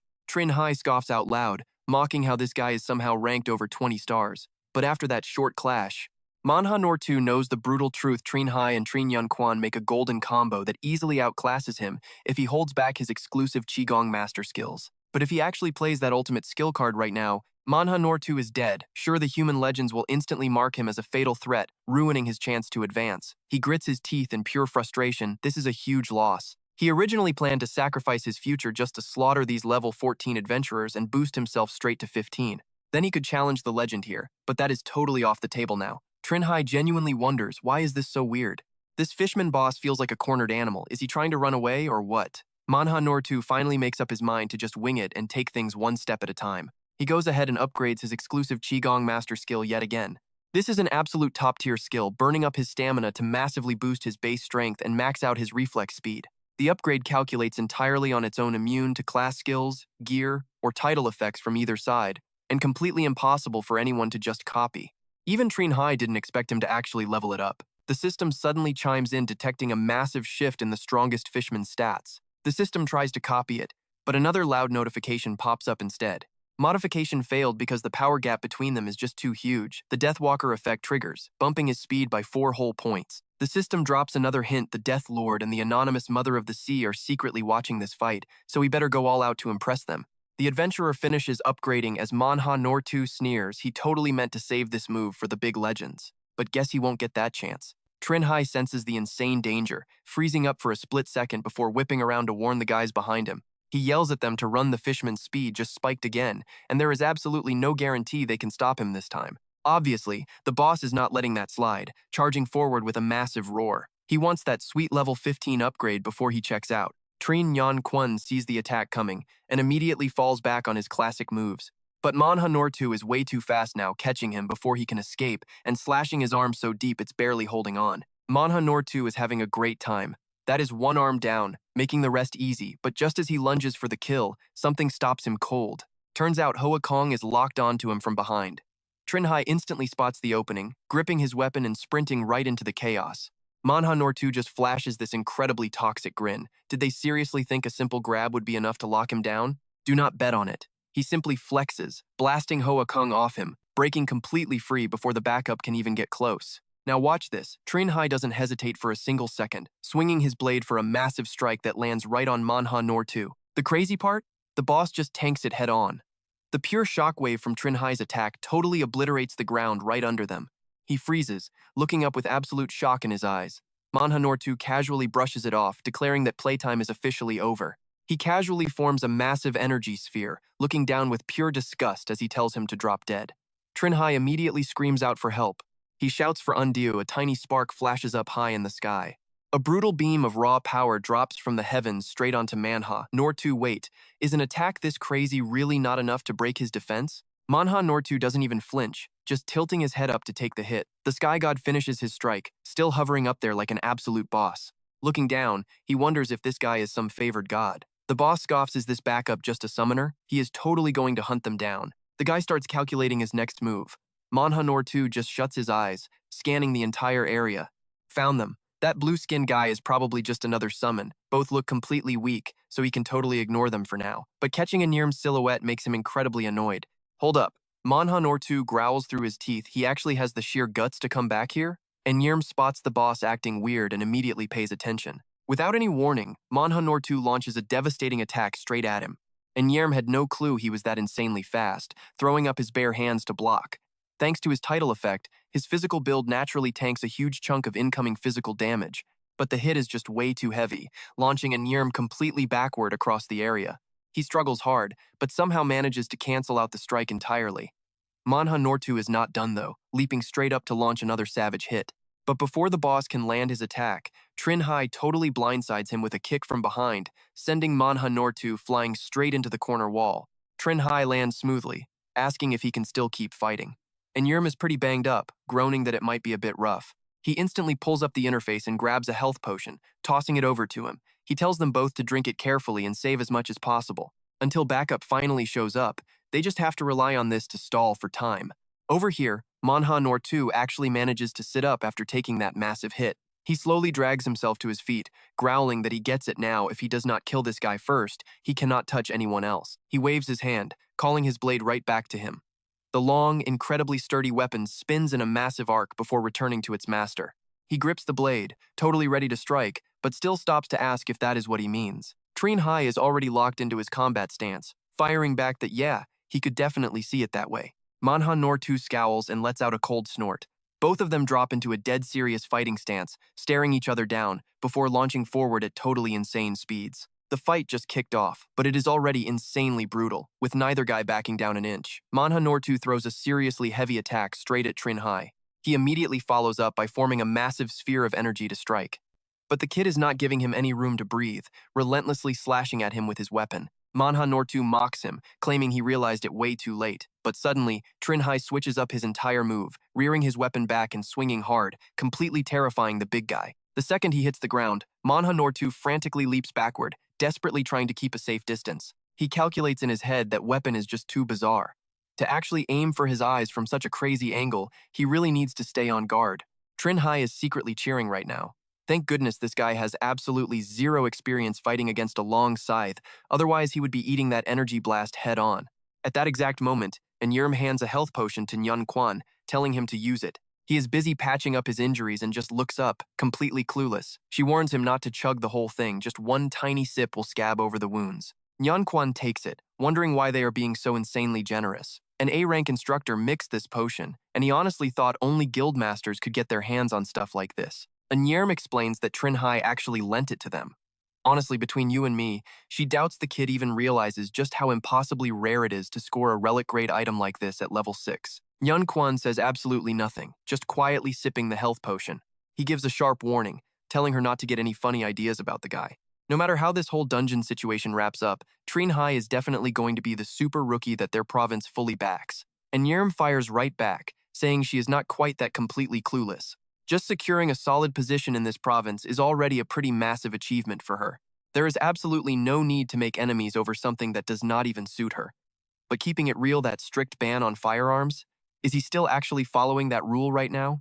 Right after tossing back the potion, Nhan Quan violently spits it out. He complains the flavor is super weird, asking if they somehow mixed actual mustard into this thing.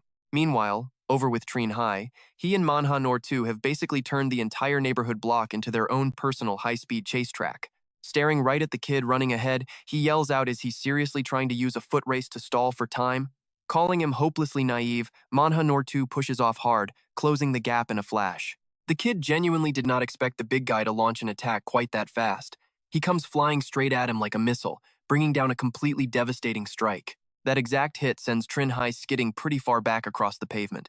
But Manhwa Nortu shows zero mercy, continuing his aggressive charge right at the boy. Trinh Hai is totally losing his footing right now, legs wobbling badly. The monster roars in pure smugness, run.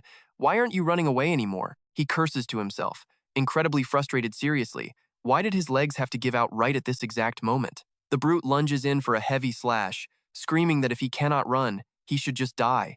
Trinh Hai absolutely refuses to give up, throwing his weapon up to block the strike. Manhwa Nortu actually praises him, admitting out loud that the kid is ridiculously tough. He is honestly pretty surprised to hear the enemy say something like that. Manhwa Nortu starts charging up another absolutely massive attack. He gloats that he will probably never again meet an opponent ranked this far below him who can actually survive against him for quite this long.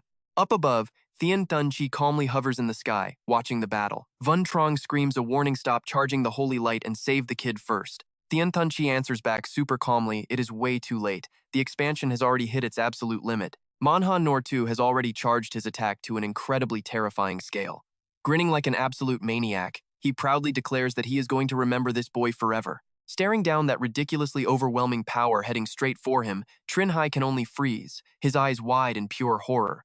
Then a completely earth-shattering explosion rips through the area, lighting up the entire space with a blinding flash. When the smoke finally clears, the whole area is reduced to nothing but absolute ruins. Manhwa Noor 2 is panting heavily now, totally exhausted.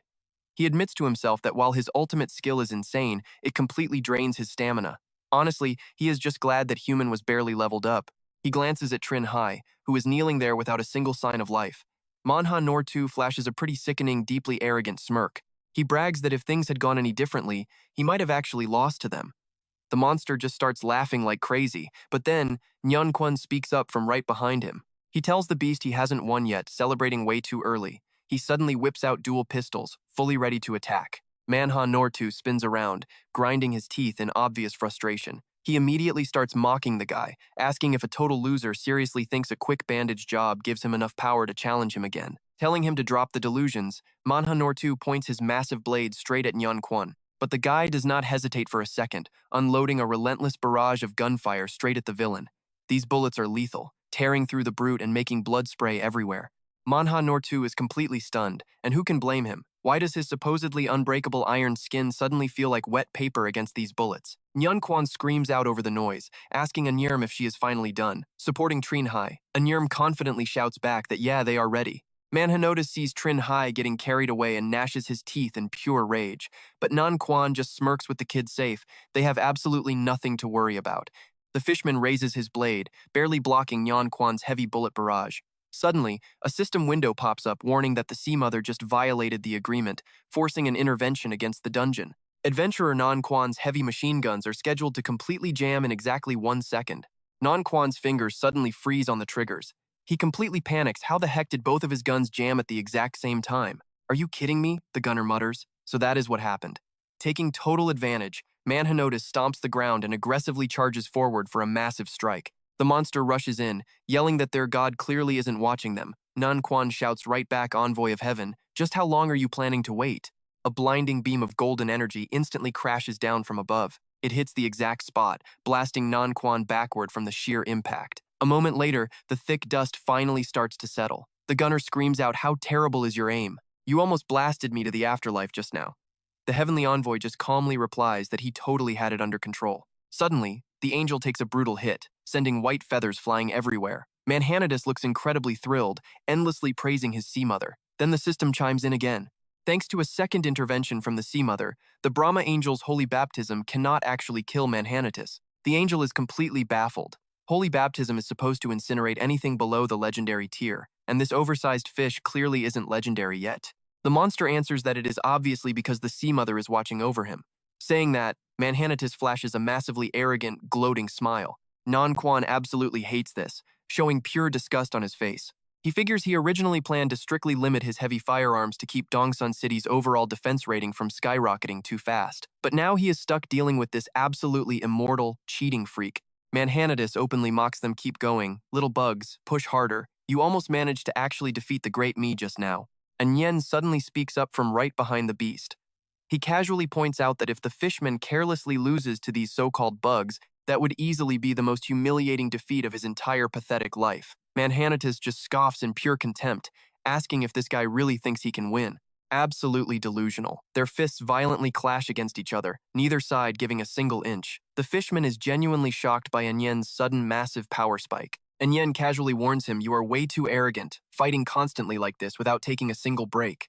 Your body has completely crossed its breaking point. You cannot just rely on your raw physical toughness to block my punches anymore. Start picking out a name for your tombstone, the human shouts with total confidence. But Manhwa snaps right back, telling Anyen to go dig his own grave instead. Another limit break hits. The system chimes again. Adventurer Manhwa has officially received the Sea Mother's blessing, granting a slight boost to his physical stamina. But wait, check this out. A completely different notification suddenly hijacks the system screen, creating some very serious divine drama. The Lord of Death, absolutely refusing to share his actual identity, has decided to offer a tiny bit of help to the defending side. Meanwhile, Van Trong feeds healing potions to Trinh Hai, pouring the liquid right down the unconscious guy's throat. A moment later, Van Trong happily announces that his breathing is stable. Right at that very second, Trinh Hai's personal system screen completely lights up. The glowing text declares an update. The anonymous Lord of Death has officially upgraded your legendary Death Helmet Claude, successfully unlocking a brand new, incredibly overpowered effect for you to use. Van Trong is super confused, wondering why Trinh Hai's adventurer interface just popped up when the kid is totally knocked out. In a completely different mental space, Trinh Hai slowly opens his eyes. He finds himself surrounded by these incredibly bizarre gravestones. A mysterious voice, the instructor suddenly asks why he didn't use his trial badge. Trinh Hai jumps in surprise and shouts out Claude's name. The voice continues, if you used the heroic night trial badge, you definitely could have dodged that fishman's ultimate attack, right? Faced with that brutally honest question, Trinh Hai just stays completely silent. Wait a second, the kid questions back. You are definitely not Claude. Logically speaking, Claude wouldn't even know about that fish monster. Who are you, and where the heck am I? Just relax, the instructor casually replies. I am definitely not the guy named Claude. I am the actual physical legendary Death Helmet Claude itself. And this place is my brand new effect, my personal instructor training ground. Trinh Hai is totally lost, asking when exactly the helmet got activated. The instructor explains that his insane battle with that fishman actually caught the attention of two completely different divine gods just now. One of those gods meddled with the dungeon 3 times, which completely annoyed the other god. Because of that petty divine beef, I got activated. Anyway, back to the main topic. Why didn't you use the trial badge to avoid that fatal damage? A smart kid like you should have easily thought of that exact solution. Seeing that this weird helmet is trustworthy, Trinh Hai finally answers. He says he really wanted to stack the miracle survivor skill. He figured he could make a huge gamble with the Deathwalker's fake death to completely fool that oversized fish. If that actually worked, he could easily sneak attack for a critical hit. But he honestly never expected that energy bullet to hit so incredibly hard. It basically almost killed him. The instructor lowers his head, deep in thought, and asks why.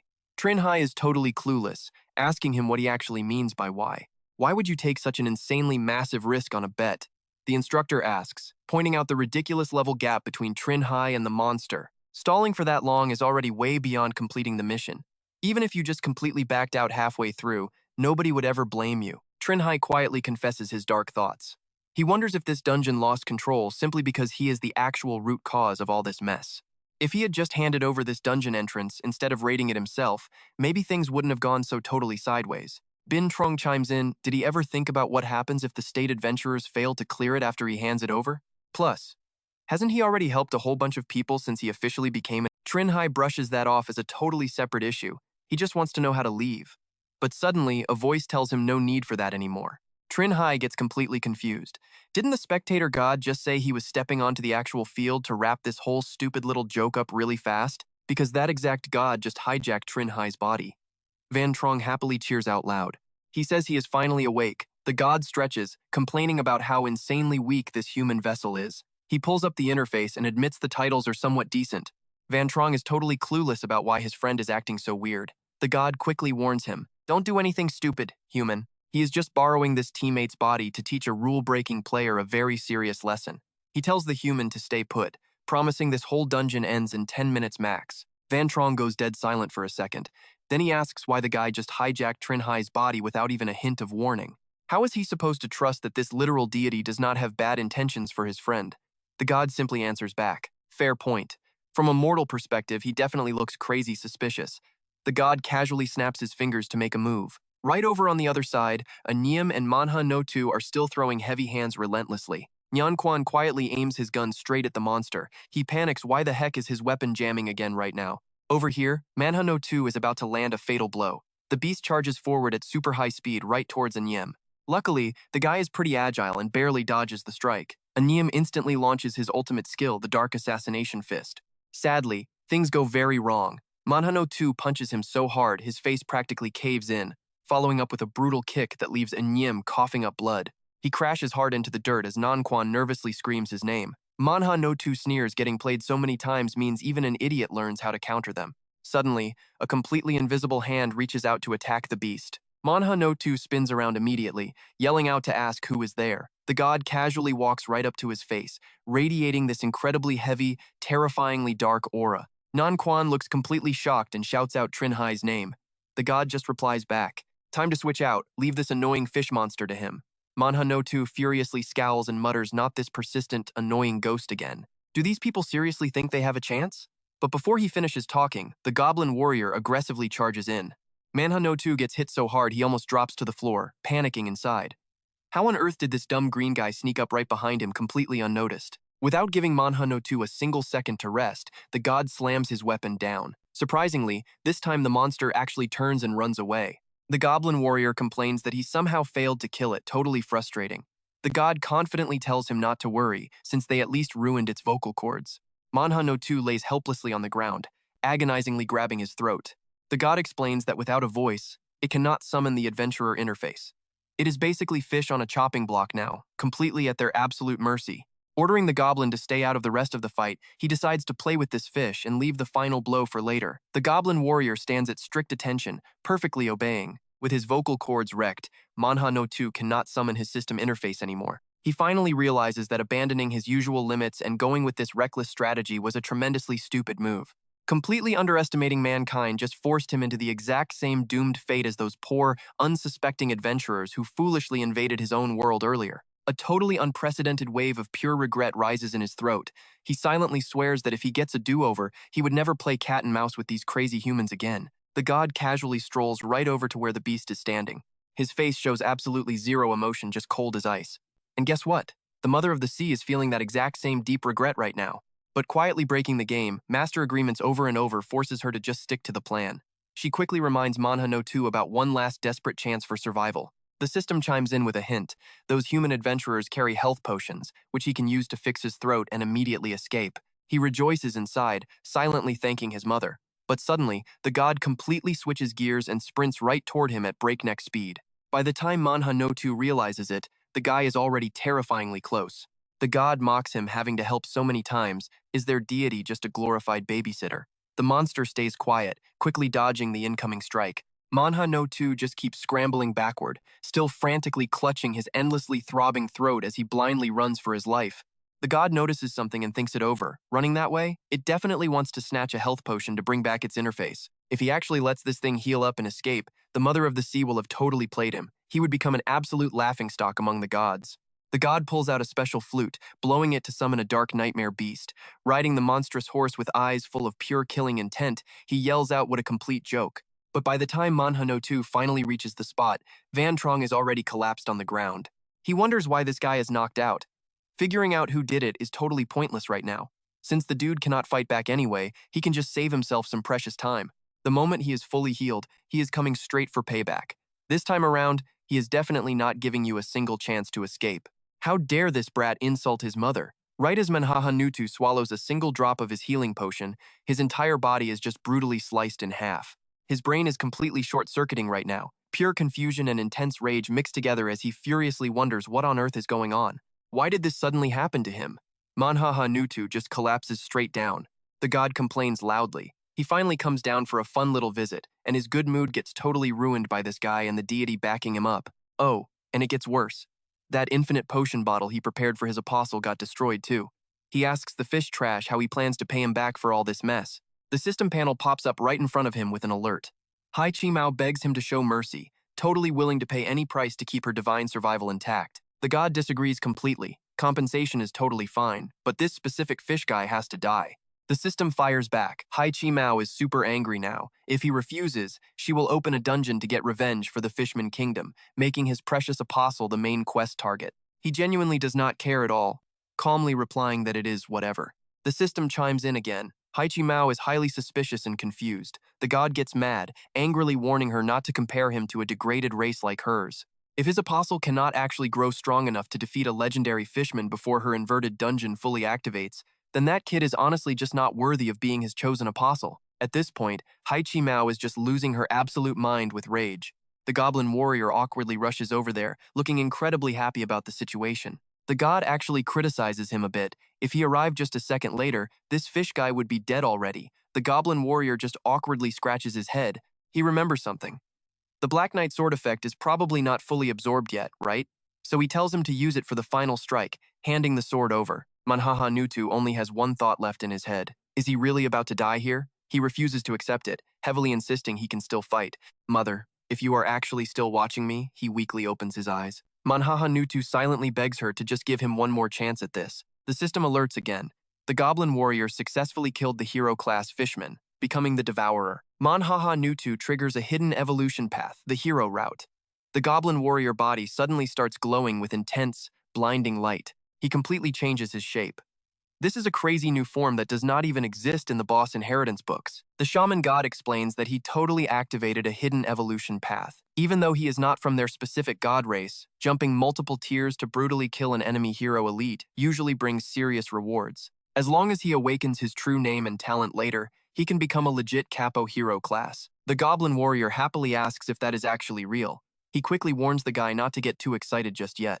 Oh, you are not ready for this curveball. Suddenly, a random voice cuts right in. Since he already stopped this inverted dungeon, the goblin warrior feels pretty surprised by this. Who the heck are you? Huang Tuyen continues talking, asking if he could maybe give Trinh Hai his body back first. That kid is his officially chosen successor, so if anything bad happens to him, he and his guardian will be seriously heartbroken. The god instantly claps back. He asks if humanity always rushes guests out the door the literal second they finish doing all the heavy lifting. Is this really human hospitality? He casually replies that, speaking purely for himself, he is still more than happy to welcome him to accept their honest gratitude. A massive dragon suddenly appears in the sky, heading right toward their spot. Enjo Kui yells out, asking if he really wants to go up there. That thing is an overwhelming existence compared to a legendary fishman. Go Ho adds that if he does not want his little sister ignoring him forever, he better stop messing around. He acts like he totally does not need it, waving it off while muttering thanks. Honestly, with legendary warriors hiding in the sky ready to strike at any second, he is too scared to stay. After saying that, the god literally slips right out of Trinh Hai through his mouth. The dark shadow of the god flies straight out of his body. Huang Tuyen sighs in relief, thankfully. This unknown being is actually quite reasonable. Ngo Ho chimes in, glad they finally sent him off. Trinh Hai speeds away in an ambulance through the night, while an Anne frantically shakes his body, crying out for her brother. He wakes up with a reassuring smile, telling her to stop crying since he is not dead yet. Her face instantly lights up with joy. You are awake, brother. Trinh Hai looks confused, asking how long he was actually asleep. Ngo Ho sits right next to him, answering with a pretty dark, gloomy look. It has been about 20 minutes. They are currently heading straight to Dongsun City Hospital, and once his medical checkup is done, Hoang Tuyen will probably run a basic safety evaluation on him. Trinh Hai confusedly asks back, wait, a safety evaluation? Ngo Kui complains out loud. He cannot tell if the guy is truly clueless or just playing dumb. The whole inverted dungeon in Dongsun City is completely over now, and the one who actually ended this dungeon was him. During those exact 20 minutes he was asleep, some crazy unknown entity basically hijacked his body and totally slaughtered a level 13 hero class fishman. Try putting yourself in their shoes for a second. Finding out that legendary and even higher beings can just casually use his physical body as a literal springboard to enter our world is absolutely terrifying. Could the government really just ignore that and pretend nothing happened? Trinh Hai asks himself how exactly they are going to treat him now. And Anne nervously whispers out to Trinh Hai, but he just snaps back saying he has absolutely no clue. The guy looks ridiculously annoyed, face totally clouded over as he grunts. No Hao chimes right in, claiming that no matter what happens, Trinh Hai is still Dongsun City's hero. The absolute worst-case scenario here? He probably won't ever make it into the association's elite decision-making circle. Because honestly, nobody can guarantee that the mysterious, shady entity backing him actually has his best interests at heart. Ngo Hao quickly adds on, but hey, our freelance alliance really does not sweat that kind of thing. They are fully committed to this new era, letting true adventurers completely unleash their skills. We would never block you from our alliance leadership ranks just because of some spooky backup. If anything, having a wild, mysterious entity acting as your sponsor makes you totally worth recruiting even more. So if you ever get miserable over at the association, just think about joining us instead. The freelance alliance doors are always wide open for you. Trinh Hai instantly catches the drift, asking point blank, so after all this talking in circles, you guys are just trying to poach me? Ngo Hao plays it super polite. He completely admits it, noting how Trinh Hai showed national-level superstar potential way back at level 6, basically like hitting a massive, incredibly cheap jackpot. Even if it heavily offends Hong Tuyen, I still want to drag you right into our alliance. Right then, a system notification suddenly pings loud and clear. The Lord of Death refuses to reveal his identity after clumsily smashing the healing potions, but feels pretty guilty, dropping an artifact upgrade scroll as compensation. Oh, and it adds a hidden class. It is the exclusive Death Walker skill. Whenever you fall into a state where your life hangs by a literal thread, your attacks scale directly into totally unblockable damage effects. The closer the stats, the higher the crazy multiplier gets. The Lord of Death even refits his helmet and drops a heavy warning watch out for Tusi's ship. Trinh Hai gets pretty confused hearing this warning. What the heck is this Tusi ship anyway? Ngo Hao keeps saying his name over and over. Trinh Hai finally snaps back to reality, feeling a bit awkward, apologizing and blaming it on being totally lost in thought. What is up? Go Hao officially drops the news. His weapons and invisibility cloak were swiped by the elite goblin warrior. They only found some broken potion bottles left at the scene. Trinh Hai just nods. Got it. The sword and cloak. I will track that thing down to get them back. Go Hao stands up to leave, stating there is nothing else to discuss on his end. The association will finalize the potion compensation plan in exactly 3 days. After dropping that, he grabs his bag and totally bails from the room. Trinh Hai secretly thinks this guy's secondary profession is pretty hardcore. Like, the exact date he became an adventurer and the exact moment the Lord of Death started watching him, the guy just casually listed it all out. Could his side gig seriously be some forced dialogue truth skill? Trinh Hai just sits there totally relaxed, humming a little tune for a solid hour. Cut to Trinh Hai chilling under the heavy, watchful eyes of Hong Tuyen and Nan Quan. Nan Quan reads the paper in his hand and announces the results are in. Trinh Hai is perfectly normal across all categories. Hong Tuyen gets skeptical, asking about the unknown deity using him as a descent vessel. Did Know How even bother asking? Nan Quan replies that he did, but Trinh Hai's knowledge is super limited. Right now, they only confirmed the entity's title is the Lord of Death. He guesses it sounds a lot like a necromancy-based god. So when exactly did he contact Trinh Hai? Hong Tuyen wants answers. Nhan Quan thinks it over for a brief second before replying. It happened when Trinh Hai disguised himself as a newbie, clearing the Harpy Forest dungeon in Vantu City, totally winning over the Lord of Death. Trinh Hai received an undead immortality blessing, and that exact same blessing is what actually helped him survive the graveyard run for the very first time. By now, our guy is totally bored, just intensely inspecting his own fingernails. And now watch how the ripple effect hits. Over at the city hospital, Enyim is all bandaged up, scrolling on his phone in bed before shouting out for Tumao. A girl walks in super happy with Tumao, carrying some bags, saying they came to visit Coach An. Tumao checks in. Did the doctor say how long the recovery takes this time? Enyim casually lifts his heavily wrapped arm and drops the verdict 2 whole weeks. He immediately follows up, asking if that means he is totally going to miss out on Truong Chao's 3rd expert-level dungeon purchase. You two should hit up Nan Quan for extra compensation. After all, with the massive dungeon shift in Dongsan City, you both almost got totally played by him. He fires back, no need to tell me, I will definitely do it. By the way, is that Trinh Hai guy not staying in our room? The girl explains the reality check because tons of outside factions desperately want to recruit him. The association has him under heavy protection now. Hearing this wild news, Enyim lets out a massive gasp of shock. Cut right back to Trinh Hai's location. He is scrolling through the group chat where absolutely everyone is freaking out over the new Divine Chosen One, which happens to be him. Reading all the hype, Trinh Hai gets pretty stunned. No way, right? He instantly remembers Know How mentioning that if he ever felt his benefits were taking a hit, the Freelance Alliance channel could totally speak up and apply some serious pressure for him. After all, causing tiny headaches for the big association is exactly the kind of petty drama everyone loves helping with. Trinh Hai starts sweating. Are they really blowing this up? What if Brother Du finds out? Hearing his name, Van Trong asks, what am I finding out? Hearing that familiar voice behind him, Trinh Hai panics and loudly yells out Brother Du's name. He flashes this super unfriendly smirk. Looks like you finally remembered. Right at that exact second, the deity pops up out of nowhere, casually saying, let us just do it like this. He vanishes into thin air before even finishing the sentence, leaving Van Trong completely baffled. Then boom, the deity suddenly materializes right behind Van Trong, brutally smacking him straight in the back of the neck. He waves his hand, see you around. His class? A human adventurer, a scroll scholar. Back to the present, he flashes this super wicked grin. Don't worry, he says, holding absolutely zero grudges. After all, the one who knocked him out wasn't Trinh Hai, but that mysterious god standing right behind him. Trinh Hai silently panics. Sure, you say that, but Mr. Du actually seems pretty bothered by this.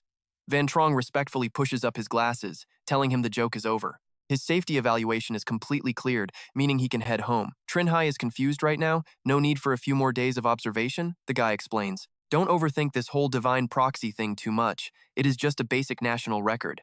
There are actually more than 10 divine proxy cases already. And honestly, the gods backing most of them are pretty lawful and orderly. Strictly speaking, as long as the entity behind him does not show any obvious antisocial or anti-human tendencies, then the association absolutely won't restrict his personal freedom. Trinh Hai lies in bed muttering to himself antisocial and anti-human tendencies.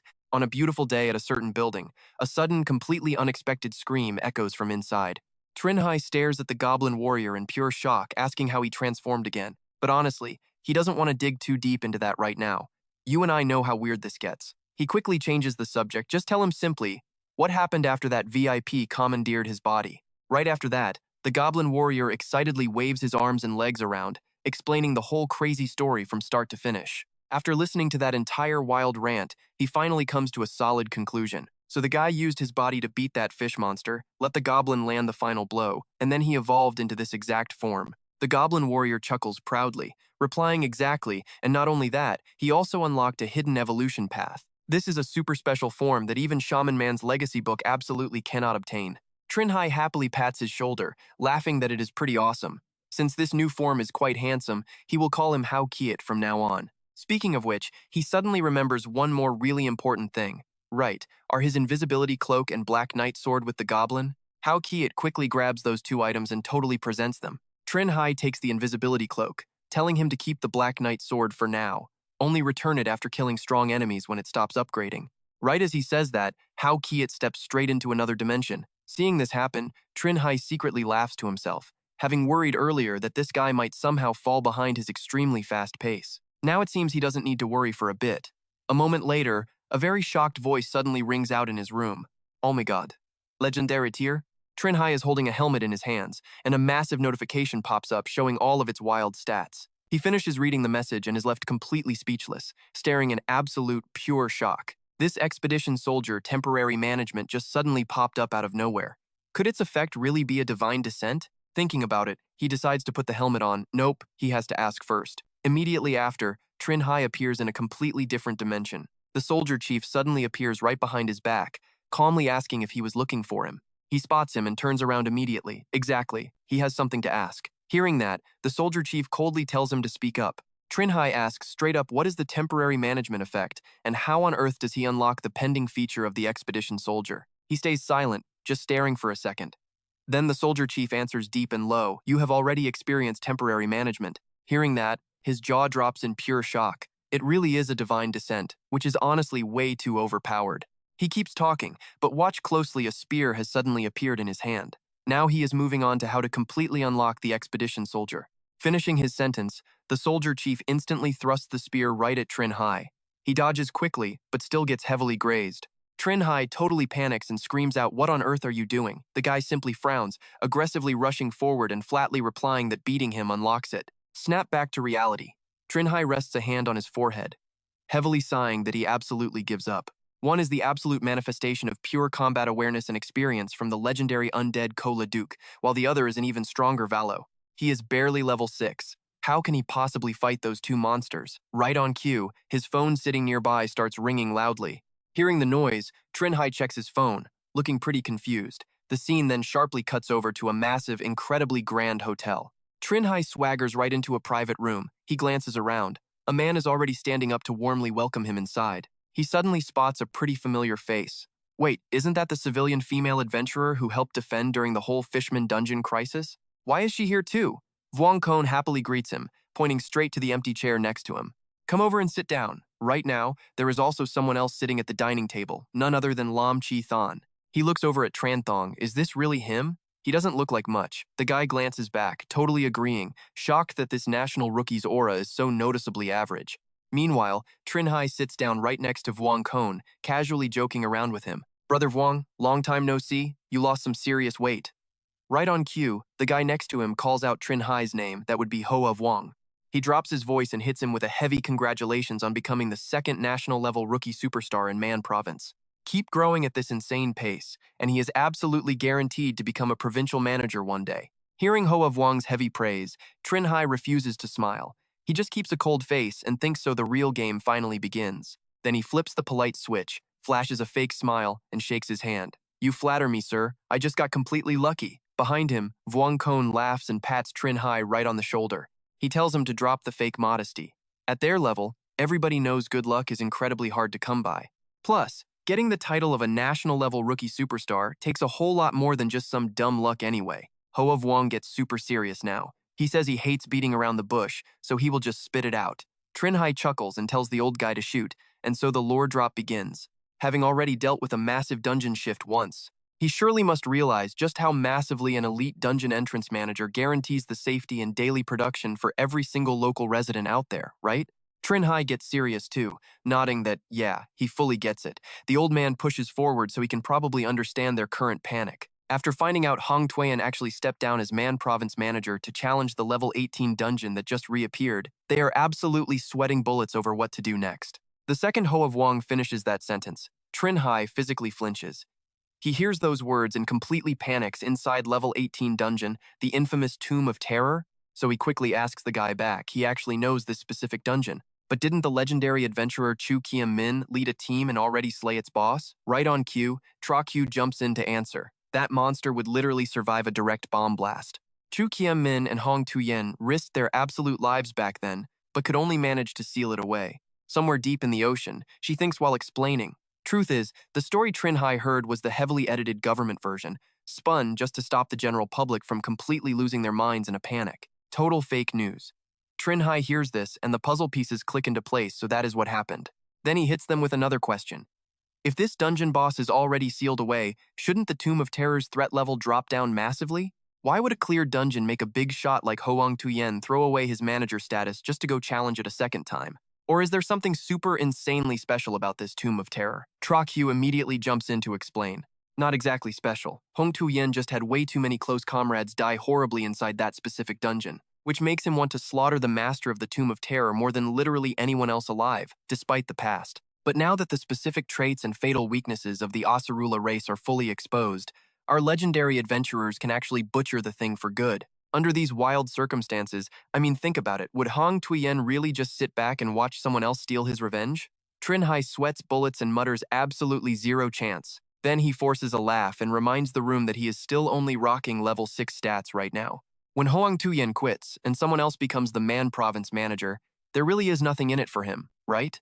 The moment he finishes, Tran Thong snaps back, "What do you mean nothing?"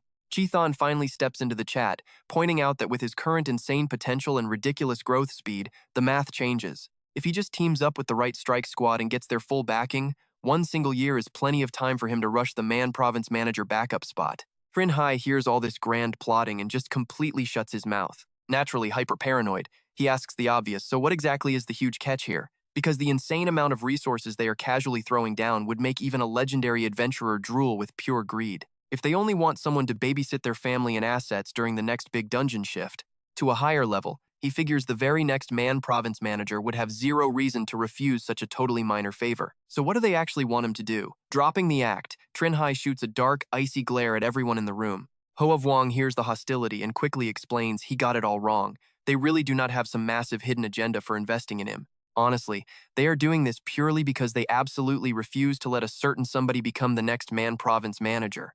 Trinh Hai looks totally shocked and asks who this mystery guy is. Tran Thong hits him with the answer right before he showed up. Man Province only had one national-level rookie superstar, and barring any major accidents, he was meant to replace Hoang Tu-yen.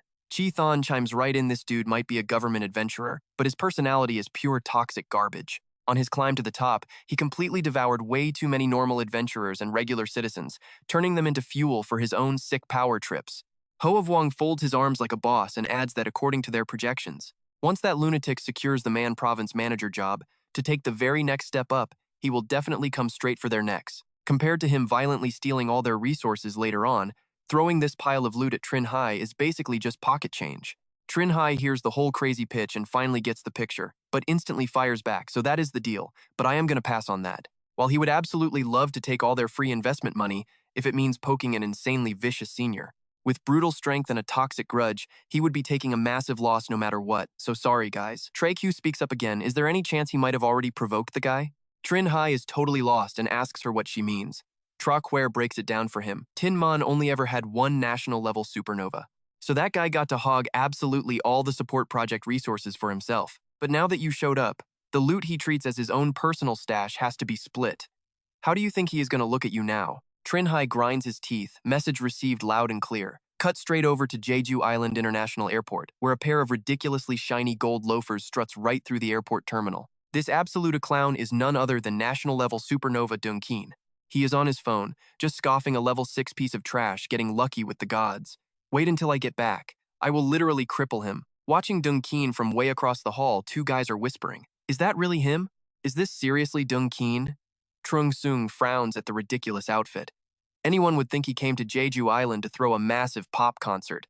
Two Men holds up a welcome sign and quickly tells Trung Soong to shut up. Word is this dude has a vicious temper. Unless you want a friendly fire accident during the dungeon raid, keep your mouth shut right now. Dung Keen spots them from a distance and scowls. He totally thinks these Korean guys are whispering because they assume he does not understand them. Honestly, If he was not rushing to reach legendary status and replace Huang Twin, he would absolutely teach these two a harsh lesson. But the second he struts over, Tu Min flashes a huge smile. He greets him in perfect Chinese. Hearing that, Deng Qin looks incredibly awkward as he greets them back. Tu Min jumps right into introductions. This is Trung Sung, and I am Tu Min. We are the official national-level supernovas representing South Korea. Deng Qin shakes hands politely enough and replies, I am Deng Qin, but folks in the circle call me Great Firebird. Just call me Great Bird. Then he immediately cuts to the chase and asks them exactly when are we starting the high-difficulty expert-level dungeon raid here on Jeju Island. Smash cut back to the gym. Trinh Hai always hangs around. Tomorrow lifts a heavy barbell and asks straight up, you want to know about Deng Qin? Trinh Hai nods with a dead serious face. Yeah, I heard Tin Mon has another national-level supernova on the roster, and apparently he is pretty tough to get along with. Tumar racks the barbell, lets out a long breath, and asks, did the Hunter Association tell you that? Trinh Hai instantly starts sweating bullets, awkwardly telling him to please just drop the subject. Seeing his reaction, Tumar does not hide a single thing. Fine, but your source is not lying to you. In fact, he is way worse than the rumors. He points a finger right at the floating title above his own head and continues, for example. This title of mine is actually connected to him. Honestly speaking, if I had not joined the Wee Near Seer Guild later on, I would probably be dead in some random dungeon by now, or completely exiled from Ting Man by his little squad. Tumar speaks slowly to Trinh Hai, telling him there is no need to stress out too much. You and Deng Qin are totally in different leagues right now. You guys are not even direct competitors yet. As long as you can manage your leveling speed, well, he probably will not give you trouble. Hearing that, he just chuckles. I really hope so. Then Tumaru brings up another thing, speaking of which, you still have not hit your dungeon clear quota for this year, right? In a few days, I need to head over to Trung Chao to challenge an M-class dungeon there. We have known each other forever, but never teamed up. Let us party up. Now check this out. Scene shifts to a high-rise building, where a deep voice echoes from inside. You are planning to wipe out your entire dungeon clear quota for the year in the near future? Trinh Hai starts explaining things to Nyan Quan. Exactly. I seriously feel like my raw strength, speed, and stamina are barely making any noticeable improvements anymore just by sticking to regular physical training. I am planning to find 2 suitable dungeons to grind out my actual combat skills. Nyan Quan rubs his chin in thought, a suitable dungeon, huh? Trinh Hai laughs nervously and says it is super hard to find one. Why? Maybe we should just loosen the conditions. Nyan Quan glances over at his computer screen and speaks slowly. No need for that. Hung Thine District has a level 10 medium difficulty dungeon entering its raid cycle these next few days. I will say a quick word to the manager over there and add you in. Hearing this, he is absolutely thrilled and fired up. Thank you so much, brother. He just laughs and waves it off. What is there to thank me for? Oh right, the compensation plan for that potion of yours is ready. When you have free time, remember to go find Die Von Trong. You can conveniently exchange the points you earned earlier for a sweet artifact. Smash cut right to Von Trong's office, where he looks straight at Trinh Hai sitting across from him. That infinite health potion of yours is an incredibly rare consumable artifact. Literally nothing else like it exists in all of Trung Chao. Right now, the compensation we can offer you is either a life-saving artifact of the exact same rarity level or an artifact upgrade card. Tell me, which one of these are you going to pick? Hearing those crazy options, he immediately asks, can I take a look at the effects of that life-saving artifact? Von Trong agrees instantly and slides his tablet over to Trinh Hai. He quickly grabs the device and skims through it. Displayed on the screen is absolutely every piece of info regarding a life-saving artifact. Trinh Hai finishes reading and chuckles to himself. This effect is completely overpowered. There is no escape restriction on it. If it was not strictly a one-time use item, I honestly feel like its overall value would be way higher than that weird healing potion. Meanwhile, Von Trong chimes back in. Personally, I recommend going with option 1. That relic upgrade card only reaches its max potential for adventurers with crazy high charm. Trinh Hai just stares back at him. High charm? What does that even mean? Van Trong sighs and starts explaining the mechanics. Here is the deal. When an adventurer with high charm stats actually uses that sweet relic upgrade ticket, they get super lucky with relic shards and prayer cards. They easily pull the exact gear they desperately need right then.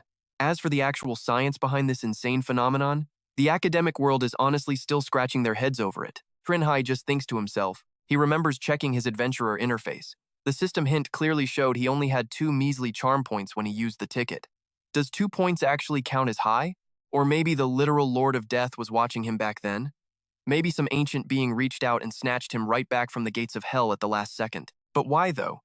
He is so lost in his own head that he completely blanks out Van Trong calling his name. He snaps back to reality with an awkward laugh and rubs his head. My bad. I totally zoned out. I will take option 1. Then they finally tally up the points. Back in his own room, Trinh Hai stares down a glowing system screen. It lists out every single crazy effect for his new Starfall magic ring and the item-finding staff. He reads through the text and mutters to himself. Turns out the only relics in Trung Chao that actually fit his style are just these two things. Now this staff has a 50% chance of pointing him in the completely wrong direction. But hey, it will make those annoying tracker quests way easier later, like hunting down lakes or finding true high minotaur hatching grounds. And then there is this ring. He reaches right into the glowing interface and pulls out the actual ring. It has a massive 3-day cooldown for a single use. But this fixed area of effect magic damage perfectly covers up his embarrassing lack of group attack skills. He actually yells out, "This is absolutely perfect. I officially have 0 blind spots left." Meanwhile, over in a ridiculously luxurious villa, a deep voice echoes through the massive room. "You need some time to think about it?" Hoa Vuong swirls a glass of expensive wine while listening to the guy on the phone. "Yeah, exactly. But during this little break, I am going to completely clear out my dungeon quota over at the association." On the other end of the line, Trinh Hai sounds super upbeat. "I am planning to hit level 8 in about a month, so you and your crew seriously do not need to stress about running out of time." Hoa Vuong hears this and quietly processes the timeline. 1 single month? That Duong Qian guy should be back from Taichao Island by then anyway. Hoa Vuong nods and agrees, "All right, I will wait for your call next month." Cut to the Mo Truong dungeon, where someone is completely freaking out. Honestly, watch this guy panic. He followed the exact strategy guide, so this makes 0 sense. This panicked guy right here is the Swedish adventurer named Tinator. He is limping hard and looks absolutely terrified. He cannot figure out why the Mo Truong boss kept attacking him even after he played dead. Right behind Tinator sits a massive cliff. A dark silhouette stands at the very edge with a cloak whipping in the wind. Bin Truong stands far away and lifts his heavy spear. He stares coldly at his target, leans way back, and hurls the weapon with insane force. The massive spear instantly rockets straight down toward the struggling Tinator. The spear traces a perfect deadly arc through the sky. Its sharp tip locks dead onto the exact spot where Tinator is desperately running. Tinator finally senses the danger coming. He snaps his head around for a quick look. A split second later, that massive spear rips right through his back. Tinator lets out an absolutely brutal scream of pain. The system flashes a final grim notification for the Mo Truong dungeon. It drops all the details on the level 5 challenge, the escape mission, and the hardcore clear conditions. Back in the Mo Truong space, someone casually strolls up right behind Bin Truong. They use this mocking tone. "Why did you totally wipe them out this time without a single survivor? If nobody survives 3 times in a row, the GM protocol will trigger and reevaluate this whole challenge tier." By the way, the guy running his mouth here is the Dark Envoy. Bin Truong does not even flinch. His deep voice rumbles back, "This specific time was a lot different. There was not a single newbie adventurer among the challengers." The Dark Envoy hears this and looks super confused for a second. Then it clicks, and he practically yells out, "Do not tell me that rookie from last time actually talked.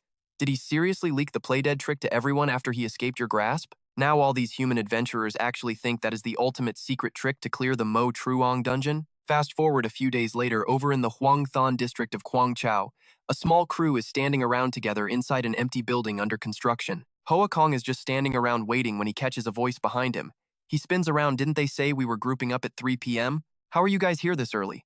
He looks over and spots Van Trong and Trinh Hai strolling up together like it is no big deal. The two of them casually walk right toward the little group hanging out by the main gate. Van Trong pushes up his glasses, scanning the room. He asks how many people are actually in on this raid. Hoa Kong just points around the empty room. "Only us. You guys are officially the last ones to arrive." Right then, Trinh Hai lights up when he spots Tra Q in the crowd. "Wait, why are you here too?" She shoots him this absolute ice-cold look. "I am helping your Dongsun city handle that weird rotating dungeon situation. My only condition was securing a spot to raid that huge mountain giant dungeon." Trinh Hai listens to this and scratches his head as it all finally clicks. Suddenly, one of the guys in the back clears his throat to grab their attention. Meet the state-affiliated adventurer from Duong Chao Street, the one and only Duong Kung Yan.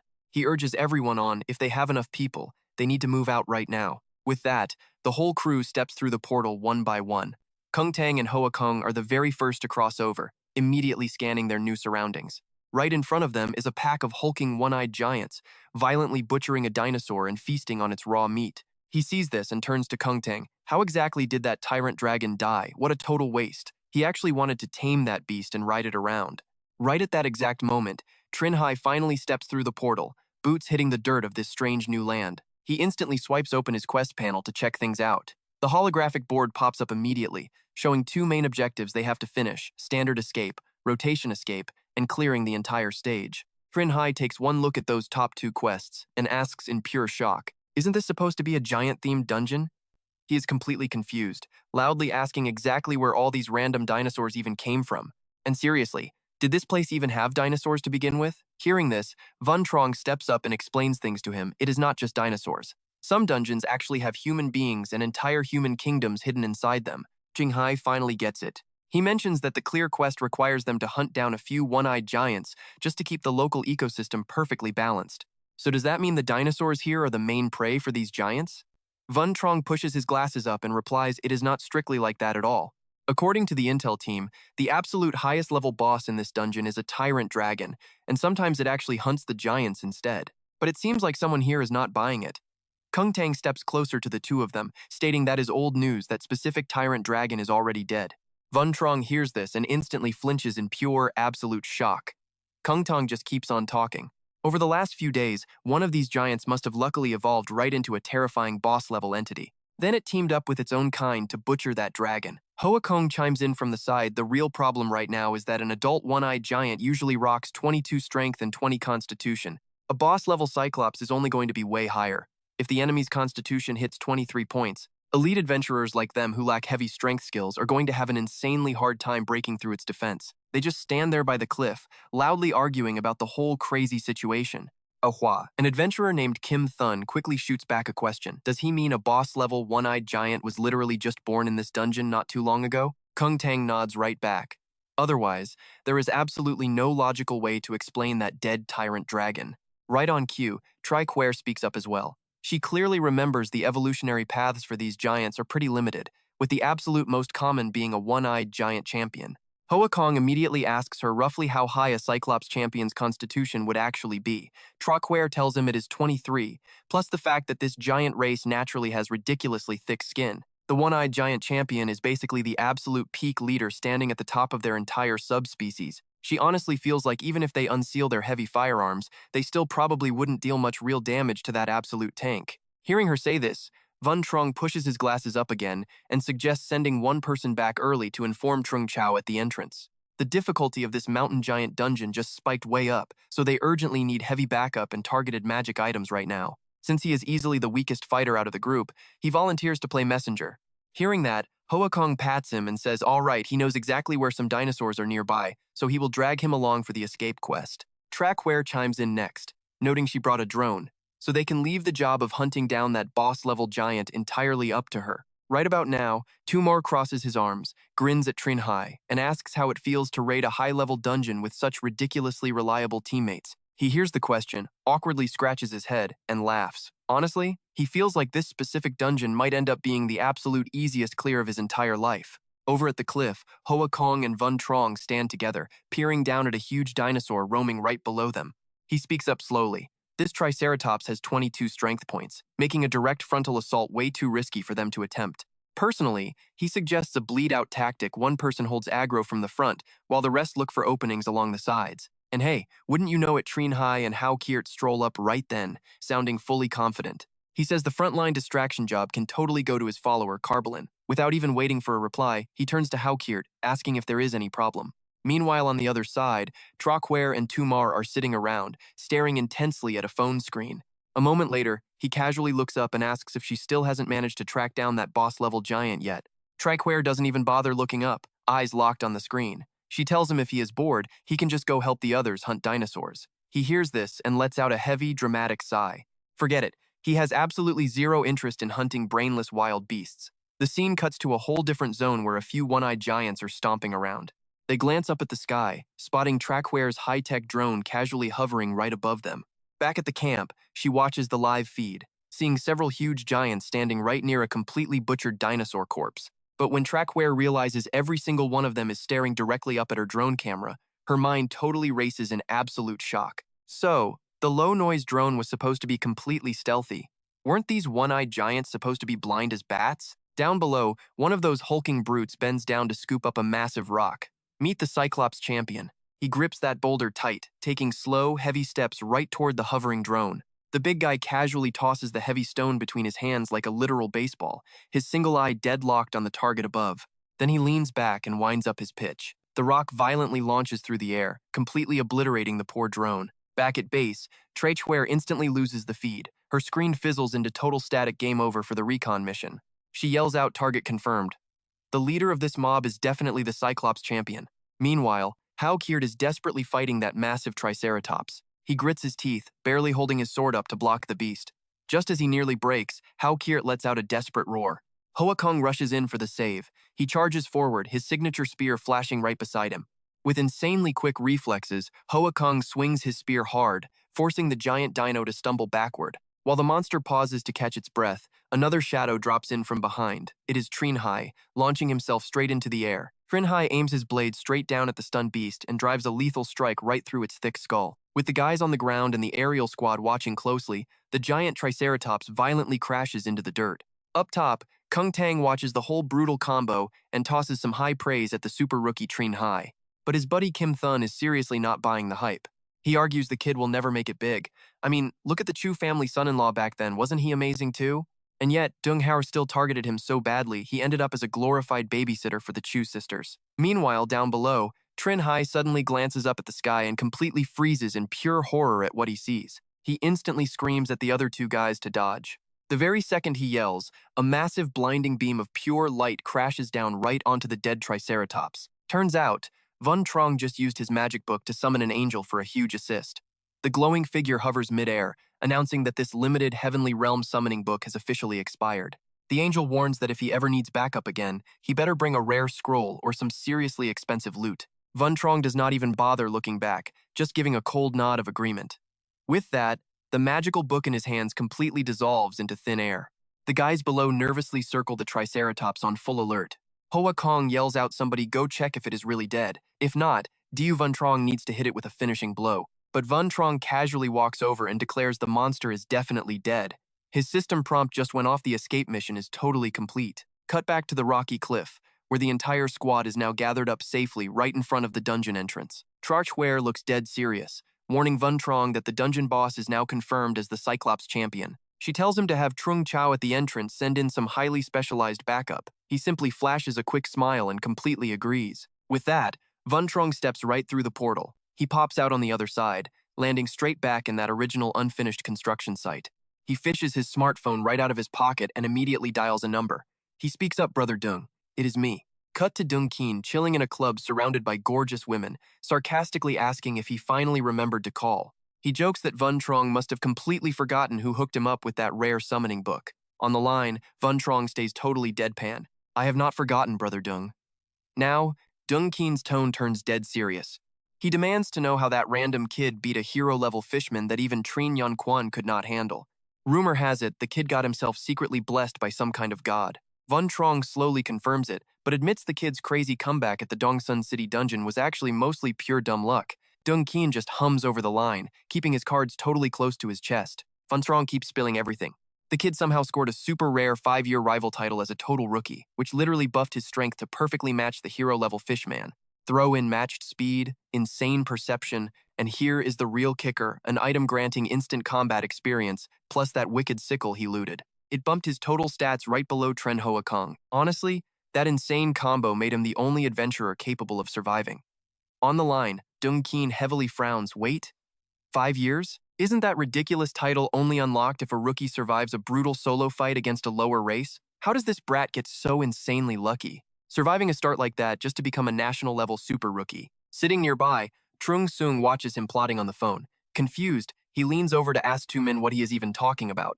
Tumin listens and replies it apparently involves some national-level supernova from China. He complains the guy's accent is way too thick to understand. Over here, he is still yapping away, making everyone think he is just useless eye candy. Van Trong replies, calmly calling him a mere prototype is probably pushing it a bit. But without his divine favor, he falls short of Hoa Kong. Hearing this, Duang Qian smiles in relief, noting his real rival remains Trin and Han Quan. So you can stop worrying about that kid Trinh Hai. Just keep watching Trin Yan Quan. Van Trong answers with a simple, emotionless nod.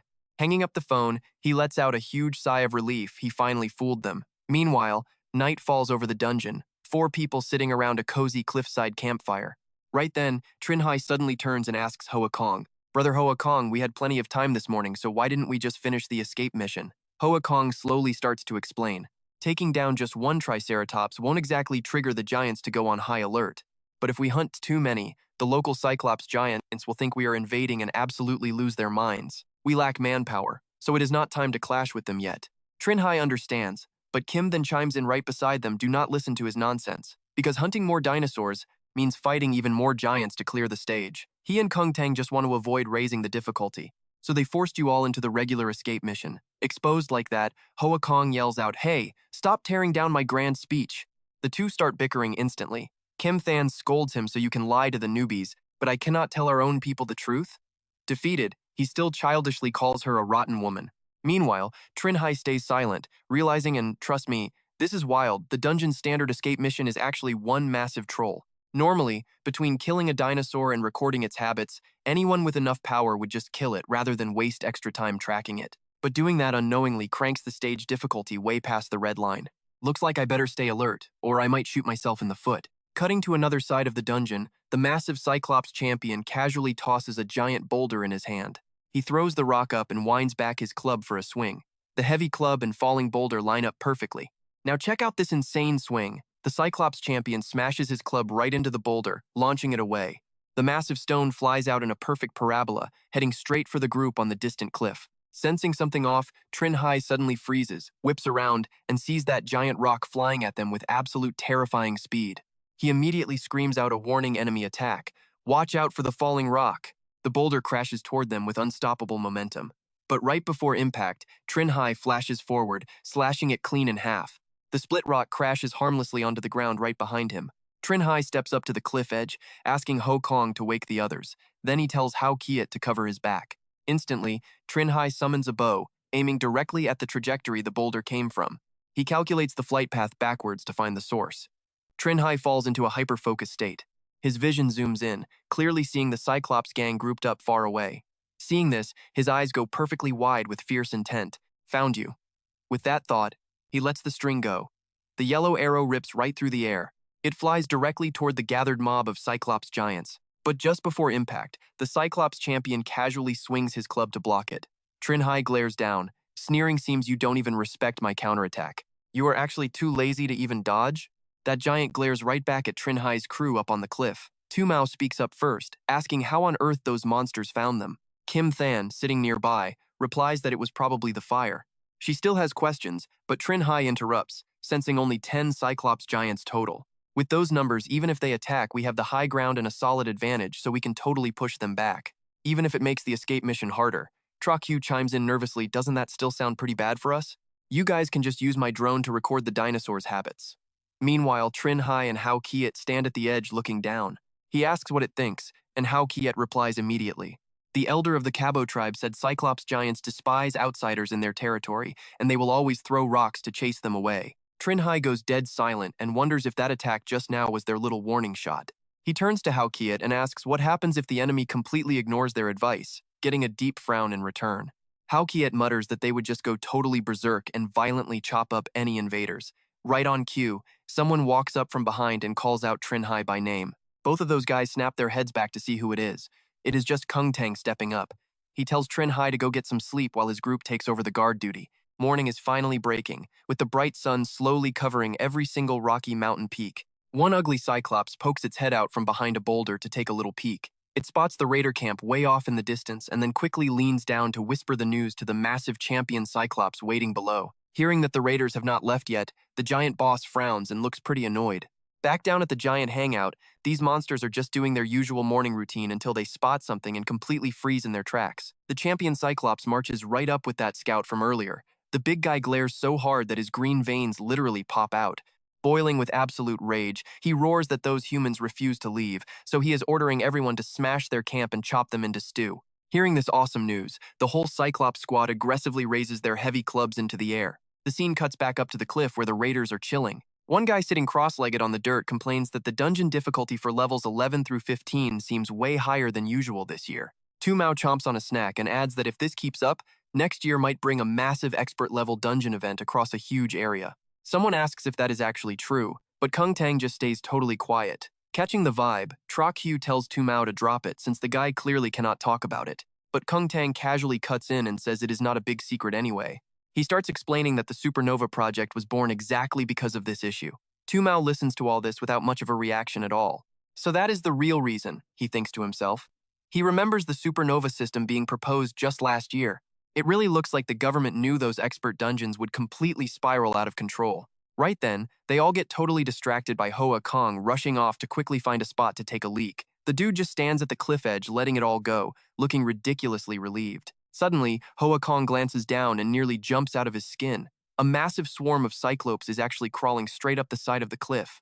He screams out in total panic that the one-eyed giants are climbing up. Even Trinh Hai, who was snoring in his tent, gets jolted awake by Hoa Kong yelling. He immediately starts channeling his energy to boost his physical strength. Instantly, Hoa Kong summons his trusty axe the moment he throws his hand high into the air. Gripping the weapon tight, he lets out a battle cry and swings down hard. He smashes some rocks on the ledge to send debris raining down to knock them off. One Cyclops actually takes a rock to the face and plummets into the abyss. Seeing that, Hoa Kong sighs in relief and cheers that he already handled one. But right at that exact moment, he hears a strange noise from behind and snaps his head around. Oh, wait for it, another Cyclops has already hauled itself right up onto the cliff. It flashes a wildly evil grin at Hoa Kong, whose face instantly darkens as cold sweat pours down. Kim then sees the others rushing past and calls out, asking Kung Tang what the heck is going on. Someone urgently yells back at her that the Cyclopes are attacking the cliff. They just found out because Tran Hoa Kong spotted them first, and honestly, even Kung Tang never saw this sneaky ambush coming. Those Cyclopes actually took a massive detour just to crawl up from behind. Right then, Tu Mao puts on a serious face and addresses the whole panicked group. He declares that talking is completely pointless right now, and throwing them off is what matters. Standing right in front of everyone is the champion Cyclops, alongside a bunch of other nasty giants who already made it up. Tu Mao quickly casts the Odaluk ice spell to lock the giant monsters down. His flashy attack actually works, successfully freezing the legs of the massive beasts to the ground. The angry Cyclops crew tries to charge forward but gets completely blocked by Tu Mao and his solid ice. And here is where the panic truly sets in. He fights and screams for everyone to use their best moves, because his ice cannot stall them forever. Hearing that, Hoa Kong and the guys in the back shout that they just have to fight it out now. Track Hugh, standing nearby, furrows her brows in deep thought. 7 versus 9 is brutal. Even with the home field advantage on defense, winning this fight would definitely be an absolute bloodbath. Especially since these 9 freaky monsters include a wildly overpowered champion Cyclops leading the charge. While she is furiously brainstorming a plan, she suddenly remembers a crucial detail. Trok Hugh immediately spins around and tells Kim Than that since she is a specialized illusion mage, she must know the confusion spell, or anything remotely similar to that kind of magic. Hearing that, Kim Than quickly replies that she knows the bewilderment spell, a magic trick that aggressively twists the target's willpower. It creates insane hallucinations that completely scramble their actions. She then turns and yells at Trok Hugh, asking if she seriously wants her to mess with the perception of these huge giants. Forget about it. This kind of magic only buys us a little time. Kim Thon warns spam it, and they just build immunity. But Trach Hugh is already summoning her counter move. No need to sweat it. Yours truly has a brilliant plan. Off to the side, Trinh Hai tosses a protective cloak to Hao Kiat. Put this on, he says. Hao Kiat catches it and immediately asks, what about you? Trinh Hai just lets out a cheeky laugh, slapping on his helmet. He is going straight for their boss. Meanwhile, Trakyu's quirky summoned minion, Subject 9, is vigorously shaking a mysterious vial in one hand, and in its other hand, a pale green potion is getting the exact same chaotic bartender treatment, sloshing back and forth. Then, Subject 9 casually dumps both of those highly suspicious liquids into a single, larger glass tube. Tu Mao is struggling hard to freeze the massive Cyclops champion in its tracks. He frantically screams back at the group, "Are you guys done yet?" His ice seal spell is about to snap. But right on cue, Subject 9 finishes its little science experiment. It turns and speaks to Trokyu in a totally mechanical voice. The highly specific plague potion designed just for the Cyclops has been successfully formulated. Please inspect it. Trokyu quickly snatches the vial, thanking the summon for its hard work. Then she spins around to Kim, "Then get your magic ready right now." Kim Than nods frantically and immediately starts chanting some bizarre ancient tongue. Unfortunately, the giant Cyclops champion chooses this exact second to completely shatter Tu Mao's desperate ice prison. Hoa Kong rushes in for the save, shoving him back to safety. Trey Q lets out a deep breath to steady her nerves. Then she completely launches herself into the air, winding her arm back with the potion vial. She hurls that fragile glass bottle with the absolute force of a major league pitcher. It zips through the air, heading straight for the ugly mug of the Cyclops champion. Without even landing yet, she twists around and yells back at Kim, "Then cast your spell on that big boss I just smashed with the potion." Kim Than channels a massive surge of glowing power directly from her necklace, her eyes fiercely locked on the target as she agrees. She unleashes 4 glowing magic rings, firing a heavy confusion spell straight at the beast. But right at that very moment, The Cyclops champion seemingly ignores it completely, raising his colossal, spiky mace to crush Hoa Kong and Kung Tang into absolute paste. Hoa Kong panics and screams out, "Wait! Did the spell not work? Kim Thon's magic must have totally failed. Looks like it is just down to the two of us to survive this mess." Kung Tang is sweating bullets, warning him that if they cannot pull this off, they need to run. But before he can even finish, that giant mace swings high. Watching this train wreck unfold, Kim Than prays desperately in her head. "Please, miss," she begs. "Please, just smash one of the other monsters instead." A split second later, a massive fountain of fresh blood completely splatters right in front of everyone's shocked eyes. But hilariously enough, the Cyclops champion's giant mace took a sharp turn, slamming straight into the ugly face of a random grunt. "Cyclops? Now watch this comedy." The boss monster stares at his own weapon in total disbelief, completely shocked he just brained his own minion. Hoa Kong is absolutely speechless, and Kung Tang just freezes up in sheer confusion. But Kim Than is honestly the most stunned person on the entire battlefield. Her mind starts racing.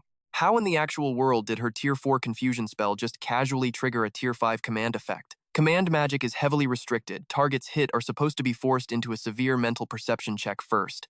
And if they fail that check, they are forced to violently execute the caster's direct orders. After getting over her shock, the truth finally clicks in Kim Than's brain. She gets it now. Whenever these clumsy giants step into our defensive zone, their natural magic resistance completely plummets. Trok-Hugh finally chimes in with a smug grin, adding, "Well, it is not just that. My special plague potion actually turned your control spell highly contagious. Whatever you cast on that massive champion is now rapidly infecting every single Cyclops around him. So for the next little while, these clumsy brutes are going to have a hilariously hard time landing a hit on any of us." She yells at Kung Tang and Hoa Kong, "Use this chaos. Take out as many of them as you possibly can." Fired up, those two grip their weapons and charge back into the chaotic fray. Meanwhile, Trinh Hai and Hao Kie are just standing around completely baffled, watching the giant monsters violently punch each other's lights out. Hao Kie just awkwardly raises a hand, scratching his head. Honestly, he mutters, "It really feels like they do not even need our help to win this." But suddenly, a strange glowing system notification pops up right in front of Trinh Hai's face. It is a crazy divine bounty alert.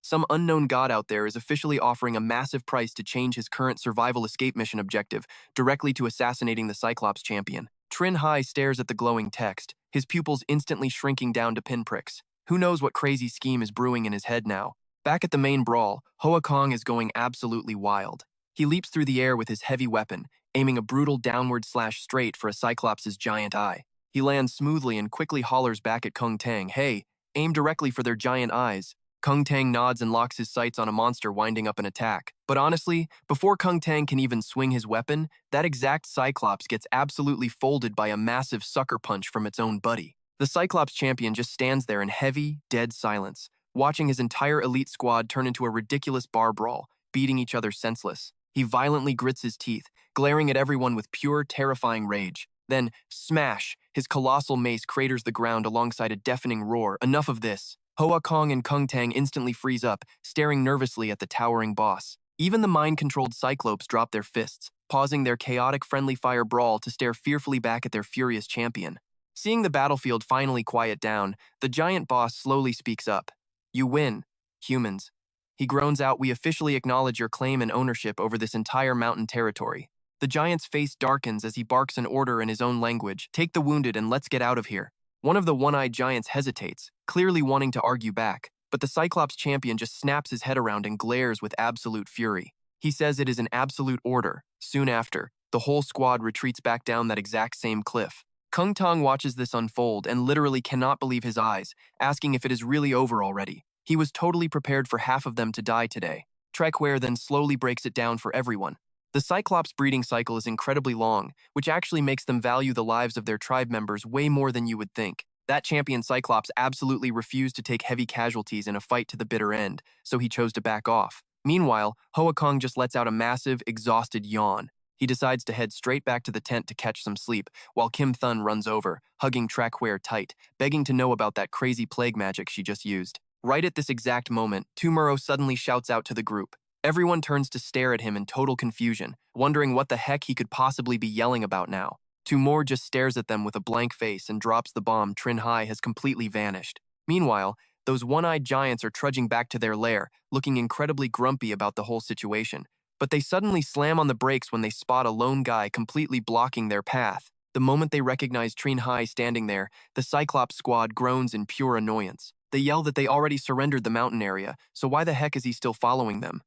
The champion Cyclops steps up to the front to see what is going on. Spotting the human boy, the giant growls out a warning, asking if he really wants to push this until one of them is dead. But Trinh Hai does not flinch at all, instead calmly replying that he really does not want to do this either. But without a clear winner, he simply cannot go home. He says if anyone is to blame, it is the bastard god forcing them to fight like crickets for pure entertainment. Hearing this, the Cyclops champion grits his teeth in absolute rage, then cuts straight to the chase, asking if the kid wants to throw down right here. Trinh Hai casually rests his sword on his shoulder, saying the giant can pick the spot anywhere works. A little while later, inside a closed stone circle within this dungeon, Triquare and the gang finally manage to locate Trinh Hai using their flying drone. Tumar instantly crowds in close, squinting at the little screen to figure out exactly where he went. Triquare stares intensely at the feed, confirming he is in a gladiator arena chosen by the Cyclops champion. Inside the arena, the Cyclops champion stands directly opposite Trinh Hai. The kid looks over for a second and thinks to himself, wait, so the dungeon assault team's engineering witch actually brought way more than just a single drone on this mission? He was honestly just thinking. He was really trying to hide the exact details of how he fights these Cyclopes. Seeing Trinh Hai completely zone out, the champion giant calls out to him. He asks Trinh Hai one final question earlier. You said a god forced you into this death match with me. So does that mean the dimensional portal you used to invade our mountain was also given by this god? Hearing this, the boy answers with complete honesty. You mean the dungeon entrance? Honestly, I have no clue about that. My level is way too low to actually access truth at that high of a tier. But starting 10 years ago, massive numbers of these things just started appearing all over my world. If we fail to complete the dungeon quest within the strict time limit, then the monsters inside will flood into our world, completely slaughtering and destroying everything. Hearing this, the Cyclops champion simply replies with a cold tone, so that is how it is, an absolute conflict that can never be peacefully resolved. With that said, the giant immediately shifts into a fighting stance. Trinh Hai also gets himself completely ready for battle and answers back from our standpoint. We simply cannot risk gambling on what you massive giants would actually do if you ran into our world. Then he starts calculating internally, carefully thinking about the massive height difference between himself and this one-eyed giant. Based on logic, this champion Cyclops probably only has 4 starting move variations. The very first one you can spot is a heavy smash, using that huge club to slam the ground and launch his opponents flying away. The second is a low sweep, swinging the club horizontally to knock enemies away. The third is a brutal stomp, where the giant crushes his foot straight down. And the fourth move is a grab, using his massive hand to snatch prey. No matter which of these attack variations he decides to use, my future vision allows me to easily identify, safely dodge, and immediately launch a counterattack in that very first opening. As long as I can stab and blind his single eye during that first counterattack, then no matter how insanely high his physical stats are, I can slowly bleed him out until he dies. Now watch closely. The second the match begins, the Cyclops champion raises his leg, aiming to stomp straight down on Trinh Hai. The boy spots this exact motion and instantly recognizes it as the third move, the stomp. Sure enough, a split second later, the Cyclops champion's massive foot slams down, completely shattering the rocks and earth beneath it. Trinh Hai smirks to himself, thinking, perfect, I dodged it, now it is my turn. But as he leaps high into the air, he suddenly realizes his body will not move at all. Right at this terrible moment, the giant swings his huge club and growls, this is over. Without another word, he pulls the club back, aiming to smash it directly into Trinh Hai. The kid is still completely utterly shocked, desperately thinking, wait, is there actually a fifth attack variation? A split second later, Trinh Hai gets blasted right into the arena wall by the Cyclops champion. The other giants up in the stands are absolutely losing their minds, cheering. But the champion? He is just standing there gripping his club, totally bewildered, wondering if he is hallucinating. That last hit felt exactly like back when he hunted down the absolute boss of this zone, the T-Rex, Lex. Right on cue, a blinding golden arrow comes ripping through the air straight from Trinh Hai's direction. The arrow screams right toward where he is standing. The other one-eyed giants instantly start roaring out frantic warnings from the sidelines. Waiting until the very last second, the champion giant effortlessly snatches the arrow out of thin air with a single hand. He just squeezes his fist once, completely shattering Trinh Hai's projectile into pieces. Stepping out from the thick dust cloud, the guy casually asks if even that is not going to work. He admits the giant is terrifyingly strong, not a single blind spot to be found. Even the champion giant has to hand it to him, declaring right back that dealing with this kid is way harder than fighting that T-Rex he killed earlier. Trinh Hai watches the massive brute stomping furiously toward him and frowns. This is about to get really annoying. If he cannot figure out how to counter that ridiculous kick, he is just going to be a walking punching bag. He could ditch close combat and try kiting from afar, but his magic arrows hardly even scratch this guy. Plus, his miracle survivor skill would totally get exposed in the process. After that, the monster would just treat him like another durable dinosaur toy to beat up. While our guy is completely racking his brain trying to find any hidden trump card left to play, the giant just casually scoops up a massive boulder from the dirt. He starts tossing it up and down like a literal baseball. In a split second, the champion's expression shifts drastically as he leans way back to wind up his pitch. He chunks the rock straight forward with insane force. The boulder is now flying directly at Trinh Hai where he stands. Looking up, he jumps out of his skin, seeing it coming in hot. Quick as lightning, Trinh Hai dives to the side, letting the rock smash violently into the wall instead. But wait a second, when exactly did the champion giant manage to sprint right up behind his back? Startled, Trinh Hai whips his head around with totally wide eyes. It is just too fast. He gets absolutely launched by the champion's heavy club yet again. Over on Troquare's screen, the feed shows the exact same brutal scene. This time, Trinh Hai gets slammed into a completely different wall. Hoa Kong sees those two glued to the monitor and scowls, telling them to stop watching because the power gap is just too massive. Hearing that, Tumorng immediately turns and asks Troquare how far away that gladiator arena is. She gets super startled by the question, asking if he actually plans to go save the guy. She tells him to drop it. He already saw how insanely strong that champion giant is when fighting outside the attacker's advantage zone.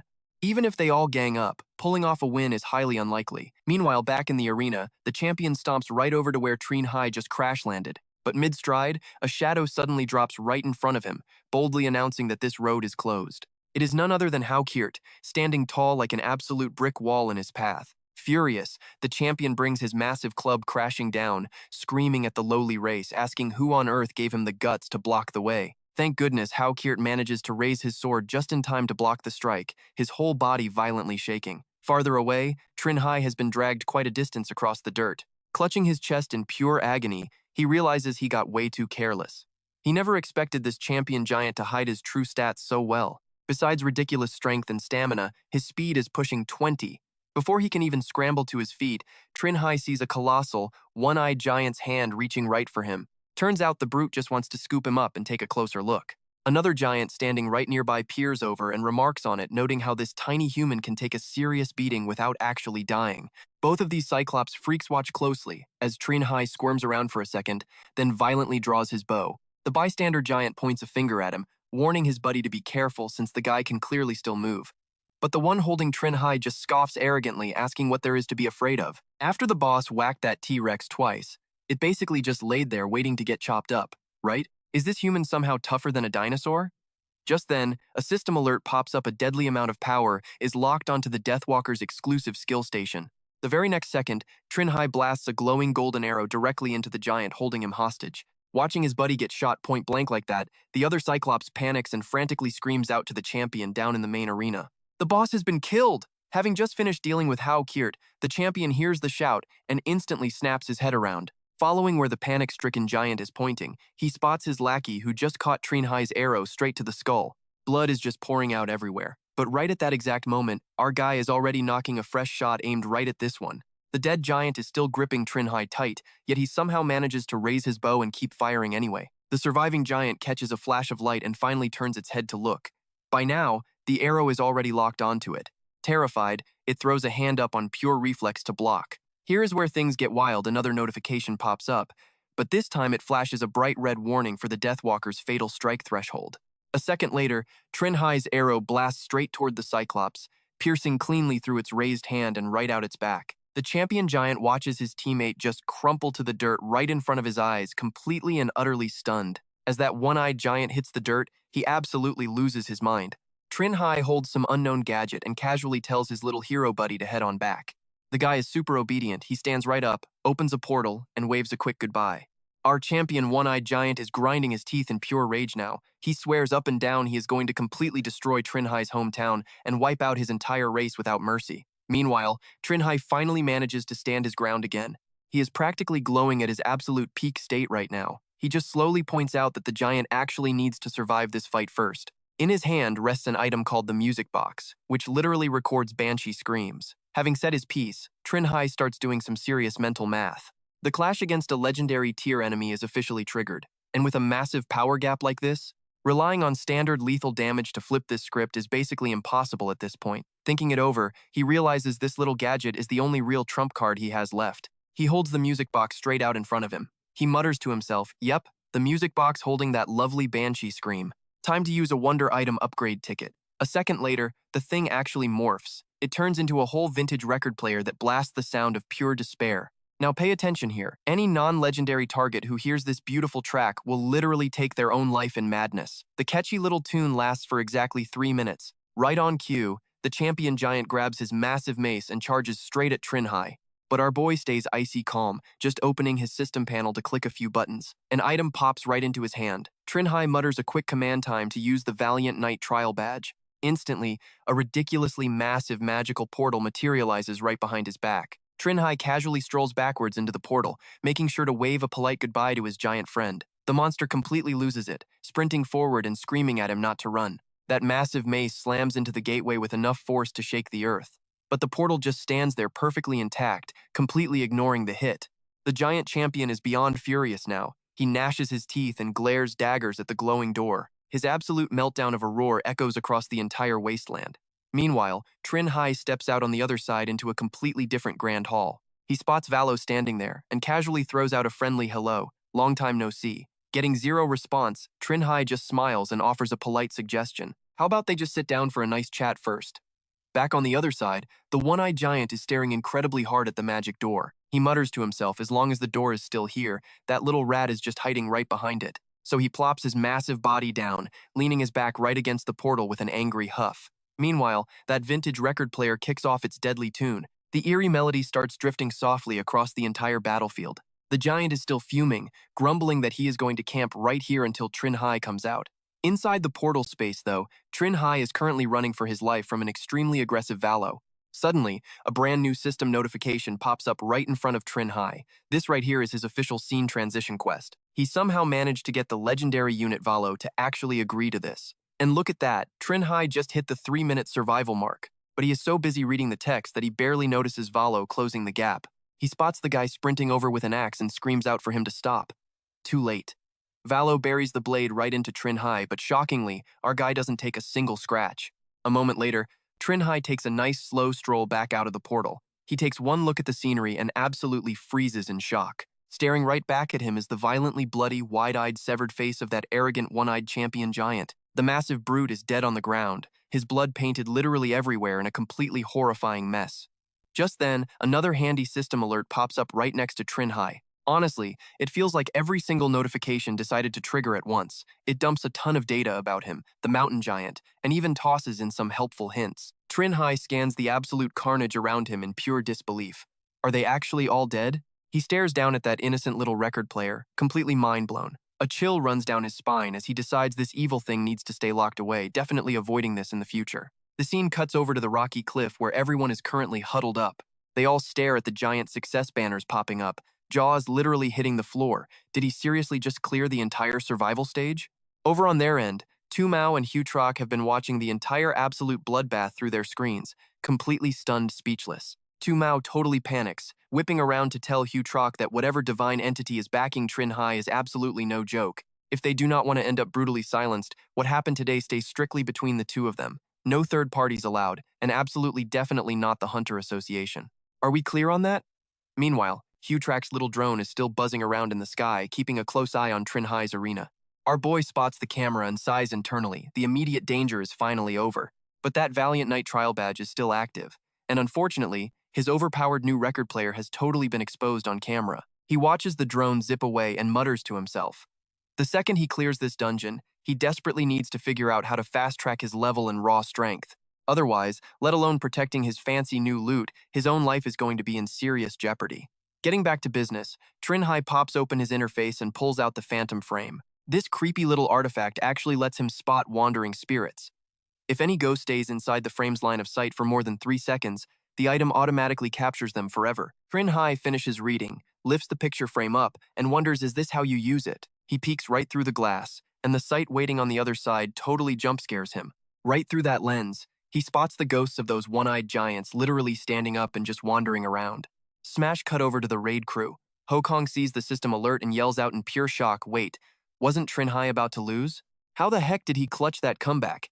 He stares at Tumar and Huer Track for answers. Tumar quickly throws a hand signal to Huer Track. Keep your mouth shut. Catching the hint, she just smirks and turns back to answer Hoa Kung. Look, this is Trinh Hai's personal business, so it is definitely not my place to spill the tea. If you are that desperate to know, go check the one-eyed giant arena and play detective with the battle damage he left behind. He waves them off, instantly dropping the subject. Fine, never mind. A guy can be curious, right? That is when Tumaru tells the squad, hey, since we all cleared the stage, ditch the backup plan and hit the exit mission to bounce. Cutting back to Trinh Hai, the guy is still holding that frame, muttering, well, no wonder they call this thing the phantom frame. Using kidnapped ghosts to literally paint a picture is a pretty wildly unique flex for a piece of art. I just have absolutely zero clue what this junk actually does. He checks his system prompt and casually smashes the unified settlement button.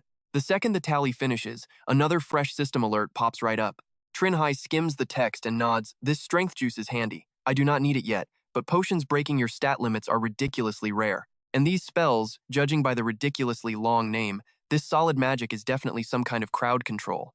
Exactly what my build is missing. Better equip it right now. Now, about this pen? Trinh Hai squints, reading the glowing item stats on his screen. Flashbacks of two older prompts hit his brain. So, Trinh Hai literally tells the item in his hand activate Seafenker's reed pen. The second he drops the command, a massive vortex rips open, completely shattering the rocks right beneath his sneakers. All that crushed rubble starts floating up into the air, leaving Trinh Hai dumbfounded. The debris literally clicks together to form Seafenker's giant glowing statue. Trinh Hai stares at the guy and yells out in confusion, Seafenker, the actual symbol of wisdom and knowledge? Here is where it gets wild. The newly spawned statue of Seafenker immediately locks eyes with him, spotting that fancy pen right in Trinh Hai's hand. Catching the vibe, Seafenker's massive statue leans way down and rumbles out, questioner. Go ahead and speak your question. Sweating actual buckets here, Trinh Hai fires back. I want to know what price that God paid to hijack my exit mission, and why the heck did they do it? Seafenker's giant statue drops an instant reply. Because that fallen god's ultra-rare hero-tier believer literally got smoked by you, so now he wants you dead. Hearing that blunt answer, Trinh Hai's face just completely tanks. Hero tier?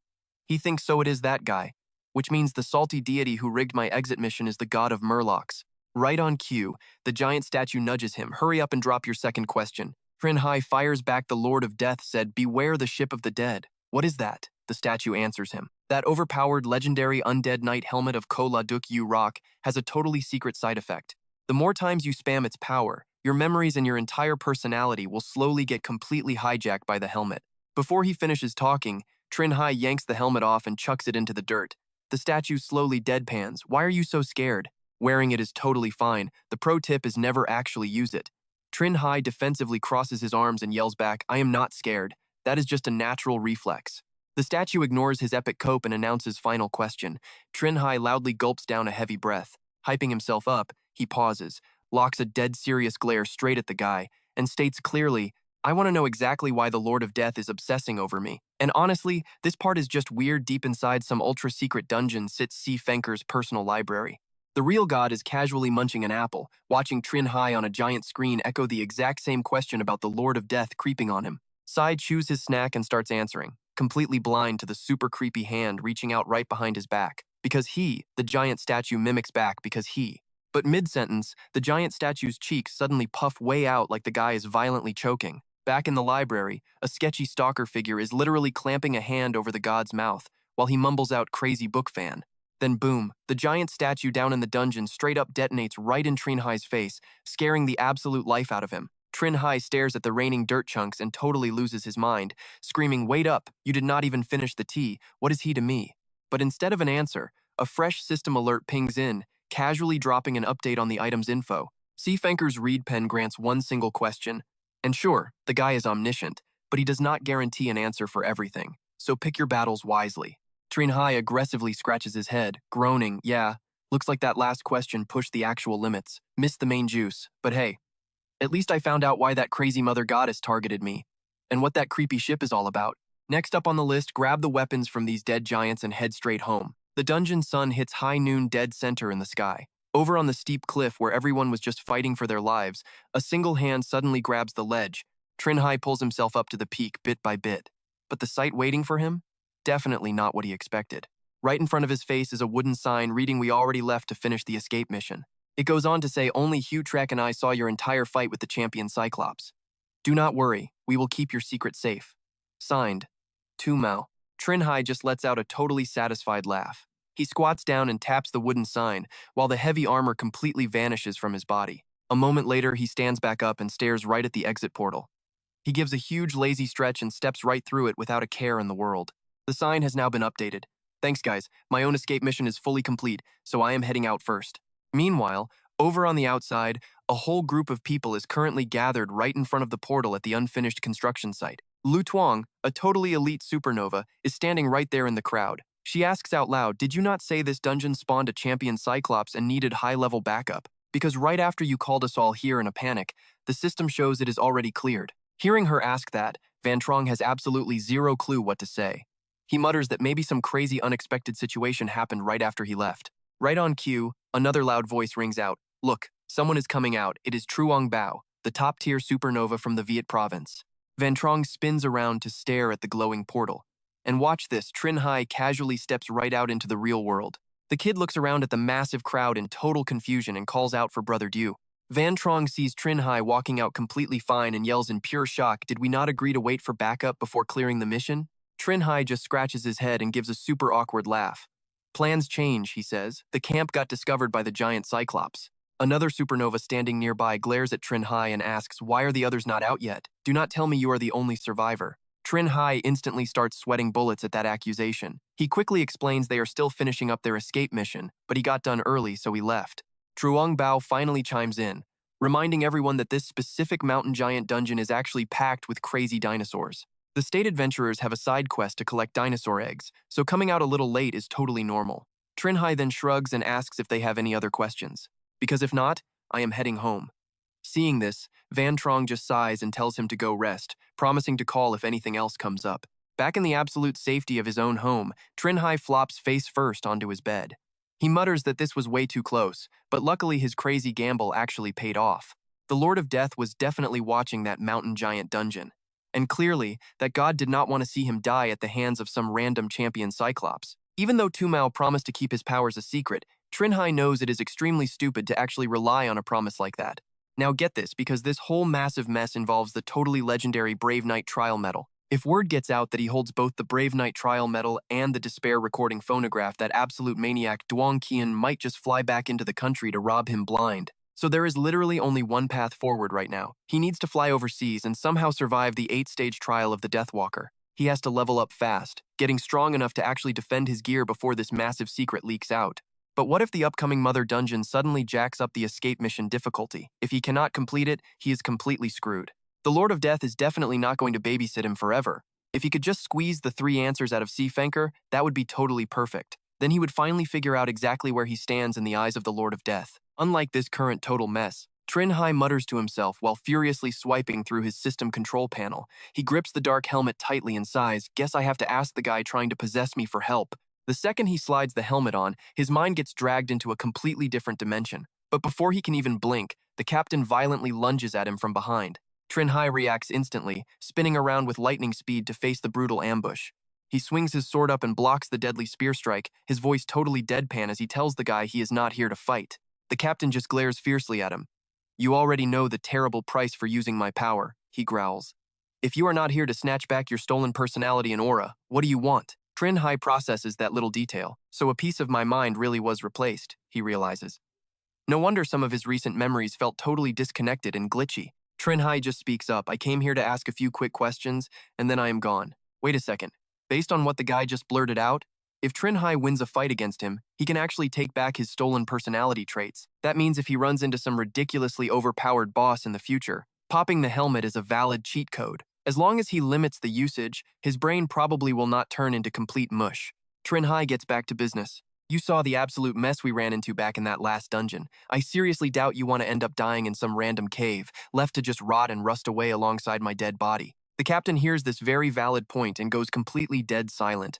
After a long, tense pause, he slowly asks what the kid wants to know. Trinh Hai seizes the opening. "Even though you are technically just a fragment of a personality born after Kola Duke activated this cursed helmet, you inherited the death legend, Kola Duke, so look at it from his angle. Is the grudge between me and the Sea Mother really huge enough for her to keep pulling dirty tricks in the dungeon? Will she seriously just troll me until I die? If that happens again, do you really think the Lord of Death will still step in and save my skin? Trinh Hai is just pacing around, screaming his lungs out in absolute frustration right inside his house. This stupid broken hat totally played him. It never even mentioned that the Sea Mother went crying to the Lord of Death to spare that hero-tier merman. The Lord of Death straight up rejected her, fully mocking her for acting like a merman babysitter. It totally hid those two gods starting a massive feud. If he hadn't used Seafenker's reed pen to ask a question, he would be totally clueless, just waiting for the Sea Mother to target him in the absolute next dungeon. Turns out Seafenker's reed pen works just like that record player from the Lord of Death, covering his huge info gap. If the Sea Mother attacks him again, that god definitely won't help. But honestly, the Brave Knight's trial badge and that record player of despairing sounds probably won't be nearly as effective in the next zone. The Sea Mother is a literal god. She will easily figure out a nasty trick to completely counter them. And right now, 0 strange item upgrades in his pocket. What if she spikes the next escape mission to literally impossible? Suddenly, his phone randomly buzzes on the bed. Trinh Hai grabs it, his plane ticket to Kango is completely booked. Cut over to some shiny new skyscraper across the city. Non-Quan picks up a call and totally freaks out. Wait, you want to travel abroad? Digging through his fridge, Trinh Hai answers back, yep, probably will not return until next quarter. But Non-Quan immediately jumps to a crazy conclusion. Did one of Duong Qian's little lackeys threaten you? Sweating bullets, Trinh Hai awkwardly laughs it off. No, absolutely nothing like that. But Non-Quan is not buying it for a single second. Don't explain, I completely get it. Next year, when boss Hoin Tuyen steps down, that guy named Duong absolutely wants to steal the top provincial spot. So a rising national superstar like you popping up makes you a massive thorn in his side. You do not want to offend him, sure, but fleeing the country is insane. You literally have a god guarding your back. Trinh Hai is totally fed up and snaps right back. It seriously has absolutely nothing to do with that guy. Nyan Quan just waves him off. Whatever. Keep your little secrets. I am officially approving your vacation anyway. Just make absolutely sure you come back by year-end to finish your dungeon quota. Over in the Cyclops dungeon, Hoa Kong, Kim Than, and Kung Tang are literally sprinting for their lives to escape a massive dinosaur. Above the canyon edge, Hugh Trock and Tu Mao are just quietly staring straight down at them. Hugh Trock asks him, you completely lack an extraction permit here. After finishing the escape mission, why are we not heading back? Tu Mao just casually replies back to him, because if we actually stick around in this dungeon for just a few more days, Trinh Hai will get plenty of time to finally decide if he really wants to report that divine god noticing him. Hugh Trock is completely mind-blown by this. If I did not see it with my own eyes, I never would have guessed the guy, famous for letting people die, is actually looking out for someone else. Honestly, Tu Mao totally hates that edgy reputation anyway. He sighs, if I actually had a choice, I really would not want this terrible title in the first place. Fast forward to the busy Malay airport in Kando's capital, Bulov. A foreign airport worker is carefully stamping Trinh Hai's passport right now. Our guy even throws up a very casual little wave while officially verifying his identity. The worker just stares at him for a quick second and shrugs, aggressively slamming down that big official entry stamp. Check out how hilariously awkward this gets. Hopping on the escalator, Trinh Hai dials a number. All right, I just landed. Where are you hiding? A gruff voice quickly replies back. I am waiting for you right at exit number 2. Hanging up the phone, Trinh Hai suddenly pauses with a really weird realization. Is Lao Vuong seriously using a voice changer? He sounded way too young for a middle-aged guy. Soon enough, Trinh Hai strolls right up to gate number 2, but the person waiting is absolutely not Lao Vuong, just some dusty kid rocking a heavily patched-up outfit. He grins widely and introduces himself. Hello, Mr. Trinh Hai. I am your official Kango guide. Lao Vuong sent me, so you can just call me Ada AA. Trinh Hai literally drops his jaw in pure shock. Wait a minute, you are Lao Vuong? No way, that age gap is way too massive. You are literally just a little kid. Ada just giggles awkwardly and explains the situation. Oh, the guy you were messaging online is actually my dad, but he does not even have a real tour guide license. Please do not swap me out. I am super professional. I have several siblings and we really need the money for household expenses. Before Trinh Hai can even utter a single word, he looks down and sees Ada's huge, tear-filled puppy eyes. The kid completely clasps his hands, dramatically begging, please, Mr. Trinh Hai, just help. A kid out. Game over. Trapped by this major guilt trip, he physically cannot say no anymore. He groans, all right, fine, but let me make one thing clear. If you mess this up, I am absolutely swapping you out. Hearing that, Ada practically jumps for joy, spitting out endless thank yous. Trinh Hai quickly waves him off, save the dramatic thanks for later. Right now, I really need a full set of boating gear. If everything goes right, I am challenging the Kango River first thing tomorrow. Can you actually set that up? The kid simply beams with pride, obviously. Ada can handle anything. He just laughs it off, no problem at all, Mr. Trinh Hai. Cut to them grabbing a bite at some fancy high-rise restaurant. Ada shoves food in his mouth and asks if Trinh Hai is some big-shot adventurer from China. Trinh Hai sweats bullets and awkwardly laughs. Nope, just a totally normal guy who loves extreme sports. But Ada immediately sees right through that massive lie. Mr. Trinh Hai is honestly a terrible liar. Any real extreme sports junkie knows the Congo River Rapids are basically impossible for a human to conquer. That insane difficulty level? Only top-tier heavyweights who actually turn into pro adventurers even dare to try it. Trinh Hai goes completely quiet for a second before slowly asking a question. Does that mean other adventurers have actually tried kayaking upstream on the Congo River? Ada keeps chewing his food and casually nods. Yeah, they tried, but every single one of them failed miserably. Even so, Red Bull still keeps the Congo River Upstream Kayak Challenge as one of their permanent extreme trials. Conquer this brutal beast before hitting level 10, and you instantly get signed as a sponsored Red Bull adventurer with all the premium VIP training. He tosses in one more wild detail besides Trinh Hai. 2 other adventurers are hitting the water tomorrow. The scene shifts to the deadly, winding Congo River tearing through the dense jungle. Ada and his dad are busy hauling all of Trinh Hai's kayaking gear down to the bank. Meanwhile, our guy stretches and stares across the roaring water. Trinh Hai quietly asks Ada, who currently has a whole kayak balanced on his shoulder, "Is that them?" Ada just gives a simple grunt of confirmation. Now watch this. Standing on the opposite bank are 2 guys who clearly look ready to tackle this suicidal challenge. Ada and his dad finally finish setting up every last piece of equipment for Trinh Hai's crazy run. Over on the far side, those 2 strangers are definitely keeping a close eye on them. So that little punk wants to challenge the Congo River Rapids too. The guy running his mouth over there is Ken. Standing right next to him is Fear, who just deadpans a reply, "Forget about him, we just need to stick to our own rhythm." Trinh Hai settles deep into his kayak, getting totally locked in. Ada hands him the paddle with a massive grin, telling Mr. Trinh he can absolutely pull this epic runoff. He does not hold back and just casually thanks them for the good luck. With that final word, Trinh Hai aggressively paddles right into the water. Back on the other bank, Fear and Ken watch Trinh Hai take off. Ken zeroes in on his technique and immediately starts mocking him. What a completely stupid technique. Is this guy a total beginner? Fear just frowns at his partner's trash talk. He figures the kid probably scored some rare class or title and thinks he can exploit it to beat Red Bull's permanent challenge. Fear then warns Ken to hold off on launching. "I really do not want to crash into a moving human roadblock in 45km/h rapids." Hearing that, Ken turns to the guys behind them, give it 10 more minutes.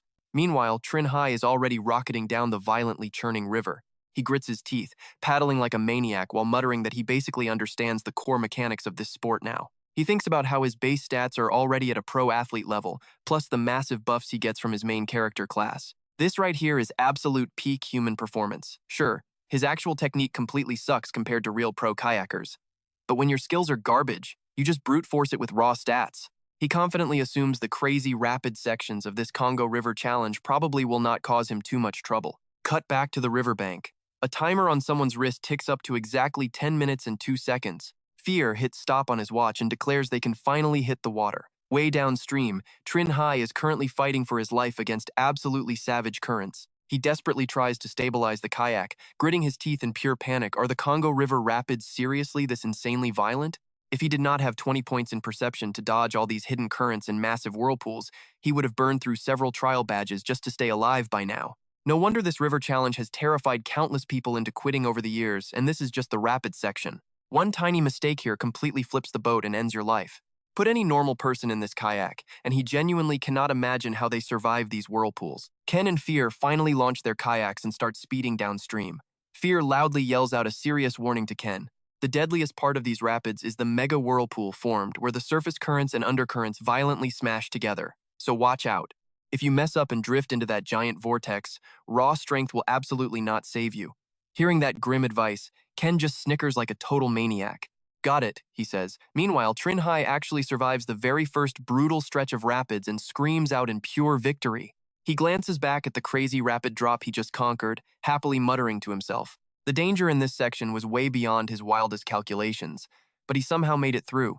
It drained way too much stamina, though a health potion would be amazing right now. But the second those words leave his mouth, he looks forward and completely freezes in sheer terror. Right in front of him is a monstrous waterfall, way taller than the last one. A literal waterfall? Did he reach the sheer drop section this fast? Oh, he is so dead. He frantically tries to paddle backward, but the roaring current just drags his kayak straight toward the edge. And just like that, Trinh Hai plunges right off the massive waterfall, completely caught on camera by a hovering drone. Cut back to Ada's dad driving their truck down a dirt road. Ada glues his eyes to his phone screen and tells his dad that Mr. Trinh Hai actually survived the very first waterfall jump. Dad, do you seriously think he can actually pull this off? Lao Vuong just chuckles and replies. Emotionally speaking, I obviously hope our fellow countryman manages to beat this insane challenge, but honestly, I still feel like he would be way better off just knowing when to quit and backing down. After all, unlike those two adventurers sponsored by Red Bull, this guy doesn't exactly have a professional rescue team waiting around. If something goes wrong, well, the scene shifts right over to Ken and Pfizer currently kayaking out there. Pfizer looks up, sees Ken paddling forward, and yells out, "You idiot! Do not row over there!" And sure enough, Ken somehow manages to steer himself straight into a massive, raging whirlpool. He quickly loses the fight against the brutal current, sinks right under. Right above their heads, a surveillance helicopter is actually hovering. The guy inside looks down at the two of them and announces, "Challenge failed. Go ahead and drop the rope ladder down now." But hey, check this out over on the other side. Trinh Hai actually survives that insane waterfall drop. He just sits there in his boat. Everything is pretty quiet as he mutters, basically got it figured out. The main danger of this drop height is totally focused on the actual landing angle. To ensure safety, he pushes his physical stats to the absolute limit.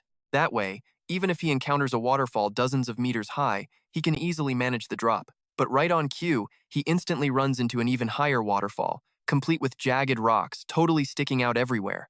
Right then, a system notification pops up. The 8th strength trial for Deathwalker is officially complete, granting him +1 to his strength stat. 7 grueling hours later, Trinh Hai finally manages to survive the ordeal. He actually gets past that insanely dangerous waterfall. But his brief moment of joy gets cut short when a massive dungeon portal suddenly spawns directly in front of him. The thing literally pops up right in Trinh Hai's face before he can even lower his arms. Zero warning.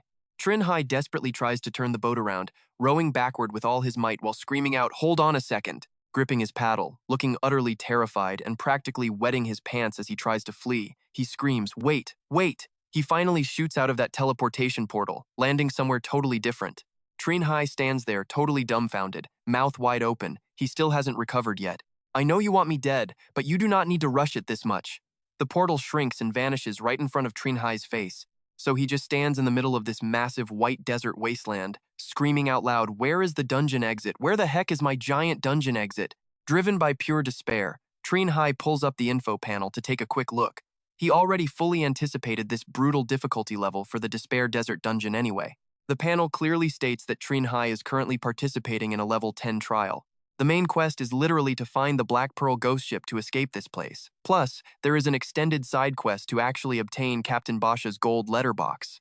If he actually completes this quest, the player will receive a reward of +2 charm and +1 reputation with the entire pantheon of ocean gods. Trinh Hai eagerly scrolls through, searching for the absolutely necessary categories. He gets super bored checking it over and sighs heavily seriously.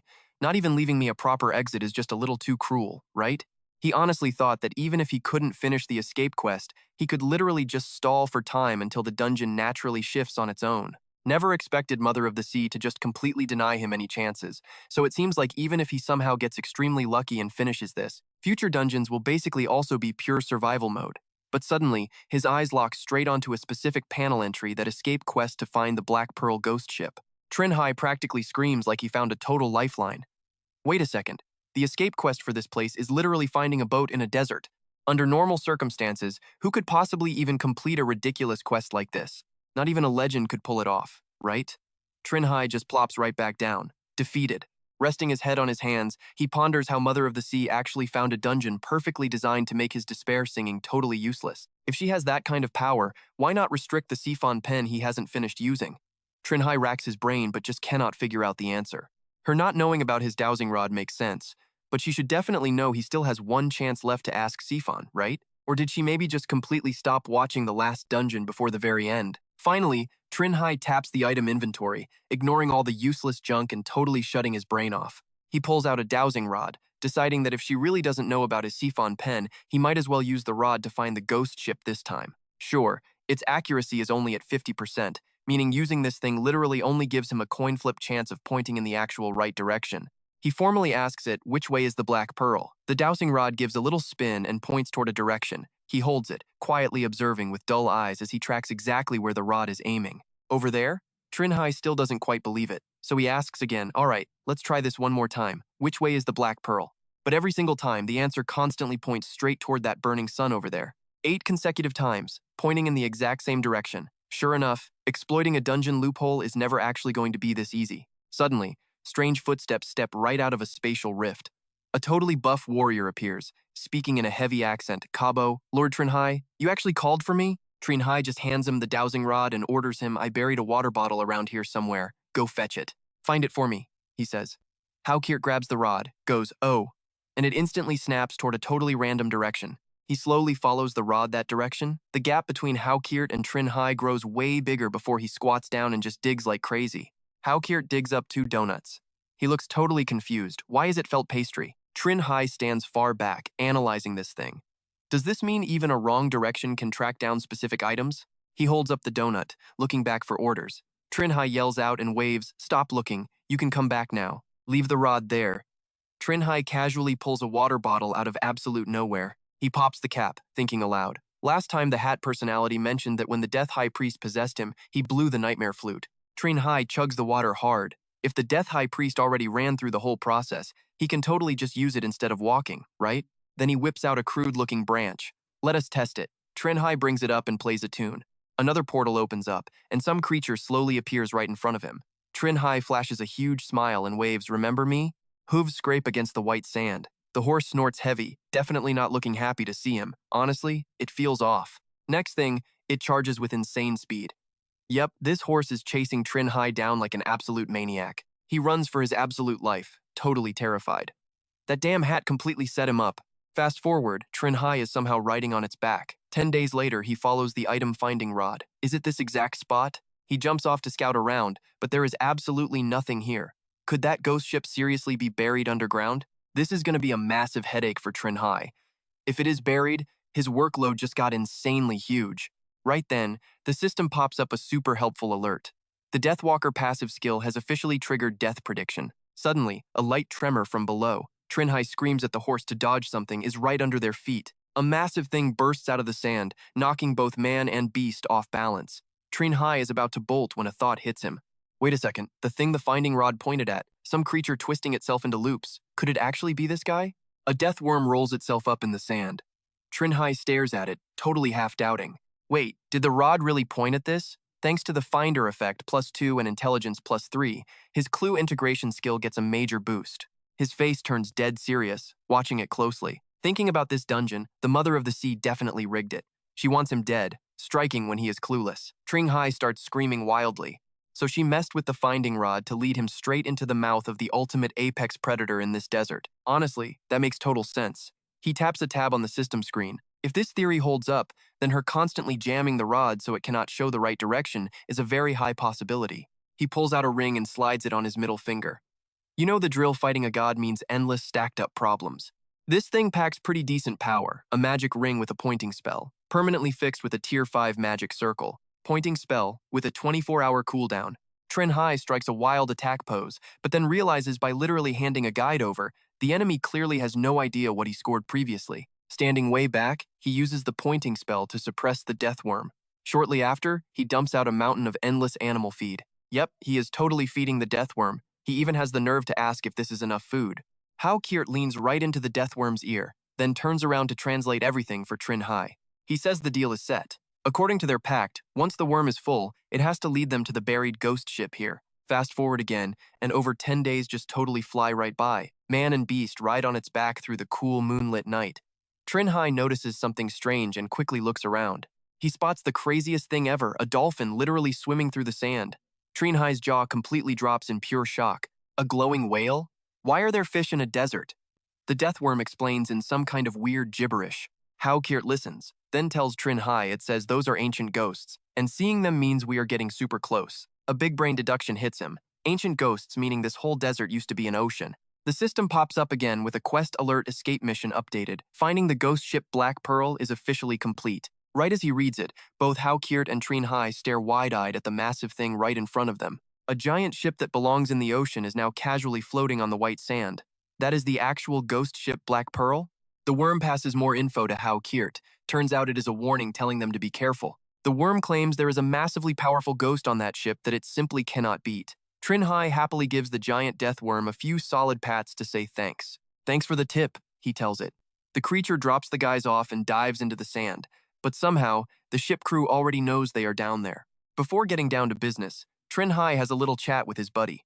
My escape mission is totally finished now, so I can dip out whenever.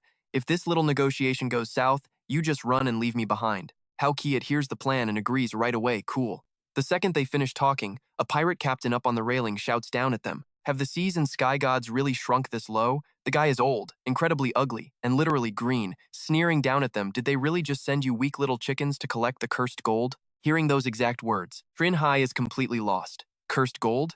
Captain Bassa squats down and asks him, wait, you really do not know about the curse? The old guy already has a heavy gun gripped in his hand, completely ready to wipe both of them out in a heartbeat. Did you seriously just offend some random sea goddess and get exiled all the way out here for absolutely nothing? Lucky for you that you actually found this place. Trinh Hai immediately signals Hao Kiet now is the exact time to run.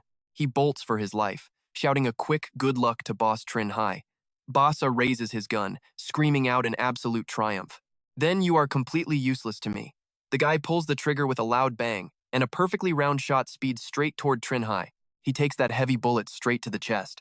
Hao Kiet is just about to escape when he sees a crazy space rift sucking his friend right in. Hao Kiet screams out, totally unable to help. Meanwhile, Trinh Hai actually just fumbles around inside some torn-up cloth. No worries, though. It turns out the bullet only gave him a tiny scratch. Bassa jumps back, instantly recognizing that crazy item. A literal legendary cloak. Trinh Hai slowly fades right out of existence. The old pirate snorts in pure rage. Bassa takes a massive leap off the ship, gun still gripped tight. But wait for it, just seconds after he hits the dirt, something absolutely wild starts to materialize. He looks up, staring wide-eyed at the insane scene. A massive gate appears out of nowhere, the trial door, a literal legendary gateway opening right in front of him. And yet Bassa actually has the guts to walk up and start cursing, damn it, did that little punk really hide inside this thing? While the grumpy captain is utterly distracted, a blurry shadow sneaks up right behind him. Trinh Hai takes a running start and launches a brutal sneak attack from behind.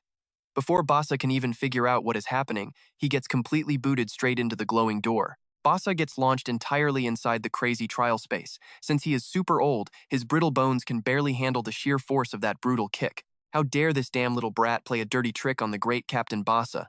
He barely finishes popping his old bones back into place when a system alert pops up with a class change quest. Gain the approval of the legendary entity Valo, with a tense 10-minute countdown. Bassa is still totally confused about this weird quest when someone holding a massive axe creeps up behind him.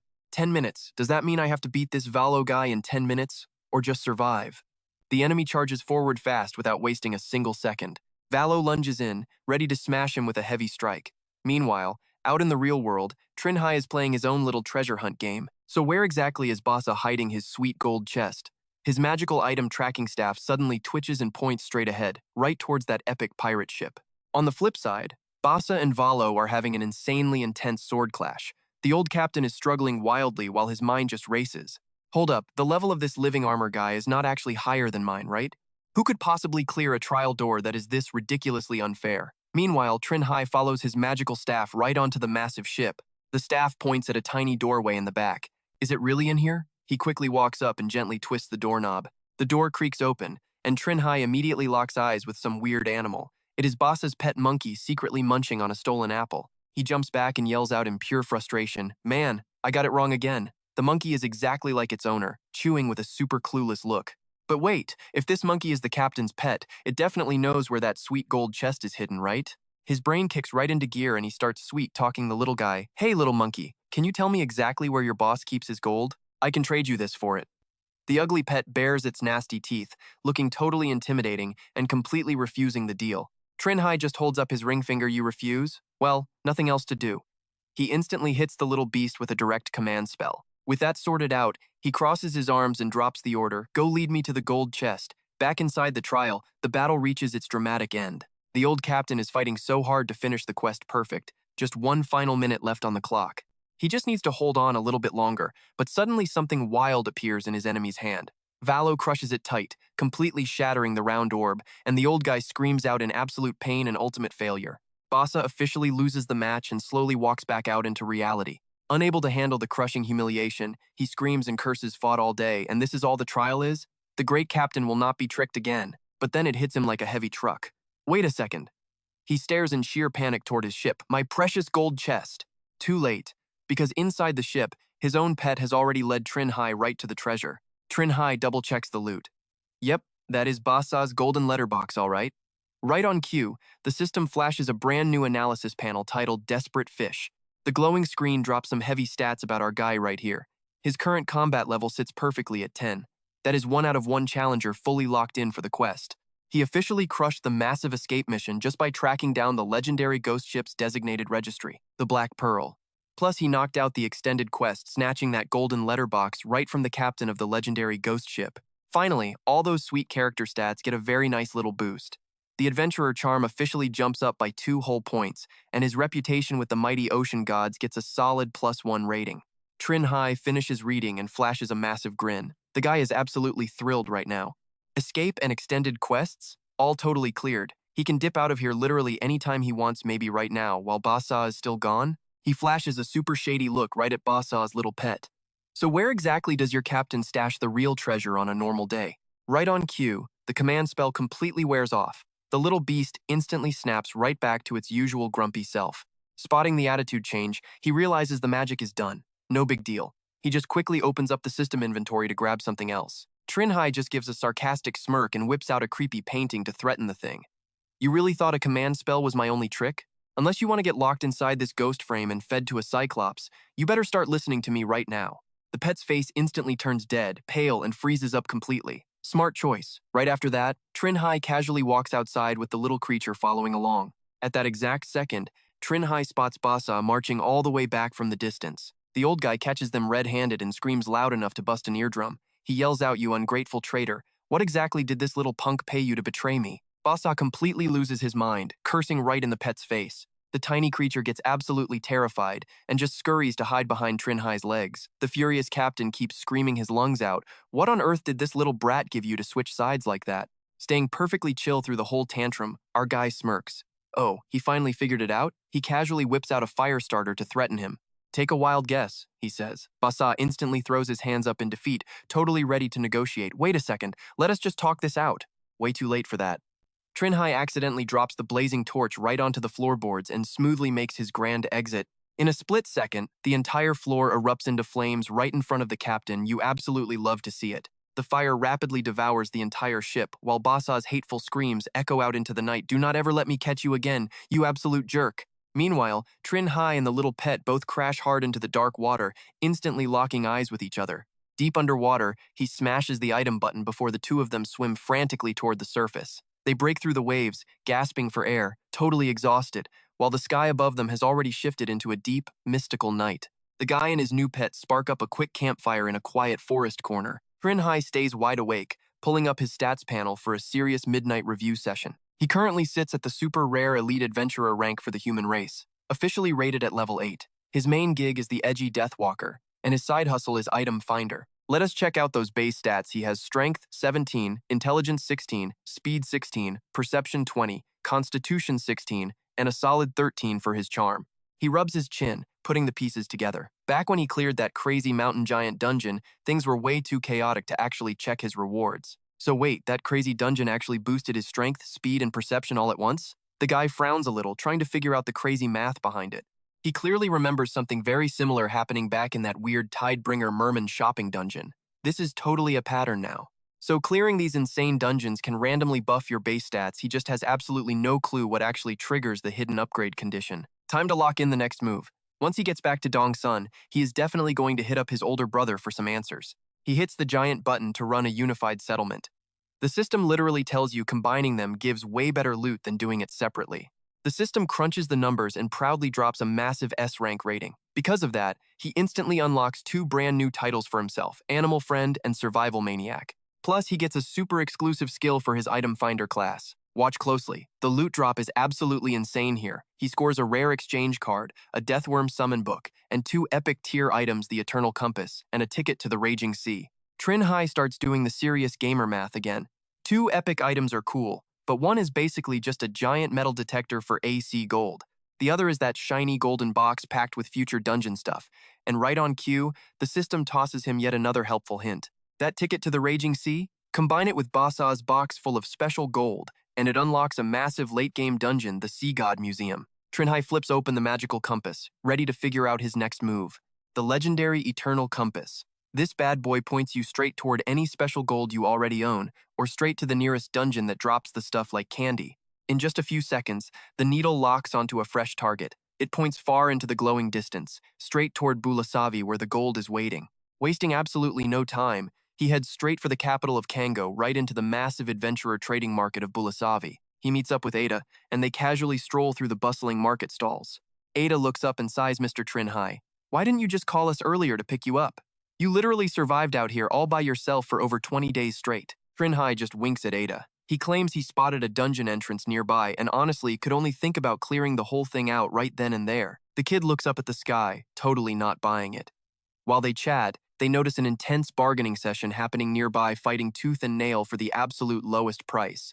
After arguing forever, the buyer finally caves and just accepts it.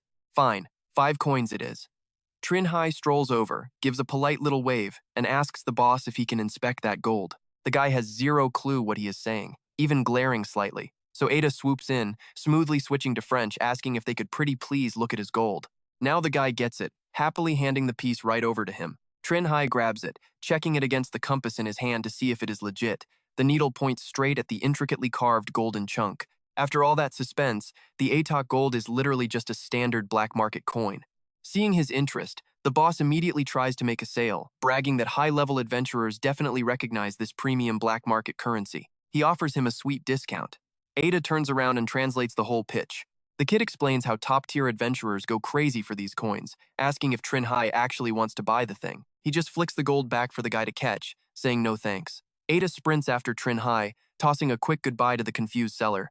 Hands shoved deep in his pockets, our guy just walks away, completely lost in thought. If he only needs black market coins, filling that golden text box honestly sounds way too easy. I mean, there is so much of it going around, it is basically standard adventurer cash. He concludes his eternal compass is actually totally useless for this job. He might as well trade that exchange ticket for a completely different epic tier item down the line. But watch this crazy coincidence. Not far ahead, 2 guys approach, and Ken spots him instantly. The guy waves hello, making Trinh Hai stop and stare in total surprise. Ken flashes a huge smile and jokes about this being their second meeting already. They introduce themselves as Ken and Fear. The other side happily replies to the friendly greeting. Trinh Hai and Ada. Ken immediately brings up the past, super curious why he never went back to challenge the Kango Rapids again.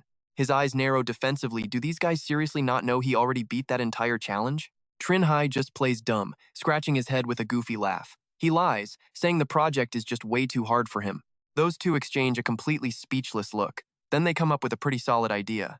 This street is terrible for talking, so they switch spots. The 4 of them grab a massive feast. Fear cuts right to the chase, hating small talk. Trinh Hai does not back down, inviting him to just spit it out. With a dead serious tone, he formally invites him to join their team. The offer hits Trinh Hai completely out of nowhere. Hold up, you guys do not even know my class or level. Is not this way too random? Ken crosses his arms, smiling at Trinh Hai. He promises this is no impulsive choice, they really thought this through. When he challenged the raging Kango River, he was just an outsider. They saw everything clearly. He calmly explains their logic. Surviving those rapids completely uninjured, with zero professional rescue backup as a total amateur, they can definitely see the insane skill and raw luck backing him up. Fear looks serious, almost acting like Trinh Hai is looking down on their squad. Did he really think they would just watch a crazy talent like him walk away? Hearing that, Trinh Hai finally gets the whole picture. Acting like a shy teenager, Trinh Hai chuckles and politely rejects them. He appreciates the hype, but he is a state adventurer. Clearing dungeons and handling government logistics literally eats up most of his year. Hearing that, the guys look super bummed out. State adventurer? Well, that is game over then. Time flies, and soon Trinh Hai is chilling in his airplane seat. He intently stares at his status screen. The system panel reads exactly this. The Deathwalker effect just granted a 5-point perception boost. Second, the closer the user is to death, the bigger the strength and speed upgrades get, but the stat boost cannot exceed 4. Third, all 8 Deathwalker trial objectives are officially active. Finishing the second trial, Heaven's Descent rewards him with 1 precious speed point. Heaven's Descent literally requires skydiving onto Mount Everest. Trinh Hai reads it and sighs. A parachute drop on Mount Everest? This difficulty level is just getting ridiculous. While he is reading, someone calls his name from behind. Ken tips his hat in greeting. Trinh Hai is totally shocked what an insane coincidence they are on the same flight.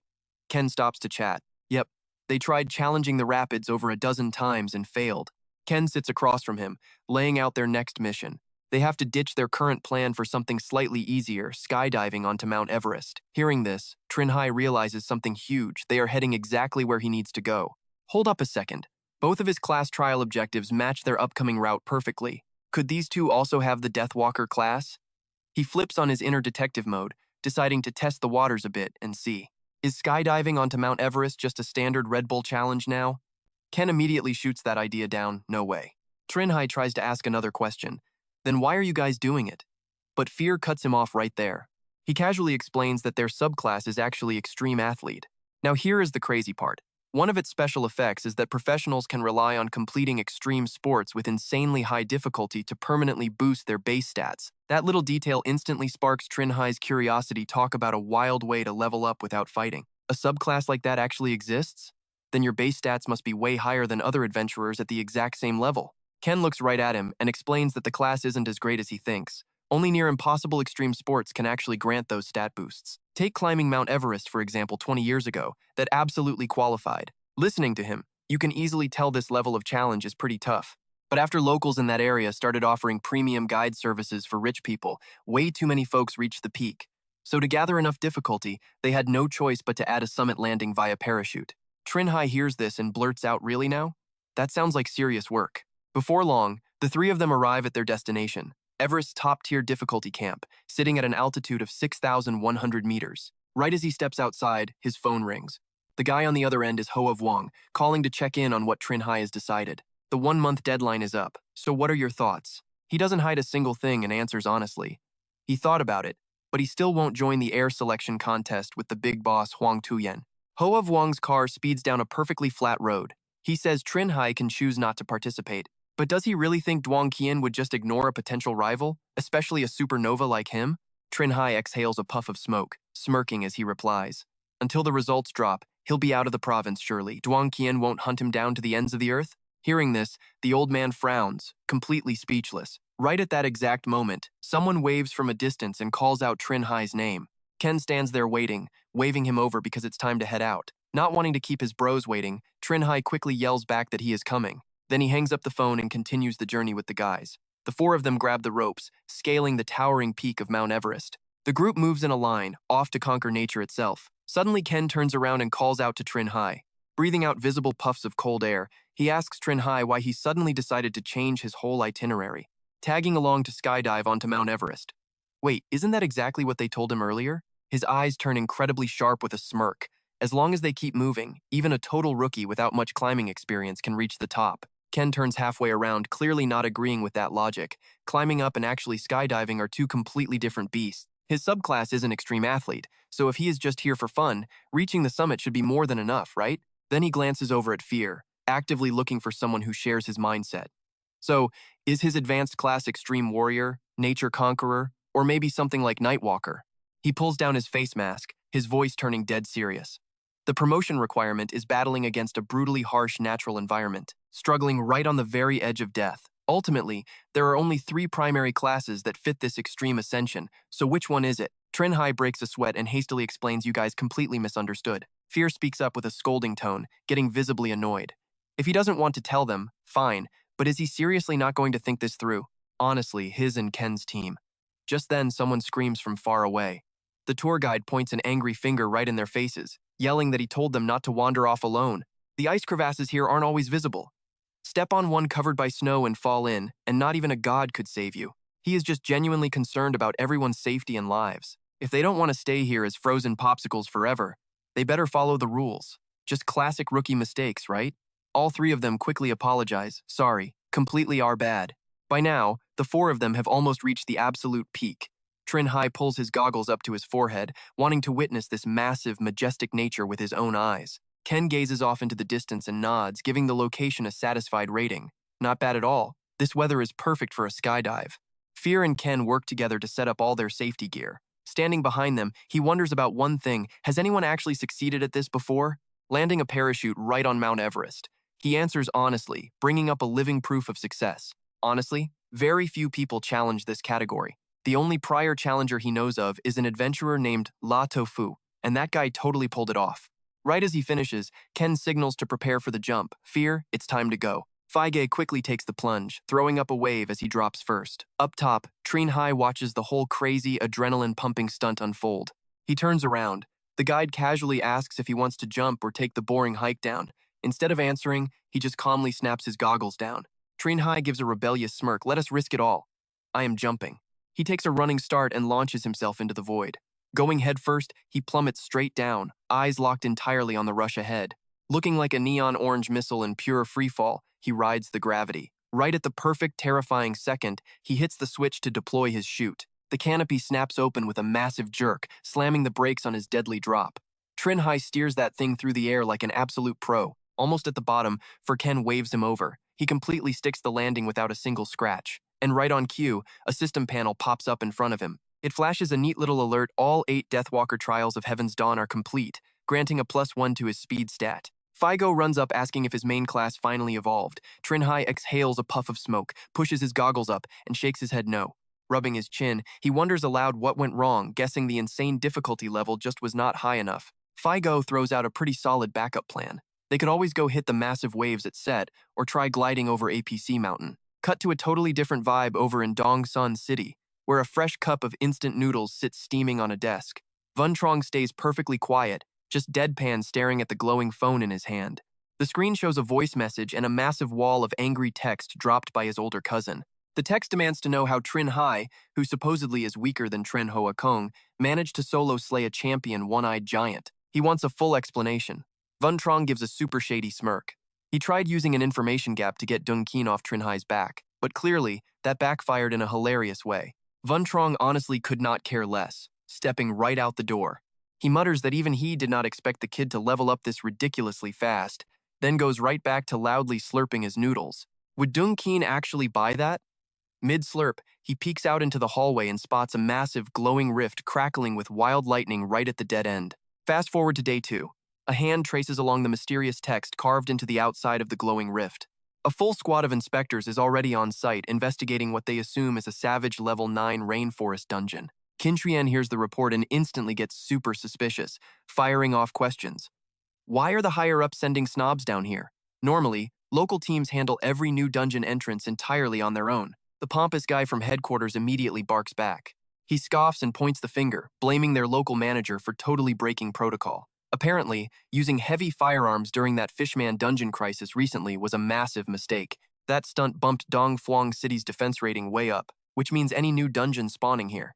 Yeah, you guessed it, basically rigged to be an absolute nightmare. So naturally, management sent his elite crew to poke around this brand new dungeon. They need to assess its brutal new difficulty scale. Hearing this garbage, Qin Shuyan shoots Nyan Quan, an absolute death glare from behind, freezing the guy solid.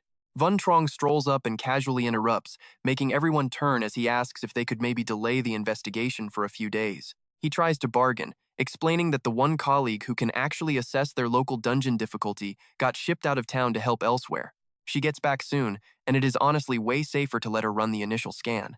But the snobby inspector literally rolls his eyes entirely unnecessary, he says. The cocky crew gears up and steps right into the swirling rift, crossing the boundary into whatever twisted pocket dimension lies beyond. The moment he crosses over, he taps his quest log. A glowing holographic screen flashes up, displaying details for a challenge simply called the Crazy Ape. It registers as a level 9 threat, with 4 out of 10 players currently active inside. The quest breaks down into 3 separate types. The standard exit objective is surprisingly simple: just hunt down 1 ape. The alternate exit requires finding whatever boosted the dungeon's level. And the final clear condition?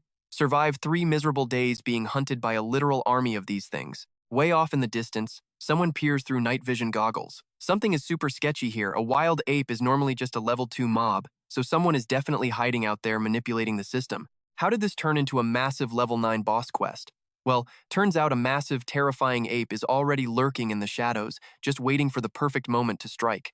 Tomaro screams in absolute frustration. She barely arrived back in Dongsun before getting dragged out here. They did not even give her 5 minutes to breathe. You would not treat a pack mule this badly. Lum looks super awkward and quietly mutters that they had no other choice. The real issue is that the elite assessment squad sent by management has been stuck inside for days. Normally, once those guys grab the initial intel, they send at least 1 person out to report back. Lum barely finishes before Tomar bluntly cuts her off. Absolutely no one has come back yet. Does nobody realize that the entire squad probably got wiped out in there? Von Trong pushes up his glasses, completely deadpan, and nods in agreement. Tomar squeezes her eyes shut, lets out a massive sigh, and agrees to look into this total disaster. Right after she says that, her eyes snap completely wide open, flashing with a seriously intense, unnatural glow. A little later, out on a bullet train, a voice speaks up over the line, "Wait, did Dong-sun really just spawn an unplayable nightmare dungeon?" Trinh Hai sits in silence, listening to the full breakdown over the phone.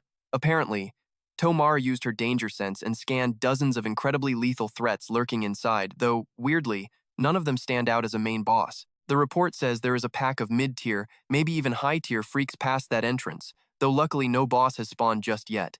Trinh Hai listens closely. His mind racing sounds exactly like that giant dungeon up the mountain before the Cyclops champion showed up to ruin everyone's day. Trinh Hai replies back to Van Trong he is already heading to Dong-sun, hitting town tonight, so the rest of the details can wait until then. He instantly hangs up the call. His brain goes into overdrive, a totally conflicted, troubled look washing right over his face. Trinh Hai turns to face his two buddies sitting right next to him, flashing a super apologetic grimace. "My bad, guys. Looks like I absolutely cannot be your Xiamen tour guide today after all." Duty calls with a brand new mission.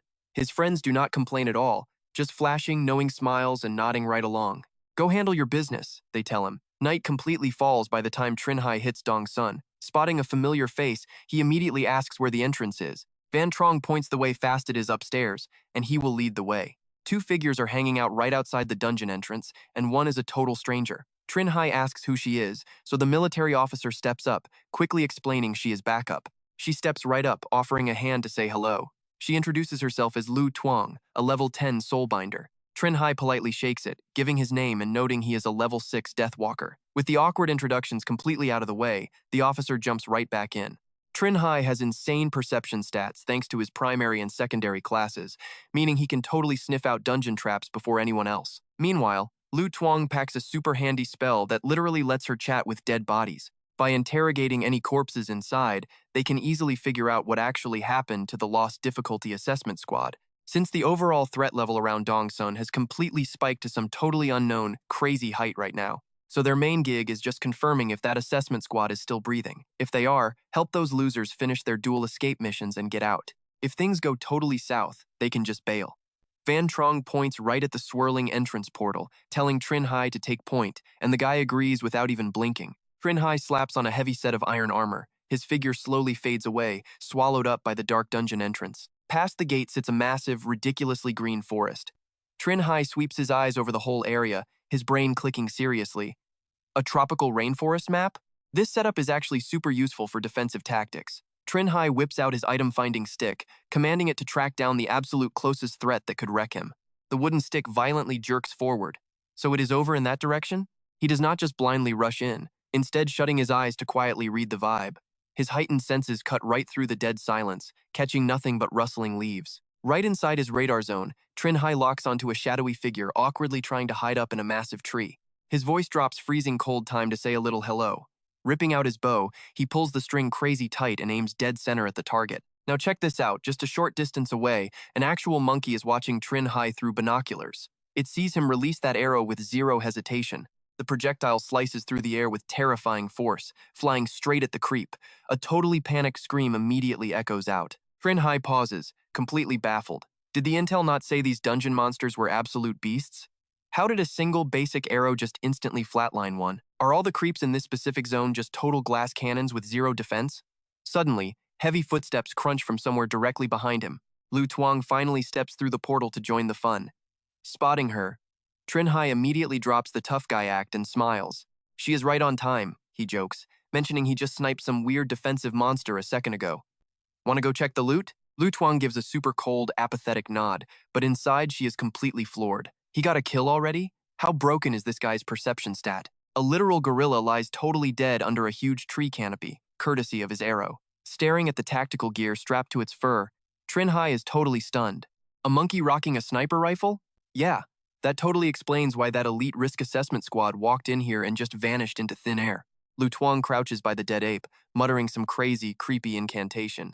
She thrusts her right hand out, her voice dropping into a harsh command, "Sit up and answer me." This wild move is her signature Tier 3 magic, the Speak with Dead spell. It pumps fake life energy into a corpse, forcing the target to answer up to 5 questions.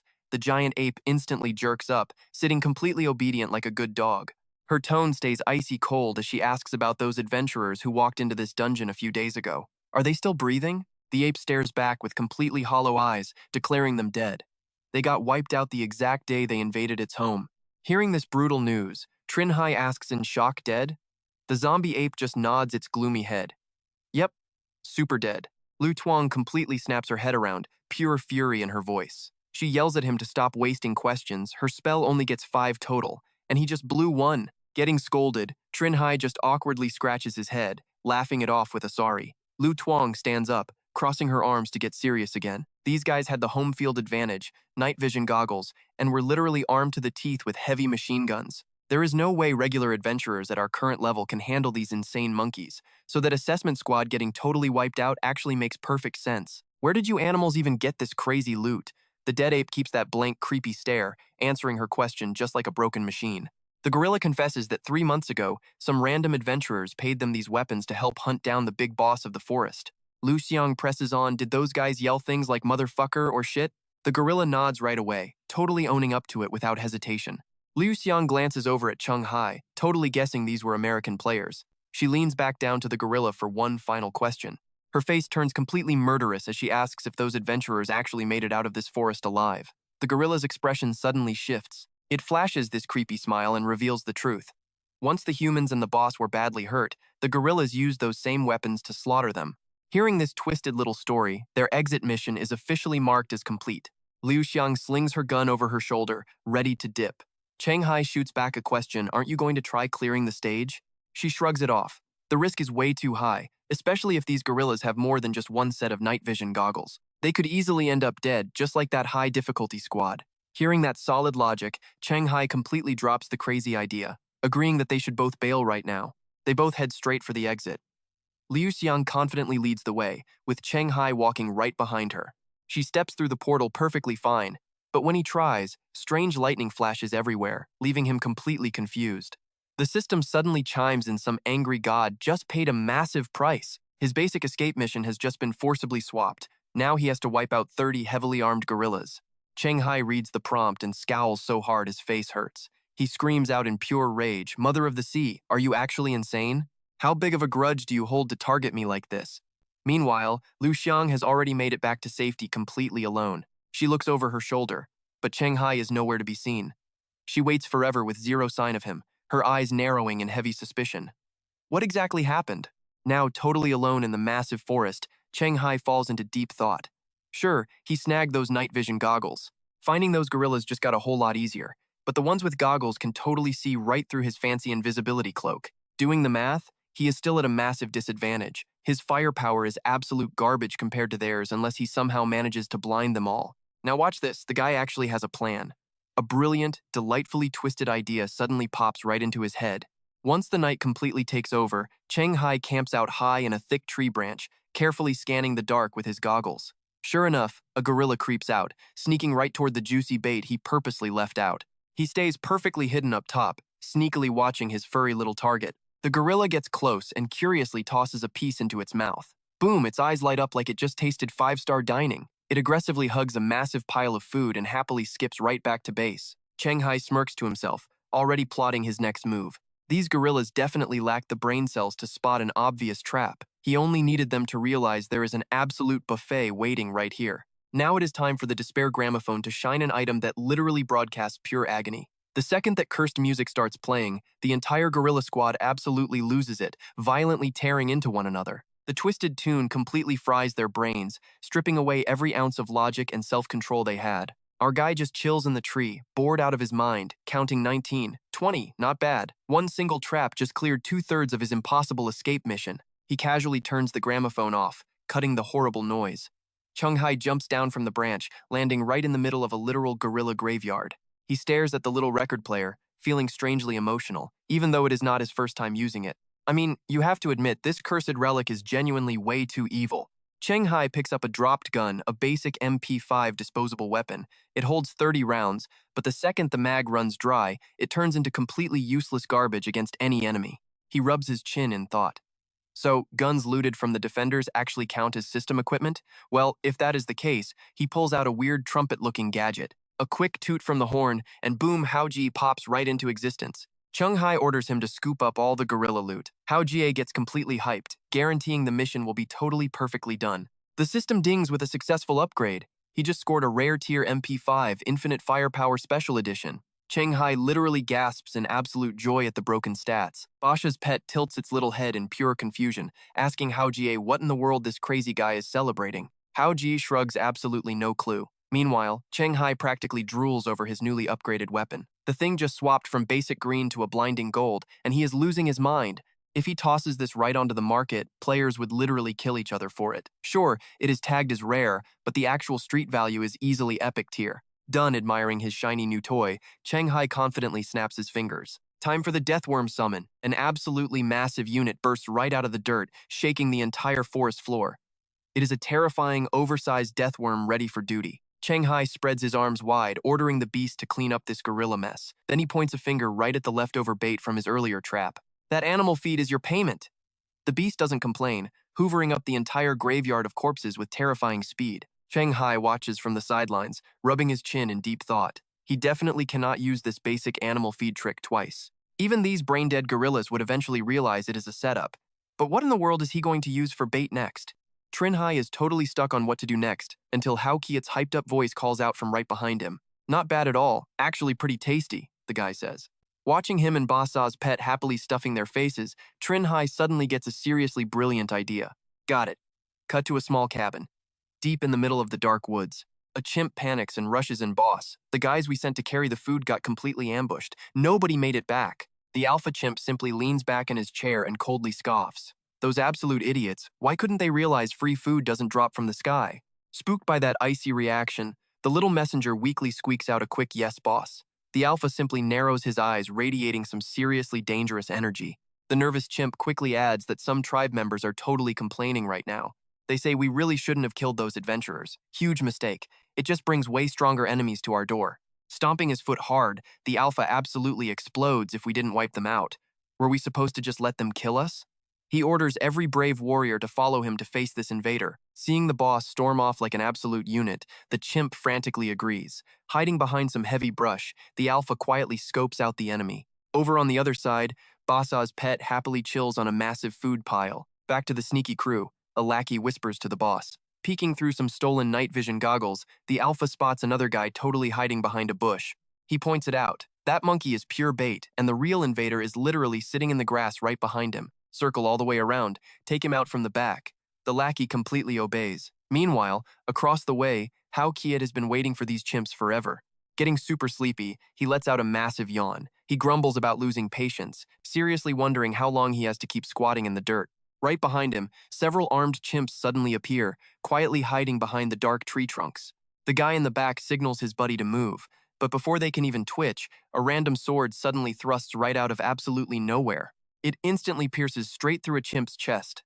The rest immediately go on high alert, aiming their guns at the noise only to get completely ambushed from behind. In the blink of an eye, Trinh Hai casually wipes out 2 targets. The alpha chimp is still watching this whole mess unfold. The lackey next to him is totally freaking out. Why is it so quiet?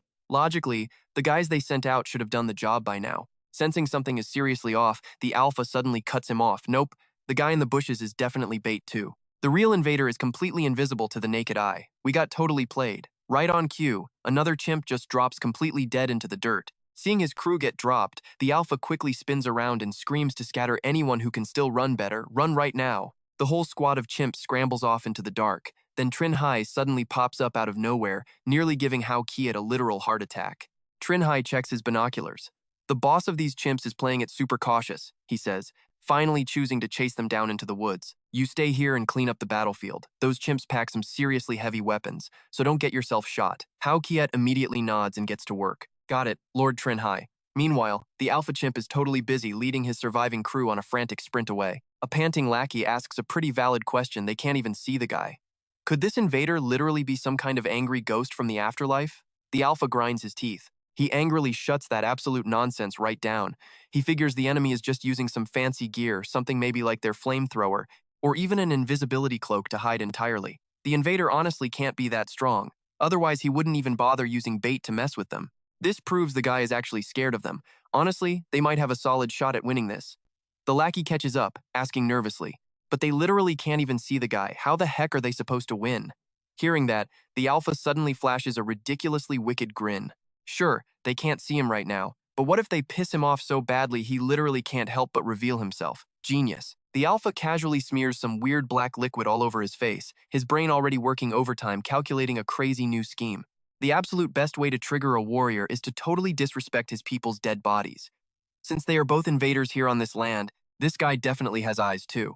The alpha simply doesn't believe anyone could sit back and watch their own kind get used as cheap bait without absolutely snapping. The exact moment he gets completely enraged and slips up, the alpha plans to just use his heavy flamethrower to roast the guy's head clean off.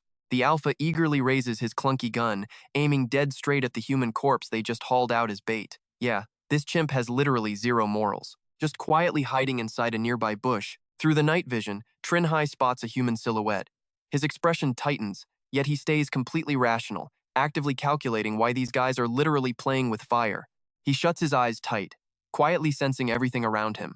Carefully scanning the entire surrounding forest radius, he catches sight of one single chimp lurking by that exact corpse. It fakes a human voice, screaming out for help miserably. Trinh Hai just frowns. Why the heck is there only one? Logically, an ambush always surrounds bait like this.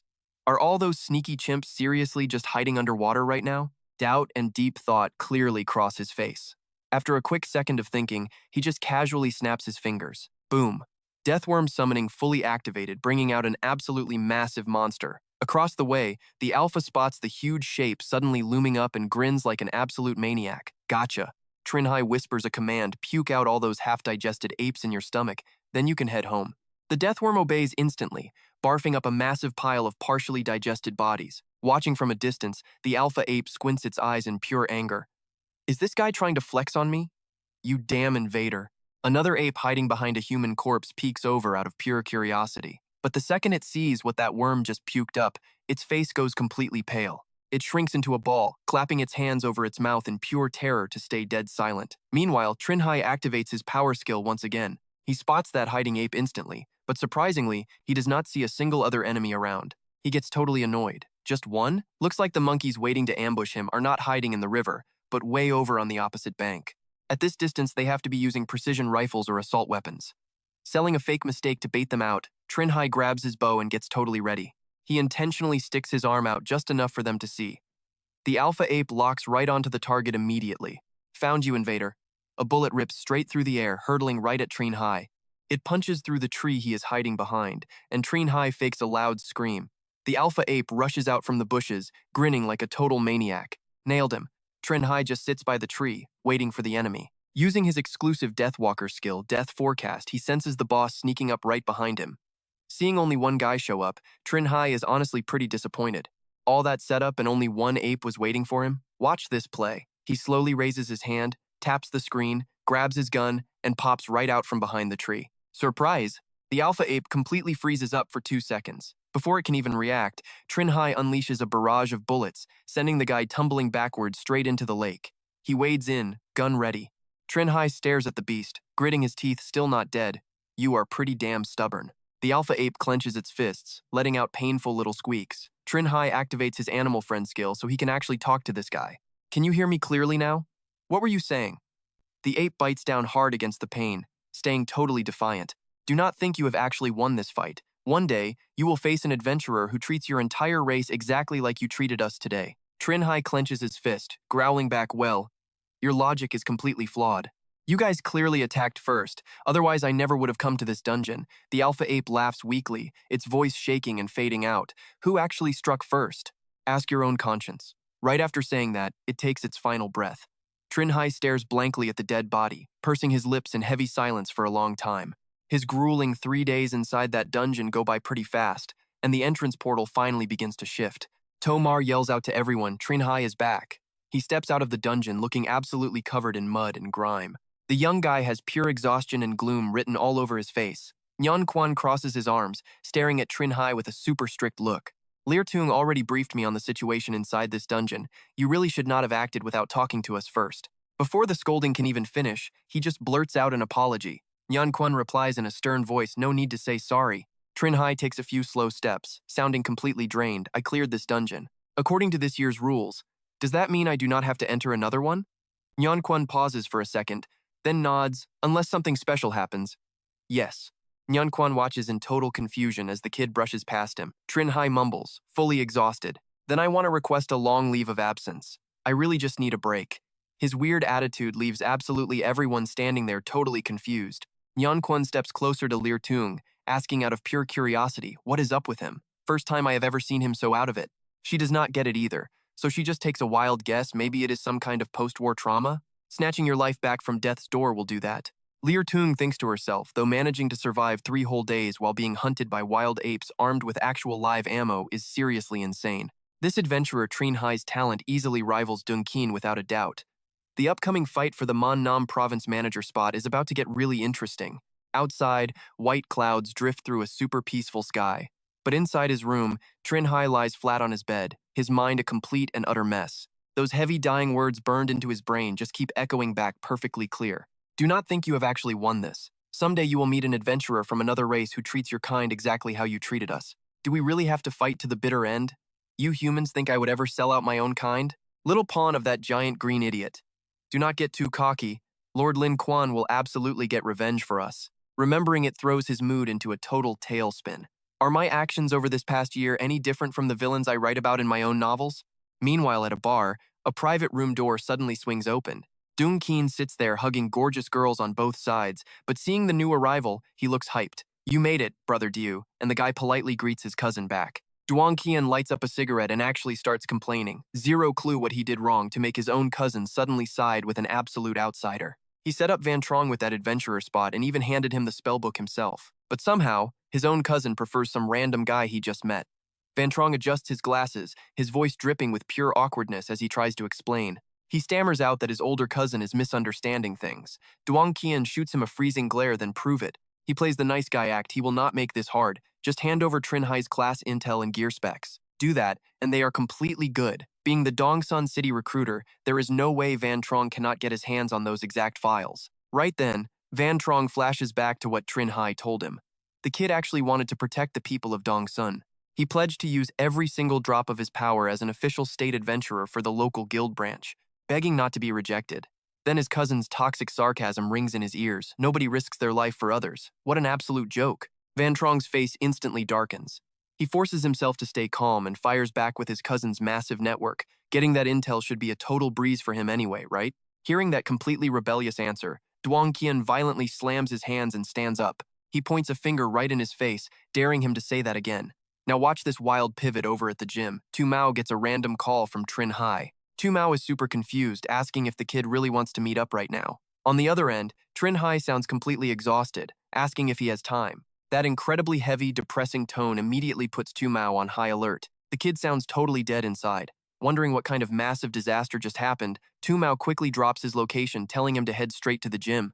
Before long, Trinh Hai actually shows up at the fitness center looking for Tu Mao. The gym manager stares at him, looking a bit confused. She calls out his name. He manages a weak smile and asks for Tu Mao. The manager happily points the way, mentioning he is currently in the VIP room with Coach and Yim. She personally walks Trinh Hai down to the exclusive training area. Inside, Coach and Yim is completely drenched in sweat, wiping down with a towel. He jokes about Trinh Hai hitting the classic rookie adventurer wall. Honestly, going into the dungeon and facing intelligent races this early on is rough. It completely shatters an adventurer's mind, creating some intense survivor guilt they have seen it happen before. Trinh Hai immediately asks what happened to those guys later. Tu Mao slowly explains.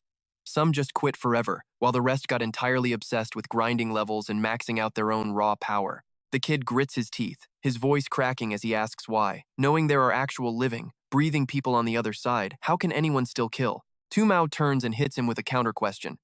He has definitely heard of the Heshon theory, right? Trinh Hai stares blankly, nodding that he knows it. Tu Mao keeps going, telling him to drop their current situation straight into that exact Heshon framework. The appearance of these dungeon portals is something humanity simply cannot stop.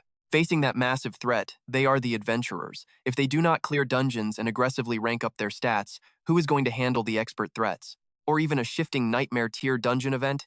He knows Trinh Hai will mention the army or nukes, but what if it is something like the Fear Tomb boss, where bombs literally do nothing? What if that thing descends on Dongsun and totally crushes everything they love? Does he really think he wouldn't regret it then? Regretting that he did not go all out to level up, failing to stand tall against that disaster. Trinh Hai thinks about it for a second, realizing this harsh logic is actually incredibly solid. He mutters that he gets it. Coach and Niem speaks up again. They honestly totally understand his anxiety right now. The kid absolutely does not want to be the villain here. But the dungeon's shifting mechanics basically guarantee the two intelligent races can never trust each other, especially with those brutal survival and clearance missions. It is practically impossible for both sides to hold back. Sometimes, absolute slaughter is just unavoidable.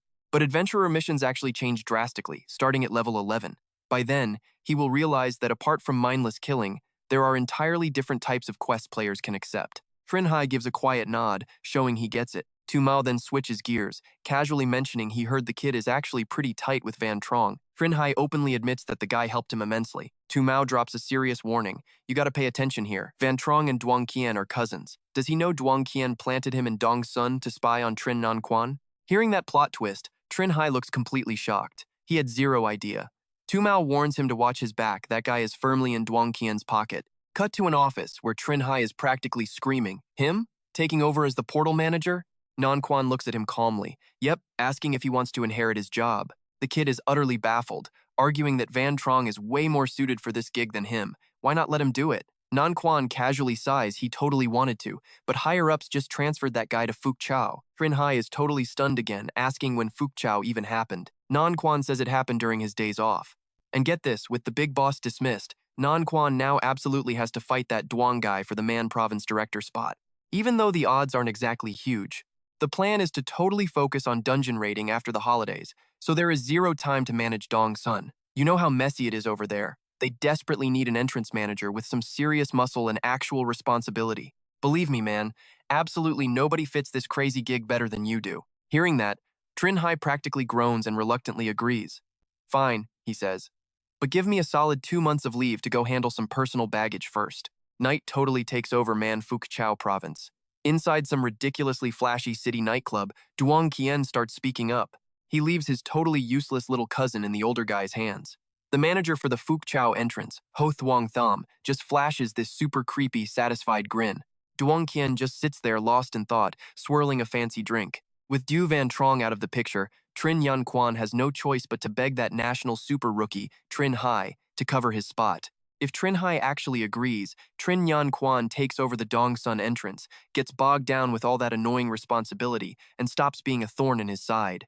But if the kid refuses, well, he fully plans to just wipe him out, better safe than sorry, right?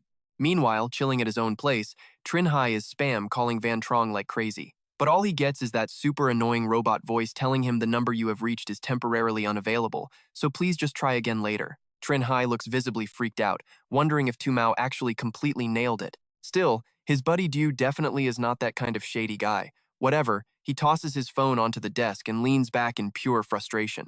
He decides to just finish those crazy 8 trials of the Deathwalker first, then he will head straight to Fuke Chao for answers, deep inside some insanely dark, creepy cave. A brand new dungeon entrance literally just pops up, and a hand suddenly reaches right through.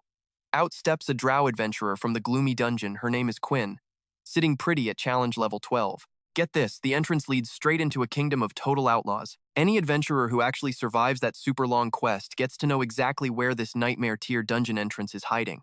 As for this crazy kingdom of outlaws, the early countdown to the entrance shifting is exactly 362 days, 18 hours, and 45 minutes. Then another figure steps out, her voice basically freezing the air, asking exactly where this door opened. Quinn bows with crazy respect, telling her mother it is an unknown kingdom completely missing from the clan manual. Belina just gives this cold, dismissive grunt, sweeping her totally icy glare all around the area. Moonlight spills straight down into the seemingly bottomless pit. Just a second later, dozens of warriors from the Ala clan magically appear inside the cavern. Belina barks out an order to capture everyone alive. For this crazy clearance quest, she demands to know exactly how much muscle this Black Spot crew is packing. Her squad instantly obeys, using some wild footwork to launch themselves up and completely vanish in a heartbeat. Meanwhile, over in Mexico, Viderlan, a sleek car is just casually cruising down the highway. But inside, a woman is totally hogtied, with her mouth taped shut so she cannot even scream. That is when one of her kidnappers starts running his mouth. He tells Miss Sophia to just accept her fate, go out alone to meet an internet friend, and you basically ask to get kidnapped. Sophia glares at him, furiously trying to spit insults through the heavy duct tape. The second kidnapper chimes right in, laughing about how seriously evil their boss is, bragging that he refused to just be some rich family's son-in-law. But before he can even finish, the driver snaps, screaming at them to shut the heck up already. The slick little car just keeps happily rolling down the road, completely and utterly clueless that someone else is secretly tracking their every single move. Perched up on a super high tree branch nearby, completely hidden in the thick leaves, two heavily cloaked figures stand dead still, watching that car. Quinn sounds seriously confused, she points out. There is literally zero magic energy. So how the heck is that weird iron box speeding across the ground like that? She figures they must have stumbled into some human world where mechanical engineering is just ridiculously overpowered. Her recent scanning spell completely confirmed there is actually a person inside driving that weird iron box. She seriously thinks it over, and honestly, you really cannot blame her here. Jumping a completely unknown driver inside that wild metal machine is way too risky, so she decides it is absolutely worth paying the demon eye to just handle it. Quinn straight up summons the envoy of the Death Eye Tyrant, a massive challenge level 14 threat. Its unbelievably creepy voice echoes straight out of the underworld. It demands to know what she wants. Keeping her cool, she simply asks if it can capture the driver and that weird piece of mobile machinery right down below. The creepy giant eye just squints, throwing a casual glance at the car, which has already managed to get pretty darn far away from them. The envoy of the Death Eye Tyrant absolutely accepts her little request, and literally in the blink of an eye, the terrifying beast completely catches up to the speeding car. The massive eye charges up a glowing energy ball and blasts it directly at the vehicle, making the whole thing shake like crazy. Someone yells to drive straight, but the driver angrily grips the wheel and screams back that it is not his fault. Suddenly, his eyes just bug out of his skull in pure shock. Floating right in front of the hood is a totally bizarre demonic giant eye, making both of those tough kidnappers scream their absolute lungs out. They scream about aliens as the crazy Death Eye envoy simply picks up the entire car, holding it perfectly at eye level. Right on cue, Quinn and her whole squad finally catch up. The monster glares at her, chillingly reminding her about the price 100 totally evil souls. She confidently agrees. She promises she won't forget. Stepping up to inspect the weird metal box, she honestly cannot believe this fancy machine totally lacks any anti-magic coating on the outside. And just like that, the crazy shrinking ray from the demon eye shrinks this entire massive chunk of moving machinery down to size with zero resistance. Back at the Swallow Cave where the dungeon entrance spawned, Quinn casually tests out the gun she just snagged from the car. This weapon is absolutely insane. Honestly, even a literal toddler holding this thing could probably threaten a Phase 2 professional without any problem. She thinks in pure shock, wait, normal everyday citizens can just legally buy this kind of stuff? This world is absolutely out of its mind. The envoy of the Tyrant of Deadeyes rolls up, calling out to the drow. He asks if they want to process the souls of those 4 villains right now, or collect a full 100 first. Without missing a beat, Quinn says they will hand them over immediately. Looking at the girl they just rescued from that car, Belina thinks for a second before dropping a serious question. Your world has absolutely no magic, but you possess an ultimate power called nukes. Tell me, do your top 5 massive nations still use these nukes to completely vaporize legendary intruders who dare to enter your world? Sophia rubs her sore wrists and gives a totally honest answer. Yep, they do. Belina immediately grills her further. Does the mafia in this specific country have nukes? Sophia replies no, but that massive country bordering the north has almost 4,000 nuclear weapons. Hearing that insane number, Belina falls into deep thought. Suddenly, a voice echoes from right behind them. Mother, I have already completely taken care of those 4 outlaws. She replies coldly, you worked hard, my child. Miss Sophia and her family are officially going to become our new allies in this world of ours. My child, I need you to sign a blood pact with her right now. Sophia waves hello, giving a super friendly smile. Quinn does not hesitate at all, agreeing instantly. Got it, Mother. Belina turns, locking her intense eyes onto Sophia. Once the pact is set, we will provide equal combat support in exchange for the full backing your family gives us. During this time, you will receive my absolute full-on mentoring. I will personally teach you drow etiquette and intense combat, helping you become a wildly powerful adventurer who can truly hold her own against anyone. Sophia gets extremely hyped up. She is totally ready for this. Now, watch how this goes down. The 3 of them march up to the dungeon entrance, and an Avernus demon from the 9 hells spawns in. Monica Blue answers the summoning call. She floats right up in front of Belina, asking who exactly wants to sign this blood pact. Sophia and Quinn answer in perfect sync, we do. The succubus writes up a contract with her pen, reading it aloud under the witness of the 9 hells. Once this blood pact is signed, anyone who dares to break it will be dragged straight down to Avernus. Starting off as the absolute lowest tier demon, the blood pact states that Miss Sophia must provide fake IDs, supplies, weapons, and intel for the Islastri drow adventurers of this family. Meanwhile, Quinn and her siblings must provide heavy combat support for Sophia and her family, helping Sophia quickly become the absolute, undisputed rising star of the entire nation. Before the adventurers of the Alla family return to the Underdark, Miss Sophia and Quinn must act together as a totally united front. Both sides and their backing families must be completely honest with each other about their goals and plans, absolutely zero secrets allowed. Plus, during the entire contract period, their lives are literally tied together. Any direct or indirect act that harms the other party or their clan members means you face severe punishment from Archduke Zariel, the ruler of Avernus. That right there is the entire contract. Do we need to tweak anything? Sophia quickly fires back, "No need, thank you." Right after she finishes speaking, Quinn chimes in, "No need for me either." The succubus declares it done pact established. The exact second she finishes her sentence, twin seals instantly light up on both of their arms. Seeing this for the very first time, Sophia is completely blown away. Pure magic. With her arm glowing, Quinn explains, "This is the pact seal, and it showing up on us proves the contract is actually active right now." Contract signed, the succubus immediately heads back into the dungeon, totally honored to be the witness for their blood pact. She truly hopes to serve them again someday. Right before leaving, she turns and throws one last, deeply meaningful look over at Belina. Meanwhile, let's switch gears. Over at a coffee shop in Dongsun City, Trek-Hugh asks if Trinh Hai left again. Lam answers while holding 2 coffees, "Yep, he left the other day." She asks if he mentioned when he is coming back. Lam takes a sip of hot coffee, looking right at Trek-Hugh. "Nope, not a word. Why do you need him for something?" She sighs in frustration, saying she wanted to schedule a dungeon raid with him. Not long after, on a flight leaving Dongsun City, Trinh Hai gets a sudden call. "If you are here to lobby for Cao Ho of Wang, save your breath. I already promised Trin Yan Quan I would manage the Dongsun City entrance." Trok-Hugh is driving, and hearing that, she fires right back. "This has nothing to do with Cao Ho of Wang. I am personally inviting you to temporarily join the Witch Raid group. Team up with us to explore the expert-level dungeon in Tamei City." Trinh Hai freezes, his voice sharply rising. "Expert level? Why come to me?" Trek-Hugh explains. "Because when you cleared that stage, the giant on the hill used that specific curse-type artifact. Our team actually has a title from someone who can perfectly sync with it."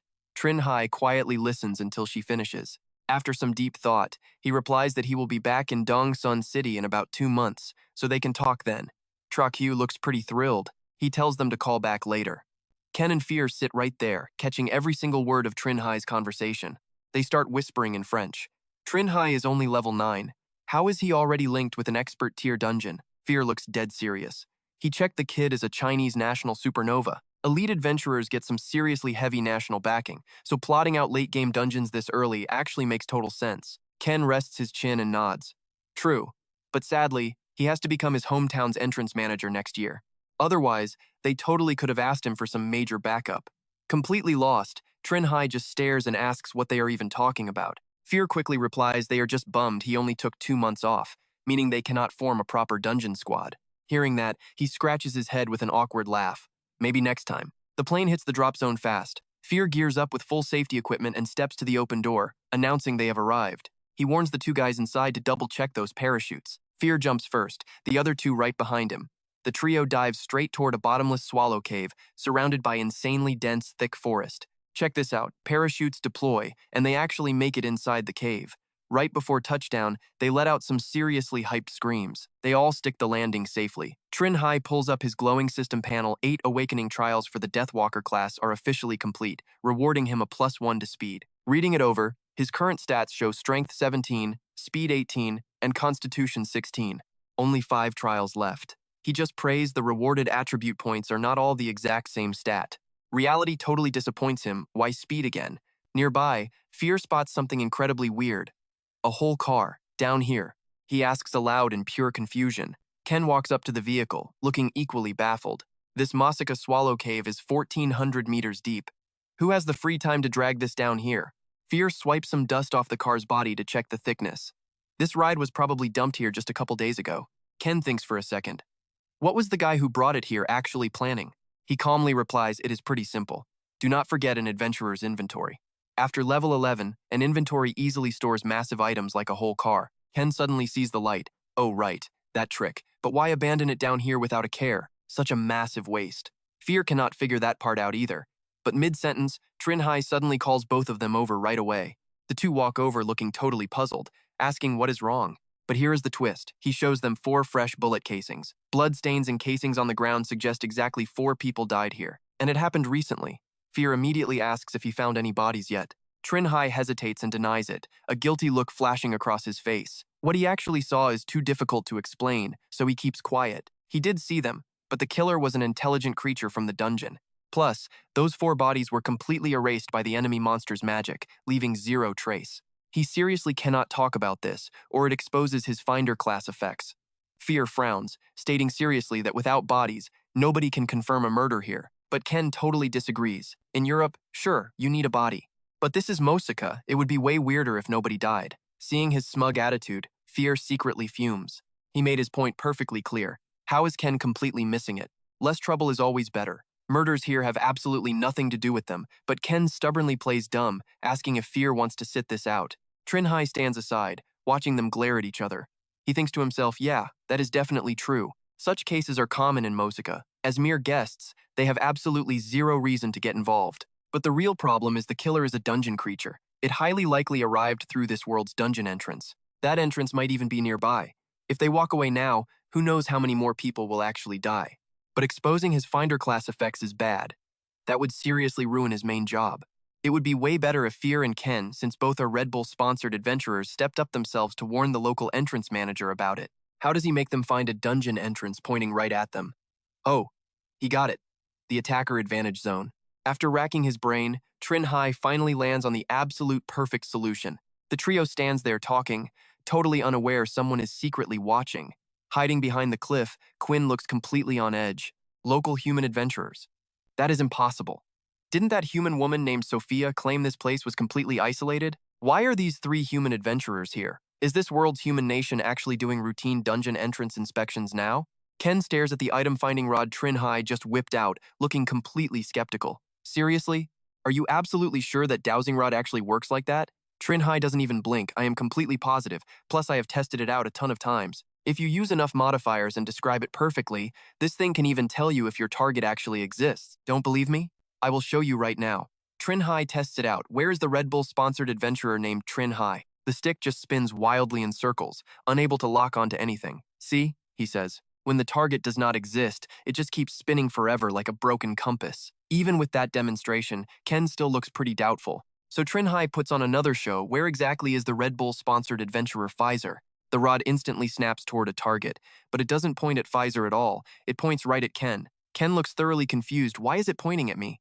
Trinh Hai scratches his head and awkwardly explains that this item finder only has a 50% accuracy rate. But honestly, you can probably guess that minor detail is totally not the point. The real key here is abusing this loophole to check if anyone died recently inside this swallow cave.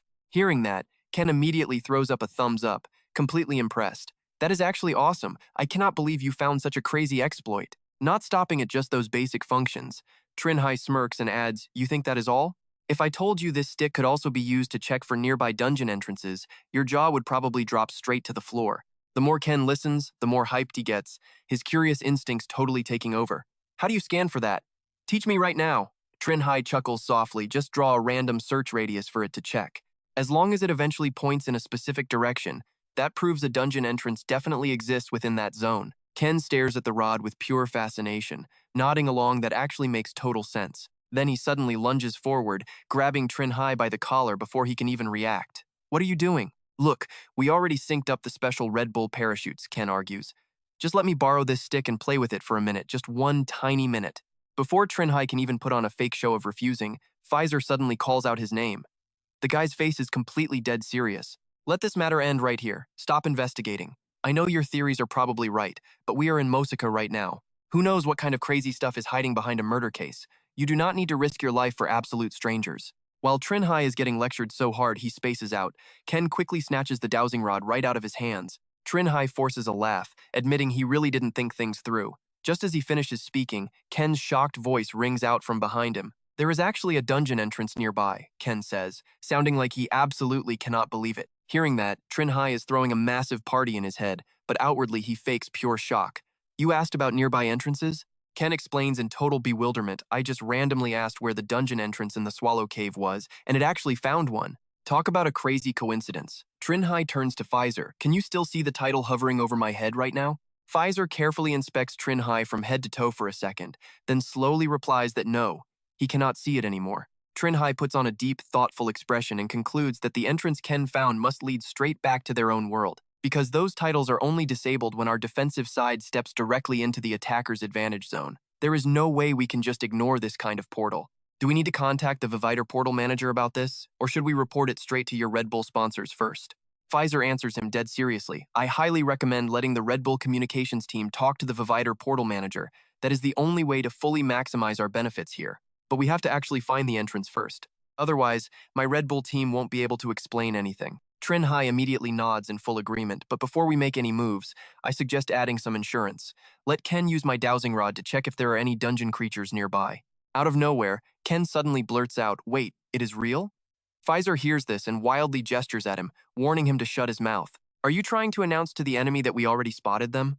Far off in the distance, Neelan is silently watching the three of them.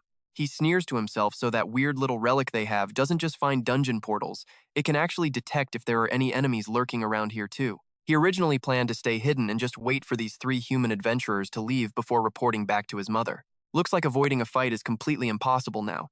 Good thing he already used his appraisal skill to check them out. These three human adventurers are all pretty low level. He just needs to be careful of that weird weapon they call a gun. With that decided, he launches a vicious attack straight at them. Luckily, Trinh Hai has already sensed that something was completely off. Seeing the incoming strike, he yells out for them to be careful, then beautifully deflects the attack in a split second. Only after Trinh Hai completely handles it does Ken even realize they were in actual danger. Over on the other side, Neelan is absolutely stunned that his perfect ambush got neutralized that easily. Trinh Hai immediately raises his voice in warning there is someone hiding in the darkness at 2 o'clock. Trinh Hai points out this guy's presence is ridiculously low, definitely some stealthy assassin. He quickly adds they better watch out for his weapons. They are probably laced with nasty poison. Hearing this, Ken just grunts in total agreement. Neelan curses under his breath after getting busted, just his rotten luck. He bumped into an adventurer with insanely sharp senses. That is super rare even in these dark lands. The Axeman chimes in next. He figures out the obvious. With stealth, assassination, and poison on the menu, their attacker totally sucks at face-to-face combat.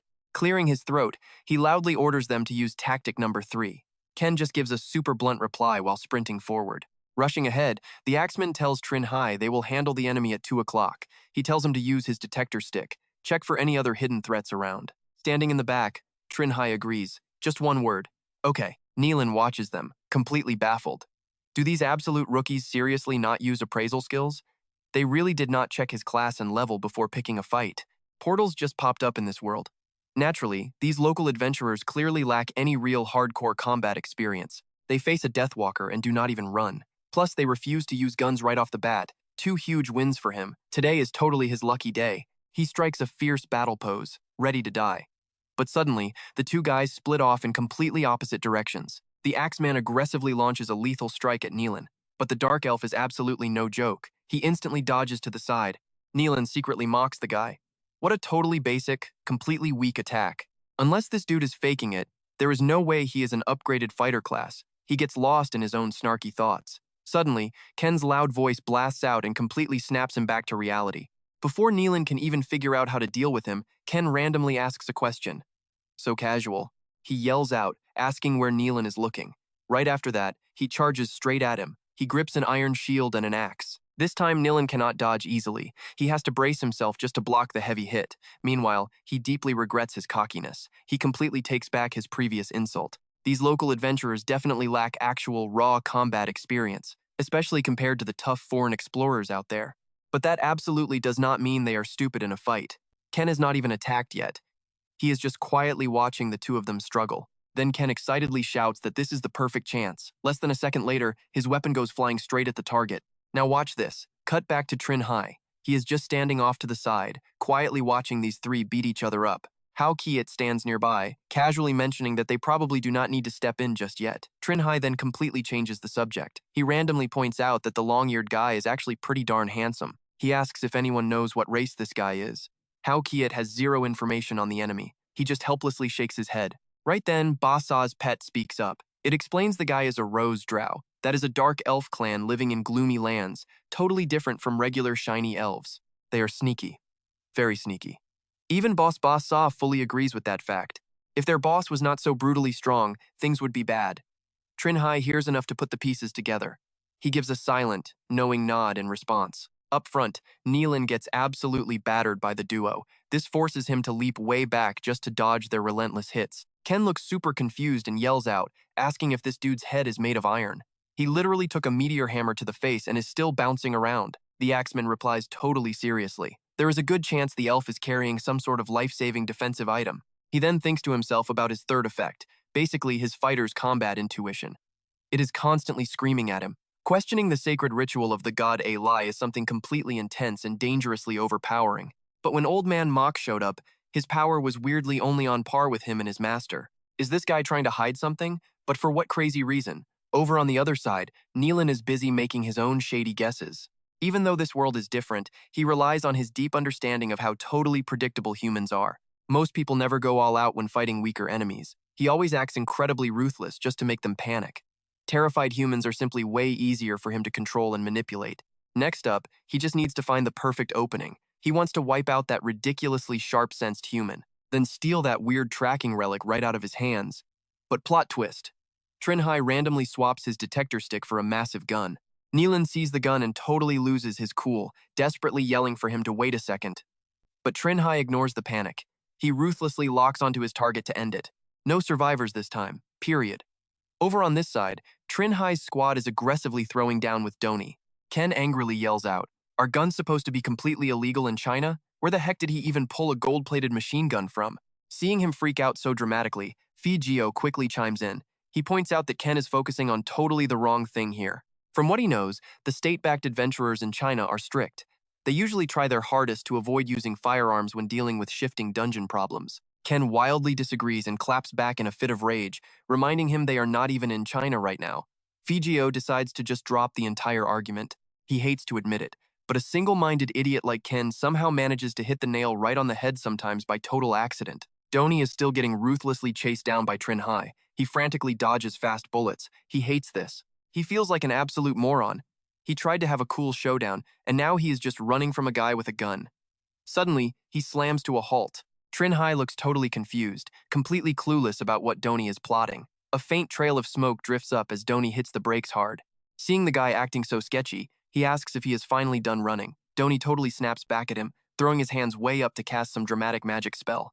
A creepy undead summoning circle literally pops up seconds later. This dude recklessly pops his ultimate move, ordering Jilin to use her banshee screech on him. Following Doni's command, she closes her eyes, looking almost entirely peaceful for a second. But then bam, her face twists into pure rage, eyes snapping wide open with pitch-black sclera and deep crimson pupils. Jilin lets out an absolutely ear-shattering shriek. Every single sound wave hits like an invisible knife stabbing straight into your gut. Hit by that insane power, Trinh Hai instinctively covers one ear. Blood is already starting to drip down his nose. Wincing in pain, he yells out for Ken in fear. Gripping a gun in one hand, Trinh Hai desperately tries to shoot Doni. Seeing Jilin change direction, he frantically tells his squad to help him take that crazy banshee down. They instantly draw their weapons and sprint straight toward Jilin. "No problem, leave it to us," they shout. She smoothly glides backward, dodging the incoming attacks from Ken and Fear like it is nothing. So the chaotic brawl completely splits into two separate groups. While intensely clashing with Doni, Trinh Hai actually asks him if that banshee is an evolved version of the lake spirits. Doni scowls, totally shocked that this kid actually knows about the lake banshees. Then he gracefully dodges a gunshot aimed right at his feet. Suddenly panicking, Doni sharply whips his head around. Right behind him is a massive death worm, opening its jaws incredibly wide to swallow him whole. Trinh Hai just snaps his fingers. He commands the summoned worm to shut its mouth, purposely messing with Doni. He flashes a super smug, victorious grin. Suddenly, the system pops up an alert for the Deathwalker exclusive skill, the literal mark of death. Right alongside it is a simulation showing Doni brutally stabbing a dagger straight through Trinh Hai. He immediately gets hyper-aware of his blind spot. The guy carefully sneaks up to assassinate Trinh Hai with his dagger. Whipping around, our boy easily blocks Doni with his sword. He cannot hide his absolute fury at all. Did this kid seriously predict my shadow step strike? He wonders. Trinh Hai thinks to himself, what a totally freakish skill. I would be dead without that death mark. After locking blades, he shoves Doni away with crazy force. They both stop.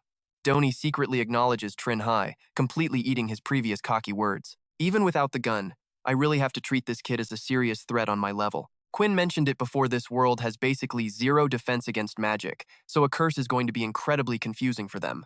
Exploiting humanity's weakness, Doni instantly casts a severe weakening curse. Trinh Hai's entire body jerks to a sudden halt. The poor dude looks completely frozen in place. Trinh Hai is hit with a spell, draining his stamina, brutally nerfing both his overall strength and his speed. Hitting his exact target, Doni flashes a super mocking grin.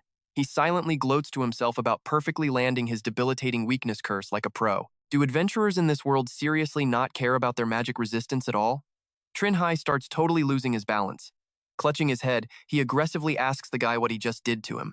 Right after speaking, he desperately tries raising his hand to cast some magic. Now watch how the tables completely turn here. Pointing straight ahead, Trinh Hai loudly yells at the guy to stand perfectly at attention. Doni instantly snaps to attention from the spell, raising his hands behind his head and totally obeying the command. Getting utterly played, he grits his teeth while his whole body violently shakes. Trinh Hai says in a chill voice, "Guess you haven't tasted the full effect of the Black Knight's sword yet, huh? Consider this a gift for you." Doni is totally clueless about what those words even mean. Wait, since when is Hao Kiet standing right behind him? The knight replies with intense respect, endlessly grateful. By the time Doni finally catches on, too late. Hao Kiet has his sword raised for the kill. Absolutely terrified, he remembers Belina and thinks his final words, "Mother, we might have actually made a completely fatal mistake this time. The human adventurers of this world hide absolute monsters among them. If you do not realize this before making a move, our entire clan is in huge trouble." Following that dramatic last thought, Hao Kiet ruthlessly strikes down to finish Doni off. Over at Sophia's private house, she and Belina are practicing swordplay in the yoga room.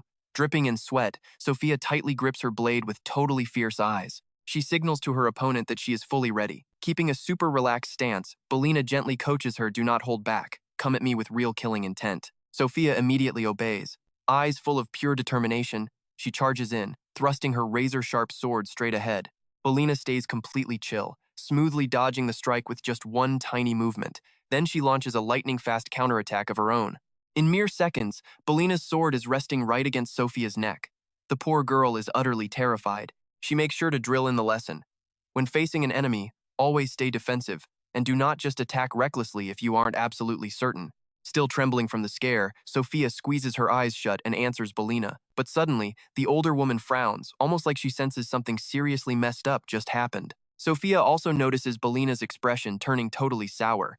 The woman slowly walks toward the door, leaving Sophia just standing there staring blankly. Belina quickly speaks up, saying etiquette training is done for today since she has some sudden business.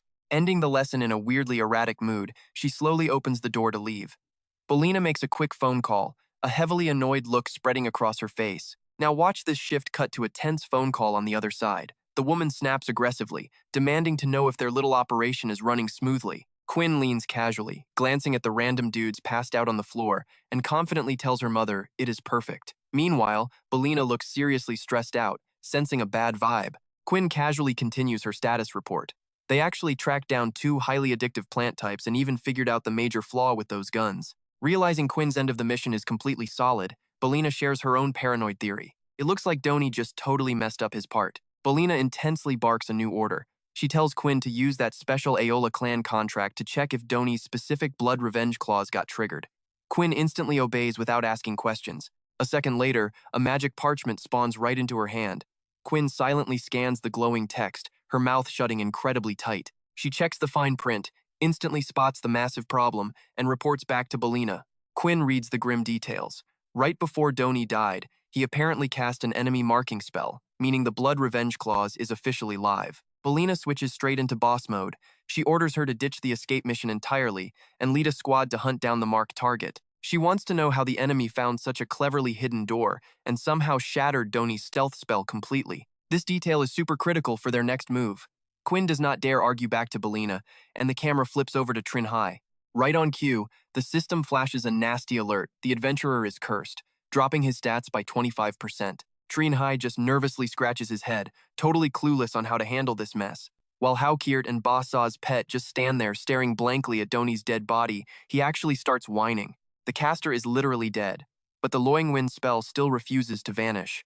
Looks like he has to call Trinh Nhan Quan and Senior Tumar for some curse removal advice. But then Hao Kiert completely interrupts with some seriously good news. He proudly announces he just awakened his talent, leaving Trinh Hai staring at him completely dumbfounded. How Kiert remembers every single word the deity spoke through Trinh Hai's body, happily declaring he is finally stepping onto the real hero path. Once he awakens his talent and finds his true name, he becomes a literal hero-level Kabbalan bug. Trinh Hai hypes him up with massive praise, his eyes absolutely glowing. Right then, two shadowy figures pop up in the distance and grab everyone's attention. Surprise, it is just Fear and his buddy. Ken casually points his thumb backward and announces they finally found the entrance, asking if the crew wants a tour. A minute later, they arrive, and Fear immediately films the entrance on his phone to avoid any screw-ups. Judging by the sheer size of the gate, he confidently guesses this is an expert-level dungeon. Considering how insanely well hidden this specific dungeon entrance actually is, the Red Bull handover specialist could definitely score a pretty massive payout from the manager handling the Vividland Zone entrance. That strange demi-elf corpse actually holds some solid research value. Red Bull might just buy it outright, so he offers to swap Trinh Hai's cut of the cash directly into black market coins, asking if that works. Trinh Hai instantly agrees, totally satisfied with how Fear is handling the business. Then he completely shifts his tone, bossing Ken around to go bag up the elf corpse.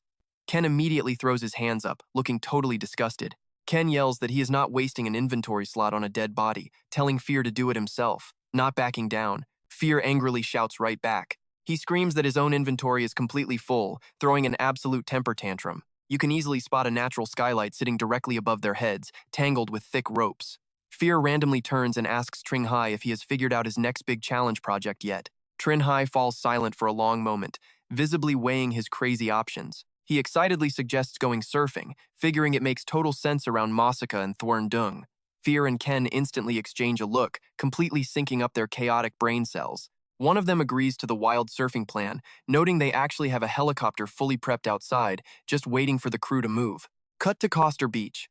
Despite the massive pouring rain, Trinh Hai is out there aggressively shredding through some absolute monster waves. A huge swell launches him skyward, slamming Trinh Hai brutally into a jagged cliff. Gritting his teeth in pure agony, he takes a massive, terrifying plunge. Now, sinking deep into the dark water alongside his board, he desperately reaches one hand up in a pure panic. In the distance, Ken speeds over on the Poe watercraft to save him. Leaning dangerously low over the water, he reaches out and yells at Trinh Hai to grab his hand. Trinh Hai finally manages to lock onto Ken's grip. Ken completely floors the engine, racing frantically toward the shoreline before the actual storm hits. Seconds later, the Poe watercraft vanishes into the mist. Night officially falls, and a glowing full moon creates a weirdly gorgeous cinematic backdrop. Check out this total mood shift. Trinh Hai is now sitting inside, drying his hair, bitterly muttering complaints to himself. He complains that with his stats currently nerfed, handling those insane Coster waves is practically impossible. A sudden knock on his door cuts the whining short. Ken's whole squad is waiting out in the hallway, with Fear loudly demanding he open up. Hearing that familiar annoying voice, Trinh Hai rushes to unlock it. Minutes later, the entire chaotic crew is crammed into his tiny hotel room. Gavi politely hands over a heavy bag. He explains it holds all the black market cash from the Vividland dungeon and that elf corpse, telling him to count it. Trinh Hai opens the bag, pulling out a shiny coin to admire. Meanwhile, Gavi pushes his luck, admitting Fear already asked, but he wants to pitch an idea too. Are you seriously not going to give Red Bull a shot, Trinh Hai? Join us and we will absolutely hand you a massive, super satisfying contract. Trinh Hai just gives them a polite little smile and hard passes. Sorry, man, he says. Already promised to be the entrance manager at Dongsun City next year.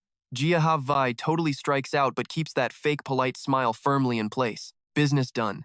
Ken escorts them out while Figio trails behind, waving a lazy goodbye and telling him they will meet up tomorrow. Trinh Hai weighs the heavy money bag in his hand and nods. The heavy door slams shut with a massive, echoing thud. He is basically vibrating with joy. His original master plan was to wait until he got back home to collect black market currency, but this little trip yielded a seriously unexpected jackpot. Time to see exactly how much gold Red Bull traded him for. The box is packed to the brim with blindingly shiny gold. He laughs, totally impressed. Cut to the glaring sunlight at the Dongsun Adventurer Guild. Nyan Quan speaks up, sounding completely baffled. Wait, you actually got cursed by someone? Trinh Hai just chilly confirms it. It just drops some stats. If a dark elf cast it, that curse is already dead to me anyway. But his lowered stats are straight up refusing to recover. Nyan Quan asks if Mr. Trinh actually knows how to break this specific hex. Inside the office, Nyan Quan gets super serious. He says the guild has a curse-breaking department just for this, so head back first. Hearing he has to fly back, Trinh Hai scratches his head. Yeah, never mind. That is way too much hassle. He will find another way. Nyan Quan is out of ideas and says goodbye. Trinh Hai hangs up, looking super gloomy. He already asked Tu Mao about this whole mess. From what they said, if he cannot find an adventurer with a curse removal skill, his best bet is testing his luck at a dungeon-related auction house. He is looking for a single-use exotic item, something purely for shattering curses, which occasionally hits the auction block. He clicks his item menu, better check if he has a quick fix first. If not, he will take Tumao's advice and ask Figio tomorrow about any nearby dungeon auctions. Now watch this. Trinh Hai randomly transports into a totally desolate wasteland, surrounded by creepy, crumbling graves. In the distance, a guy rides up on horseback, looking super confused by his sudden spawn. Trinh Hai skips the pleasantries and cuts straight to the chase. He says he got hit by a Trachni curse and demands a cure. Bin Truong frowns, explaining that Tier 3 protective magic could do the trick. Same goes for Tier 5 or Tier 9 defensive spells, all of those can easily wipe out a nasty curse. Trinh Hai rests his chin in his hand, thinking it over, and asks for another way. Bin Truong suggests some rare exotic items and materials, like curse-breaking stones or holy water. Or, he could use a highly specific ritual to purge and transfer the hex somewhere else. But that is usually reserved for curses from legendary creatures. For this weak, pathetic little curse on him, a basic dispel is honestly more than enough. Trinh Hai nods in understanding, his face suddenly dead serious. While he processes all this, Bin Truong suddenly speaks up with a blunt reminder. The clear rewards and escape mission from his last dungeon run are still pending, right? Better settle that tab immediately. Trinh Hai glares back, arguing that he actually prefers saving it for the next dungeon to use as a wildcard. After all, Bin Truong saw it himself, the mother is targeting him now. He absolutely needs a trump card. Bin Truong explains that the Trachni clan has a legendary blood feud pact. Since he killed a Trachni, he is definitely branded with their enemy tracker. It is highly likely the rest of the Trachni clan used that weak curse on him, and they are probably closing in right now. Cut to the bedroom, Trinh Hai sits up, flashing a blue light as a black wormhole obeys his command. A system interface pops up, asking if he wants to consolidate his final settlement. It teases that bulk rewards are way better than doing it separately, so he instantly hits yes. A new screen confirms an S-rank clearance. He just scored a fresh title, a specialized skill, and some brand new exotic items. Trinh Hai stares at the text wall, visibly annoyed. He loudly complains, why are there no item upgrade tickets? Then, a world anchor concept pops up. He scratches his head with a massive sigh. Sure, this world anchor is insanely powerful, but it is completely useless to him right now. Cut to the hallway. Trinh Hai's room suddenly pulses with a weird, bright blue light. Hao Kiet materializes right in front of him, carrying Basa's pet squarely on his shoulder. Trinh Hai grabs a water bottle and asks them if Basa ever mentioned the Trachni blood feud pact. The pet instantly denies it. After Basa murdered the Trachni merchant who tried to play him. No matter how hard they searched afterward, they could never find another Trachni from that specific clan again. Trinh Hai ponders this. It must be a reverse enemy tracker helping clan members actively dodge any threats that are just way too strong. Playing it safe, he orders Hao Kiet to take night watch in case those Trachni relatives want trouble. Hao Kiet eagerly agrees, no problem at all. Right down below the apartment building, under the glow of the streetlights, a sketchy crew steps out of their ride, staring up like they are hunting someone down. Quinn scowls, thinking to herself that no matter how far he runs, they will always track him down. She orders Nilin and Darren to bust through the front door, while she and Hella strike from above. Meanwhile, Trinh Hai has zero clue dude is just upstairs sleeping like a total baby. At the same time, Hao Kiet and Basa's pet are on guard duty. Hao Kiet's eyes snap wide open, he senses trouble coming.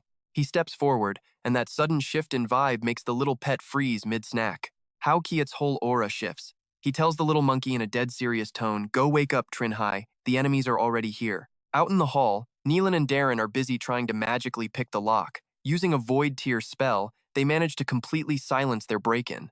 Nilin simply holds his hand out, smirking like a total creep as the spell works. He signals all good, and Darren gives a quick nod. Darren fires up a tier 2 wood spell next. A bright yellow light flashes a handy little trick meant to force open sealed doors.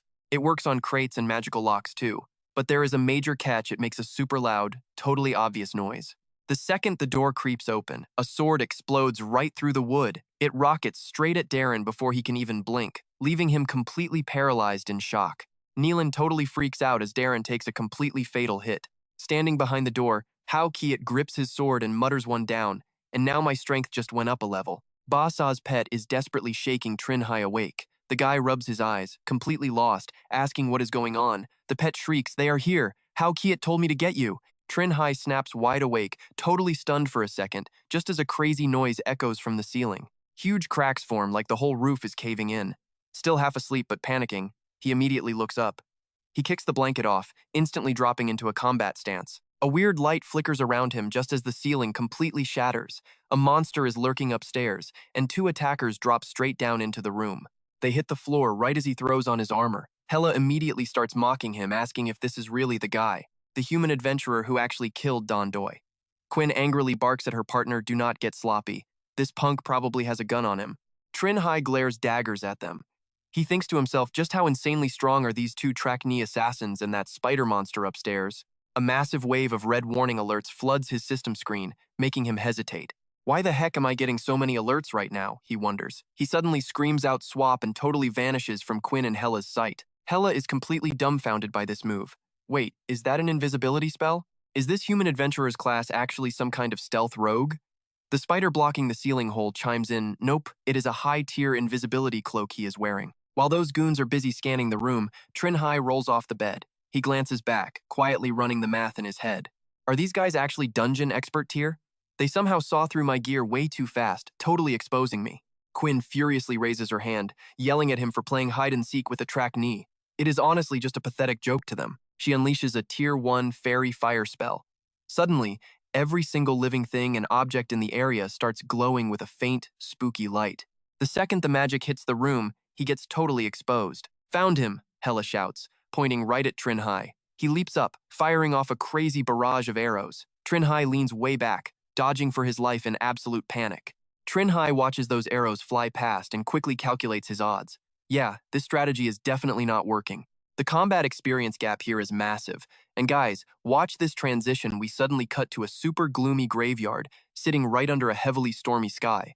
Crosses stick up from a bunch of graves, with a shadow walking out in the distance. A weird humming sound breaks through the totally dead silence. Bin Trung watches his own body slowly fading away. He smiles and asks, "You finally remembered I exist?" Trinh Hai suddenly summons Bin Truong, totally radiating an epic boss-level aura. Quinn is absolutely shell-shocked, completely unable to speak. Hela instantly panics, dropping his arrogant attitude. Trinh Hai unleashes a storm of bullets at them, absolutely wrecking everything inside the apartment. Looking seriously worried, Trinh Hai turns to Basa's pet hiding behind the door. He tells the monkey to go find Hao Kiet and get out of here. The pet squeaks in terror, looking completely lost. Frustrated by the monkey's hesitation, he snaps and yells at it, "This is a direct order." Terrified, the little guy does not dare argue and immediately bolts away. Hela frantically dodges a storm of bullets while yelling out a question. Wait, do the guns in this world not have strict ammo limits like our magic crossbows do? Struggling to stay alive, Quinn answers back. It is probably a higher-tier weapon with way more capacity. Trinh Hai tries his hardest to land a shot, but misses completely. These two Trackney assassins are way too agile, making them almost impossible to hit. Are they some kind of speed-specialized class? He quickly cooks up a backup plan in his head. The only choice left is using a command spell to lock them in place, but the spider upstairs feels the magic shifting. Predicting Trinh Hai's next move, it decides to ruin his day, firing off a Tier 4 magic devouring spell straight at him. His system screen suddenly flashes a wild red warning alert. Massive enemy contract beast interference has just been detected. The magic ring command completely fails. Trinh Hai looks up at that nasty spider with pure bitterness, glaring right at it. That monster up on the ceiling can actually seal magical artifacts. But if it has that kind of broken ability, why ignore his invisibility cloak earlier? His knight helmet is totally fine too, so there is a massive chance it only targets the magic ring. While Trinh Hai is distracted, Queen jumps over to the wall, planning a dirty sneak attack. She chants some seriously terrifying magic spell. It is a literal dark spell aimed right at Trinh Hai, using the caster as the center. While the spell forms, it plunges the enemy's surroundings into pitch-black darkness. He gets annoyed. A dark spell? These dark elves already have the advantage in numbers and levels, so why even cast a spell to blind their opponent? It is not even brightly lit in here anyway. Quinn flashes a smug smile. Even with a gun, under the double lockdown of Devour Magic and the dark spell, he should be completely blind to everything around him. Totally helpless, right? Hela feels extremely satisfied about this setup, but they are different. Their beast has dark vision. Seeing him completely blind, relying on the spider's warnings, they hold his every single move right in the palm of their hands. They have perfectly coordinated this exact battle tactic so many times, killing countless foreign adventurers just like him, unless he somehow has true vision or crazy high perception. The spider keeps using its core trick to see in the dark and guide Hela. He reacts and swings his whip with a violently aggressive motion. The whip firmly wraps around the gun in Trinh Hai's hand, leaving him stunned. He focuses on the facts. The ceiling spider sees him perfectly. Based on the info it provides, the dark spell barely affects them at all. Their past opponents probably all lost to this exact tactic, right? Trinh Hai flashes a highly dangerous smirk on his lips. Over here, Hella grips the whip tightly and yells out he caught the weapon. She needs to hurry up. Quinn rushes in to help her teammate. But just wait for it, something immediately leaves her standing there completely dumbfounded. Trinh Hai already combined his skills to deal with them. Raising his voice in pure contempt, this junk does not work on him. Then he vanishes again in the blink of an eye. The shocked spider urgently warns Hella to watch out for him. Hella swaps to a crossbow, looking super annoyed that things went wrong. Meanwhile, Trinh Hai calmly dodges the arrows, inching closer and closer to Hella. The spider realizes something and quickly warns him. This human adventurer has incredibly rare high perception, making the dark spell useless. But by now, Trinh Hai is already extremely close to Hella, ready to strike hard. His eyes radiate pure, killing intent, aiming to take down one guy first. Hella suddenly raises his hands to surrender, looking absolutely pathetic. Before he can even finish his sentence, Trinh Hai completely takes away his voice. His head spins right through the air and smacks the ground, blood splattering everywhere. He asks coldly, does the skill end after killing the target? The quest panel pops up a hint. Taking down a strong enemy 3 levels higher grants charm +1. Getting his answer, Trinh Hai slowly turns his icy gaze toward that solitary figure still standing in the room. Quinn is shaking uncontrollably, trapped in pure panic. Trinh Hai smiles so gently, yet it sends shivers down the spine. And now she is the next one destined for his blade. Quinn screams out frantically across the room, wait! She surrenders. Trinh Hai's stiff body pauses as he lets out a very loud huh. Sweating profusely, she explains she will pay with coins, soul coins as war compensation, and she will never cause trouble for him again. He smirks. Is that really it? He is still suffering from that weakness curse her fellow clan member cast on him earlier. Quinn raises her pale hands, rushing to say that is easily fixed. Her contract magic knows a tier 4 spell called Magic Devour. Covered in sticky red streaks, Trinh Hai just stares her down. So what about the tracking mark they used to locate him? Can she actually remove that too? On the opposite side, Quinn pulls out a scroll. Yes, the enemy tracking mark is a byproduct of triggering the blood revenge clause in the clan contract. She can destroy that contract right in front of him.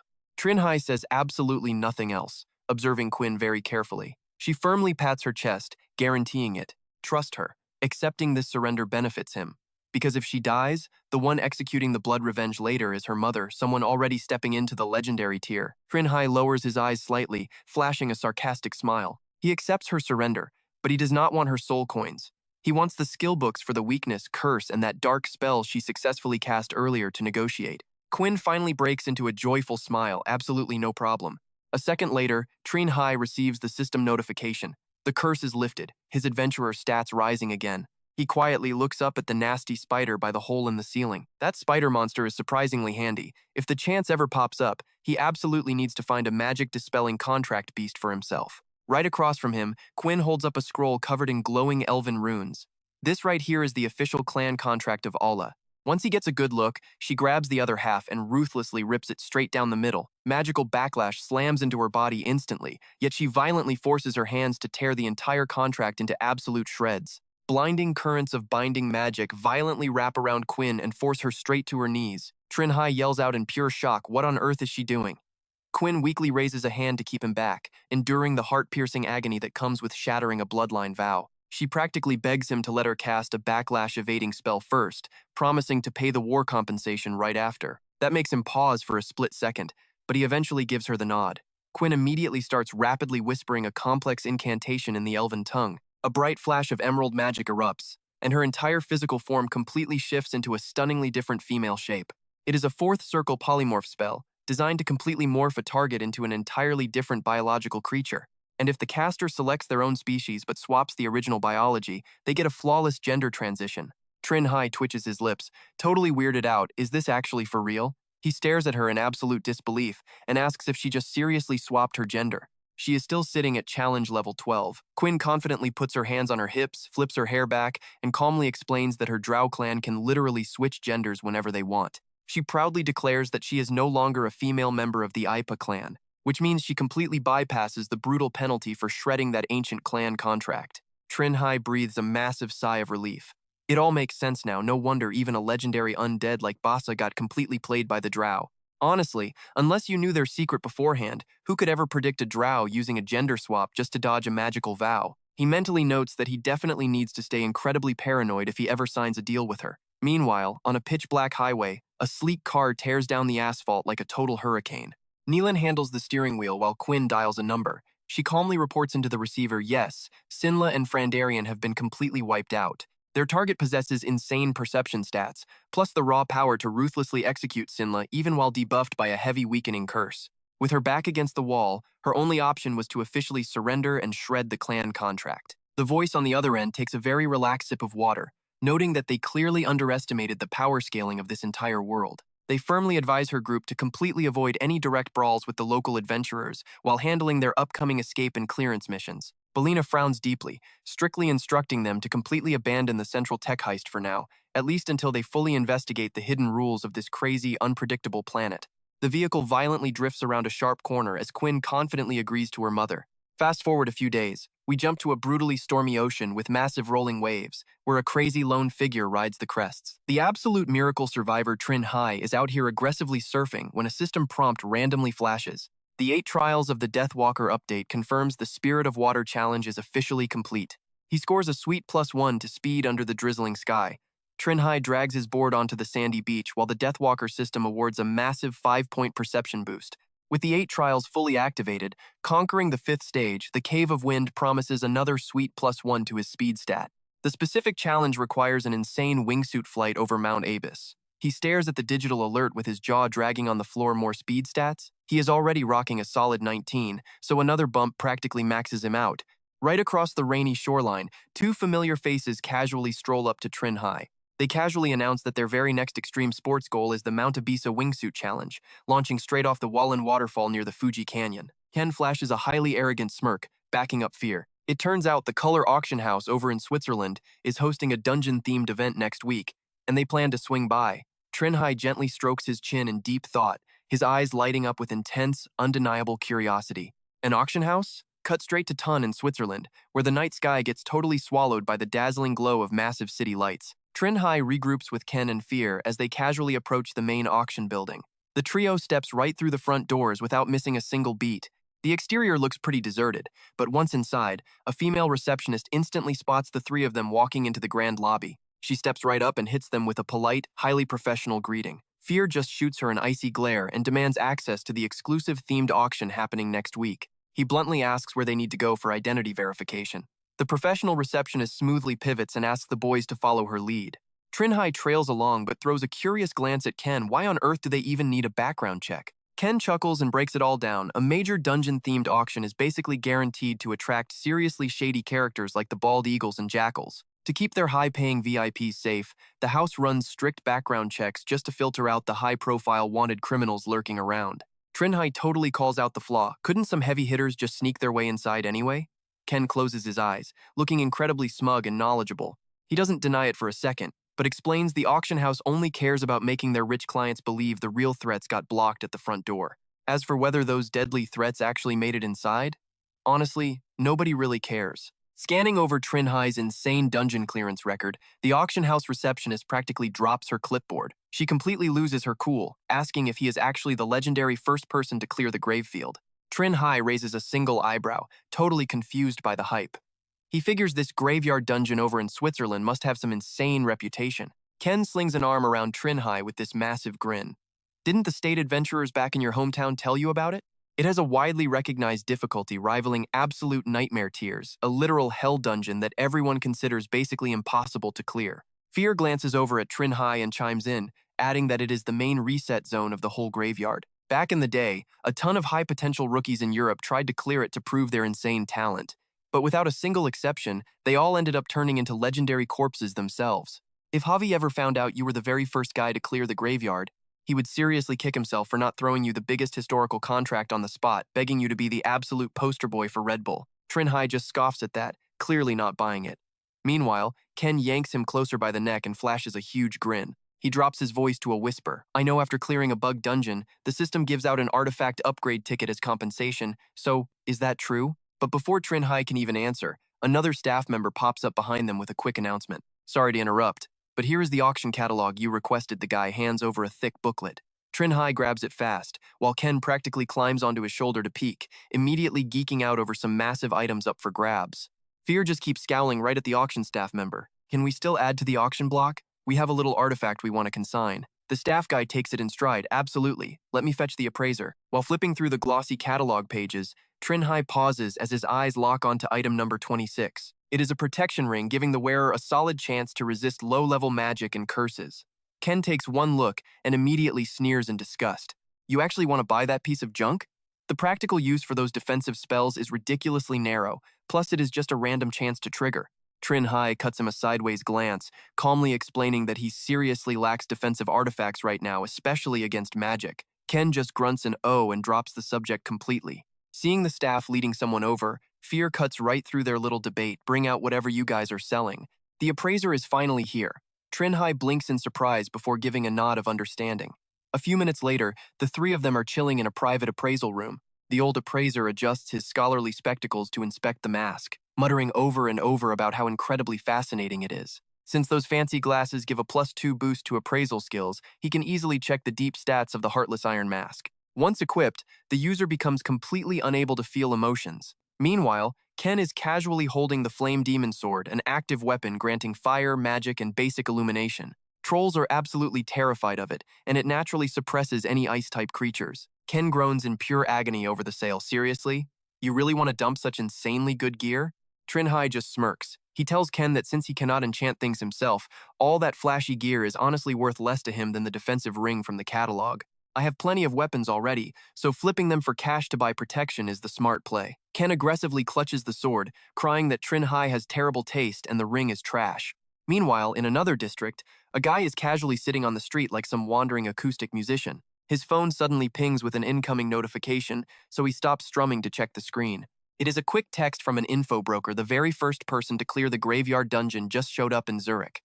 You want his intel or what? The fake musician pauses to think. Showing up in Zurich right now guarantees they are here for the massive core auction event. This guy is actually the notorious S-rank wanted criminal Widow, a level 15 adventurer and Shadow Dragon attendant. Widow hesitates for a second, then buys the intel.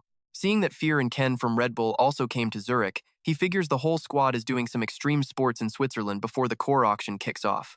He shoots a quick reply back, demanding all the photos and relevant documents. High up in the Wallenstadt Valley of Switzerland, three figures are chilling on the edge of a massive cliff. Fear zips up his wingsuit and turns to check his buddies.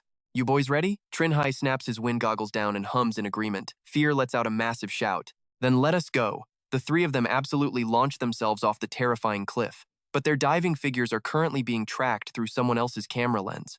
Widow lowers his high-tech binoculars, totally deep in thought. That has to be them. He stashes the binoculars away and casually pulls out an epic tier artifact loot.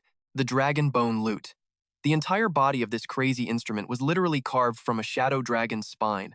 Strumming it releases residual dragon might, brutally suppressing any lower-tier races nearby. Dark notes begin to echo through the valley as Widow plucks the heavy strings. A bloodline summoning gate belonging to Niche suddenly rips open in thin air. It is the Shadow Dragon Guard of Niche, a portal capable of calling forth an ancient beast, a pure bloodline descendant of Niche himself.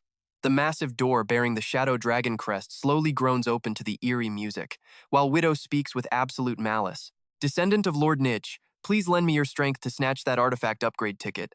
Help me complete the final ascension ritual to become a true Shadow Dragon attendant. Glowing, narrow eyes slowly open from the pitch-black void, followed by a deeply rumbling voice. You got a deal. Now watch this smooth transition back on Trinh Hai's side. The trio lands safely down on the plains. His system chimes in, confirming that the Deathwalker's wind surge trial is complete. Speed +1. Trinh Hai pushes his goggles up, simply scanning the glowing text for details on his next mission. Along with the usual boring stats, a brand new update pops up. The Deathwalker's 8 trials just activated beat 6 ice trials for 1 speed point by downhill skiing on Mount A. Trinh Hai practically rips his hair out, screaming internally at the sheer absurdity. Are they never gonna stop? His speed is fully maxed, yet they keep piling it on. Suddenly Fear spots something totally messed up there. Trinh Hai follows his terrified gaze and get this, all three completely lose their minds at the giant beast. A literal dragon, and standing on its massive back are 2 human legs. Widow casually strums his lute and orders his pet to say hello. Meet the Shadow Dragon, a level 17 legendary summon from his instrument. Widow barely finishes before the dragon blasts a ridiculously huge pillar of fire. Ken and Fear sprint for their lives in pure terror. But when nothing actually fries them, they both cautiously peek back. Utter confusion hits them. The giant lizard completely ignores them, blasting fire and strictly chasing the third guy instead. That legendary survivor is Trinh Hai. He curses his absolute trash luck, sprinting away from the roasting flames. Guido stands on the dragon, honestly amazed. A national prodigy actually hitting the speed limit of his race? No wonder this kid cleared the graveyard. The older man stares straight at the flames, licking his heels. But in one literal blink, Trinh Hai vanishes like smoke. Guido's eyes bulge out, the kid is completely gone. But the cocky summoner pulls himself together almost instantly. He figures a speed freak adventurer must be a ranger or a rogue. So obviously, the kid is using some sort of stealth skill right now. Guido violently strums an echoing chord on his lute. A massive wave of magic instantly explodes outward. The moment that shockwave sweeps across the plains, Guido successfully locks onto the invisible Trinh Hai. He smirks proudly, gotcha. He points, commanding his beast to blast that exact spot. Trinh Hai nearly jumps out of his skin, completely terrified. Are you kidding me? How did he even track that? Meanwhile, across a freezing wasteland, wooden crosses jut out from the dirt. Claude slowly lifts his head, sensing a disturbance. This opponent is absolutely no joke. Trinh Hai summons Claude's nightmare and tears through the wind. He desperately commands it to find the nearest city. The demonic beast just neighs. Trinh Hai shoots a frantic glance back at the crazy psycho chasing them. Up above, the shadow dragon stays relentlessly on their tail. The kid grinds his teeth. Bringing a legendary dragon is already wild, but this guy fights strictly from the air, giving 0 openings. Oh, and he has that busted loot artifact. It has insane tracking magic and constantly drops heavy dragon pressure. It has to be an epic tier item without a doubt. Trying to fight this guy directly? He has absolutely 0 chance. Even if he gambles a ticket to upgrade his eternal compass, trying to block a dragon's breath attack is just useless. So Trinh Hai firmly pivots around. He whips out his bow, completely determined. He risks everything on landing one lucky critical shot on that summoner. If the shot fails, his only backup plan is running for his life. A glowing golden arrow rips through the wind. It aims dead center for Guido on the dragon's back. Guido casually flashes his fancy deflection bracelet. The item automatically activates, specifically designed to forcefully bounce off any incoming projectiles aimed his way. The smug guy smirks. A bright magical barrier pops up, totally deflecting the perfect shot. Trinh Hai twitches in pure frustration. The guy even packed anti-projectile magic, which means his tracking skills are completely useless here. Letting out a heavy sigh, he simply knocks on the nightmare's saddlebag. Plan B it is. He pulls out a skeleton army dinner and invite an item from the graveyard that acts as a portal to the next stage. The skeleton army's spooky banquet. Trinh Hai does not hesitate for a second, screaming his RSVP to attend. Instantly, the space directly in front of the nightmare rips open into a massive, glowing, cross-shaped gate. Wild magic floods out of the rift. Guido totally catches up, but the beast is already leaping inside. Leaving the summoner staring helplessly, Guido stands there fuming, completely baffled. That brat actually held the key to a Stage 2 dungeon? Over in the skeleton army's undead territory, a creepy road leads straight to the main castle. The exact same portal tears open on the path. Trinh Hai pulls his mount's reins, scanning the creepy zone like a hawk. He scowls deeply at his system screen. The level 10 skeleton army dinner quest is basically just a simple one-shot mission. Getting out means attending this banquet.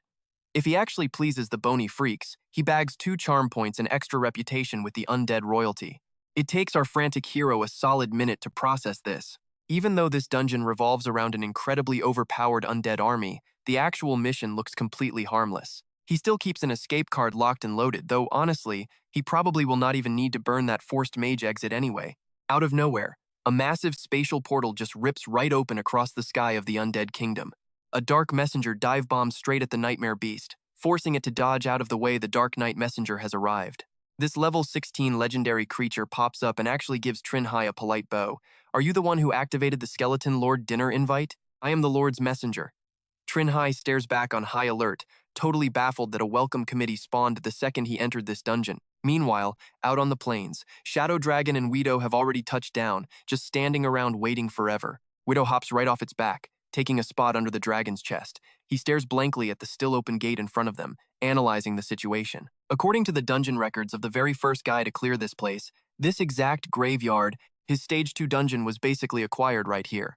And as a guy permanently stuck on the newbie leaderboard, clearing a top 5 difficulty graveyard means his Phase 2 mission is insanely hard. Our guy better not drop dead in this dungeon. We snap back to the inside of the Undead Kingdom castle. The Dark Messenger takes a knee right on the floor, showing total respect. Master, the guest has arrived. Trinh Hai takes the hint and drops to one knee right behind him to do the exact same greeting.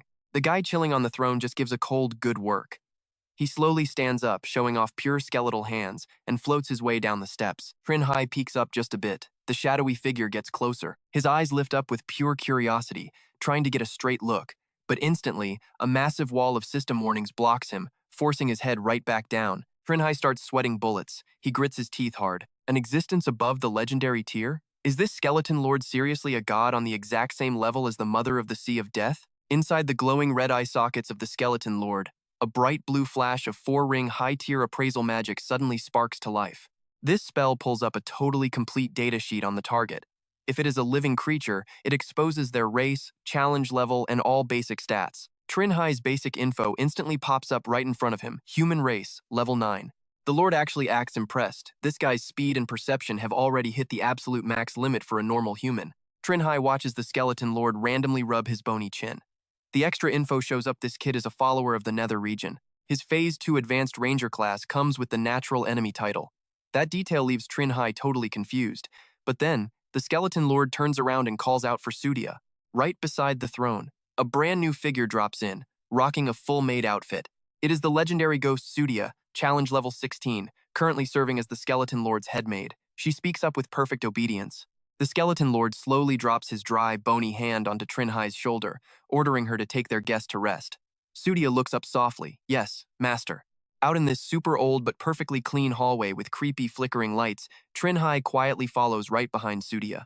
Suddenly his eyes lock onto some weird object mounted up on the wall. Staring at an emotionless angel with white wings pinned up there like a trophy, he nervously asks, "What exactly is this?" He keeps his eyes glued right to the angel. Ever since the gates to other kingdoms opened up, a bunch of absolute idiots occasionally wander into our Lord's domain and end up offending him. After they drop dead, the master picks out the rarest ones to turn into permanent specimens for his little hallway exhibition. The one you are looking at is a legit angel specimen from the heavenly realm. Trinh Hai goes completely pale at that, nervously gulping down his absolute terror. Back over at the graveyard, a familiar spatial portal quietly rips open, revealing a shadowy figure stepping right out of the void. The dark messenger slowly walks out of the gate, pulling out this weird pendant with a stone acting like a magic compass. He leans his face right up to the stone. Which way is Claude right now? The pendant swings back and forth like a pendulum before locking onto a single direction. The messenger looks up. He stares off into the distance. Over there, he finally tracks Claude down, only to find the guy blowing this crazy, sad tune that echoes all over the graveyard, radiating pure, depressing vibes. The messenger just scratches his head and walks up. You have way too much free time on your hands. Claude scowls hard, shooting him a dirty glare and asking, "You need something?" The messenger just smirks. That human adventurer who slipped right through your fingers actually triggered the dinner invite, and the Lord really likes him. So he sent me to tell you guys to head back to the kingdom for a party. Claude shoots straight up at that. Did Nokodonis and Sudia really hand out more invites than me? How can you be so sure? The messenger busts out laughing, cutting him off like it is the most obvious thing in the world. Because when I went out to welcome him, I saw the kid riding a literal nightmare, and out of all of us, only your graveyard drops the nightmare flute. Back at a fancy table inside the skeleton lord's castle, Sudia bows down, sliding a nice cup of tea right in front of Trinh Hai. But inside that cup is a thick, blood-red liquid, complete with a few squishy eyeballs floating around like boba pearls. Trinh Hai's face instantly drains of color, his mouth practically dropping to the floor. Sweating bullets and questioning his entire life, he wonders, hey, is this stuff actually safe to drink? Sudia notices his hesitation, hugs her tray, and totally gets it. Not a fan of blood tea? Just wait, she can grab him a different glass. Trinh Hai waves his hands with a super awkward smile. No need, he is not even thirsty. Go do your own thing. He seriously does not need any help right now. Sudia stares right at him and politely agrees. Then she just turns her head away but stays glued to his side. Absolutely zero movement. Our guy hesitates again and carefully drops a hint. She really does not have to stand next to him forever. But the maid just redirects his attention straight ahead, pointing right at the freaky ghosts floating behind the glass door. He is the master's ultimate VIP guest, so keeping those evil spirits and cursed living artifacts from mangling him is basically her main job. Trinh Hai almost bites his own tongue off when he actually gets a good look at them. Oh, is that so? Well then, thanks a million. Meanwhile, way outside the castle, a heavenly Pegasus beast is doing laps above the open plains, following someone's direct orders. That guy is the level 17 Sky Judge Lucas, a totally legit state adventurer from Switzerland. Known as the Firmament Contractor, the guy clicks his tongue in pure annoyance. Is he seriously too late again? A second later, Lucas pats his Pegasus and decides to check somewhere else. Down below, Woe quietly watches the giant flying horse fade into the distance. The sneaky guy is rocking an epic tier artifact, the Mage Veil. Anything covered by this bad boy instantly drops into absolute stealth mode. Only someone with perception stats breaking past their racial limits could ever spot a glitch. A long time passes before he finally pulls the massive veil off. They are finally gone. He shoots a highly dangerous look over his shoulder. Now he just needs to stand guard right here. Just gotta wait patiently for that kid to finish his escape quest, while the veil carefully hides the portal. Meanwhile, back at the undead castle, things are getting wild. The place is glowing bright, and a massive banquet table is already set. Trinh Hai takes the bottom seat. From the head of the table on down, it is the Skeleton Lord and all the heavy hitters holding major status in the undead nation. Crimson Duke Vladimir, the boss of the level 15 Bloodglass dungeon, speaks up first. He is honestly blown away. Who would have guessed the very first guy to use an invitation would be an adventurer like him? The undead knight Ko-La-Duk, the graveyard manager, just broods in silence and firmly keeps his eyes clamped shut. He refuses to even say a word. Next is the giant werewolf Fu-Kan, the moon altar boss, resting his chin like he is enjoying a comedy show. Out of everyone here, the graveyard that Ko-La-Duk guards is easily the most brutal dungeon to clear. The fact that a low-level adventurer actually survived him is insane. You absolutely cannot underestimate him. Meanwhile, Trinh Hai just gulps hard, checking everyone out. Is this actually real? So many legendary monsters in one room, is this really just a level 10 dungeon? But Lenny has a totally different theory. She bets Trinh Hai brutally murdered a bunch of banshees, which explains why he looks so ugly. She is the vengeful banshee herself, managing the completely abandoned abbey. Her suspicion is so huge she straight up casts a tier 3 probe spell on him. It is specifically checking for a permanent curse that makes banshee killers look uglier every day. Then there is the mad scientist Falcon Stan. The bell tower boss is just quietly polishing his giant metal screw. And rounding out the squad is the undead mage Nokodonas. He runs the necromancy school mage tower, a brutal level 16 dungeon. Bro straight up drops a tier 7 perfect appraisal spell just to check Trinh Hai's stats and reaches a verdict. Deathwalker? Never heard of that class, but it definitely has high research value. A little while later, the Dark Envoy finally creeps up next to the Skeleton Lord and whispers something. The Lord's glowing red eyes shift over. So Aliku and Cock cannot make it tonight? The Envoy quickly stammers out an excuse. The dungeons they manage are currently stuck in an open cycle. Yes, Master. The Skeleton Lord just waves his bony skeletal hand in dismissal. He gets it, the guy can leave now. The Dark Envoy bows deeply and backs away into the shadows. Right on cue, the spooky maids start rolling food carts straight up to the banquet table. The second, a maid pops the silver lid off Trinh Hai's plate, the system screen flashes right in his face. His escape quest is officially complete. Trinh Hai lets out a massive sigh of relief. Thank God that escape quest is done. Now, even if this dinner party goes totally south, he can just smash his forced escape card. He can totally pull a disappearing act right now, but before he bails, he still has to deal with this cursed dark cuisine. Sitting in front of him is a bizarre dish smothered in poison green sauce. The Skeleton Lord catches him stalling and tilts his head. Why is he not digging in? Is the food not matching his refined human tastes? Trinh Hai just gives a painfully awkward smile. He is honestly not sure his human stomach can even digest this toxic waste. Vladimir catches the vibe and shoots him an encouraging look.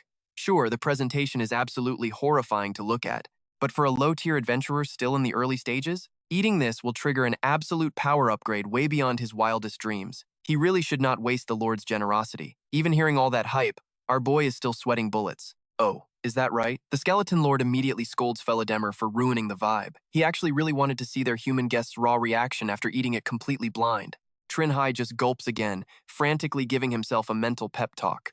If he refuses now, he is not playing hard to get, he is just asking for a death sentence. Finally, he forces down the lump in his throat, grabs his silverware, and slowly carves a piece of meat off the bone. Once he decides, he moves incredibly fast. He chops it, tosses it into his mouth, and chews like a madman. His taste buds instantly explode with flavor. His eyes literally light up with sparkling stars. A few seconds later, every single freaky dish on Trinh Hai's plate is completely wiped clean. And right on cue, a massive spam of system notifications pops up, boosting his stats way past human limits. His speed, his physical strength, and his perception all get a flat +1 boost. Trinh Hai's eyes go perfectly round in absolute disbelief. This is way too exaggerated, he thinks, since every single dish they serve can actually permanently increase the user's base stats. Honestly, the more he stares at this spread, the more it feels like a literal last meal. Are they seriously about to make him fight Ko-La-Duk to the death? Just picturing that exact scenario has Trinh Hai sweating bullets all over again, his jaw trembling hard. Ko-La-Duk somehow reads him like an open book and suddenly speaks up, making Trinh Hai flinch. What exactly are you so afraid of? Relax. We have absolutely no intention of taking your life. Quite the opposite. Really, we want to invite you to join the undead nation. Trinh Hai blanks out, asking what exactly joining means. Nokodonis sits right across from him and casually chimes in, "Let me explain this. Guest, the human nation you currently live in has probably seen plenty of gates leading to other nations pop up by now. But none of you actually know why they appear, right?" He hesitates for a brief second after hearing that setup, but then just nods and agrees. Nokodonis rolls right into his story, explaining that this specific cosmic phenomenon actually happens exactly once every 10,000 years. During the very early stages of this cosmic event, gates form between different nations. But these early portals can only let a tiny handful of individuals cross over at a time. The brave pioneers who cross through these gates become adventurers, basically gaining wild new powers straight from other nations. At this current stage, because of the strict portal level caps and tight head counts, it is pretty much impossible for the massive nations to heavily interfere with the smaller, weaker ones. But over time, the strict limits on those gates will crack wide open. A brutal, all-out war between the nations becomes completely unavoidable in the later stages. Even the actual gods themselves get dragged into this total war against both known and unknown nations. Now watch this. Trinh Hai completely freaks out hearing this insane lore drop, but he stays quiet and lets Kola Duke continue. To prepare for the upcoming cross-nation war, and to totally seize this crazy once-in-a-10,000-year chance at a massive revolution, to step right onto the divine altar, the undead nation desperately needs an adventurer with insane, out-of-this-world potential exactly like yours. Trinh Hai zones out, thinking back to those earlier attacks. Who knew the portals popping up globally were just a light appetizer? There is a way more brutal, total war waiting right around the corner. Does the human government even know about this yet? Ufu Kanan, who has been absolutely destroying his food this whole time, casually side-eyes Trinh Hai. Seeing the kid so lost in thought, he just bursts into a hearty laugh. "Are you worried that joining us means abandoning your home and ditching your entire race? Do not sweat it.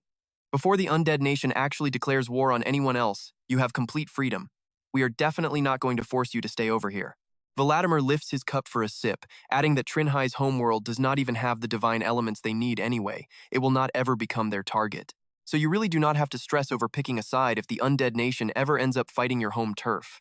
Trinh Hai actually feels a wave of relief, thanking them for clearing that up. Then, a system panel suddenly flashes right in front of him. His eyes perfectly reflect the glowing red light of the incoming system notification. It is no longer asking a question or giving him choices. It just says to agree with them. Meanwhile, out on the plains, it is pitch black, with a soup pot bubbling over a fire.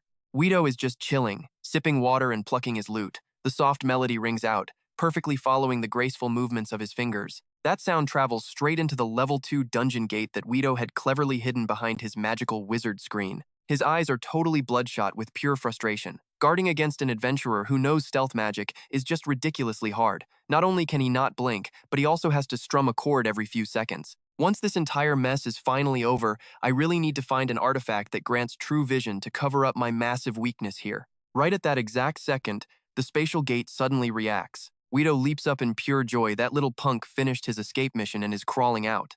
But wait for it. From inside the glowing gate, Trinh Hai lightly hops out of the rift. The kid's face looks a little hesitant as he stares ahead. By now, Guido has already pulled his loot back out and fully deactivated his wizard screen. Trinh Hai clicks his tongue in annoyance and whips his gear out. "I totally knew it. There is absolutely no way you would just drop the hunt simply because I hid inside a dungeon." His voice seems to echo as he calls upon his crazy national-grade reverse-world artifact, the Primal Point Ring. Its main effect is literally tearing open doors straight to the reverse world. It can invite, or accept invites, to cross right into other nations. Just like how the Shadow Dragon was summoned to the primitive human nation. Guido keeps aggressively strumming his lute, trying to summon that very dragon. Trinh Hai's gaze turns totally dark, calling for argument and ignorance to descend upon his nation. Two massive summoning gates immediately pop into existence right above his head. Guido looks completely dumbfounded, grinding his teeth in pure rage at the summoning channels. It really looks like this national-level super rookie from China actually scored some insanely massive loot down in the second phase graveyard dungeon. His eyes flash with absolute greed as he barks an order descendant of the great Lord An Tan. "Please help me steal everything this adventurer owns." The shadow dragon slowly crawls out, seemingly agreeing just like the last time. The two massive gates on Trinh Hai's side also creak open. A voice calls out in pure disbelief, "Wait, is that a level 17 shadow dragon? Why on earth are you provoking an enemy with such a ridiculously massive level gap?" Velademir answers Nokodonis on Trinh Hai's behalf. "Look closer. That shadow dragon was also summoned to this human nation, just like we were." A tier 7 spell called Perfect Appraise flashes right in Nokodonis' eyes. Guido is hiding behind a mage screen, but his stats leak entirely. Human race level 15, shadow dragon attendant class, Strength 16, Speed 16, Stamina 16, Intelligence 18, Perception 14. Nokodonas can't help but roast the guy. These base stats are incredibly average for a level 15 Shadow Dragon attendant. He admits he hasn't seen this class before, but guesses it sacrifices summon variety. It's just some advanced summoner path that lowers the raw difficulty of calling Shadow Dragons. He figures this Weedo guy can summon exactly one legendary Shadow Dragon at absolute most.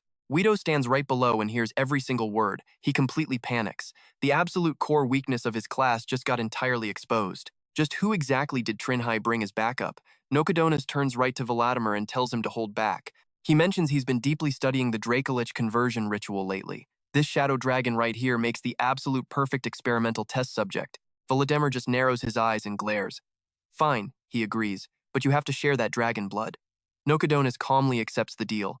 The once insanely proud Shadow Dragon now feels like a helpless fish on a chopping block, and it gets completely furious. It puffs up its massive chest and spits out a giant fireball, violently flapping its wings to blast the flames straight at Trinh Hai, Nokodonas, and Vladimir. Trinh Hai freaks out and screams at him to watch out, but Nokodonas casually waves his staff and tells the kid to relax. You can't even see his face under that hood while casting a Tier 7 spell, but the sheer power feels almost dreamlike. His negative energy dispel acts like a heavy breeze, completely extinguishing the fireball before it can even touch Nokodonas' clothes. The dragon is stunned to see its fiery attack blown away like cheap garbage. Weedo is just as shocked, jaw dropping wide open as he screams out in pure disbelief. Trinh Hai isn't immune to the shock either. He whips around to Vladimir, asking what the guy even did. Vladimir smiles dangerously while looking down, calling it a completely basic dispel magic trick. He adds that the legendary Shadow Dragon is actually having awful luck today. Going up against a negative energy master like Nokodonas, that beast can probably use less than 20% of its real power. The exact moment Nokodonas easily brushed off that dragon breath, Weedo deeply realizes that Trinh Hai's backup is way stronger than his own summoned beast. He calculates the odds in absolute terror, realizing they can all break through his mage screen anyway. Lacking any reliable escape methods, he knows for sure he cannot get away. Weedo understands the grim reality of facing enemies at this ridiculous tier. His top priority completely shifts away from figuring out how to win, focusing entirely on how he can actually survive against the enemy's legendary fighters. He dug his own grave here with literally zero way out, yet he still racks his brain for a loophole. Seriously, even when pushed into an impossible dead end like this, Weedo refuses to accept total doom. Being just one step away from legendary rank, he actually holds two different methods to reach his ultimate class upgrade. The first path uses a subclass betrayal effect to break his active contract with the ancient shadow dragon Nidhogg before he teams up with other legendary fighters to hunt down an artificial shadow dragon. Then he'd use the stolen upgrade item from Trinh Hai to boost his blood dragon's raw quality, pushing it from a level 18 fake shadow dragon template into a level 20 ancient shadow dragon, before finally bathing himself in pure dragon blood. He would successfully evolve into a Shadow Dragon bloodline sorcerer. If everything goes perfectly smoothly, bathing in ancient Shadow Dragon blood basically guarantees his full ascension into a high-tier legendary rank. The other method means accepting help from the Queen of Shadows while merging with his Loyal Hound subclass, turning him into an Eternal Dark Guard for the Shadow Realm. As for Weedo himself, the absolute ceiling for an Eternal Dark Guard falls way lower than a blood-bathed dragon sorcerer. Plus, once he actually chooses this specific class, he becomes permanently bound to the Shadow Realm and its queen, leaving his own fate completely out of his personal control. The genuinely funny part is that joining the Shadow Realm to become a legend under its Dark Queen actually makes sense. It turns out to be his only viable survival route right now. Gripping the ticket item, Weedo thinks about how he never wanted to walk this terrible path. Forced by the current situation, he must ascend as an Eternal Dark Guard and beg the Queen for protection. But human calculations never quite beat Nokodonas' absolute plans. Oh, you're not ready for this. His arm holding the precious ticket gets instantly sliced off, spraying bright red blood everywhere. The mage screen tears completely down, and his eyes bulge wide, staring in absolute terror at his own flying blood droplets. Vladimir casually catches Weedo's severed arm and the torn screen, throwing out a harsh mock. He openly states that nothing Weedo does will change his or that dragon's fate, but he just hates watching a pathetic bug struggle. Could you be a good little bug and just stand completely still for me? Dropping the sentence, Vladimir chucks the severed arm onto the ground in pure disgust. Weedo keeps bleeding heavily, totally unable to do anything but helplessly watch. He grinds his teeth to suppress the agonizing pain, eyes blazing with pure hatred while his entire face heavily scrunches up. On the other side, Nokodonas finishes off the Shadow Dragon, using a Tier 7 mana prison spell to completely capture it. He rubs his chin in deep thought. Normally, locking up a level 17 Shadow Dragon inside a tier 7 mana prison shouldn't take nearly zero effort like this. Is this beast actually approaching old age? He claps his hands together in absolute delight, realizing he just snagged a seriously massive bargain. He figures if he asks the Great Lord for the Time Chamber, he can fast-track this Shadow Dragon and make it a Dracolich. Plan sorted, he totally bolts, yelling back that Veladammer will just have to wait a little longer for that dragon blood. He tells him to clean up this massive mess while he dips out early. Veladammer just half closes his eyes and agrees, totally used to this guy's nonsense. Getting his answer, Nokodonis immediately swings his staff, taking that grounded Shadow Dragon all the way straight back to the Bone Lord's undead kingdom. In a flash, they both vanish right in front of Trinh Hai, leaving behind a ridiculously blinding pillar of light. Standing right behind our guy, Veladammer announces it is his time to leave too. He holds up the Mage Veil, calling the crazy artifact his hard-earned payment for helping out, and asks if they are cool. Trinh Hai just waves his hand with a laugh, saying he would have told him to grab some souvenirs anyway. Veladammer actually gives him some quiet mental praise for being pretty sensible compared to past adventurers. Usually they get a taste of power and let their egos go absolutely wild, but this kid might actually survive long enough to cash in on his potential. Definitely a solid investment. The guy slowly turns back around, admitting he is in a weirdly good mood today, so he decides to drop one last piece of free advice. Trinh Hai gets totally serious and tells the guy to go ahead and speak up. Veladammer stares him down, warning him not to get lazy just because the Great Lord already gifted him that singularity ring. What the Undead Kingdom really needs is a literal legendary powerhouse who can handle absolutely any insane threat entirely on his own. If he leans on that ring too much and his growth fails to meet the boss's insane expectations, well, Veladammer makes it pretty crystal clear that things will get brutally ugly for him real fast. Trinh Hai instantly breaks into a massive cold sweat right there. He completely realizes that these high-tier legendary fighters are only playing nice with him because of the insane amount of raw potential he has been flashing around lately. The very second his progress fails to match their ridiculous standards, he is definitely getting skinned alive and eaten for breakfast, but outwardly, he plays it cool, giving a polite nod and thanking the guy for the terrifying heads up. He promises never to bother them unless it is a total emergency. Veladammer tosses Guido right at his feet, glad the kid finally gets the very grim picture. He leaves this pathetic level 15 summoner completely up to him. Before vanishing, the guy actually invites him over for tea at his city sometime to chat about the Blood Chalice. Then boom, another ridiculous pillar of light flashes exactly like the last one. Veladammer fades out completely, leaving just the two of them, while Trinh Hai rubs his chin and gives Guido a highly calculating stare. The old guy absolutely panics, begging to talk it out, but watch this closely. Trinh Hai's magic ring starts flashing aggressively. He tells the guy he has to be completely kidding right now. His ring fires off a nasty permanent directive spell, a heavy 5-ring magic on a whole 24-hour cooldown. Guido's body forcefully sits up against his will. Trinh Hai smiles, ready to have a nice little chat. They literally have zero beef, so he asks why the sudden ambush. Guido glares back, completely forced to admit he desperately needed the artifact upgrade ticket from that graveyard clear. Trinh Hai actually flinches a bit, scratching his head in total confusion. That drop happened ages ago, so why assume he still has it? Guido just grits his teeth and spills everything. Whether he used the thing or not literally does not matter. If the recently upgraded artifact is still physically on him, Guido can just pop a reverse exchange ticket to hijack the entire item and refund the damn upgrade ticket right back into his own greedy pockets. Trinh Hai just rubs his chin. Highly interesting. A reverse exchange ticket sounds insanely familiar to him. Hearing that, Guido's eyes suddenly light up with greedy hope. It was literally the final big auction item over in Tole Thay City. Trinh Hai finally remembers exactly where he saw it back when that random guy squeezed right past him just to get a peek at the elite auction roster. He casually confirms he saw it on the list, putting his hands on his hips in total disbelief. So this dude planned to rob him, and then casually rob the entire auction house next. Guido tries to lock his jaw shut, but the truth spell forces his mouth right back open. He painfully admits it is much simpler. He just paid an intel broker to track the ticket buyer so he could rob that poor guy instead. Trinh Hai angrily points a finger right in his face. He quickly realizes that exact same shady broker sold out his own location back in Tole Thay too. Guido's face just sags completely, total panic mode. He admits it, though he honestly has zero clue who originally leaked the data. Trinh Hai completely zones out for a second, casually rubbing his thumb against the corner of his lip. Seeing him go quiet, a sneaky glint flashes in Guido's eyes as he asks if they are done. Instead of answering, Trinh Hai just whips out a battle horn and blows it hard. Haukert steps right out of a spatial rift on cue, respectfully asking why his boss summoned him. He completely ignores the guy and asks his knight how many times he upgraded those dark sword attributes. Haukert genuinely has to think about it before holding up 4 armored fingers. Trinh Hai flashes this incredibly smug smile, realizing they can upgrade it one more time. He reminds his knight that his last talent awakening came from destroying an enemy way above his pay grade. So stepping on this elite expert who summons shadow dragons should do the trick nicely. Howkirt does not hesitate for a single second, drawing his blade and approaching Guido with massive gratitude. Guido's eyes suddenly flash dangerously, though his body looks totally paralyzed. But a split second later, he totally shatters that command spell.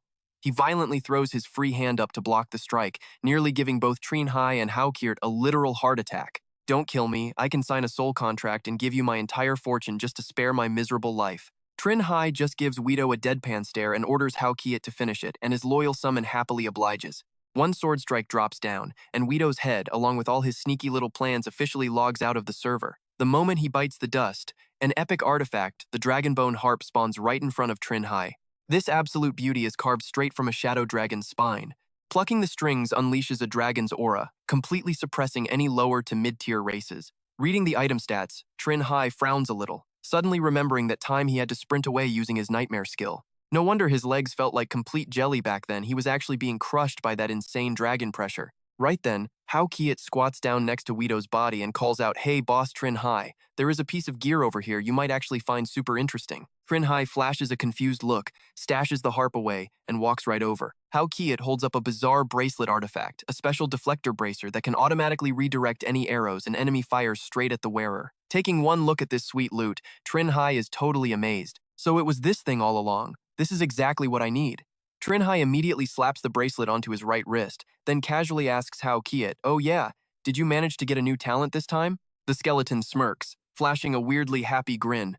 "Oh yes I did, boss." Meanwhile, boss's pet just chills there snacking away, while Howkirt keeps eagerly rambling on to Trinh Hai about his brand new skill upgrades. Trinh Hai seriously analyzes the data Howkirt's immortal sneak attack triggers against enemies who randomly spawn right in his immediate vicinity. Plus, when facing a higher tier race with a massively superior level, he can completely ignore their racial suppression and just lock his own combat state right at absolute peak performance. Wait, is that seriously how it works?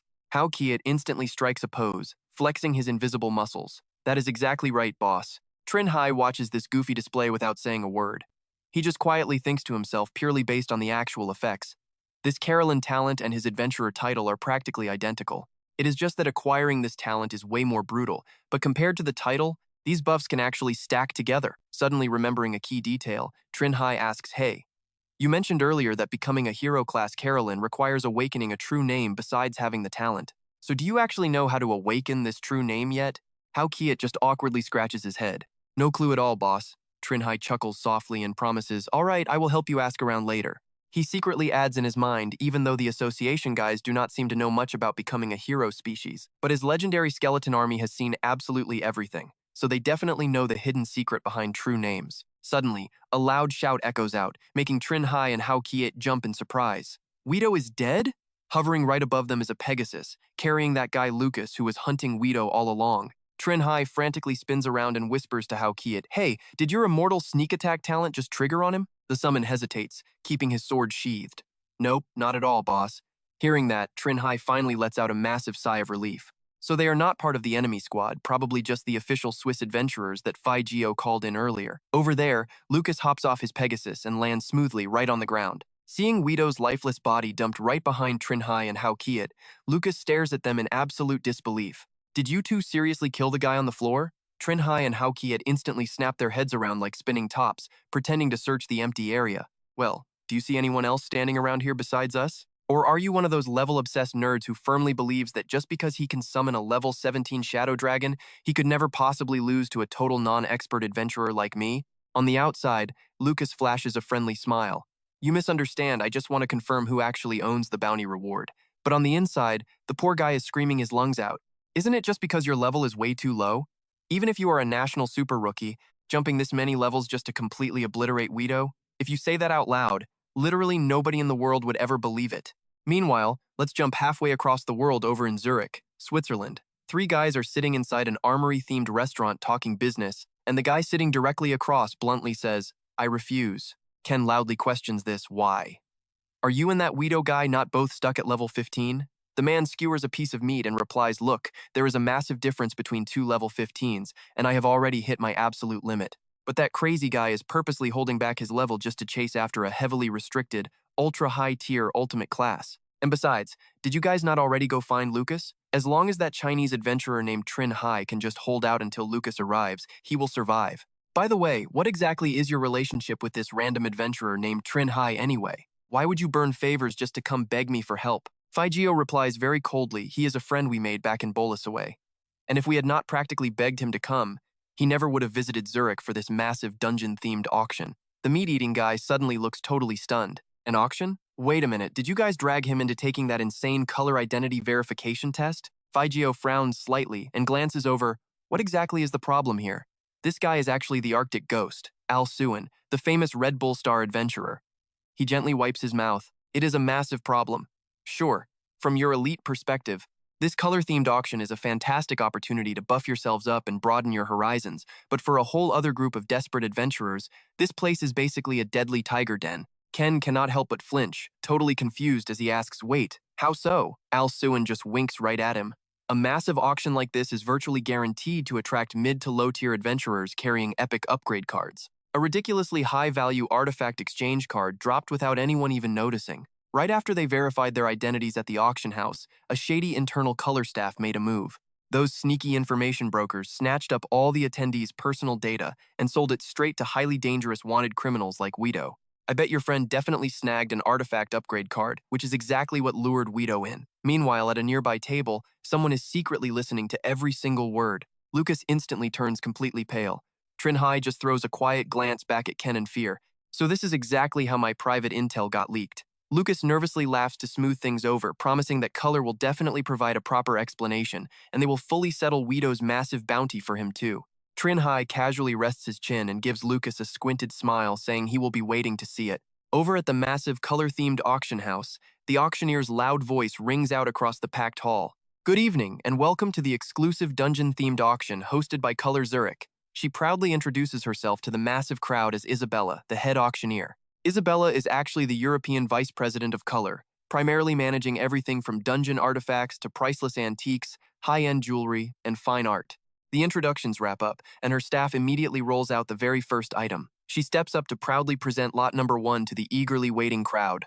This right here is a stunning female mermaid, pulled straight from the level 14 dungeon, the legendary underwater city of Octus. She warns everyone to pay close attention, because her combat strength falls right between an elite and an expert adventurer. If you are way too weak to control her, consider buying the slave contract coming up at lot 9. Up in the stands, Ken just sits there with his jaw completely dropped. He wonders if this is even the exact same mermaid. The picture in the catalog does not even come close to how absolutely stunning she looks right now. Fear squints down at the bright stage. He guesses an expert probably permanently locked a human charm spell on her, just to guarantee she sells for an insanely massive profit tonight. That Tier 1 human charm spell is a totally broken trick that artificially boosts your physical appeal and makes everyone instantly like you more. Finding a mermaid that actually fits popular human beauty standards is incredibly rare, let alone one heavily modified with permanent charm upgrades. Now just picture this, considering the insane wealth and complete fanaticism of hardcore mermaid collectors, this girl is absolutely guaranteed to sell for an astronomical price. Isabella shouts from the podium, the starting bid is 50 night market coins, let the auction begin. Under the blinding white neon lights, the hall completely erupts, bids jump from 55 to 75, straight to 150. Beside Fear, a familiar voice suddenly rings out. This is way too exaggerated. The voice complains it is only the first item and everyone is fighting this fiercely. He angrily leans in closer, asking if the guy even heard him. Super rare items fetch crazy prices, plus every single hardcore mermaid collector in Europe is sitting in this room. Thanks to the strong stimulation of that human charm spell, these mermaid fanatics are just throwing money around without a single shred of logic. He barely finishes his sentence before noticing Ken sitting there completely stunned, absolutely speechless. Both of them scream in pure shock when they spot Trinh Hai casually winking at them. Hold on a second, Ken practically jumps right out of his seat. How did you even survive? Trinh Hai sits right down next to him and shrugs casually. Did you guys forget I am a state-backed adventurer? I actually used my artifact upgrade ticket during that chaotic dungeon shift event back home. That wanted criminal completely failed to get what he wanted from me, so he had absolutely zero reason to risk pissing off the Chinese Adventurer Association by hunting me down any further. Right before all this madness, Trinh Hai actually bumped into Lucas again at the main auction entrance. He held out a shiny card explaining that this specific artifact return card was Color's official way of compensating him. Lucas nervously asked if paying Guido's bounty in night market coins was okay. Trinh Hai snatched the card looking highly satisfied, saying that was absolutely not a problem. Suddenly, he gets totally curious and points out a funny detail. The second to last item in tonight's massive auction is actually an artifact return card, and the exact compensation color just handed him is the exact same thing. He asks if getting a return card is just way easier than finding an upgrade card. Lucas gives a wry smile and totally breaks it down. The drop rates are basically identical, but you never see upgrade cards on the open market because people aggressively use them instantly. They are basically just compensation loot that drops right after level 1 to 5 dungeons first appear. The truth is, almost every single desperate newbie who scores an upgrade card burns it immediately to boost their short-term survival odds, completely refusing to save it for when it actually provides maximum value. Trinh Hai winks at him, casually admitting there is really no way around that logic. After all, compared to some completely uncertain future, grabbing onto tangible power right now is way more important. And hey, can epic tier artifacts even be pushed higher with an upgrade card anyway? So using it early or late honestly does not feel all that different. Of course, if you are seriously arguing that an upgrade card in a total emergency, combined with crazy high personal charm, can magically generate an artifact to save your life, then I really have nothing to say. Lucas sighs helplessly. It actually has nothing to do with that. You will find out once you upgrade your ultimate class. Snapping back to the present, Trinh Hai sits quietly in deep thought. Based on what he said, it totally feels like the upgrade card has some crazy hidden function. Thankfully, he did not throw away that incredibly weird healing potion shard. He will absolutely find a chance to refund it later. His deep thoughts are completely shattered when someone calls out his name. Seeing zero reaction, Ken aggressively nudges him. Trinh Hai snaps awake, startled as he completely turns around. Oh, my bad. Ken points directly at the brightly lit podium they are already auctioning off the defense ring. Up on the stage, Isabella raises her hand to introduce auction item 26, a slick protective ring designed to help the wearer block low-level magic and shake off basic curses. Tests show this shiny little accessory packs a seriously clear shielding effect against any magic hitting the 3rd tier or lower. Bidding kicks off at 15 black market coins. The crowd jumps right in, throwing out 16, 18, and then 19 coins in rapid fire. Suddenly, a guy in the crowd screams out 30. Trinh Hai just sits there and casually repeats it. I am bidding 30 coins. Somebody right behind him barks out 31. Annoyed, Trinh Hai instantly shoots his paddle in the air and yells 50, prompting Isabella to ask. Number 96 bids 50 black market coins, she announces, asking if number 122 wants to try 51. The other guy silently lowers his paddle, completely dropping out of the race. As Trinh Hai scoffs and sits down, nearby bidders start gossiping right away, wondering if they are going blind. That ring is supposedly only worth 24 to 27 black market coins at absolute best. Why on earth would anyone willingly pay double the actual value for a purely functional oddity like this? Or am I just missing something completely obvious here? The guy sitting next to him glances over and chuckles to himself. Did you just totally zone out when the auctioneer explained what this ring actually does?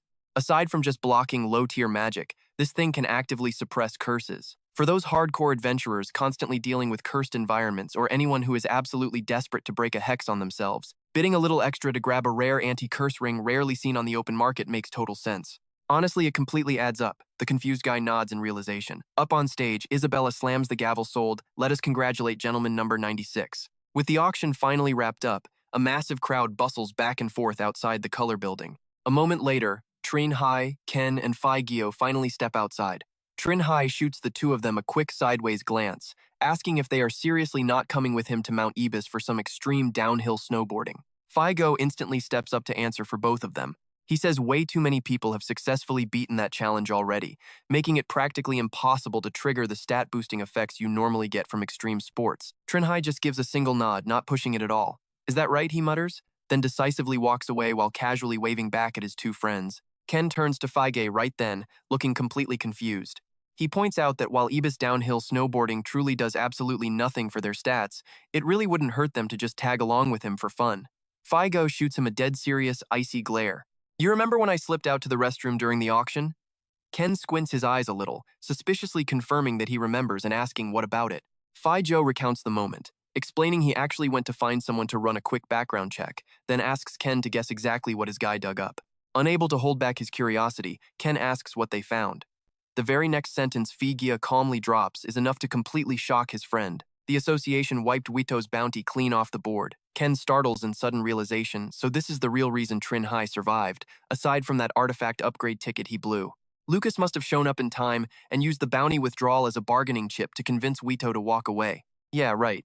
Phi Gio just shoots him a totally helpless look.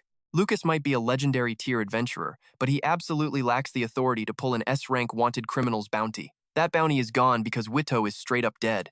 Those heavy words instantly strike Ken completely dumb with shock. Feige stuffs his hands in his pockets and speaks evenly. He used to wonder why the Chinese Adventurer Association would just let a growing national tier supernova like Trinh Hai roam free. Well, the crazy truth is because he already possesses legitimate legendary tier combat power. Ken's pupils rapidly shrink as he tells him to wait, pointing out Trinh Hai is not even as high-leveled as them, and his main class hasn't even hit Phase 2. Claiming he has legendary tier combat power sounds like a pretty massive exaggeration, right? Feige shoots him a sharp look and asks how else he explains the death of Wito, the Black Laurel, a peak-tier summoner who can literally pull out a level 17 legendary shadow dragon. His actual combat experience was absurdly rich, and his survival skills were totally off the charts. Thinking he died to some elite or expert-tier adventurer is straight-up daydreaming. Ken still stubbornly tries to argue back. That is true, but back in the Mosika Swallow Cave, I really didn't feel like Trinh Hai was all that strong. Feige nods slightly, adding his own wild theory. That just proves his insane combat power mostly relies on a wild artifact or the direct blessing of a god. If it is the former, then Wito likely died to a sudden first strike kill from some insane epic tier artifact. If it is the latter, I heavily suspect the Chinese Adventurer Association letting him go abroad is simply their sneaky way to probe and actively gather intel on the exact god quietly backing Trinh Hai up. Hearing all this crazy stuff, do you still think we should casually get close to someone drawing heavy attention from every major faction? Someone destined to become the eye of a massive storm like Trinh Hai? Meanwhile, on a blinding white snowy peak, chunks of snow violently tumble down under a rider's movements. Trinh Hai lowers his center of gravity, firmly gripping his snowboard. Right on cue, the system flashes a prompt. The 8 trials of the Deathwalker's frozen consolidation are complete, granting a +1 to speed. He shreds a long, straight path down the mountain, letting his insane momentum slowly die down. Now watch him push his limits. The next mission instantly pops up on the board, showing the Deathwalker's 8 trials are now fully active. By completing the 7th trial, the Ruler of Fate can score 1 extra strength point. And the challenge? A barehanded, absolutely insane free climb straight up Angel Falls in Venezuela. Trinh Hai pushes up his glasses in total disbelief. Next stop is Venezuela? Right next to the waterfall sits a sheer vertical cliff. A guy is fighting his way up with safety ropes secured tight. Yep, that is the world climbing champion Ain Ong. Suddenly, a voice pops up right behind him. What a coincidence. You climbing Angel Falls too? Trinh Hai is scaling this mountain at a terrifying speed, yet still has time for casual greetings. Ain Ong nearly bites his own tongue off, staring at the kid in pure shock. Is this dude completely insane? Trinh Hai rocks 0 safety ropes, leaping up the vertical drop like a frog. He is busting out some wild free solo speed climbing technique. The champ is terrified. Pulling a stunt like that would get you killed 10 times over. Ain Ong clings to the rock, totally dumbfounded as Trinh Hai leaps right up to his eye level. Then the kid pauses for a quick breath, smirks, and tells him he is going on ahead. His body sticks to the cliff like a gecko before he launches upward again, leaving Ain Ong completely in the dust. Finally reaching the absolute peak, his system announces that all 8 trials for the Deathwalker Destiny Lord are complete, adding 1 strength point. He scratches his head, staring at the next line. You have got to be kidding me. The final trial seriously expects him to jump right off this ledge. This last mission demands completing the ultimate trust trial, and doing so will score him 1 precious life point. The objective is a backward high dive straight off Angel Falls in Venezuela. Clearing this will upgrade his main class to Stage 2. The Soul Pacifying Bard. Trinh Hai screams out this waterfall is 900 meters high. Even a miracle survivor like him would get absolutely flattened. He squats down in pure frustration, wishing that weird health potion had not spoiled. The relic upgrade ticket barely warmed his hands and he already has to burn it. Combining that weird potion with his miracle survivor status could have helped him clear this ultimate trust challenge. That was the whole plan after he used a relic return card to get the spoiled potion. He scratches his head, completely fed up, and honestly, using it might not even guarantee a relic that can get him through this insane final trial. Why could the Northern City compensation not just be a simple item an adventurer could pick themselves? Right then, Trinh Hai suddenly freezes as a thought hits him. Hold on a second, does he not actually have one? He pulls out an equipment wish ticket. Using this bad boy lets you swap for gear that perfectly satisfies whatever the adventurer currently needs the most. The only catch is that if the adventurer asks for something totally beyond the ticket's power limit, it fails. The wish gets cancelled and the ticket becomes totally useless. He tosses it up and shouts out loud, I need gear that keeps me alive even if I take a 900-meter nosedive. Instantly, the ticket flashes with a blinding light as it starts transforming. A delicate angel wing pendant materializes right into Trinh Hai's hand. Once equipped, an illusionary single wing of a fallen angel will manifest directly on the user's back. That lone wing can actually materialize into physical form on command. It has weak flight capabilities but insanely strong defense and cushioning effects. Trinh Hai's eyes go wide before he cracks up laughing. Jackpot, baby! Aside from pure protection and shock absorption, this earring actually lets him fly. He quickly clips the accessory on without a single second of hesitation. The moment it is on, Trinh Hai issues the command. A pitch-black single wing suddenly sprouts out from his back. It forms right on the side matching his earring. Glancing over his shoulder, he cannot help but flex, "Damn, I look good." He quickly spins around, tapping his foot with pure hype. "All right, soul-pacifying bard, here I come." Trinh Hai leans back, diving into a massive freefall right off the waterfall's edge. Ain Ong is still slowly inching his way up, lost in deep thought. He had heard rumors that some Red Bull-sponsored thrill-seeker was traveling the globe just to conquer impossible extreme sports challenges. Could that crazy kid actually be the legend himself? But suddenly something streaks downward from above at a terrifying speed, making An Ong practically jump out of his skin. Now watch this absolute madness. Only a few black feathers are left drifting through the air. Trinh Hai maintains his backward dive, hurtling headfirst toward the roaring water below. His velocity skyrockets the further he drops, and the crash point between the falls and river is rapidly approaching. Trinh Hai furrows his brows and screams for it to protect him. The black wing instantly wraps around his body, tanking the entire impact as he hits the river. A colossal splash echoes out, sending water and black feathers violently blasting into the sky. Over at the Adventure R of China building, a female employee calls out, "Van Trong, someone is here looking for you." Despite being totally confused, he heads straight over to the reception room. Trinh Hai has already been waiting. Spotting Van Trong, he sets his teacup down. "Long time no see, man." The older guy just freezes upon seeing him. Trinh Hai stands up to greet him. "I checked with Mr. Trinh, and he said you got transferred all the way to Fuzhou." Seeing Van Trong staying silent, Trinh Hai casually suggests they go out for a walk. The guy just stares at him quietly, which basically counts as a yes. 2 soda cans clatter down into the vending machine tray. Trinh Hai grabs them and asks Van Trong if sugar-free is all right with him. He gives a polite smile, saying anything is fine, then reaches out to take the drink. They both settle onto a wooden bench right next to the machine. Trinh Hai looks totally chill, but the other guy seems weighed down by heavy thoughts. After a moment, Trinh Hai finally breaks the ice. "Are you and Duong Qian actually related?" He watches closely as Van Trong nods in admission. "Yeah, cousins." Trinh Hai raises an eyebrow, asking what Van Trong really thinks of the guy. And oh boy, Van Trong instantly unleashes a massive wave of pure roasting.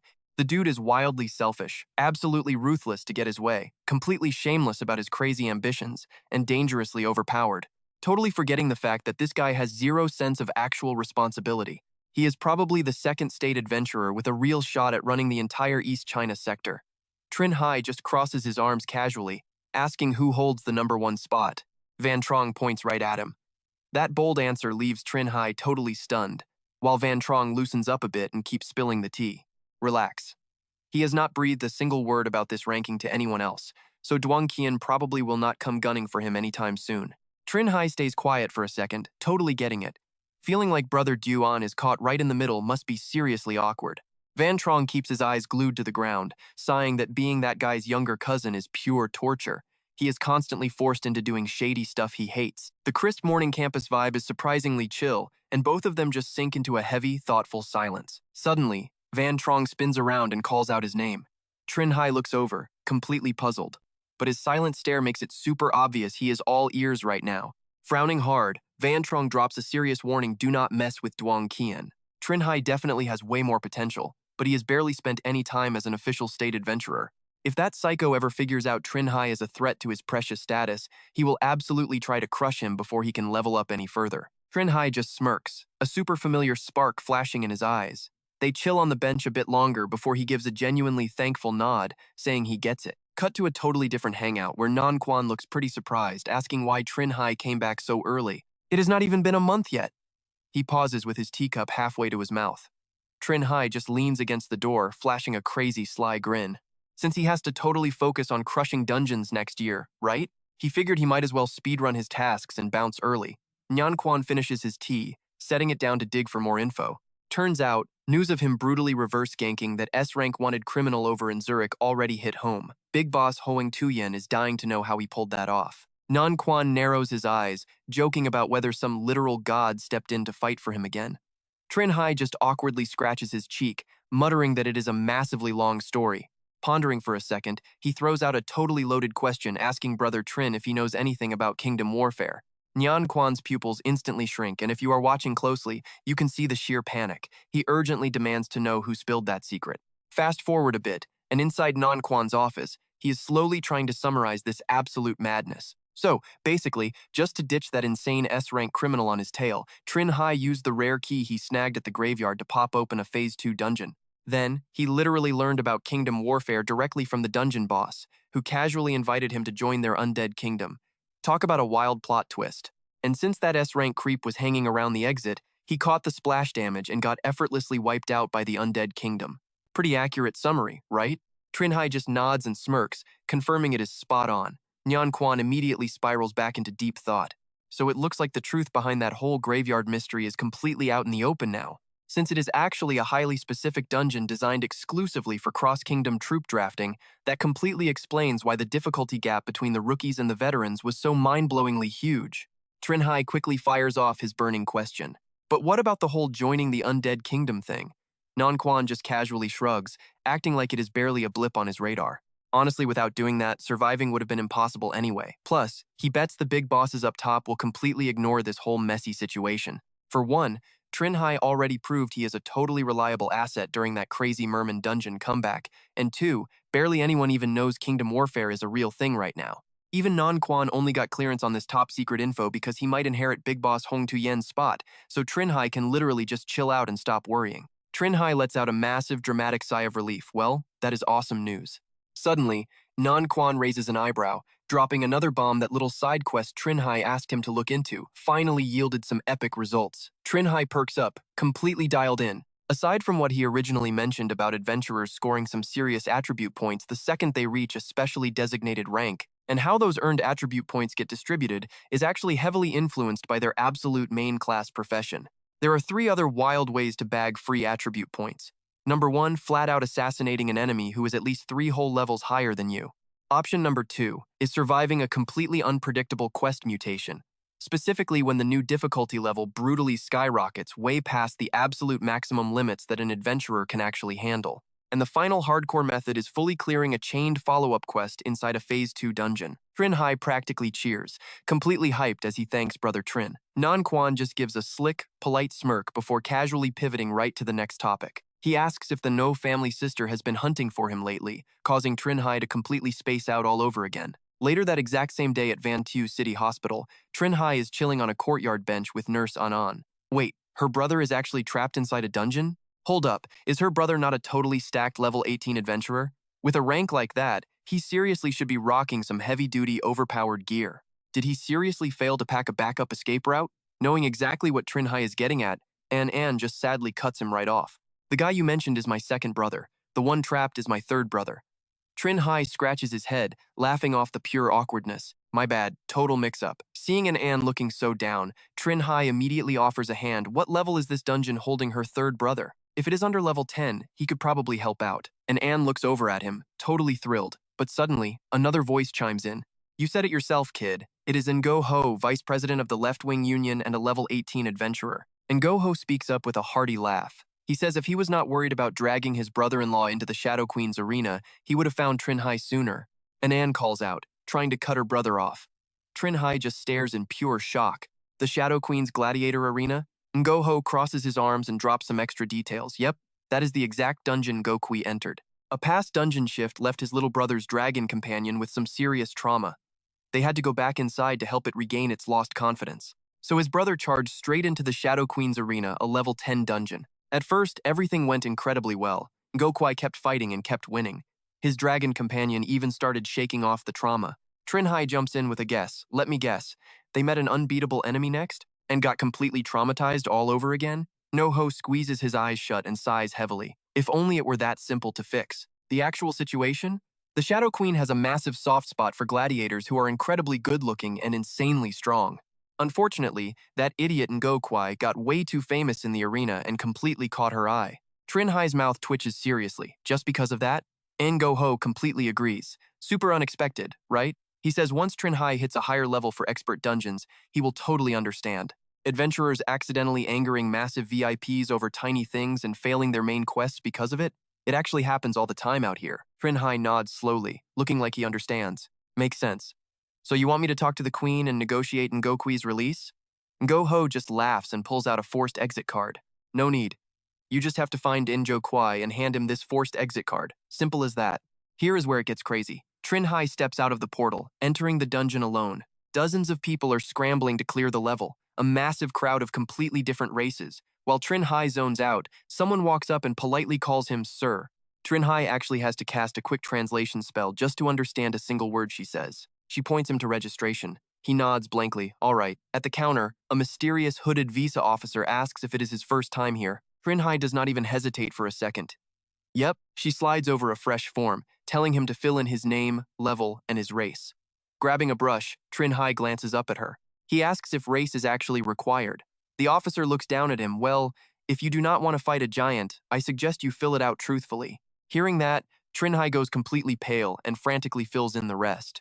Every single day, hundreds of powerhouses from different kingdoms come to the Shadow Queen's arena to show off their skills. Rumor has it, any gladiator who wins 10 straight matches becomes a VIP guest.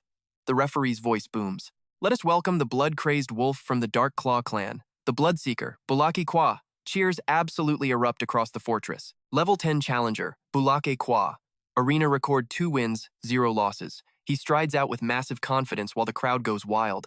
His wolf jaws pull back into a massive ear-to-ear grin. Such crazy cheering looks like my last 2 matches totally won this crowd over. The referee keeps going. And facing Bulaki Kwa tonight, a human gladiator from the Iron Forest, Trinh Hai. Trinh Hai glances at his quest board. Challenging 8 out of 20 people is the standard exit quest.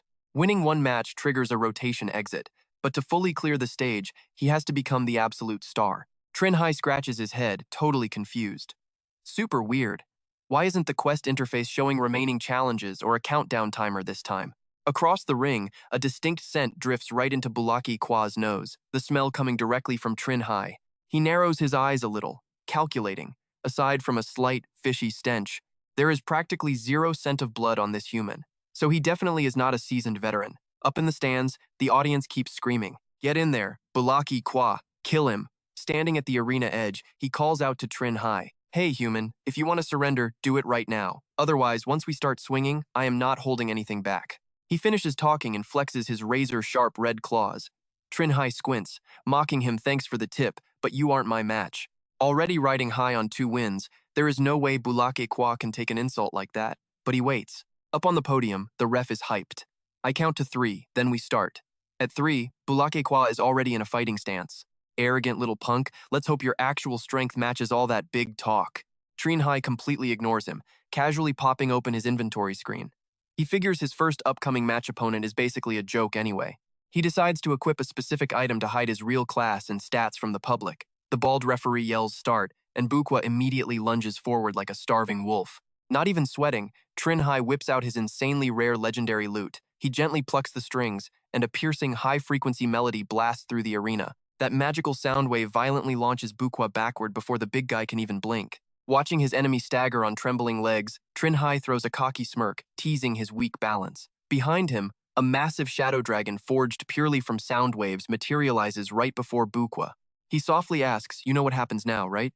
He bluntly warns that holding his power back is impossible now, noting there is 0 shame in bowing to a much stronger enemy. Bukwa practically bites his tongue off, jaw locked tight, sweating absolute bullets in pure terror. Bukwa's knees hit the arena floor with a pathetic thud. His tough guy act completely vanishes as he hunches over, shakily shouting that he surrenders. The entire crowd loses their minds, violently scratching their heads in absolute total confusion. Even the bald referee stammers over his mic. Just like that, the human gladiator Trinh Hai forces a massive surrender with literally just a single terrifying look. Looks like everyone totally underestimated this absolute powerhouse rolling straight out of the Iron Forest. Up in the stands, everyone clearly has their own agenda, but one guy just smirks, highly amused. He literally only showed up to see the hype. Yesterday, Bulake the Knoll apparently stumbled right onto the hero path. He locks eyes with the final fighter standing in the arena. Huge surprise. Judging by that bone loot weapon, the guy can clearly blast out heavy aura. Dragon Might, to be exact. That practically screams Bard class, or some insanely evolved version. Arifi, boasting a perfect Tier 10 challenge record, just frowns. He figures he better ask Lac Luan for some solid advice. Since they are both bards, Lac Luan definitely knows how to counter a dude spamming Dragon Might. The exact guy he needs? Lac Luan, the Golden Lion, a Tier 10 Wind Whisperer with an 8-2 record. Right now, he is literally just chilling, singing and plucking his lute. Fangirls crowd all around him, swooning incredibly hard over the music.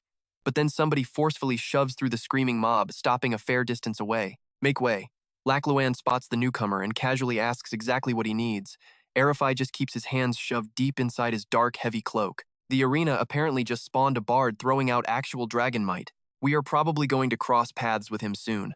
Got any brilliant ideas on how to counter that? Lac Luan actually takes a second to think. Meanwhile, the arena preps the next match. The announcer hypes up the human gladiator from the Iron Forest. The mysterious guest, Trinh Hai. Our guy steps out, honestly pretty baffled. He fought exactly one match, and they already gave him a super edgy stage name? So now he is officially the mysterious guest Trinh Hai, Tier 10 challenger, flawless record. The referee wildly throws his arms wide. He introduces tonight's challenger, a fierce dwarf warrior named Ironclad Bullen. Out stomps a massive dwarf, rocking heavy iron armor and a giant axe. Bronze Void Tier 10, sitting on 4 wins and 1 loss. The dude narrows his eyes, glaring holes right into Trinh Hai. Bullen suddenly recalls a rumor. That crazy sub-dragon knight also came from this exact kingdom. Now, the Bronze Void clan has absolutely zero official records talking about this mysterious Iron Forest. But any place casually dropping a sub-dragon knight and a bard flexing dragon might into the arena? Yeah, their hidden power level must be totally off the charts. The Iron Forest might actually rival the Shadow Country itself. Down in the pit, the fighters face off. Up in the stands, those two bards watch closely. Lac Luan cracks a huge smile, calling it a pretty brilliant match setup. Arifai just raises an eyebrow. What does he mean? Pointing straight down at Bullen, he starts breaking it down. This Bronze Void guy? He is a dwarf. And those Bronze Void dwarves are famous for insane forging and massive wealth. But they have spent millennia getting hunted by evil dragons. All that endless war literally forced their bodies to evolve, making them completely immune to dragon might. Putting your favorite bard up against Bullen means he is forced to pull out his actual skills. Arifai watches closely now, so that is the catch. Down in the ring, the ref counts it down 3, 2, 1. Bullen grips that massive axe, fully locked into absolute battle mode. Trinh Hai calmly rests his fingers right on his lute strings, ready to drop a beat. The buzzer hits and Bullen blasts forward like a literal lightning bolt. Trinh Hai just strums his lute, secretly sighing. Why is every single opponent so impatient? He blasts out his dragon might. But watch closely, Bullen just powers right through, leaving Trinh Hai totally stunned. Wait, there is absolutely zero suppression effect happening here? Does this guy have some insane counter skill? Or has he actually fought legendary beings before this? The massive axe blade comes crashing down with terrifying speed. Trinh Hai is instantly forced to stash his lute and panic dodge backward. That announcer absolutely loves it, screaming into the mic that is worthy of Ironclad Bullen. The very same melody that literally had Bulake shaking in his boots completely fails to faze this totally emotionless warrior from the Dwarf Kingdom. Up in the stands, Bulake furiously screams at the referee, "If you do not know what is going on, just shut your mouth." That right there is dragon aura. Seeing that Bulake is still fiercely glaring at him, the poor ref turns completely pale and snaps his mouth shut. Bullen closely watches Trinh Hai clicking through a system menu. The dwarf casually slings his heavy axe over his shoulder and starts mocking him. Are you super surprised right now? Your little dragon aura does not affect me at all. Trinh Hai just pulls out a very familiar horn and throws the dwarf's own words right back at him. Surprised, yeah, probably. Even the referee starts sweating bullets watching this next crazy scene unfold because this is one seriously gutsy strategy. To fight against a powerhouse like Bullen, our guy Trinh Hai actually chooses to summon a Cabalin into the arena. Hao Kiet confidently marches right out to the sound of Trinh Hai's summoning horn.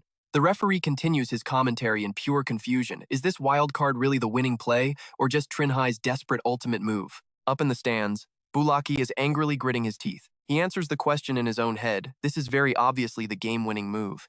The second he laid eyes on Hao Kiet, he knew this Cabalin was absolutely no joke. If he is guessing right, this beast has already stepped up to a whole new level. Down in the arena, Trinh Hai keeps it brief. I am leaving that dwarf to you, but if you cannot take him down, I will use this to signal you, and we kill him together. He pulls out a tiny flute, the leader flute. Whoever holds this nifty little item can actually transmit complex battle commands to their summons just by playing it. Hao Kiet tightly clenches his fists, showing off his total determination. Understood, Lord Trinh Hai. Across the ring, Bullen seriously tracks every single movement Hao Kiet makes, violently gritting his teeth with a sudden spike of anxiety. He definitely cannot underestimate this. Cabalin it is insanely strong. The magic radiating around Hao Kiet is enough to make the dwarf physically shiver. Meanwhile, Ainfi observes closely, comparing this wild energy to his very first instinct. The heavy vibe this Cabalin gives off is actually incredibly close to Bulake. Lac Luan gives him a completely confused look. Wait, Bulaki, do you mean to say this Kabalin has already stepped onto the legendary path of heroes? The chaotic battle down below kicks off again. Hao-Kiet leaps high into the air, gripping a massive heavy sword to brutally slash right down at Bulin. Up in the stands, Lac Luan cannot help but wonder, would a being on the hero path actually submit to being someone else's loyal servant? Ain Phi immediately chimes in, maybe this Trinh Hai kid simply possesses the natural aura of a true king. The referee excitedly shouts his ongoing commentary honestly. Who could have ever predicted that Trinh Hai's summoned backup would be this ridiculously solid in a fight? Even that tough ironclad dwarf is getting pushed back so incredibly hard that he cannot even counterattack. While desperately struggling to block Hao-Kiet's strikes, Bulin's eyes quickly dart across the arena. He locks onto Trinh Hai, who is just casually twirling that leader flute. Trinh Hai completely stops moving the second he feels that intense glare. This tough dwarf is insanely good at defending, even while taking Hao-Kiet's massive heavy hits. He still has the extra energy to monitor my exact position. But hey, your little performance in this match definitely caught my attention. That is quite enough. Cutting his thoughts short, Trinh Hai whips out a bow and draws it back. The leader flute hits his lips and emits a sharp beep, signaling Hao-Kiet to step back. The beast hears the flute and instantly understands the command. Roger that, dodging out of the way. Bulin suddenly jerks his entire body backwards so the kid finally lost his patience and made a move. In that exact split second, Trinh Hai's fingers release the taut bowstring. And yet, that screaming arrow totally misses its mark. Bulin has already launched himself entirely out of the way at the perfect time. Trinh Hai's eyes go wide in pure surprise. Impressive, he basically dodged in perfect sync with Hao-Kiet when I blew the warning. This dwarf warrior easily has the absolute best defensive instincts out of anyone I have faced so far. Up ahead, Hao-Kiet rapidly dashes backward. Lord Trinh Hai, how do we handle this next? Trinh Hai just blows another sharp note on the flute. You keep up the frontal pressure, and I will snipe an opening. Hearing this, the Kabalin gives a small, confident nod. Orders received. Meanwhile, Bulin braces his heavy body, anxiously waiting for their next flute-coordinated attack. Looks like these two are crazy good at tag team combat, so I have to dedicate even more energy just to watch them. But watch this speed. Hao-Kiet instantly rushes right back in for a brutal attack, totally catching Bulin off guard. The dwarf desperately jerks backward, barely dodging that razor-sharp slash. Bulin's brain is working in overdrive. Calculating his odds, the attack patterns of this Kabalin are pretty basic, making it decently easy to handle. The real threat I need to watch is but mid-thought. A blinding flash of yellow light shoots right up against Bulin's body. He violently flinches, swinging his hand up and tightly snatching the flying projectile out of the air. The glowing arrow literally sizzles against his skin, burning his raw flesh. Bulin angrily grits his teeth, staring cross-eyed at the arrow hovering millimeters from his nose. That was way too close. His heart is still pounding in pure panic when Hao-Kiet suddenly closes the gap. He mentally curses, this is incredibly bad. Bulin's heavy, bruised body simply cannot react fast enough to block this. His axe flies up for a block, but the massive sword ruthlessly chops straight down through it. Bulin's giant iron axe snaps entirely in half, and fresh blood brutally sprays through the air as his tough armor gets shredded open. He angrily curses his own mistake, so I am not even allowed a single split second of distraction here. The bruised dwarf warrior crashes heavily into the dirt right at Hao-Kiet's feet. The referee's booming voice and the crowd's insane cheering instantly echo through the entire stadium. The match is officially over, and the absolute winner of this crazy duel is the gladiator from the Iron Forest, Trinh Hai. Trinh Hai tightly clenches his fist and punches the air, soaking up the glory of a true winner. Up above, Lac Luan glances at Ain Phi, so tell me, if you faced those two, how would you even survive it? He shoots a quick glance and answers instantly if it were him. He would totally drag Trinh Hai into a messy close-range brawl, but that only works if the guy actually sucks at hand-to-hand combat. Hearing this wild take, Lac Luan just sighs and sinks right back into some serious deep thought. Match over. Trinh Hai struts straight into the dark tunnel. But he suddenly stops in his tracks, totally confused, as some stranger calls out from the shadows, "Hello there, Mr. Trinh Hai." It is Lu Li. She flashes this massive eager smile and introduces herself as a private arena assistant. Trinh Hai leans back, looking entirely unbothered, and asks a fair question. Gladiators get assistants? So why didn't she show up after his last match? She does not sugarcoat it at all. Most fighters lose their rookie protection, fail to keep their win rate above 50%, and get their gladiator status stripped away just like that, just to avoid wasting good human resources. The arena only assigns assistants to newbies who actually manage to win 2 whole matches. Lu Li remembers his insanely epic performance out there on the dirt and keeps talking. Normally, he would only get to meet his brand new sidekick after surviving his very next bloody fight, but his totally wild stunt out there caught her eye big time. So she pulled a few sneaky strings to snatch the assistant job before anyone else could grab it. Seeing her getting all hyped up just makes him even more confused. She claims to value him so much, yet when he smashed that jackal beast, he showed literally zero special skills. Luli's face suddenly goes dark, her eyes glowing with absolute intensity. The fact that he was intentionally hiding his real strength is exactly why she wants him. Hearing that bold claim, Trinh Hai immediately snaps into full defense mode. Lu Lai flips right back to her cheerful self and points out something super obvious. Any flashy tactical gear or crazy skills a gladiator shows off here will absolutely get countered by their next opponent. And those elite fighters who manage to score 10 wins? They become true arena stars. Every single one of them is a tactical genius, hiding their true abilities until the bitter end. To her, he has that exact same insane potential, and she is totally willing to bet on it. Hearing her pitch, Trinh Hai just quietly hums in thought. So becoming an arena star means surviving 10 whole rounds in this brutal place? He finally speaks up, asking if snagging 10 wins is really that ridiculously hard. Lu Lai just laughs, loud and clear. To keep the bloody entertainment value completely sky high, the arena system always prioritizes pure match quality whenever setting up brutal opponents for the poor gladiators. She flashes back to some old brutal matches and keeps explaining. Plus, anyone dropping below a 50% win rate gets their gladiator badge permanently revoked. So finding a fighter with a truly massive win streak is actually crazy rare around here. Lu Li gives him this knowing smile and drops the math out of 500 fighters. Maybe one actually becomes a 10-win superstar. Hearing those insane odds, Trinh Hai goes wide-eyed.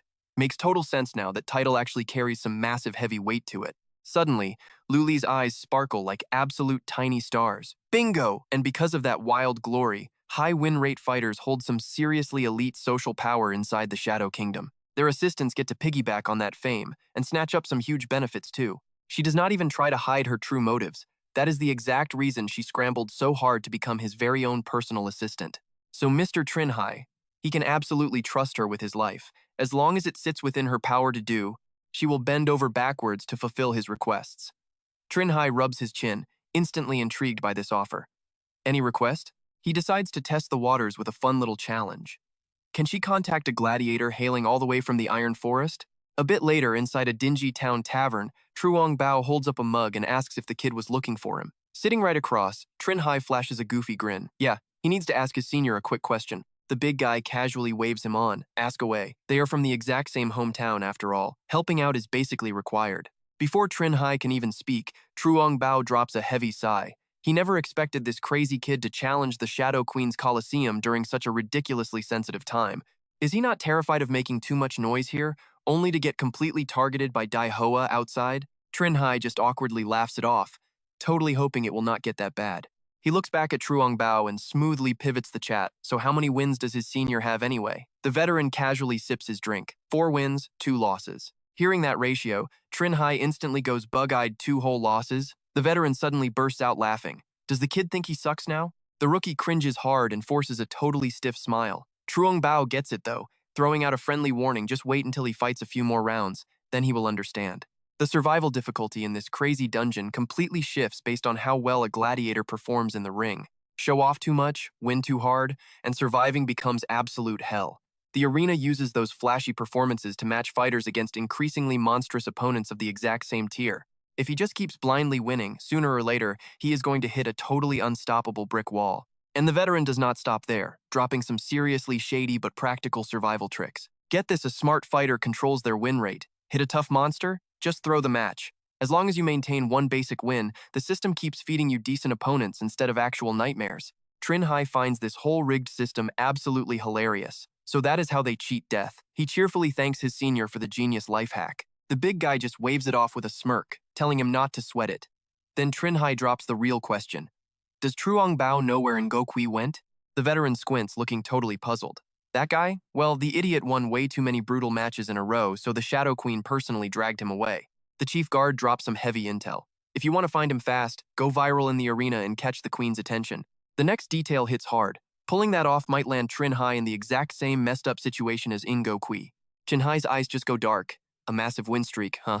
Seeing him zone out, the guard raises an eyebrow and yells, Dude, I was just spitballing. Are you seriously considering this crazy plan right now? Why do you even care about saving Ngokui anyway? Cut back to the arena. The announcer's voice booms over the loudspeakers. Please welcome the Evocation School representative, the absolute fastest casting magic user in the entire gladiator ring today. The whole stadium chants Adeline's name like crazy, and out he walks, strutting with some serious, arrogant main character energy. Luli's earlier warning flashes back. Your opponent has this super nasty habit of prepping his magic right during the countdown timer. The second the match starts, he unleashes combat spells to totally hijack the pacing. She even called his exact move. He will absolutely target your incredibly clunky musical instrument. You cannot play your instrument and smoothly dodge heavy attacks at the exact same time. But Trinh Hai ignores it all, casually strolling straight down into the arena. The announcer hypes up Adeline's opponent for the night. As he walks out, the guy shouts presenting Trinh Hai from the Steel Forest. Bullen glares down from the tunnel. He cannot believe this kid ran into Adeline so early on. He clenches his jaw, grinning. Looks like your little win streak ends right here, buddy. The announcer screams out for both fighters to get ready. You know a trap is coming, just watch. While the guy is still counting down, Adeline is already charging his runes. Trinh Hai gets ready too, thinking Lu Lai totally nailed it, this clown really is jumping the gun. Adeline waves his wand, summoning a brutal Tier 3 spell Lightning Strike. It spirals through the air, ripping straight toward Trinh Hai. He just smirks, ready to hit back. In a flash, the massive bolt blasts past him. Trinh Hai dodges it clean. Adeline just sneers, thinking this is standard second-stage bard behavior.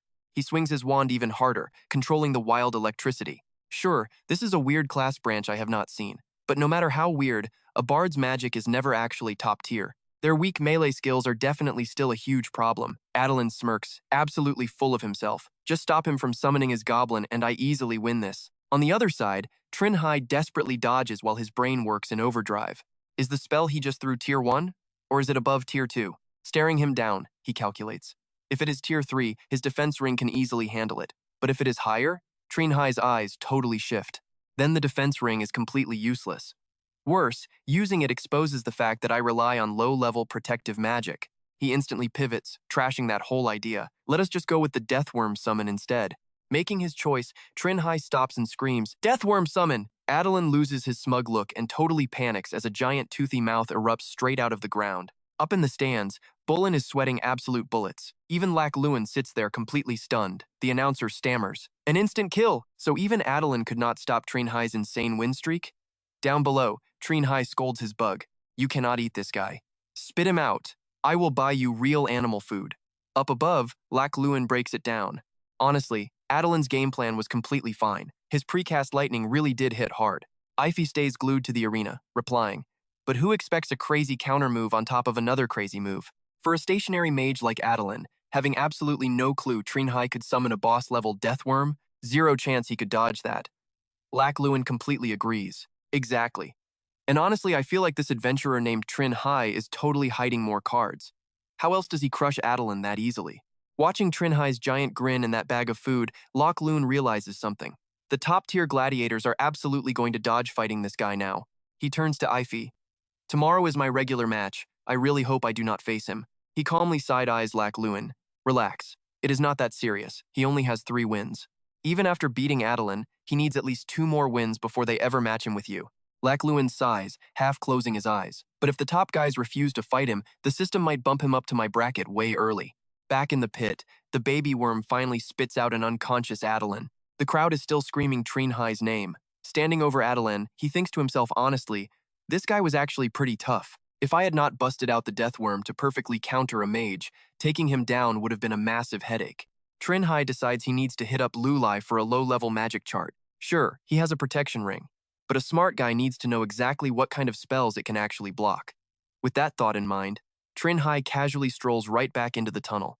Lu Li is already waiting there to cheerfully congratulate him on yet another completely overwhelming victory. Trinh Hai just looks down and humbly brushes it off as pure luck. He casually walks right past Lu Lai and gets down to business. "Help me find an intro book on low-level magic, preferably with pictures so I can study up." She flashes a bright smile and says that is absolutely no problem.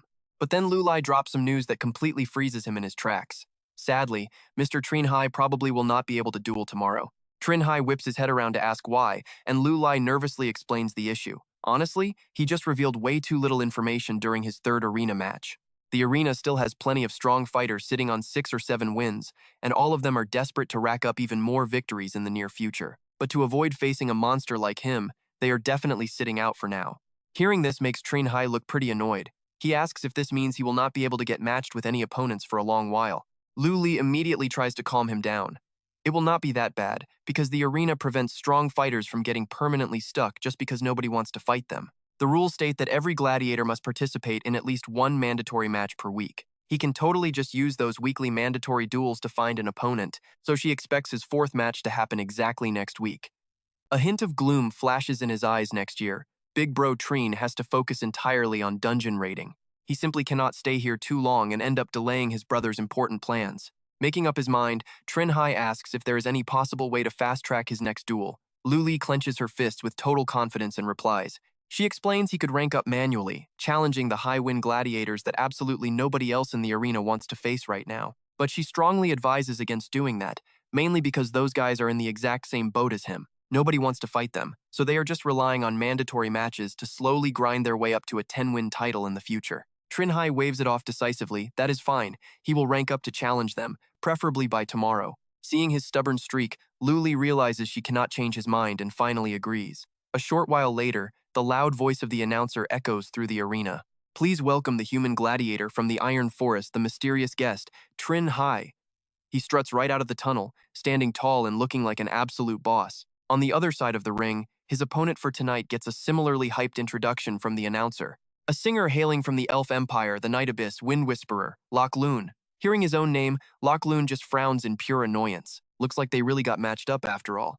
The announcer screams out again, enough talking, time for action! While the whole arena chants the countdown, both fighters lock eyes and trust me, you can actually feel the crazy tension building up. Loch Loon sizes up his opponent's Requiem Bard class. Judging by the name alone, it is obviously an advanced tier of the classic Bard, heavily focused on the charm stat. He calculates a strategy instantly, just looking at base stats and specific class skills alone. A charm build definitely cannot outdamage his own combat-heavy Swordsinger class. If he just drags this entire match into close-range combat, his chances of winning go way up.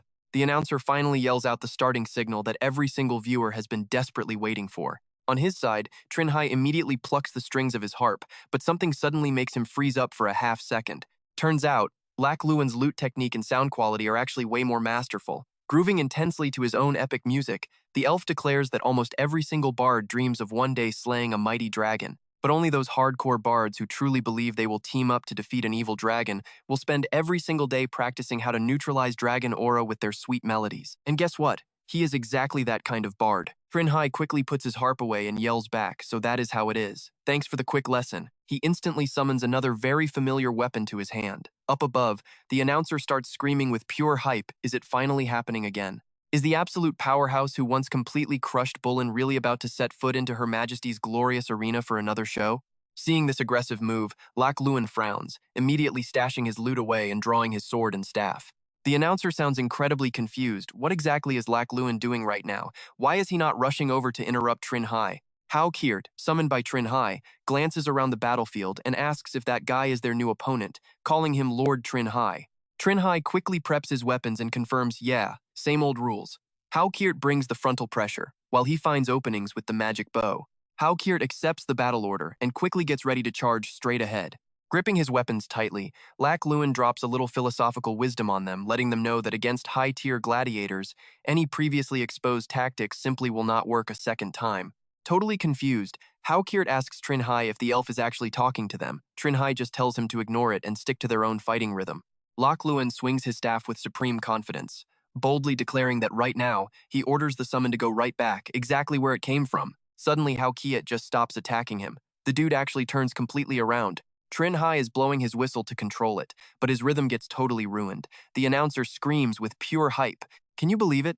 Thanks to Loch Loon just sweet-talking him, the backup Hao Kiet that Trinh Hai summoned actually wants to ditch the whole fight.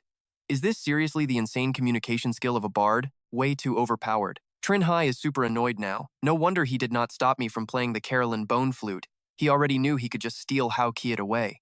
He grits his teeth, glaring defensively right at Loch Loon. Looks like I gotta be careful from now on. Better watch out for opponents brainwashing my backup with magic. Meanwhile, Loch Loon just throws him a super confident wink.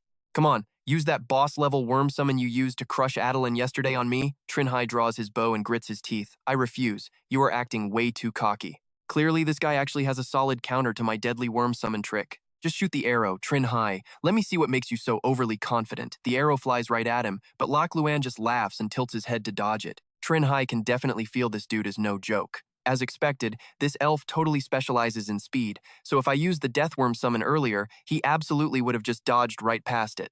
Then it is finally Loch Loon's turn to charge up and counterattack. His fans up in the stands are smiling with so much pride. Ai looks absolutely thrilled, gritting her teeth. Yes, fight exactly like that. Drag him into close combat and use your blade bard advantage to eat him alive. But Trinh Hai is no easy target. Dude literally just pulls out a gun. You thought I was bad at close combat and wanted to close the gap to win? As Lac Luan flies in, Trinh Hai just starts blasting him nonstop. Great idea, dude. But first you gotta survive this massive hail of bullets straight from the Iron Forest. Lac Luan sees the gun and totally freezes for a split second. Dodging this is way harder than those big, slow, super obvious arrows from just a minute ago. He growls in pure frustration. Damn it, what kind of weapon is that? The fire rate is faster than a crossbow, and it looks like he does not even need to reload. But shooting the gun was basically just a distraction to trap Lac Luan. Bouncing around to dodge bullets makes him step right onto a hidden snare. By the time Lac Luan realizes it, it is way too late, and a giant worm instantly bursts straight up from underground. The announcer screams in total shock. Is the great Lac Luan seriously about to lose to Trinh Hai tonight as well? Is there actually nobody in this whole arena who can stop Trinh Hai from getting another insane win streak? But then everyone sees Lac Luan just casually popping out from inside a wall. He steps out and says, "I did not expect you to hide such a crazy strong weapon." The announcer quickly starts analyzing it. Oh, so that is how it is. I get it now. That thing Lac Luan dropped earlier was totally a teleportation portal. This was left behind specifically to counter that deadly worm summon trick Trinh Hai loves to use. This gladiator match is absolutely not over yet. It is far from finished. Lac Luan frowns hard. I really almost lost just now. Lac Luan still has to deal with his actual firearm. That weapon is way too scary. And if I am guessing right, it is an epic tier item. Trinh Hai just smirks. Nope. It is just your basic rare tier stuff. A little specialty from my hometown. Lac Luan immediately furrows his brows on high alert. Such a massively powerful mid-range weapon from the Iron Forest is only considered rare tier. What an absolutely terrifying kingdom. The crowd up top is still totally mind-blown. Trinh Hai's surprise attack got shut down so easily. Are the gladiators from the High Victory Arena really all this freaking strong? Adeline sits nearby, silently judging the whole situation. Is this their first time watching a high-level gladiator fight? How else do you think they maintain such a crazy high win rate in this insane arena? Without exception, they all have insanely strong personal combat skills. Plus, they are tactical masters who use opponent intel to set up perfectly targeted strategies before the match even begins. In the eyes of these guys, winning or losing is honestly decided way before they even step foot into the arena. Lu Lai is still standing inside watching the fight. She frowns and thinks it over. Even though the winning matches you push to the higher ranks have way more value and much more easily grab the queen's attention, the massive price is that your next opponents will all be 10-win veterans, and they are definitely not going down to just one or two sneaky trick plays. Lu Lai remembers that wild stunt from earlier and sighs heavily. If you used that exact weapon against a slightly weaker 7-win gladiator, that would have absolutely been a guaranteed one-hit knockout. But running into a high-speed gladiator like Lac Luan, with all his rich experience, you just cannot win. You completely wasted a trump card for nothing. Hopefully this little setback makes you finally see where you actually stand. Maybe back in the Iron Forest you are undeniably some absolute prodigy without question. But the Queen's Arena has absolutely zero shortage of powerhouses from other kingdoms who are way better than you. Lac Luan then throws out an offer-friendly advice. Dude, just surrender. Trinh Hai completely holds his ground, staring back with major determination. Lac Luan adds, even though I am pretty sure you still have another trick up your sleeve, as fellow bards, my Blade Bard class is not going to lose to someone who literally chose a non-combat advanced class. It just is not happening. He suddenly summons a portal right behind Trinh Hai's back and tries to totally distract him. Fighting anymore is just going to leak your secrets for nothing. He stays clueless, just wanting to pull the trigger. Thanks for the tip, but I still want to try. Lac Luan has already prepped the teleport portal right under his feet, so he just keeps yelling loudly to draw all the attention. Trinh Hai totally freaks out right about now, realizing the guy is diving into a portal right under his feet. Lac Luan uses it to teleport behind him in an instant. Trinh Hai spins around, a seriously worried look plastered on his face. Lac Luan charges with his sword, yelling out, "Checkmate." Meanwhile, the announcer claims Trinh Hai really messed up by underestimating his rival. He completely dropped his guard against that magic staff. The guy is probably going to eat his first massive loss right here. But hold up. The announcer gets a huge shock and instantly swallows his own words. He screams out at the top of his lungs, "No way! Trinh Hai just effortlessly blocked Lac Luan and his guaranteed winning strike." Ify watches this whole scene looking incredibly stressed out, while Adalian is just absolutely shook. Trinh Hai whips out his scythe lightning fast to parry the blow, throwing out a little snarky warning. "Hey man, did you seriously think I completely suck at close combat?" He is not just good at it. He is basically crushing Lac Luan now that they are locked in a heavy melee brawl. Lac Luan yells out in pure disbelief. "No way! You picked the charm path. So how on earth are your melee skills this insanely good? Trinh Hai smirks like he already won. Take a wild guess. Lac Luan never expected him to be this ridiculously fast. He can barely block, let alone stand around playing guessing games. Trinh Hai is basically a fish in water during this fight. Thanks to his freshly upgraded future vision, he sees everything. What are you going to do 3 seconds from now? He can see every single move clear as day. You cannot escape this. Even the announcer is sweating bullets now. Who would have thought Trinh Hai was hiding such insanely epic combat skills? He totally played everyone in this arena. Up in the stands, Afi watches the match and finally realizes they completely miscalculated the guy by a huge margin. Unbelievable. For the last 3 matches, Trinh Hai was busting his gut trying to avoid close quarters combat, yet fighting up close is exactly what he does best. His strength and speed already outclass Lac Luan, but get this, he can also perfectly predict his opponent's every single follow-up move. Because of this, no matter how hard Lac Luan tries, he cannot shake Trinh Hai off or regain his lost momentum. Just give up, Lac Luan. Your winning chances are absolutely 0. Shortly after, the guy just drops his weapon and instantly throws his hands in the air. Lac Luan actually surrenders, calling it quits. To be fair, that massive scythe was literally inches from his neck. Trinh Hai was just waiting for him to tap out before pulling his weapon back. Trinh Hai chuckles, humbly telling his opponent it was a good match. The announcer immediately yells out at the crowd, "Let us all give a massive congratulations to contestant Trinh Hai. Our incredibly mysterious guest from the Iron Forest has officially secured 4 consecutive victories in the arena." Trinh Hai raises his hand high, acknowledging the screaming fans. Lac Luan looks at him with total admiration. "Another loss. Why do I always run into these absolute monsters? Being a good sport." He extends a hand to Trinh Hai. "Hey, want to grab a drink with me and my friends later? I know a tavern that serves some ridiculously good ale." Trinh Hai gladly accepts the invite. Lu Li watches the result, feeling a mix of awe and awkwardness. Seeing Lac Luan happily leading him out of the arena, she starts thinking, "I cannot believe even someone like Lac Luan is no match for him. What is the actual deal with this Iron Forest place? You have to wonder how it just churned out 2 wild adventurers that even the Queen is keeping tabs on." The dark night settles in, but one tavern stays wide open. Trinh Hai chugs down his drink. "Yeah, this right here is a seriously refreshing vibe after a long brawl." Sitting across from him are Lac Luan and Afi. Lac Luan grins and asks, "Pretty solid stuff, right?" Trinh Hai does not need any fancy words. He just shoots him a thumbs up. Lac Luan starts praising him, admitting that this Iron Forest of theirs is actually kind of hardcore. "Never mind that Dragon Knight from a while back. I feel like your skill level is way beyond his. Plus, you have this wild class I have never even heard of. With a nation this awesome, how come no one ever mentioned its name before?" Trinh Hai just laughs and scratches his head, playing it cool. "Yeah, I have no clue about that." He watches Lac Luan chug drink after drink. Then Lac Luan casually shares his plan. Once he finishes all his Shadow Nation quests, he is heading to the Golden Forest to ask the gatekeeper about a portal to the Iron Forest. A nation that powerful but completely off the radar? There has got to be some epic tales there waiting to be turned into battle hymns. I totally cannot miss out on that. Everyone listens and immediately cheers in agreement. When the time comes, let us go together. I really want to test my skills against their experts. Trinh Hai stays super friendly and upbeat. "Sounds like a plan. I will be the host and make sure everyone has an absolute blast." Suddenly, he remembers something and speaks up. "Oh right." Trinh Hai smiles and asks a quick question. "That Dragon Knight you guys mentioned earlier is actually my buddy. Do you happen to know where he is right now?" Ai-Fi answers right away. "Wait, you mean Go Kui?" He totally caught the Queen's eye, so he is probably doing the dragon trial right now. Trinh Hai looks super surprised. "The dragon trial?" Lac Luan jumps in to explain. "It is basically the major promotion test for that specific class. Dragon cavalry on the warrior path represents the peak forces of the Shadow Plane. The Shadow Nation and the Shadow Dragon tribe have always stayed super tight as allies. If a backup knight recommended by the Shadow Nation manages to actually pass this brutal trial, the ancient Shadow Dragon will not stop their elite youth from forming a Dragon Rider pact with a citizen of the Shadow Nation." Lac Luan adds one more detail. "But to get the Queen's favor, your buddy is totally going to have to become a Shadow Nation citizen." Trinh Hai never expected such a detailed answer. He just awkwardly laughs it off. "Is that really it?" Lac Luan is still totally hyped and keeps right on talking. Even though the Shadow Nation's queen completely ignores foreign citizens staying over for a long time, but when war finally kicks off between the Shadow Nation and other countries, his friend has to head back to fight. That is the one single price to pay. Aleph raises his glass. He chimes right in. "Honestly, the Gladiator Arena pulls tons of heavy hitters from other nations straight to the Shadow Nation.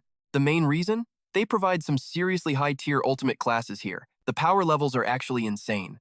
He takes another sip. Aside from massive national wars, the Queen totally avoids putting any heavy restrictions on her citizens. Among nations offering legendary opportunities, this place holds the absolute best reputation. Trinh Hai gets his eyes opened, so that explains it. He smiles. What kind of ultimate class did the older guy pick? Alif just straight up admits he completely skipped it. He simply hates all the classes here.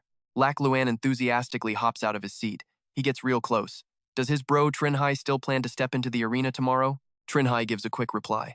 Probably so. Why ask?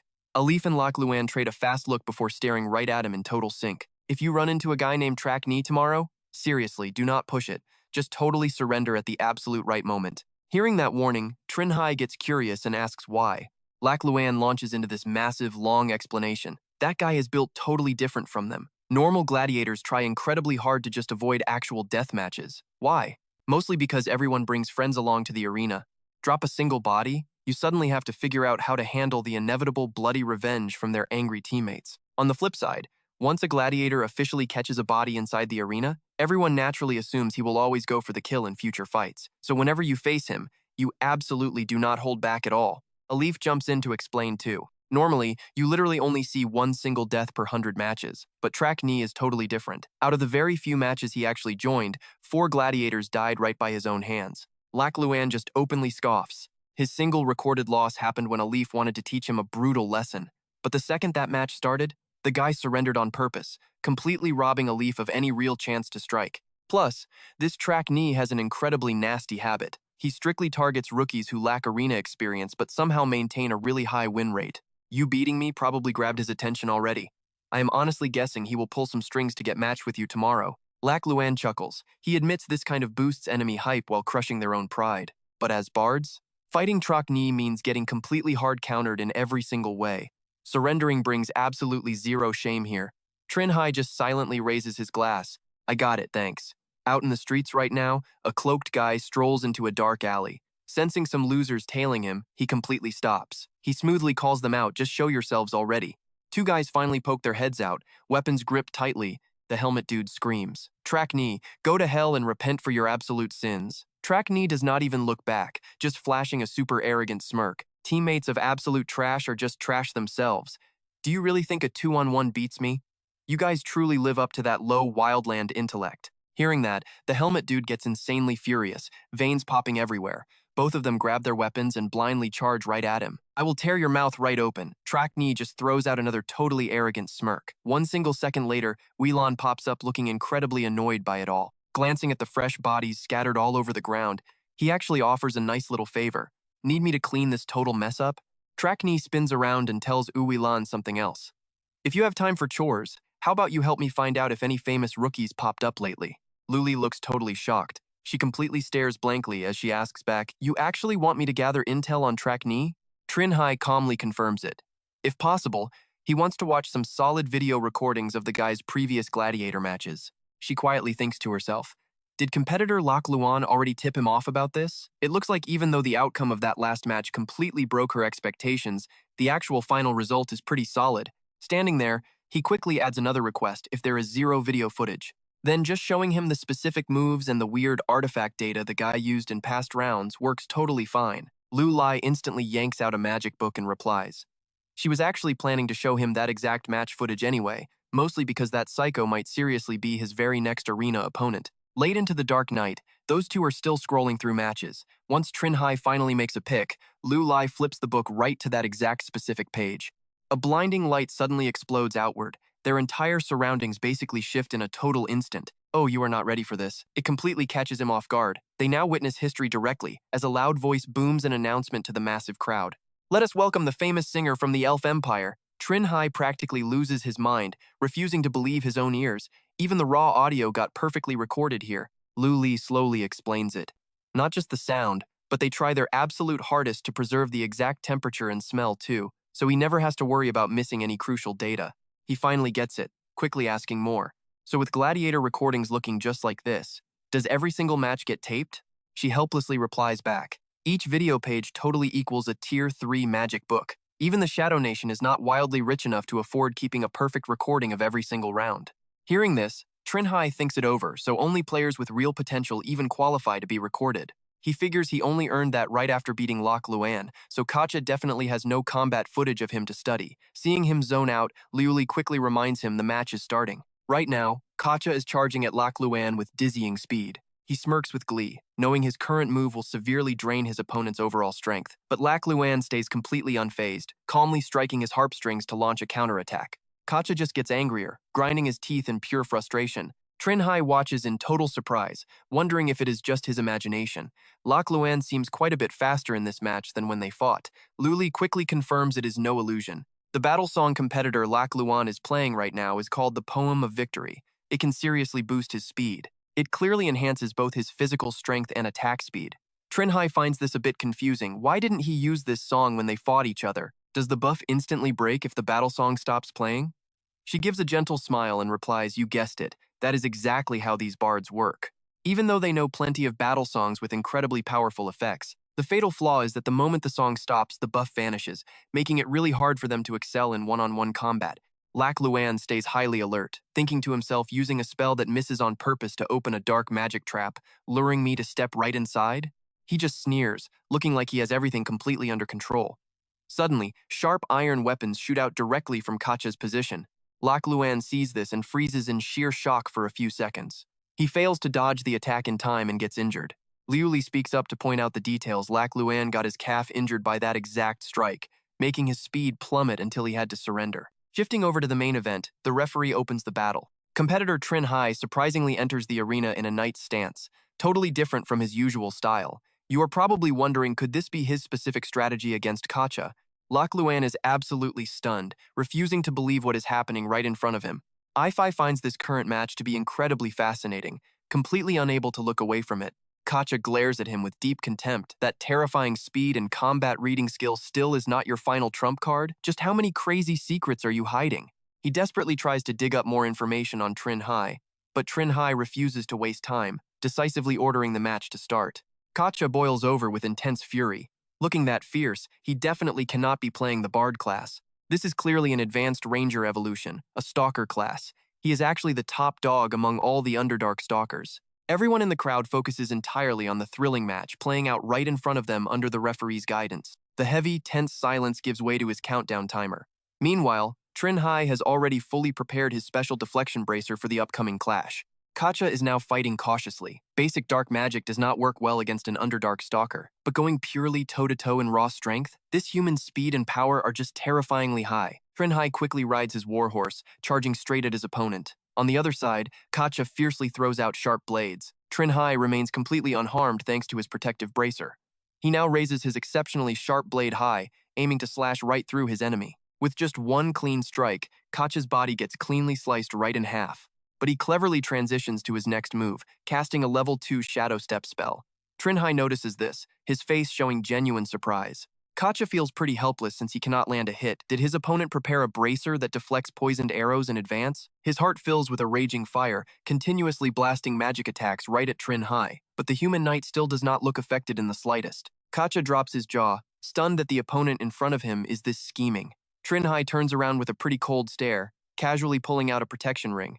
His tone sounds genuinely dangerous as he speaks. He says, "Now I know exactly why the high-tier gladiators around here always prefer fighting fully prepared battles." Finishing his sentence, Trinh Hai opens fire on Katja, relying just on a deflection bracer and a simple protection ring. These two items completely shut down your standard tactics. You are only one win away from becoming a star gladiator. And from the combat footage I have seen, your close-quarters skill simply doesn't give you the strength to clash with me. So, you should probably use that thing now, right?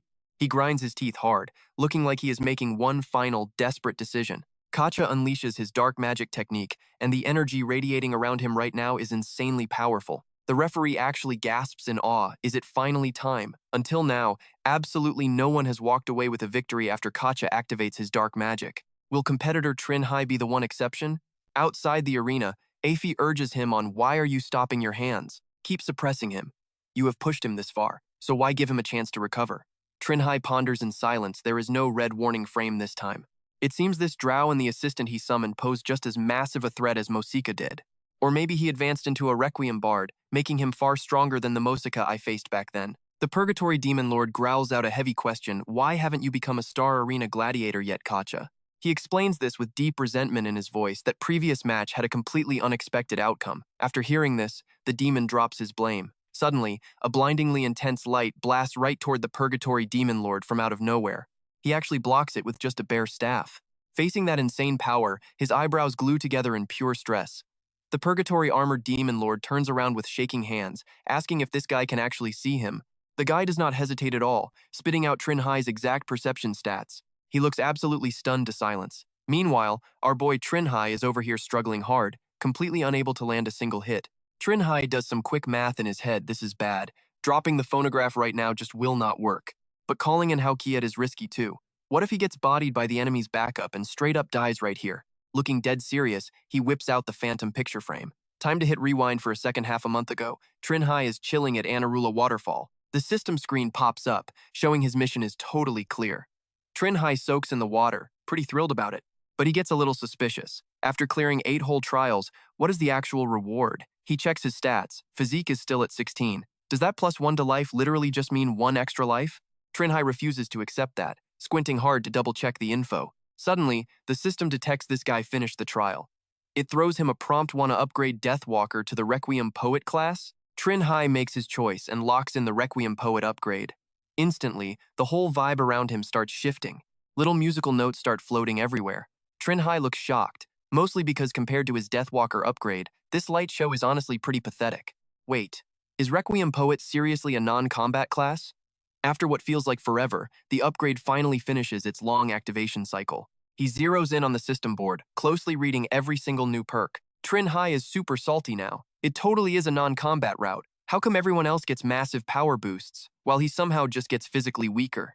The only silver lining is this class involves death stuff, so maybe he can hit up the undead realm and ask the Bone Lord. If this thing is actually useless, he decides he will just focus entirely on clearing that Valiant Knight trial later on. With this reed pen from C. Fenker, passing the trial should be doable. Making up his mind, Trinh Hai raises his blue jade ring. A few seconds later, he vanishes into thin air. He teleports straight to the undead realm, a super dark, ridiculously gloomy wasteland. Deep inside the castle, the Bone Lord sits heavily on his throne, slowly mulling over those 2 weird words, Requiem Poet. Trying to act super respectful, Trinh Hai asks if he knows anything about this specific class. The Bone Lord hesitates, falling completely silent for a really long time. Trinh Hai just stares back, desperate for any good news.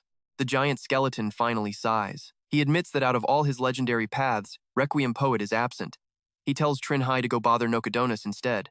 Following that solid advice, Trinh Hai quickly rushes over to the Necromancy faction's Mage Tower. Nokodonis is standing there, looking incredibly cold and edgy. Nokodonis asks if the kid wants him to check out his new class. Trinh Hai fires back a question, testing his mood. Surprisingly, Nokodonis does not turn him down. He figures it is a perfect chance to examine a rare variant class he hasn't seen. That weird term variant class leaves Trinh Hai scratching his head in confusion. Nokodonis quickly explains that since Trinh Hai's home realm never experienced a full-scale kingdom war, their understanding of class types is still stuck in a primitive exploration phase. In reality, all starting adventurer classes break down into 12 standard base types, plus their weird little variants. And no, being a variant does not automatically make you stronger than the corresponding standard class. They are just way more rare. Plus, their unique traits and abilities lean into seriously extreme directions. Trinh Hai looks super confused, asking about his old Deathwalker class and his new Requiem Poet one. Nokodonis cuts him off. Yep, both are variants, easily guessed from his weird stat spread. Deathwalker is probably a messed up variant of the standard ranger. While Requiem Poet stems from the standard bard class, Nokodonis shakes his head, admitting this is his first time seeing such a wildly misaligned promotion. Trinh Hai enters full panic mode. Sweating bullets, he asks if this massive screw-up ruins his future. The mage just shrugs it off. He explains that normally, people only swap alignments out of pure desperation for a legendary achievement. But Trinh Hai, he somehow stumbled into it completely by accident and actually scored the absolute biggest jackpot. Trinh Hai looks hilariously clueless right now. Nokodonis patiently breaks it down. Back in his Deathwalker phase, Trinh Hai already maxed out the speed and perception traits required. He literally hit the extreme limit for the ranger race. If he had upgraded normally, he actually would have lost attribute points. But do not celebrate just yet, class hopping definitely comes with drawbacks. Hearing that, Trinh Hai immediately wipes that excited grin away. Nokodonis takes it slow. Imagine for a second your starting class was a warrior. Then you do a misaligned promotion into a mage. But if all those inherited warrior skills are purely for physical combat, what happens next? Trinh Hai thinks about it for a second, picturing himself as some weird muscle-bound melee mage. Nokodonis calmly drops the hard reality check. You lack the core path skills for combat. So in a fistfight, you are definitely still way weaker than a real, normally promoted warrior. But if you ditch those warrior skills completely to act like a true mage, then you end up missing all the foundational starter magic a real mage naturally inherits. Trinh Hai stalls, figuring it is best they pick a skill that actually matches his brand new Requiem Poet class. He is still totally clueless about how this poet gig actually helps the dead find peace. Suddenly, Trinh Hai yells out in pure panic. He frantically opens his system. He totally forgot to calculate the rewards for his undead army banquet. After furiously tapping away, our guy finally finishes. He smirks confidently, realizing his high willpower is perfect for those fancy item upgrade tickets. Turns out, the upgrade and equipment wish tickets from the mission rewards are completely usable right now. Nokodonis spots that goofy grin and asks if he finally unlocked the Requiem Poet skills. Trinh Hai does not hide a thing. The first is a high-tier upgrade of Death Talker for chatting with ghosts. The second one is insane. If he plays a soothing tune and calms a spirit, that ghost owes him a favor and has to fight for him once. Honestly, just like Nokodonis, I would be totally speechless hearing this incredibly broken skill list. The guy is stunned, asking about level restrictions. Trinh Hai casually checks his system again and confirms there are literally none. Nokodonis points at a massive shadow dragon skeleton, suggesting he test it out. Trinh Hai looks ridiculously tiny standing in front of those colossal bones. Seeing him freeze, Nokodonis asks if he recognizes it. This is the exact same shadow dragon that the acolyte summoned to hunt him down earlier. Outwardly he plays it cool, but inside Trinh Hai is cursing up a storm. The thing is stripped down to bare bone. How could anyone recognize it? He softly asks if that whole Dragon Lich transformation plan actually worked. Nokodonis does not hesitate to admit the plan completely failed, his voice dropping low. A Dragon Lich ritual requires the giant lizard to cooperate. Since it just wanted to die, he had to take a step back. So he turned it into a bone dragon instead. Catching on, Trinh Hai yells out wants him playing a lullaby for this thing. Nokodonis coldly explains that while alive, this creature utterly despised him and refused to cooperate with his little science experiments. Now that Trinh Hai leveled up into a master of soothing, Nokodonis wants to see if he can wipe out the dragon's lingering grudge. Seeing his hesitation, he says not to worry. Failing is fine, he can just give it away to Kola Duke. Hearing that, Trinh Hai starts working his magic.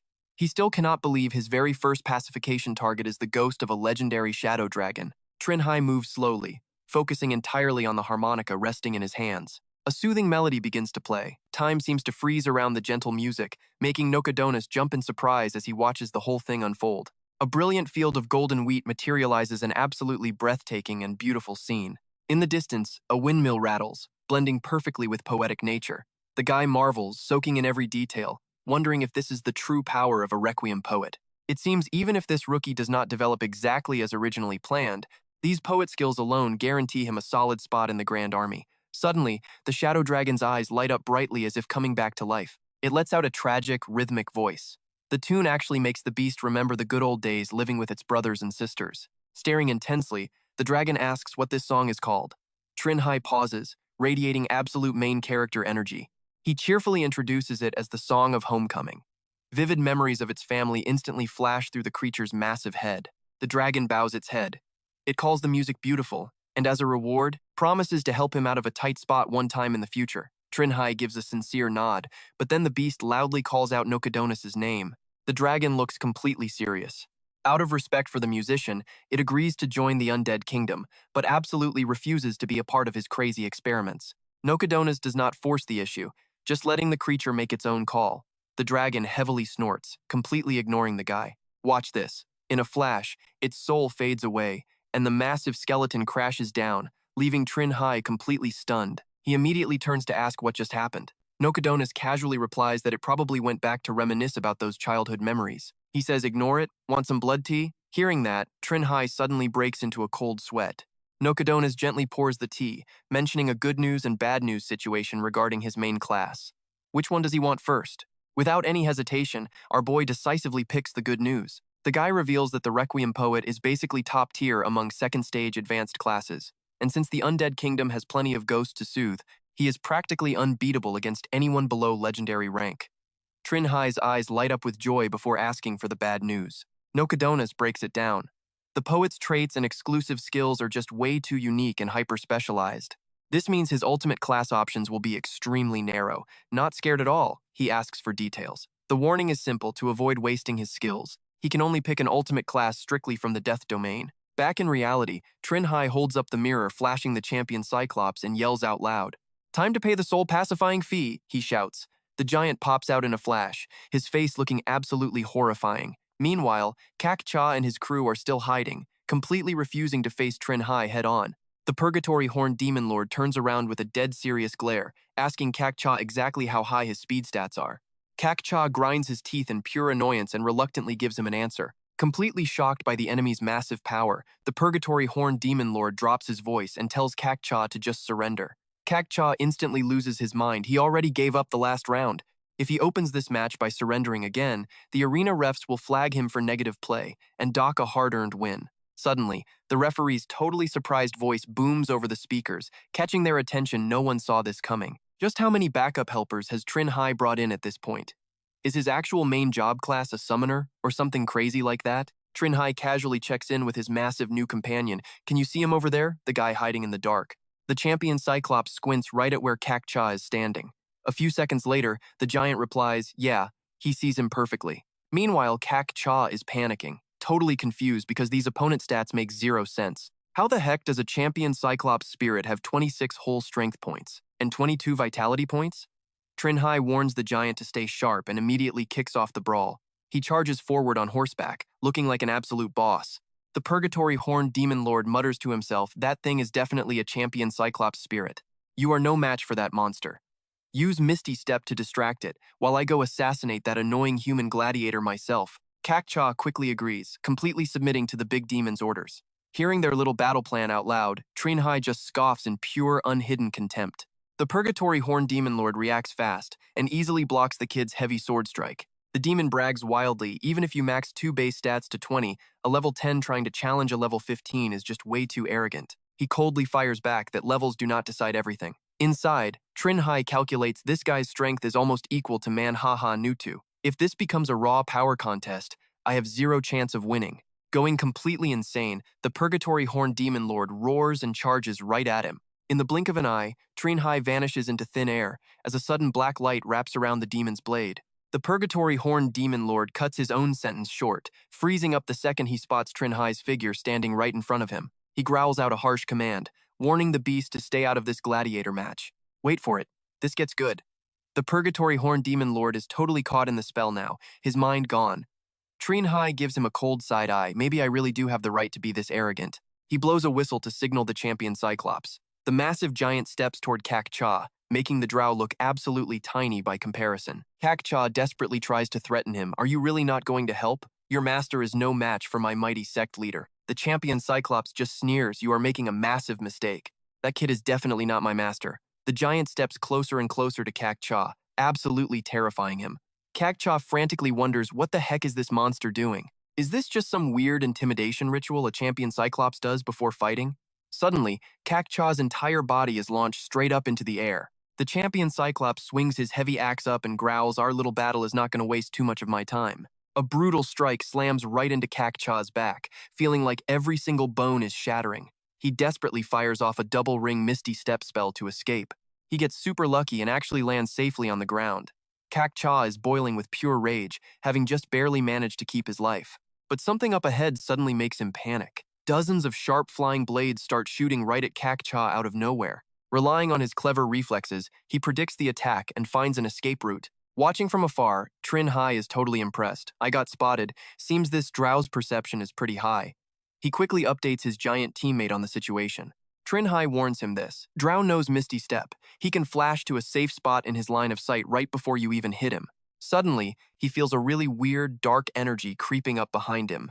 Check out this insane twist. He turns around and sees the Purgatory Horned Demon Lord wide awake, looking totally twisted and ready to eat Trinh Hai alive. He literally cannot believe his eyes. How did this freak get so strong? Not even giving Trinh Hai a second to react, the Purgatory Horned Demon Lord instantly fires off a terrifying purgatory roar.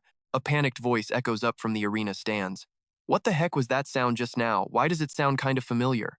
Kak-cha also seems to reach a firm conclusion. Looks like after this match, he cannot hide the fact that he can summon the Purgatory Lord anymore. Luo Lun furiously screams out, I told you, that time he fought me, he absolutely called in a helper, but you didn't believe it. Ah, Fei thinks to himself, I cannot believe even I got completely tricked by you. You deliberately used your rogue combat style so that your gladiator opponents wouldn't bother wasting their highly precious spell slots to use a basic appraisal skill on you. That way, you perfectly protected all the hidden intel about your actual class. The truth is, you are actually a warlock. After that, you ruthlessly use dark magic and brutal massacres, so nobody would ever think to look in the right direction, hiding the insane truth that every single gladiator who stepped into your dark spell zone was ultimately slaughtered by you. Could it be they stumbled onto some strictly forbidden secret and got permanently silenced for it? If this guy Trinh Hai was not so insanely overpowered that even Ali Fei could not read his stats, he definitely used this exact trick to stay completely hidden. That trick easily secured him a flawless victory to become the ultimate gladiator star of the Shadow Realm. Makes total sense why he instantly surrendered during their previous showdown. He definitely used a high-level appraisal skill to scan those base stats, quickly realizing there was zero guarantee he could actually pull off a win. Ali Fei pieces it all together. Trinh Hai deliberately threw the match just to hide his insanely busted Purgatory Curse trump card. He knew the arena would throw sweaty top-tier opponents at him later, so he took an easy loss. Meanwhile, Trinh Hai pieces together a major clue that definitely contradicts the sketchy intel Liu Li handed over earlier. Even with their built-in magic resistance, this annoying horn demon race should not have broken free from the command spell that insanely fast. He instantly kicks his mount into high gear, speeds off entirely. Once he gets enough distance, Trinh Hai blows his whistle for a quick tag team swap to block that pesky horn demon trailing behind. The champion Cyclops immediately slams right into the front line. The Purgatory Horn Demon Lord furiously roars at him to get lost. Obviously, that bossy command completely flops Big Nope on that one. Now the demon has zero choice but to brutally smash the obstacle standing right in its way. The enemy effortlessly blocks every single razor-sharp spike sweeping through the air. Meanwhile, Trinh Hai is full-on sprinting back toward the center of the total chaos. Katja finds the whole situation completely hilarious. He figures the undead Cyclops could not handle him, so Trinh Hai had to awkwardly show up in person instead. But he refuses to be anyone's easy stepping stone today. His sect master will absolutely smash that backup helper before Trinh Hai even gets close. Trinh Hai just pulls out his heavy gun, bringing the noise. The bullets quickly shred right through the target in front of him, but his gut screams that this crazy fight is still far from over. Trinh Hai wildly spins his gun around, firing bullets straight toward the exact spot where Katja is getting ready to drop down. Getting perfectly countered midair seriously ticks Katja off. The pure sweaty intensity of this showdown has the entire arena audience completely glued to their seats. One spectator straight up loses it, screaming about how terrifyingly oppressive this is. Even a beast like Katja is pathetically scrambling away from Trinh Hai's brutal offensive barrage. Seriously, are you guys seeing this gameplay? Without witnessing it firsthand, nobody would ever believe it. Meanwhile, back up on the actual arena stage, Katja bitterly snaps back. He finds it hilarious that everyone thinks he is backed into a corner, when Trinh Hai is the one actually running out of time. Ali Fei just scrunches his eyebrows in pure shock. It makes zero sense, even with Katja being a highly skilled magic caster. There is no way he has enough spell slots to spam Phantom Step this much. You have to wonder, where did this dude hoard so many rare artifacts for endless dodges? Some mysterious guy chimes in, dropping the hint that it might not be artifacts at all. Wyland confidently strokes his beard and starts breaking down the actual mechanics. He strongly guesses Katja started off with the Mistwalker class. That specific class comes with an insanely broken exclusive skill. Casting Phantom Step does not drain a single spell slot, it purely eats up his physical stamina instead. If his starter class really was the legendary Mistwalker, and he somehow inherited that busted passive during his Stage 2 advancement, he could easily pull off this infinite dodge glitch without using a single rare artifact. Luo Lun chuckles, completely surprised that a famous arena veteran like him actually showed up to watch. The old man calmly flexes his official status as a master occult scholar. Trinh Hai is out here pulling off a completely brand new skill variant. There is absolutely no way this grumpy old veteran is skipping an epic match like this. While they furiously debate the heavy lore, flashy system lights start glowing around Trinh Hai. Katja gets super cocky, asking if the kid is finally ready to throw in the towel. He aggressively pushes Trinh Hai to surrender, bragging that victory is literally impossible now, but Trinh Hai just hits back with his extremely cold, deep voice. This time, he is feeling perfectly confident. Then his tactical brain goes right back to calculating the odds. If he had skipped testing out Luo Lun's stolen tactics and just straight up commanded this pesky Zhuoer to drop the Phantom Step nonsense, this match would be completely over by now. Instead, he massively misplayed it. He ran into a super perceptive horned demon that combined its tanky racial stats with high magic resistance to completely shrug off his command spell. Hard lessons learned today, seriously. Next time he pulls out this exact sweaty tactic, he is 100% checking his opponent's perception stats before making a move. Katja wildly loses his patience, demands an answer. Crickets. Trinh Hai just gives him the silent treatment. Once this intense gladiator match finally wraps up, he is definitely interrogating Liu Li about how this Zhuoer figured out his actual base stats. His eyes suddenly flare with a terrifying deadly red glow. Time for a shift change. Down in another creepy crypt, the vital message is officially received. The captain coldly grunts, fully agreeing to the sudden switch. The captain's glowing illusion leans in and whispers there is absolutely some hidden limit to that guy's phantom step glitch. Trinh Hai's previous playstyle was actually flawless, but he simply was not applying enough raw pressure. It just needs one tiny yet insanely brutal adjustment. Trinh Hai keeps his cool and asks for the strategy tweak. Meanwhile, Katja is getting super weirded out by this completely random behavior. A pure, overwhelming dread suddenly crashes over Katja. Who in the world is he talking to? The captain instantly channels massive power straight into Trinh Hai's actual words. He gives the guy exactly 5 seconds to surrender, unless he actively wants to get destroyed. Katja physically jumps at the sheer terrifying confidence of that massive threat. Trinh Hai brutally flexes by summoning his heavy gun. 5, 4. Katja starts seriously internally panicking. Is this crazy kid seriously telling him to surrender right now? Katja starts sweating. Did Trinh Hai figure out his phantom step drains stamina? His tank is almost empty. Or wait, is this a bluff? Maybe Trinh Hai is just bluffing. But then Trinh Hai casually hits number 1 on his countdown. All right, buddy, time to die. A barrage of bullets flies right at his face. Katja reacts with insanely fast teleportation. It is officially a high-speed race between lead and magic. The bullets rip straight through his afterimages. In a flash, Katja vanishes completely from the stage. Poof, totally gone. You guys are probably wondering what is going on here too, right? Trinh Hai just stands there thinking forever, but surprisingly, his strategy does not change. Luo Lun, though, totally sees right through it. There actually is a shift here. Katja's phantom step distance just got way shorter. He quickly points out that after that dramatic little thinking pause, Trinh Hai perfectly predicts exactly where Katja is going to land after every single phantom step. Ify immediately backs him up on this. Yeah, your gut feeling is totally spot on. Luo Lun gets a sudden light bulb moment. So wait, is this that crazy prediction thing you mentioned to me before? Ify drops some extra knowledge to clear things up. Simply put, the guy is reading his opponent's eyes, subtle body language, and pure intent to perfectly guess the next move. Even though Katja shows basically zero physical tells when casting Phantom Step, just catching a tiny whiff of his underlying intent is more than enough for him. Add in the exact direction Katja is looking right before he moves, and boom, guessing his landing spot is just easy math. The teleport distance has a hard limit anyway. Luo Lun looks super skeptical, easy for you to say, that sounds impossible. Could you even pull that off? Ify softly replies that only legendary warriors and high-level martial monks can ever hope to reach this insane realm. So how the heck is Trinh Hai even pulling it off? But just a few seconds later, it finally clicks for him. The real reason Trinh Hai can magically predict Katja's landing zone so perfectly, it mostly comes down to his Lixian Wuxian combat experience, and that legendary undead guy, Claude. By leaning heavily on the Lixian Wuxian, Trinh Hai perfectly grasps Katja's teleport intent. It literally reads the target's spiritual soul, showing their exact movement path a full 3 seconds into the future. Talk about an absolutely broken cheat code for predicting moves. You mix that broken skill with Claude's legendary battlefield combat experience, and Trinh Hai can easily pinpoint the exact rough area Katja is going to pop up next. Add in his own super high perception and fast pursuit speed, and it is totally game over. After just a few minutes of this tug of war, Katja is feeling incredibly salty. He angrily complains that every single spot he picks is squarely in Trinh Hai's blind spot. Even with 20 perception points, nobody should track him this ridiculously fast. Luo Lun curiously speaks up. Could Trinh Hai just be having a really lucky day? Like, maybe he just blindly guessed right every single time? Ify throws the question right back. He says that would be like flipping a coin 50 times and getting heads on every single toss. Do you seriously think that is realistic? Luo Lun nods, completely convinced, yeah, fair point. Right at that very moment, Weilan suddenly jumps up. Weilan yells out that the answer is finally clear. It is the object location spell.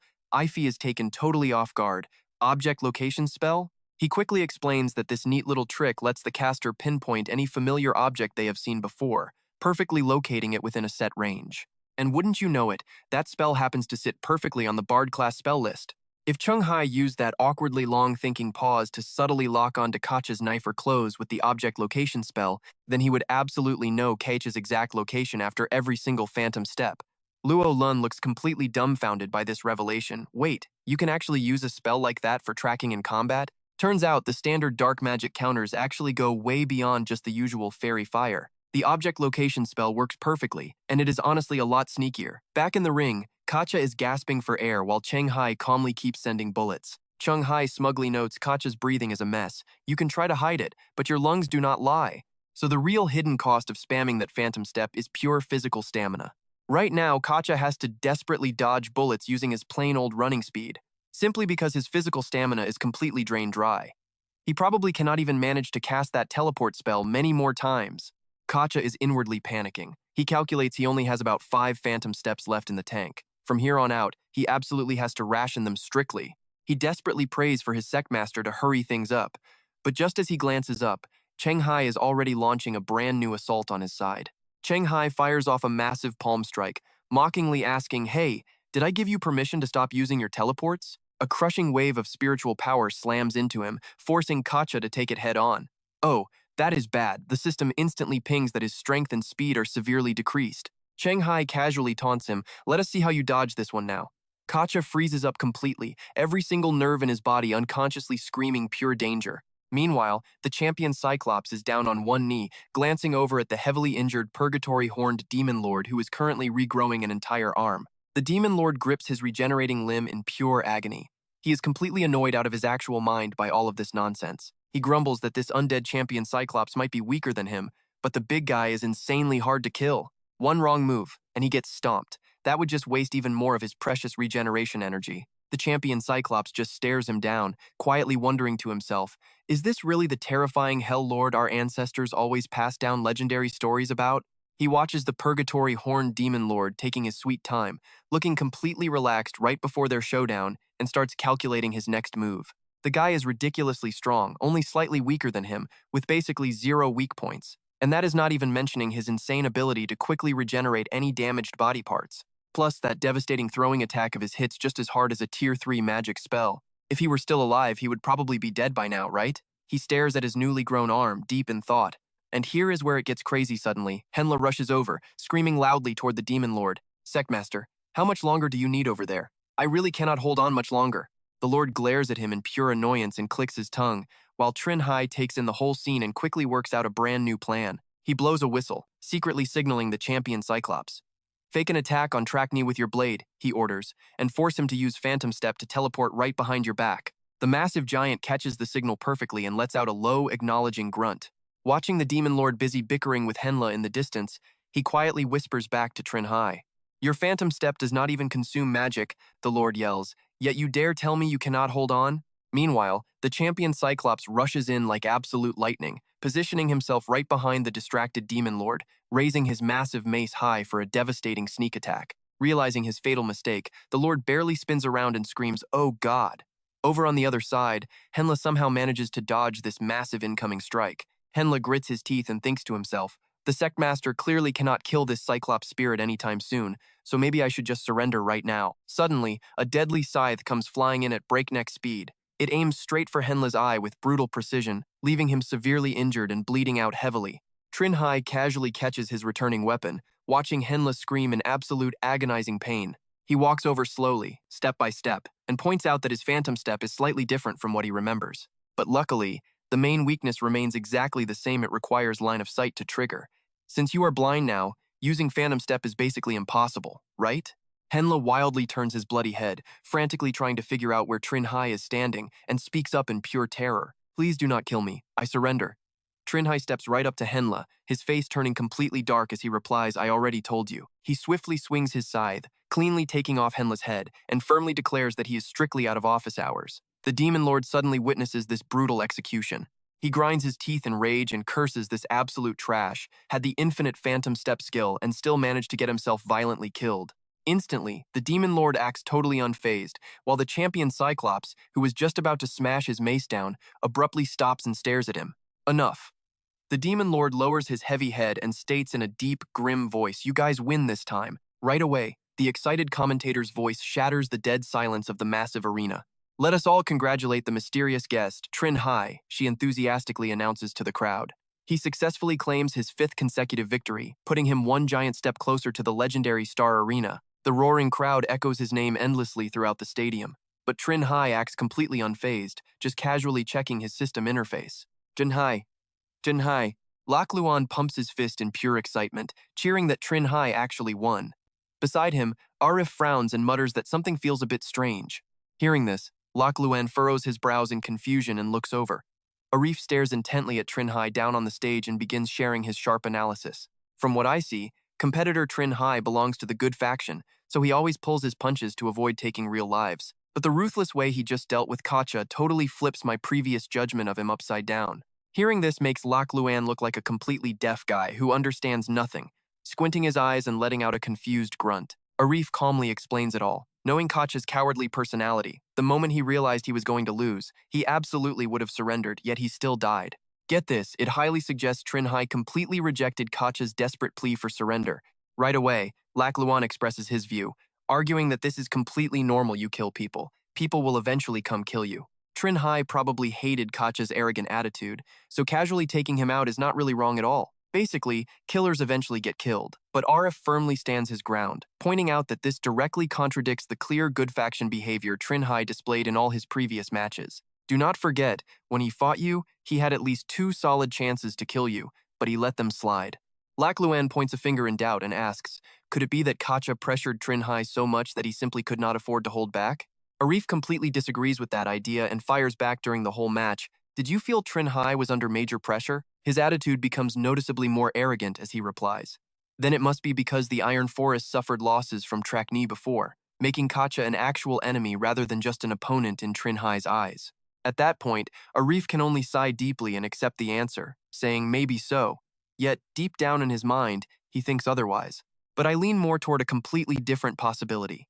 That night, the resting area for all the competitors remains incredibly peaceful and quiet. Right now, Liu Li is smiling brightly, humming little tunes and looking ridiculously happy. Seeing this, Trinh Hai walks over and asks her, what happened to make you this cheerful? Liu Li shoots him a playful wink, thanks to you. My citizenship level is about to rank up.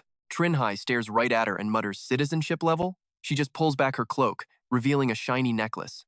It is exactly this. Over in her Shadow Nation, the queens and royals rock gold rings. The snooty nobles and top-tier elites get silver, while all the regular commoners are just stuck with basic copper. Trinh Hai stares at the trinket, totally curious. What is the actual difference between silver and copper anyway? She drops her voice and explains, well, aside from the obvious social status and sweet welfare perks, copper ringers have a super hard time becoming professionals. Plus, only the gold ranks can actually score a visa to travel to other countries. Liu Li suddenly gets super serious. There is another catch. If she manages to bring back some legendary path from abroad that the Shadow Nation completely lacks, the queen could instantly slap a fancy noble title right on her. And then her future kids would be born into that silver life. Trinh Hai just chuckles to himself, so that is how their twisted little system works. Looks like the Shadow Nation manages their adventurer slots way more strictly than back on Earth. He takes a sip of water, his brain going into overdrive. A nation totally run by professionals actually puts crazy limits on commoners trying to rank up? That is pretty wild. Perfect material for his brand new book, honestly. Trinh Hai glances over at Liu Li and brings up a problem. Back when he was fighting those goons, he noticed the enemy could straight up read his basic attribute points. Does she have any clue what kind of totally busted magic spell does that? She blinks in total surprise. Maybe an appraisal spell? Hearing that, his face just scrunches up in pure, unadulterated confusion. An appraisal spell? But wait, the low-tier magic scroll she handed him clearly stated that appraisal only reveals a target class and level. What gives? Liu Li just awkwardly scratches her head. Yeah, she is completely clueless about that part. She only heard the senior veterans mention it. Apparently, the magic casters in high-stakes matches treat appraisal spells like absolute gold. They always spam appraisal right at the start to steal their opponent information. Trinh Hai just gives her a super deadpan look. Right, fine then. Meanwhile, cut to a massively creepy, gloomy tower. We are down in the level 16 dungeon, hanging with the absolute grand mage of the necromancy faction. Nokadona stays perfectly chill. That was a high-tier appraisal, he explains. It is basically the standard spell, just totally buffed through upcasting. Trinh Hai crosses his arms, furrowing his brow in total doubt. Upcasting? The gloomy mage keeps mixing his weird potions while breaking it down for him. It is a super sneaky trick where you burn a high-tier magic slot just to cast a basic, low-tier spell. That forces the low-tier spell to get a massive, targeted power boost. Seeing Trinh Hai rubbing his chin in deep thought, Nokodonis jumps right into an example about the guys he just fought. One of the insanely annoying effects of that enemy dark magic? It literally cancels out any lighting spell that sits at a lower level. The creepy guy gets super hyped explaining this. Watch closely, the counter strategy is brain-dead simple. Just match their dark magic by burning a tier 2 magic slot to unleash a seriously boosted fairy fire spell right back at them. That way, the sneaky Trakni hiding in that magical darkness and his shady master get totally exposed by the blazing fairy fire. Trinh Hai suddenly has a total lightbulb moment.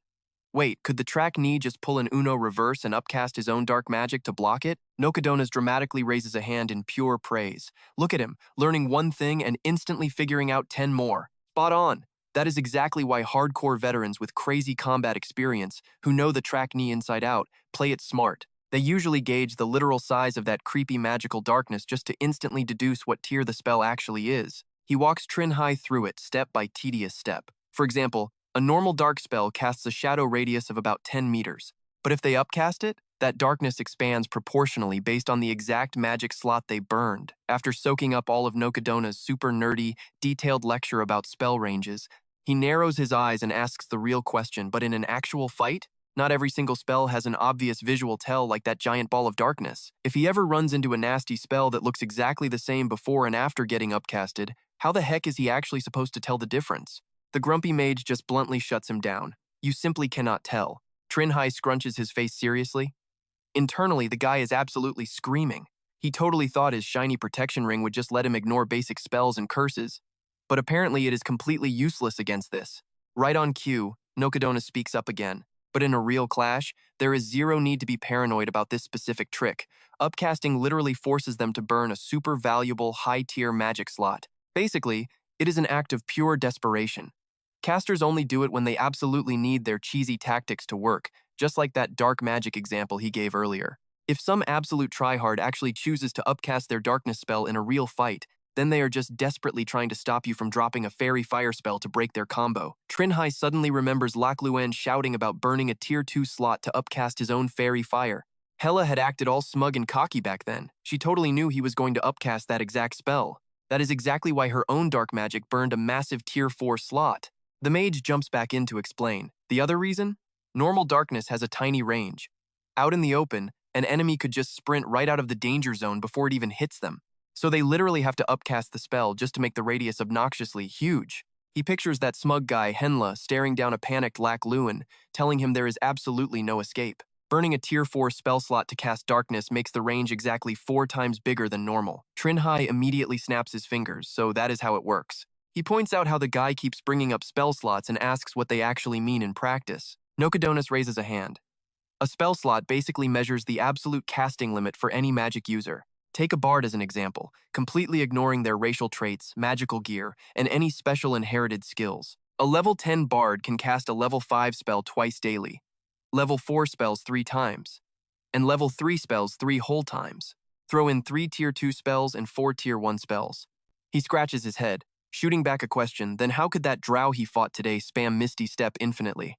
The guy gets visibly annoyed. He snaps back, did he seriously forget already? His own soul bard class literally has a passive skill to chat with the dead without any limits whatsoever. To everyone else, it just looks like he is casting a dead communication spell over and over endlessly. Trinh Hai freezes up, completely stunned by that blunt reality check. Right, so since the soul bard is an advanced class of the regular bard, does it also suffer from the exact same spell slot restrictions? Nokodonas confirms that is usually the case, but the Steel Forest realm he comes from is opening its doors for the very first time.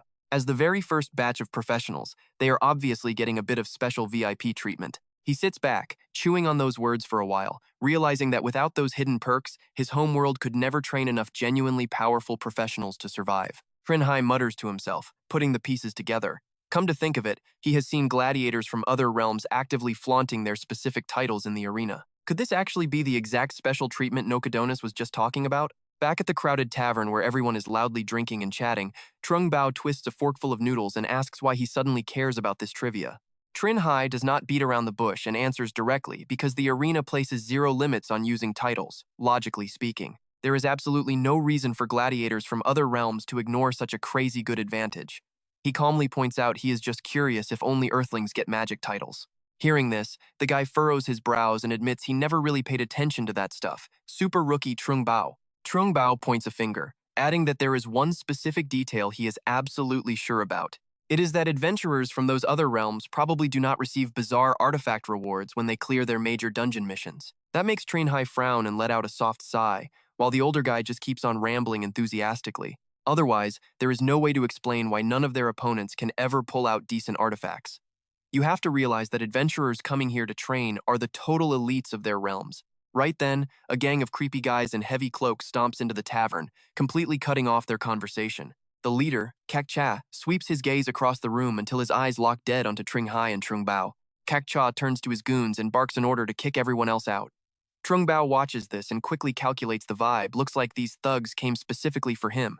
Trinh Hai gives a ridiculously casual response that leaves the guy completely stunned, telling him to leave first and not worry.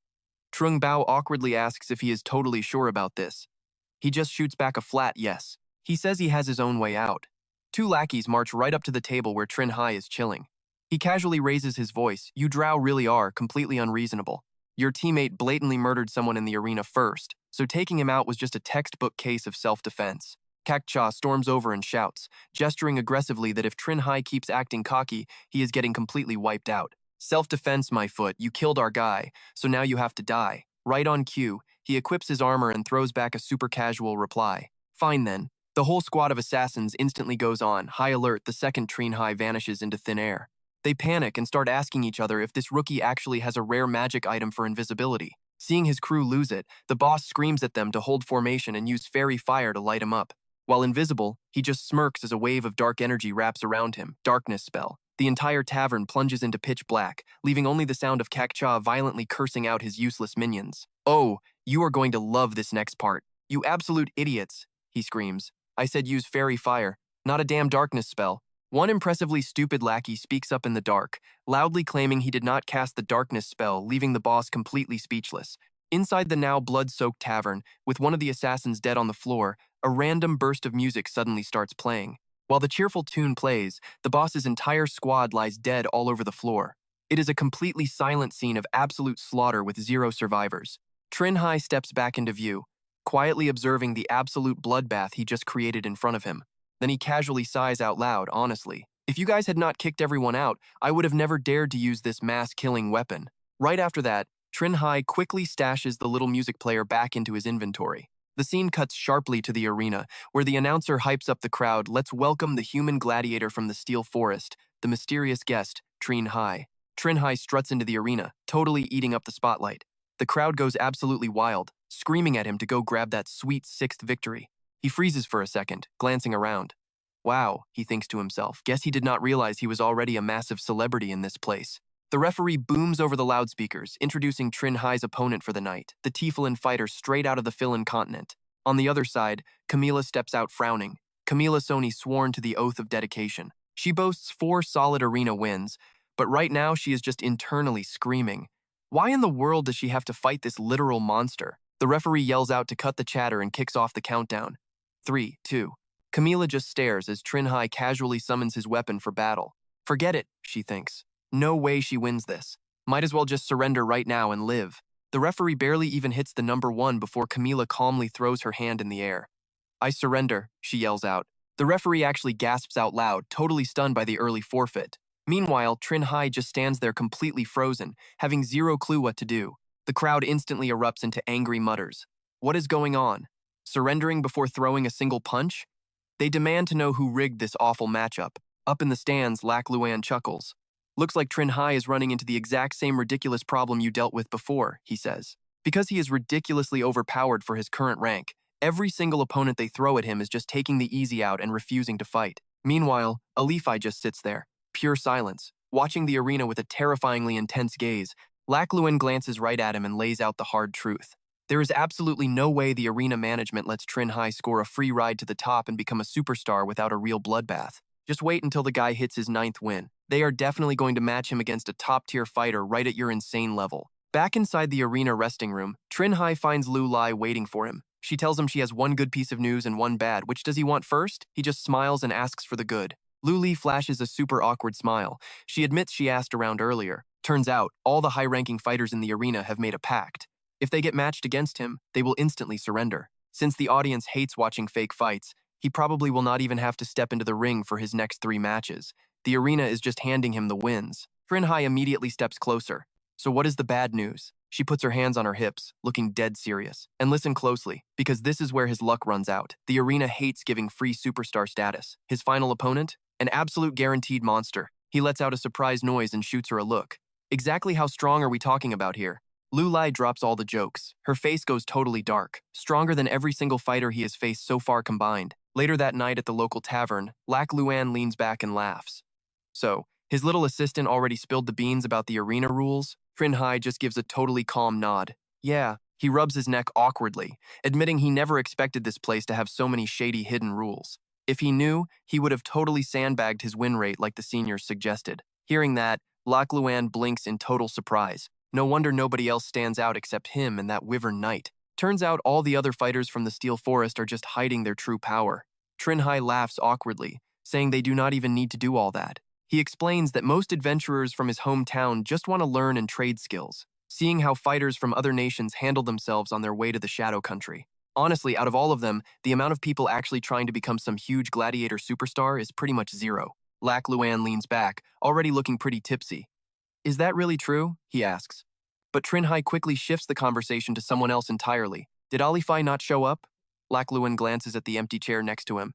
You asking about him? He has got a major fight tonight, so he is probably locked inside the arena resting room right now, meditating and getting his head straight. Cut to a super dark, intense room where an assistant steps out of the shadows. The match is starting, he announces, calling out Alifi with a dead serious tone. That has been Alifi's personal assistant.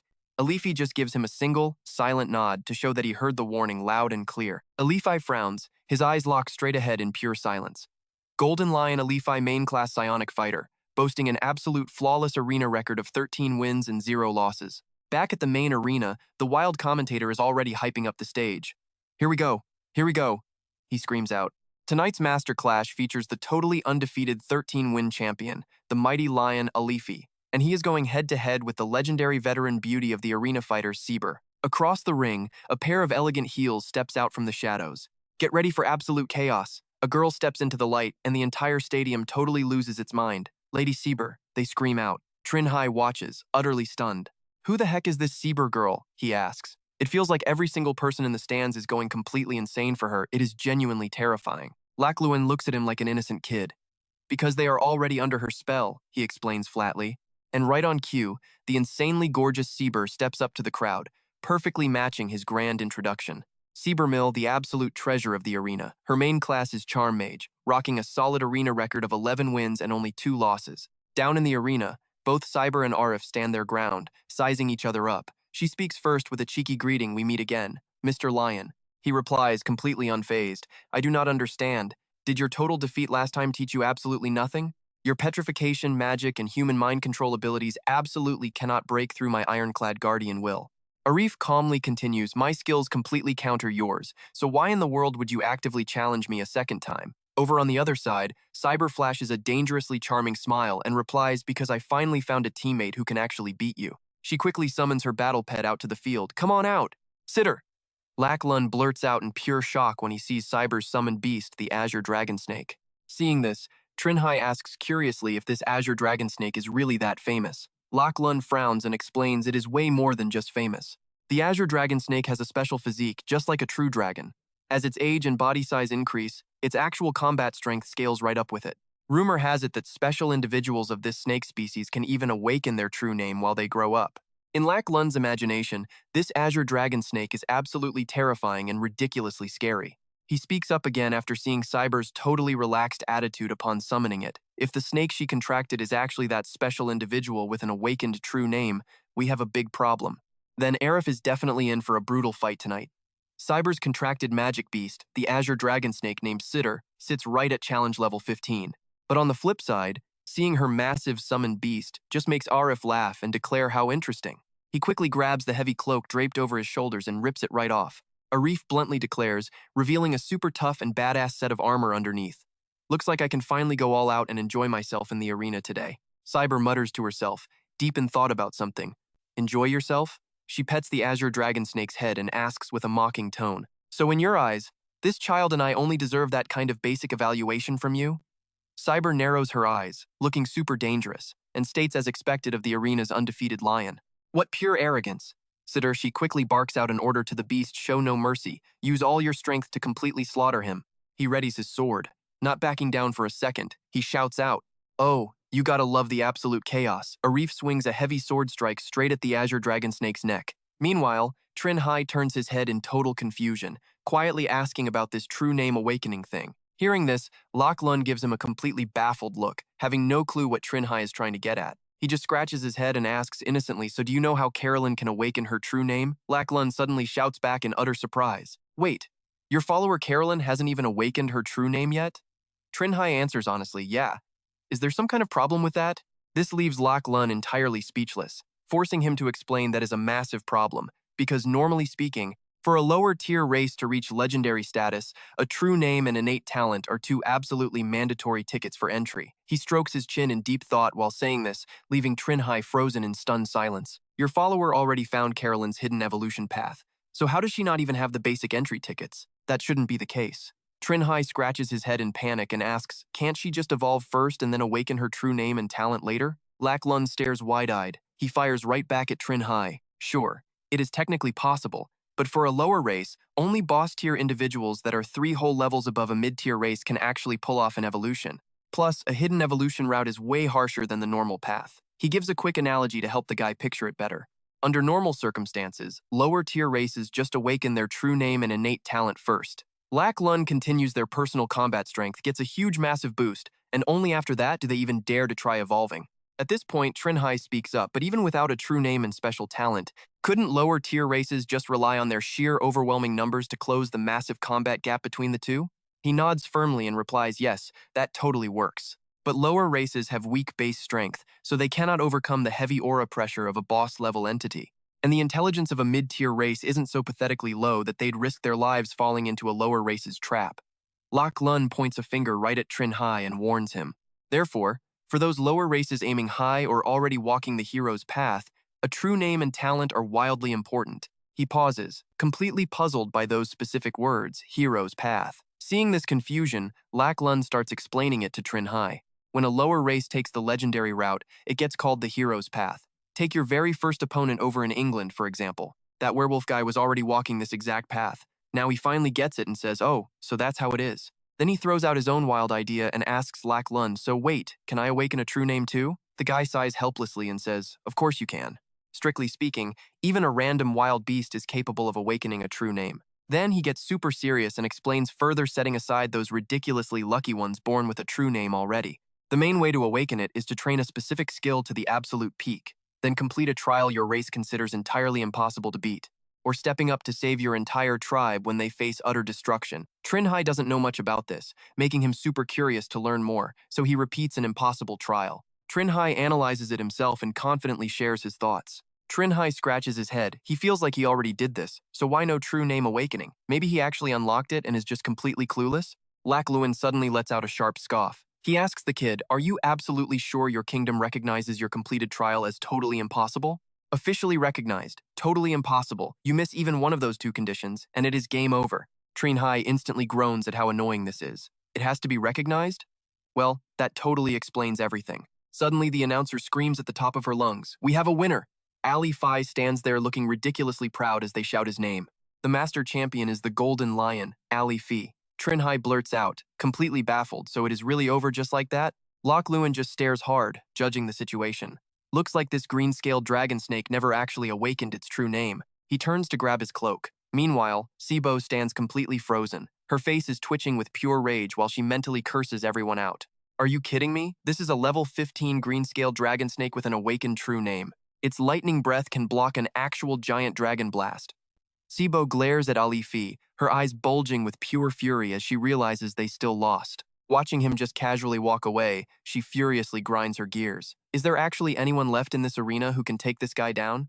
Ali Fi just laughs out loud. Flexing his muscles, it has been forever since a fight felt this good. Outside the level 16 megacity, the Necromancer faction tower looks super creepy and intense. Inside, Nokodonis hears the wild story and doubtfully turns around. Did he seriously tell you that? Trinh Hai keeps a safe distance and bluntly says, yep. The mage rests his chin, diving into deep thought. He cannot believe the last Kingdom War actually messed up the Elf Empire this badly. They literally forgot how to get a true name. Trinh Hai awkwardly guesses maybe Lak Lun just did not want to tell me everything. Nokodonis just waves a hand and slowly starts breaking it down for him. Elves do not usually hide this kind of stuff at all. Trinh Hai's eyes light up in realization. Is that so? He quickly asks his burning question besides grinding out basic combat skills, completing impossible trials, and saving entire tribes. How else are me and my follower Cabalin supposed to unlock our true names? The mage seriously breaks down the situation. Well, If you and that buddy Cablin of yours actually awakened your true names already, but you just do not know it yet, you can find a psychic warlock to hack into your inner mind and literally dig it out. Nokodonis holds up one bony finger and calmly continues. Or you dive into special inheritance trials and ancient rituals to snatch up a true name fragment. Hearing this insane lore, Trinh Hai is totally floored. A true name fragment? He casually drops another fact. The more overpowered you get, the longer your true name becomes. Those building blocks are the true name fragments. Look, he says, you are not legendary yet, so do not stress your brain over this stuff. The kid's eyes bug out and he yells, why? Normally, figuring this out early gives you a massive advantage, right? While Trinh Hai just stands there looking dumbfounded, Nokodonis smoothly replies, because a true name is a double-edged sword. Getting one just hands your enemies a glaring weakness. From this day forward, any random hater can literally use that name to blast you with long-range curses. Hearing that hardcore warning, he instantly breaks into a cold sweat. Things can actually get that messed up? Trinh Hai quickly snaps out of his panic and says thanks for the heads up. But Nokodonis gives him a look. He knows this kid wants something else. Come on, spit it out. You definitely did not trek all the way here just to gossip about true names, did you? Trinh Hai finally spills the truth. Yep, tomorrow he has a brutal promotion match to fight. To play it safe, he wants to invite Mr. Bone Dragon to back him up. The mage just scoffs that is totally unnecessary. Are you certain you want to waste a favor on this tiny issue? The kid just scratches his head, laughing like a goof. Here is his problem. He has urgent business in the Iron Forest and cannot crash in the Shadow Nation forever. Nokodonis sighs, finally giving in. Fine. Shortly after, at the massive arena, the hype girl is screaming her lungs out to the crowd. It is finally happening. Tonight's promotion match features Gravity Alamy defending the throne. The dude struts out in a highly stylish suit. That absolute beast is Gravity Envoy Alamy. His arena record this month? A terrifying 13 wins and only 2 losses. Standing behind the freezing metal gate, Trinh Hai raises an eyebrow. Gravity Envoy? What a weird flex of a title. Beside him, Lulai looks completely dead serious, her mood instantly dropping to 0. Do not underestimate him. His signature magic involves crushing opponents with heavy gravity zones and massive force walls. Honestly, this boss is basically the worst nightmare for any physical combat class out there. Trinh Hai does not even flinch. He just shrugs it off entirely. Oh, really? The hype girl introduces tonight's challenger with insane energy. Meet contestant Trinh Hai, the absolute super rookie with 9 wild fights and 0 defeats on his spotless record. As his name drops, Trinh Hai swaggers onto the stage, looking confident. Up in the stands, Lac Luan watches closely, hyped for this clash. This crazy matchup is going to be incredibly entertaining. Meanwhile, Ali Fai is scowling hard, clearly frustrated. He squints, throwing a heavily suspicious glare across the room. He remembers that spirit types can just completely bypass gravity magic. So who exactly wins this wild matchup? Alamy crushing Trinh Hai with his gravity field first, or Trinh Hai's ghost buddy smashing right through Alamy's force wall? He stays dead silent, not uttering a single word. Up on the high wall, the announcer girl yells out for both of the fighters to get ready. The crowd goes absolutely wild. The girl starts her countdown. 3. Trinh Hai quietly stares at the picture frame floating right in midair. Come to think of it, spirits naturally float around and even have some pretty solid flying abilities. They probably do not care about gravity limits, right? Seeing this, Alamy gets dead serious. He knows that spirit frame means his gravity magic might just be completely useless here. Perfect timing. The countdown ends. 1. Fight. Trinh Hai activates the frame, and a massive surge of power explodes straight out of it. He yells for his spirit bros to help him win this arena match. The spirit instantly pops up on the battlefield, dropping a super casual remark. Alamy grinds his teeth in pure annoyance and aggressively adjusts his hat. The announcer girl screams in total shock. Competitor Alamy starts off by casting a levitation spell straight on himself. Is the sheer pressure from a 9th-tier gladiator like Trinh Hai and his ghost really that terrifying for this guy? He raises his staff up high. His whole body floats right into the air, completely wrapped up in this blinding golden glow. This is a Tier 2 levitation spell. It lets any target in sight rise or fall based completely on the caster's absolute will. Though unwilling targets can actually resist the magic effect if their raw physical stats happen to be high enough. Alamy's eyes turn pure blood red. He mutters some insanely complex incantations. A Tier 5 gravity field spell creating a 30-meter wide, 15-meter high zone of completely warped gravity magic. Every single living thing and object inside that zone takes the massive hit. Speed gets slashed right in half. Flying creatures get slammed down to the floor, and anyone failing the strength check gets forced totally flat on their face. Trinh Hai immediately asks his spirit if he can use his phantom step to just flash right behind the guy. The ghost turns its head and answers super casually. He says no way, since there is 0 foothold up in the air, but he can totally try flying straight over for a brutal frontal assault. Hearing that, the kid drops his original plan and says whatever. But Trinh Hai remembers his little gadgets. Turns out Phantom Step actually has a pretty huge tactical blind spot. So next time he fights a Phantom Step Master, he can just use his Angel Strike Feather to dodge anyone teleporting behind his back for a sneak attack. He just makes a quick mental note of that tactical flaw for later. Suddenly, his legs feel like pure lead. An invisible, absolutely crushing pressure forces his entire body straight down to its knees. The problem hits him instantly. It is that absurdly heavy Tier 5 gravity field spell. Up in the stands, Aleph Phi speaks up quietly. The brutal judgment has already begun. From up high, Aleph Phi gets a perfect view of the entire match.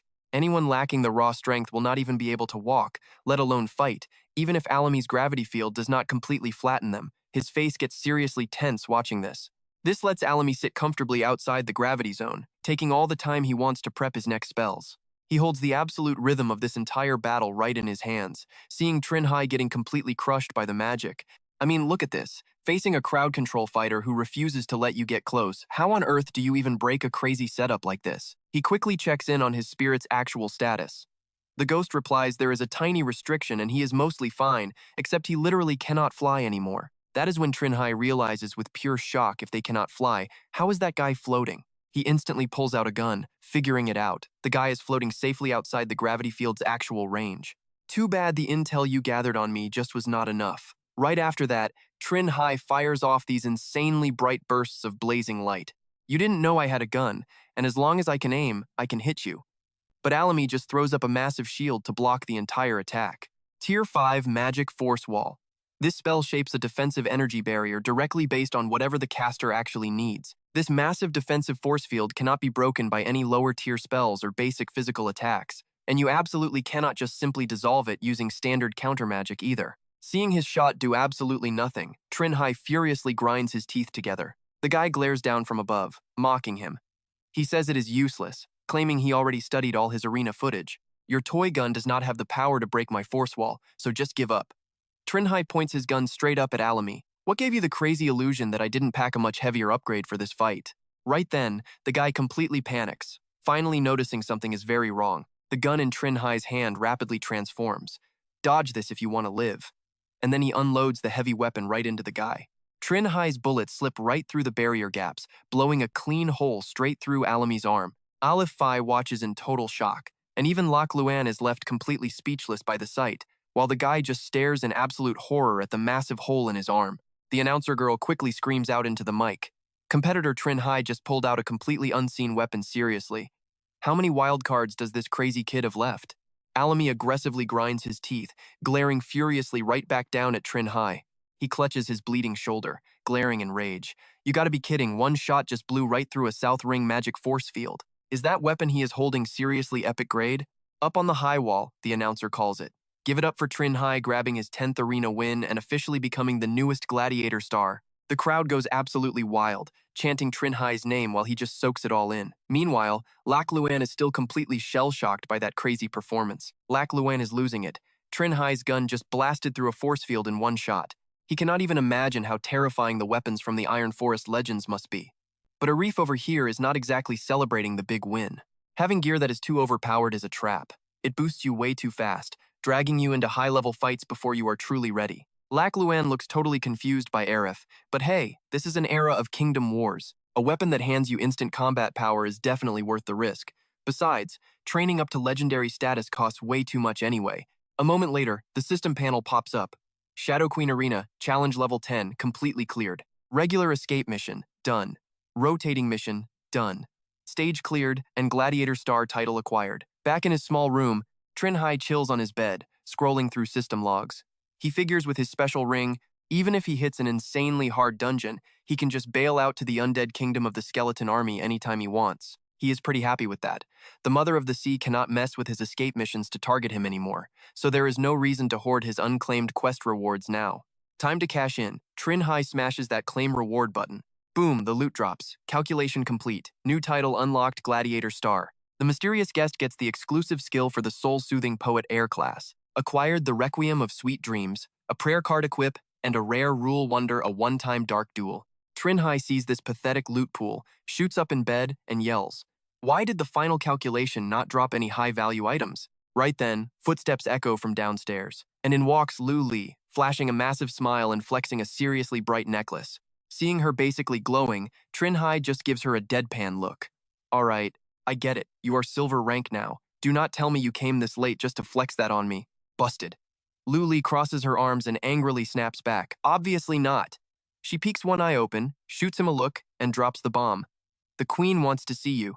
Trinh Hai knows exactly how she operates, so he just smirks and shakes his head. Soon enough, they are heading toward the castle under the night sky, arriving right outside the grand hall. Lu Li is literally shivering. He laughs. Why does it seem like you are way more stressed than me? She spins around and snaps. That is because you have no clue how important the queen is to the Shadow Kingdom. While they are out here arguing about the last kingdom war, someone suddenly steps out from the shadows. Standing on the steps, the man calls down.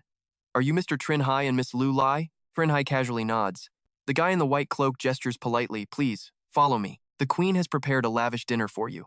They step inside the castle and walk straight into a massively crowded, high society banquet hall. Lu Li pulls his arm. He casually asks, so which one is the queen? She scans the room, spots her instantly, and points excitedly. Right over there, the Shadow Queen is just a few feet away, toasting a noble. Sensing eyes on her, the queen actually turns and looks right at them. Spotting them in the crowd, the Shadow Queen gives this super gentle, elegant nod. Lu Li totally loses her mind and violently shakes Trinh Hai's arm. Did you see that? The queen totally just nodded at me. She actually recognizes me. Trinh Hai immediately ruins her moment.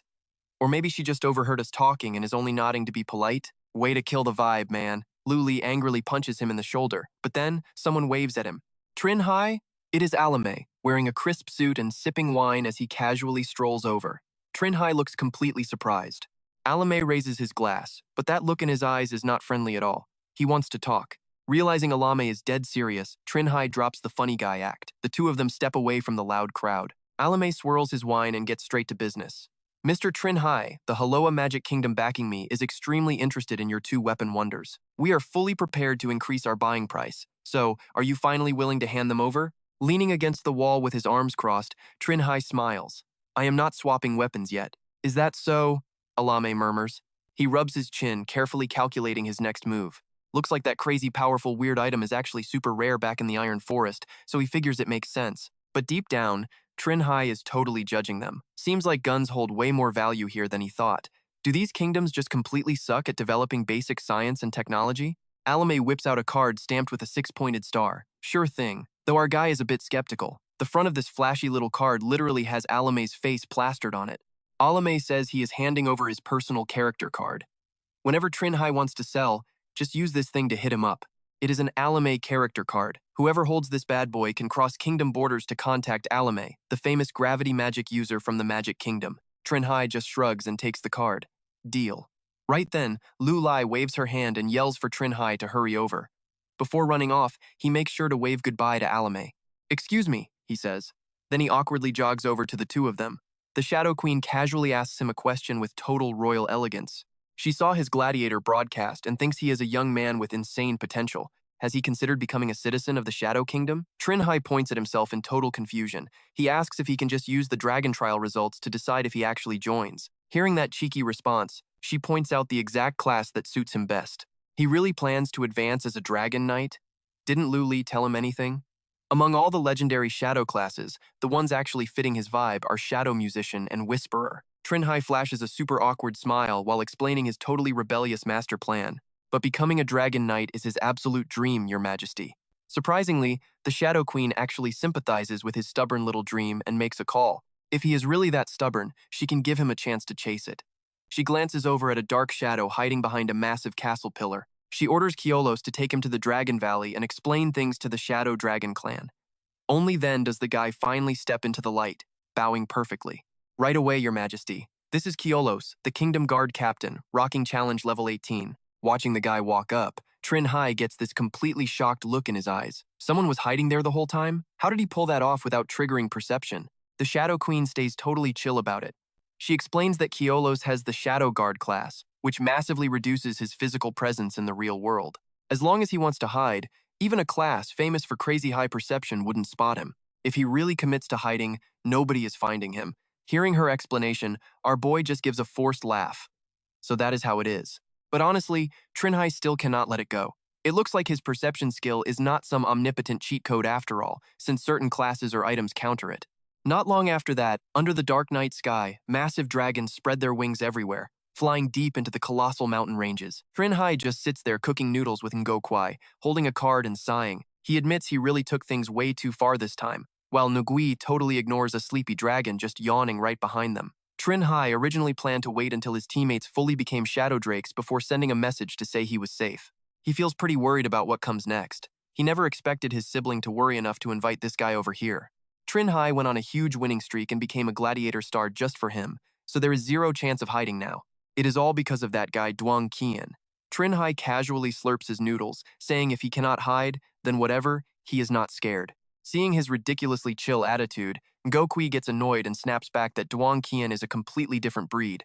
That dude is one of the rare few possessing legend tier combat power before even hitting level 16. Remembering all of his victims, Ngokui genuinely panics, explaining that Duong Qian has a nasty habit of secretly wiping out his competition. Over the years, he has quietly ruined at least 10 high-potential adventurers that Ngokwai personally knows about. Trinh Hai just casually grabs another big bite of noodles. If he is really as overpowered as you claim, why does he even need to compete against Trinh Nan Quan for the regional manager spot? Did all his shady actions lately drop his rating with the higher-ups? Ngokui frowns and seriously explains that it is actually because Trinh Nan Quan has the Echo Knight class, which basically comes with a ridiculously high skill ceiling. Once he grinds his way to level 16, he will literally be a whole tier stronger than standard legend-class adventurers. Despite being shocked, he swallows his mouth full of noodles anyway.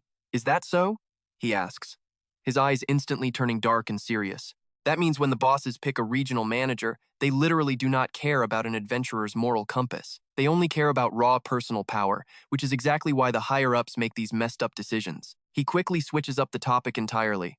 Right, how is he planning to handle the Shadow Kingdom situation? He just smiles brightly and replies that he already told the Shadow Queen his choice. Now watch how he plays this. Whether he joins or not totally depends on how the dragon trial actually plays out. Under the deep night sky, Trinh Hai chuckles to himself, saying he plans to just slack off and treat tomorrow's trial like a fun little sightseeing tour. Ngokui yells out in pure shock, "Holy crap, what a loophole. Why didn't I think of that trick back then?" The moment Trinh Hai steps into the castle, Virus stares down at him from above. Kiolos already told him everything, and even though this kid only has experience riding nightmares, he lounges on the high platform, coldly concluding, as long as he can actually beat the Shadow Dragon clan trial, they won't stop him from signing a symbiotic contract with their absolute finest young elites. Only then does Virus finally bother introducing himself properly. He is the official witness for the very first trial. Trinh Hai can just go ahead and call him Virus. The Abyssal Peaker Viretus, a level 18 ancient dragon, stands right there. Trinh Hai just casually smiles back, "Real nice to meet you, old man Viretus." The dragon points a claw at the mirror below. This trial is simple. Beat the absolute stuffing out of the fake reflected inside this abyssal mirror. Right on cue, an armored guy steps out of the glass. Now pay close attention here. The abyssal mirror perfectly copies every single thing about its target. We are talking memories, stats, classes, and even rare artifacts. When Trinh Hai finally gets a good look at the guy, his jaw practically hits the floor. It is an exact copy of him. The clone flashes a crazy, provocative smirk and calls out to the original body. Meanwhile, Viriatus just calmly taps an hourglass sitting a little ways off. You have exactly one turn of the sand to finish this. The dragon drops a fun little warning. That fake from the abyssal mirror actually understands you way better than you understand yourself. You better fight smart, or things are gonna get real ugly. Trinh Hai catches the drift right away and taps his system panel, loud and clear. In a quick flash, he equips his familiar signature armor. Fighting himself? Now that is a wild and fresh new experience. He even jokes that this exact scenario would make killer material for his next book. But the clone just stares back with absolute disgust. He yells out a nasty taunt seriously. Is the original brain totally broken right now? Shouldn't you be terrified of losing to me and getting your entire life stolen? The fake does not hold back one bit, instantly tearing right into Trinh Hai and his hidden thoughts. He even questions if this whole trial is just some shady Shadow Dragon and Shadow Country conspiracy. A giant trap to swap bodies and secretly invade other nations. Nailed right on the money, Trinh Hai freezes up in pure, absolute shock. The copy keeps chewing him out.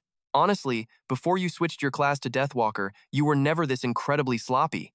Back then, you were actually super cautious about exploring every single dungeon. The old Trinh Hai wore that exact same armor, gripping his weapon tight and tiptoeing around like a ninja. But ever since unlocking the Deathwalker class, he has become way too careless. The clone points a finger right in his face, telling him to snap out of it. You only survived this long on pure dumb luck, but that luck is gonna run out eventually. Watching Trinh Hai stand there totally baffled, completely unsure how to even respond to his own copy, Veretis immediately senses something is super off here. Seriously? The grand challenger this time is just some clueless scrub whose brain got scrambled by his own character class without him even realizing it. How does a guy like this even manage to become a star gladiator? The arena standards must have seriously hit rock bottom. Panicking slightly, Trinh Hai desperately tries changing the subject. Thanks for the awesome heads up. Once this trial wraps up, I will get a full body check. The copy is not buying that excuse for a second. He turns away with a cold snort, refusing to drop the issue. And by the way, that stupid hat is bad news too. Sure, the side effects aren't as heavy as the Deathwalker class yet. It has not completely warped your sense of reality right now, but keep wearing it, and all bets are off. Trinh Hai actually gets scared now. He frantically waves his hands and covers his ears. All right, I get it. But suddenly the clone hefts his axe and launches himself high into the air. Flashing a totally wicked grin, the fake swings the axe down hard. He spots an opening, but Trinh Hai reacts lightning fast, immediately drawing his own weapon to block the brutal strike. Annoyed, he yells right back at his clone, "What the heck are you doing?" The copy just keeps that arrogant smile going. Honestly, I should be asking you that. The fake does not miss a beat, adding a quick jab. Did every single word I just said go completely to waste? Until you use an artifact or magic to prove I am not completely hostile, how could you be stupid enough to drop your guard around me? All right, let's skip ahead for a second. Inside a brightly lit house over in the quiet little town, a massive scream suddenly shatters the dead silence of the night. What? Lack Lewin grips his giant beer mug, shouting in total disbelief. Didn't you literally just score that epic chance to take on the dragon trial the other day? He simply cannot wrap his head around it. Why on earth did you give up so insanely fast? Trinh Hai just scratches his head with a goofy, awkward laugh. Look, that trial is way too hardcore for me right now. I am heading back to the Steel Forest to grind and level up first, but Lack Lewin is definitely not buying that weak excuse. Oh, really now? Ali Fai sits across from them, casually leaning back with a sigh. It is a huge bummer we could not brawl before you take off. He keeps the mood super light. Hey, there is always next time. Then Trinh Hai pulls out 2 cards from his pocket. By the way, do you guys have character cards? He slides the 2 character cards with his own face printed on them across the table. If you do, want to trade with me? This way, even if we are not hanging out in the exact same country, we can definitely still stay in touch all the time. His custom character card was actually made by the Shadow Country visa officer. Whoever holds this bad boy can bypass borders and directly contact the Shadow Country star gladiator himself, Trinh Hai. Flash forward, and Trinh Hai has already made it back to the present world. Giacone practically jumps for joy, cheering out loud, "Bro, Trinh Hai is finally back." He happily asks around, "Hey, is Trinh around today? I really need to talk to him about something important." Lum answers straight up, "Yep, he is right upstairs." Just like that, he marches up to the office to give the boss a full report. The boss is highly impressed. "You handled this absolutely perfectly. This crazy artifact called the Abyssal Mirror? Honestly, we cannot possibly overstate how dangerous that thing really is. I am calling the higher-ups right now." Trinh Hai quickly chimes in with a solid plan. "I suggest we recall every single adventurer who visited the Shadow Country for a full inspection. I checked with an elf buddy of mine from the arena. He says we can use a high-level appraisal spell to easily tell the real guys from the fakes." Trinh Hai highlights a massive point, the fatal racial flaw of the fake. Meanwhile, Quan just agrees, instantly picking up the phone to dial. Got it. Cut to a random bar, where Duong Qian is chilling with 2 girls. He takes the call and his eyes go wide in total shock. He barks straight into the receiver. "You want me to go to Dong-san?" Duong Qian sounds incredibly irritated, his voice full of pure venom. Because if memory serves right, Dong-san does not even have an expert tier dungeon. Hoang Tu-yen listens to the screaming through the phone before answering with deadly calm. It is something else. He slowly lays out the whole situation. Dong-san's absolute supernova just ran into something terrifying over at the Shadow Queen's arena. Now it is mandatory. Every single adventurer who ever stepped foot in the Shadow Country has to report to Dong-san for immediate inspection. Hearing that drop, he goes completely silent. The guy looks incredibly annoyed by the whole messy situation.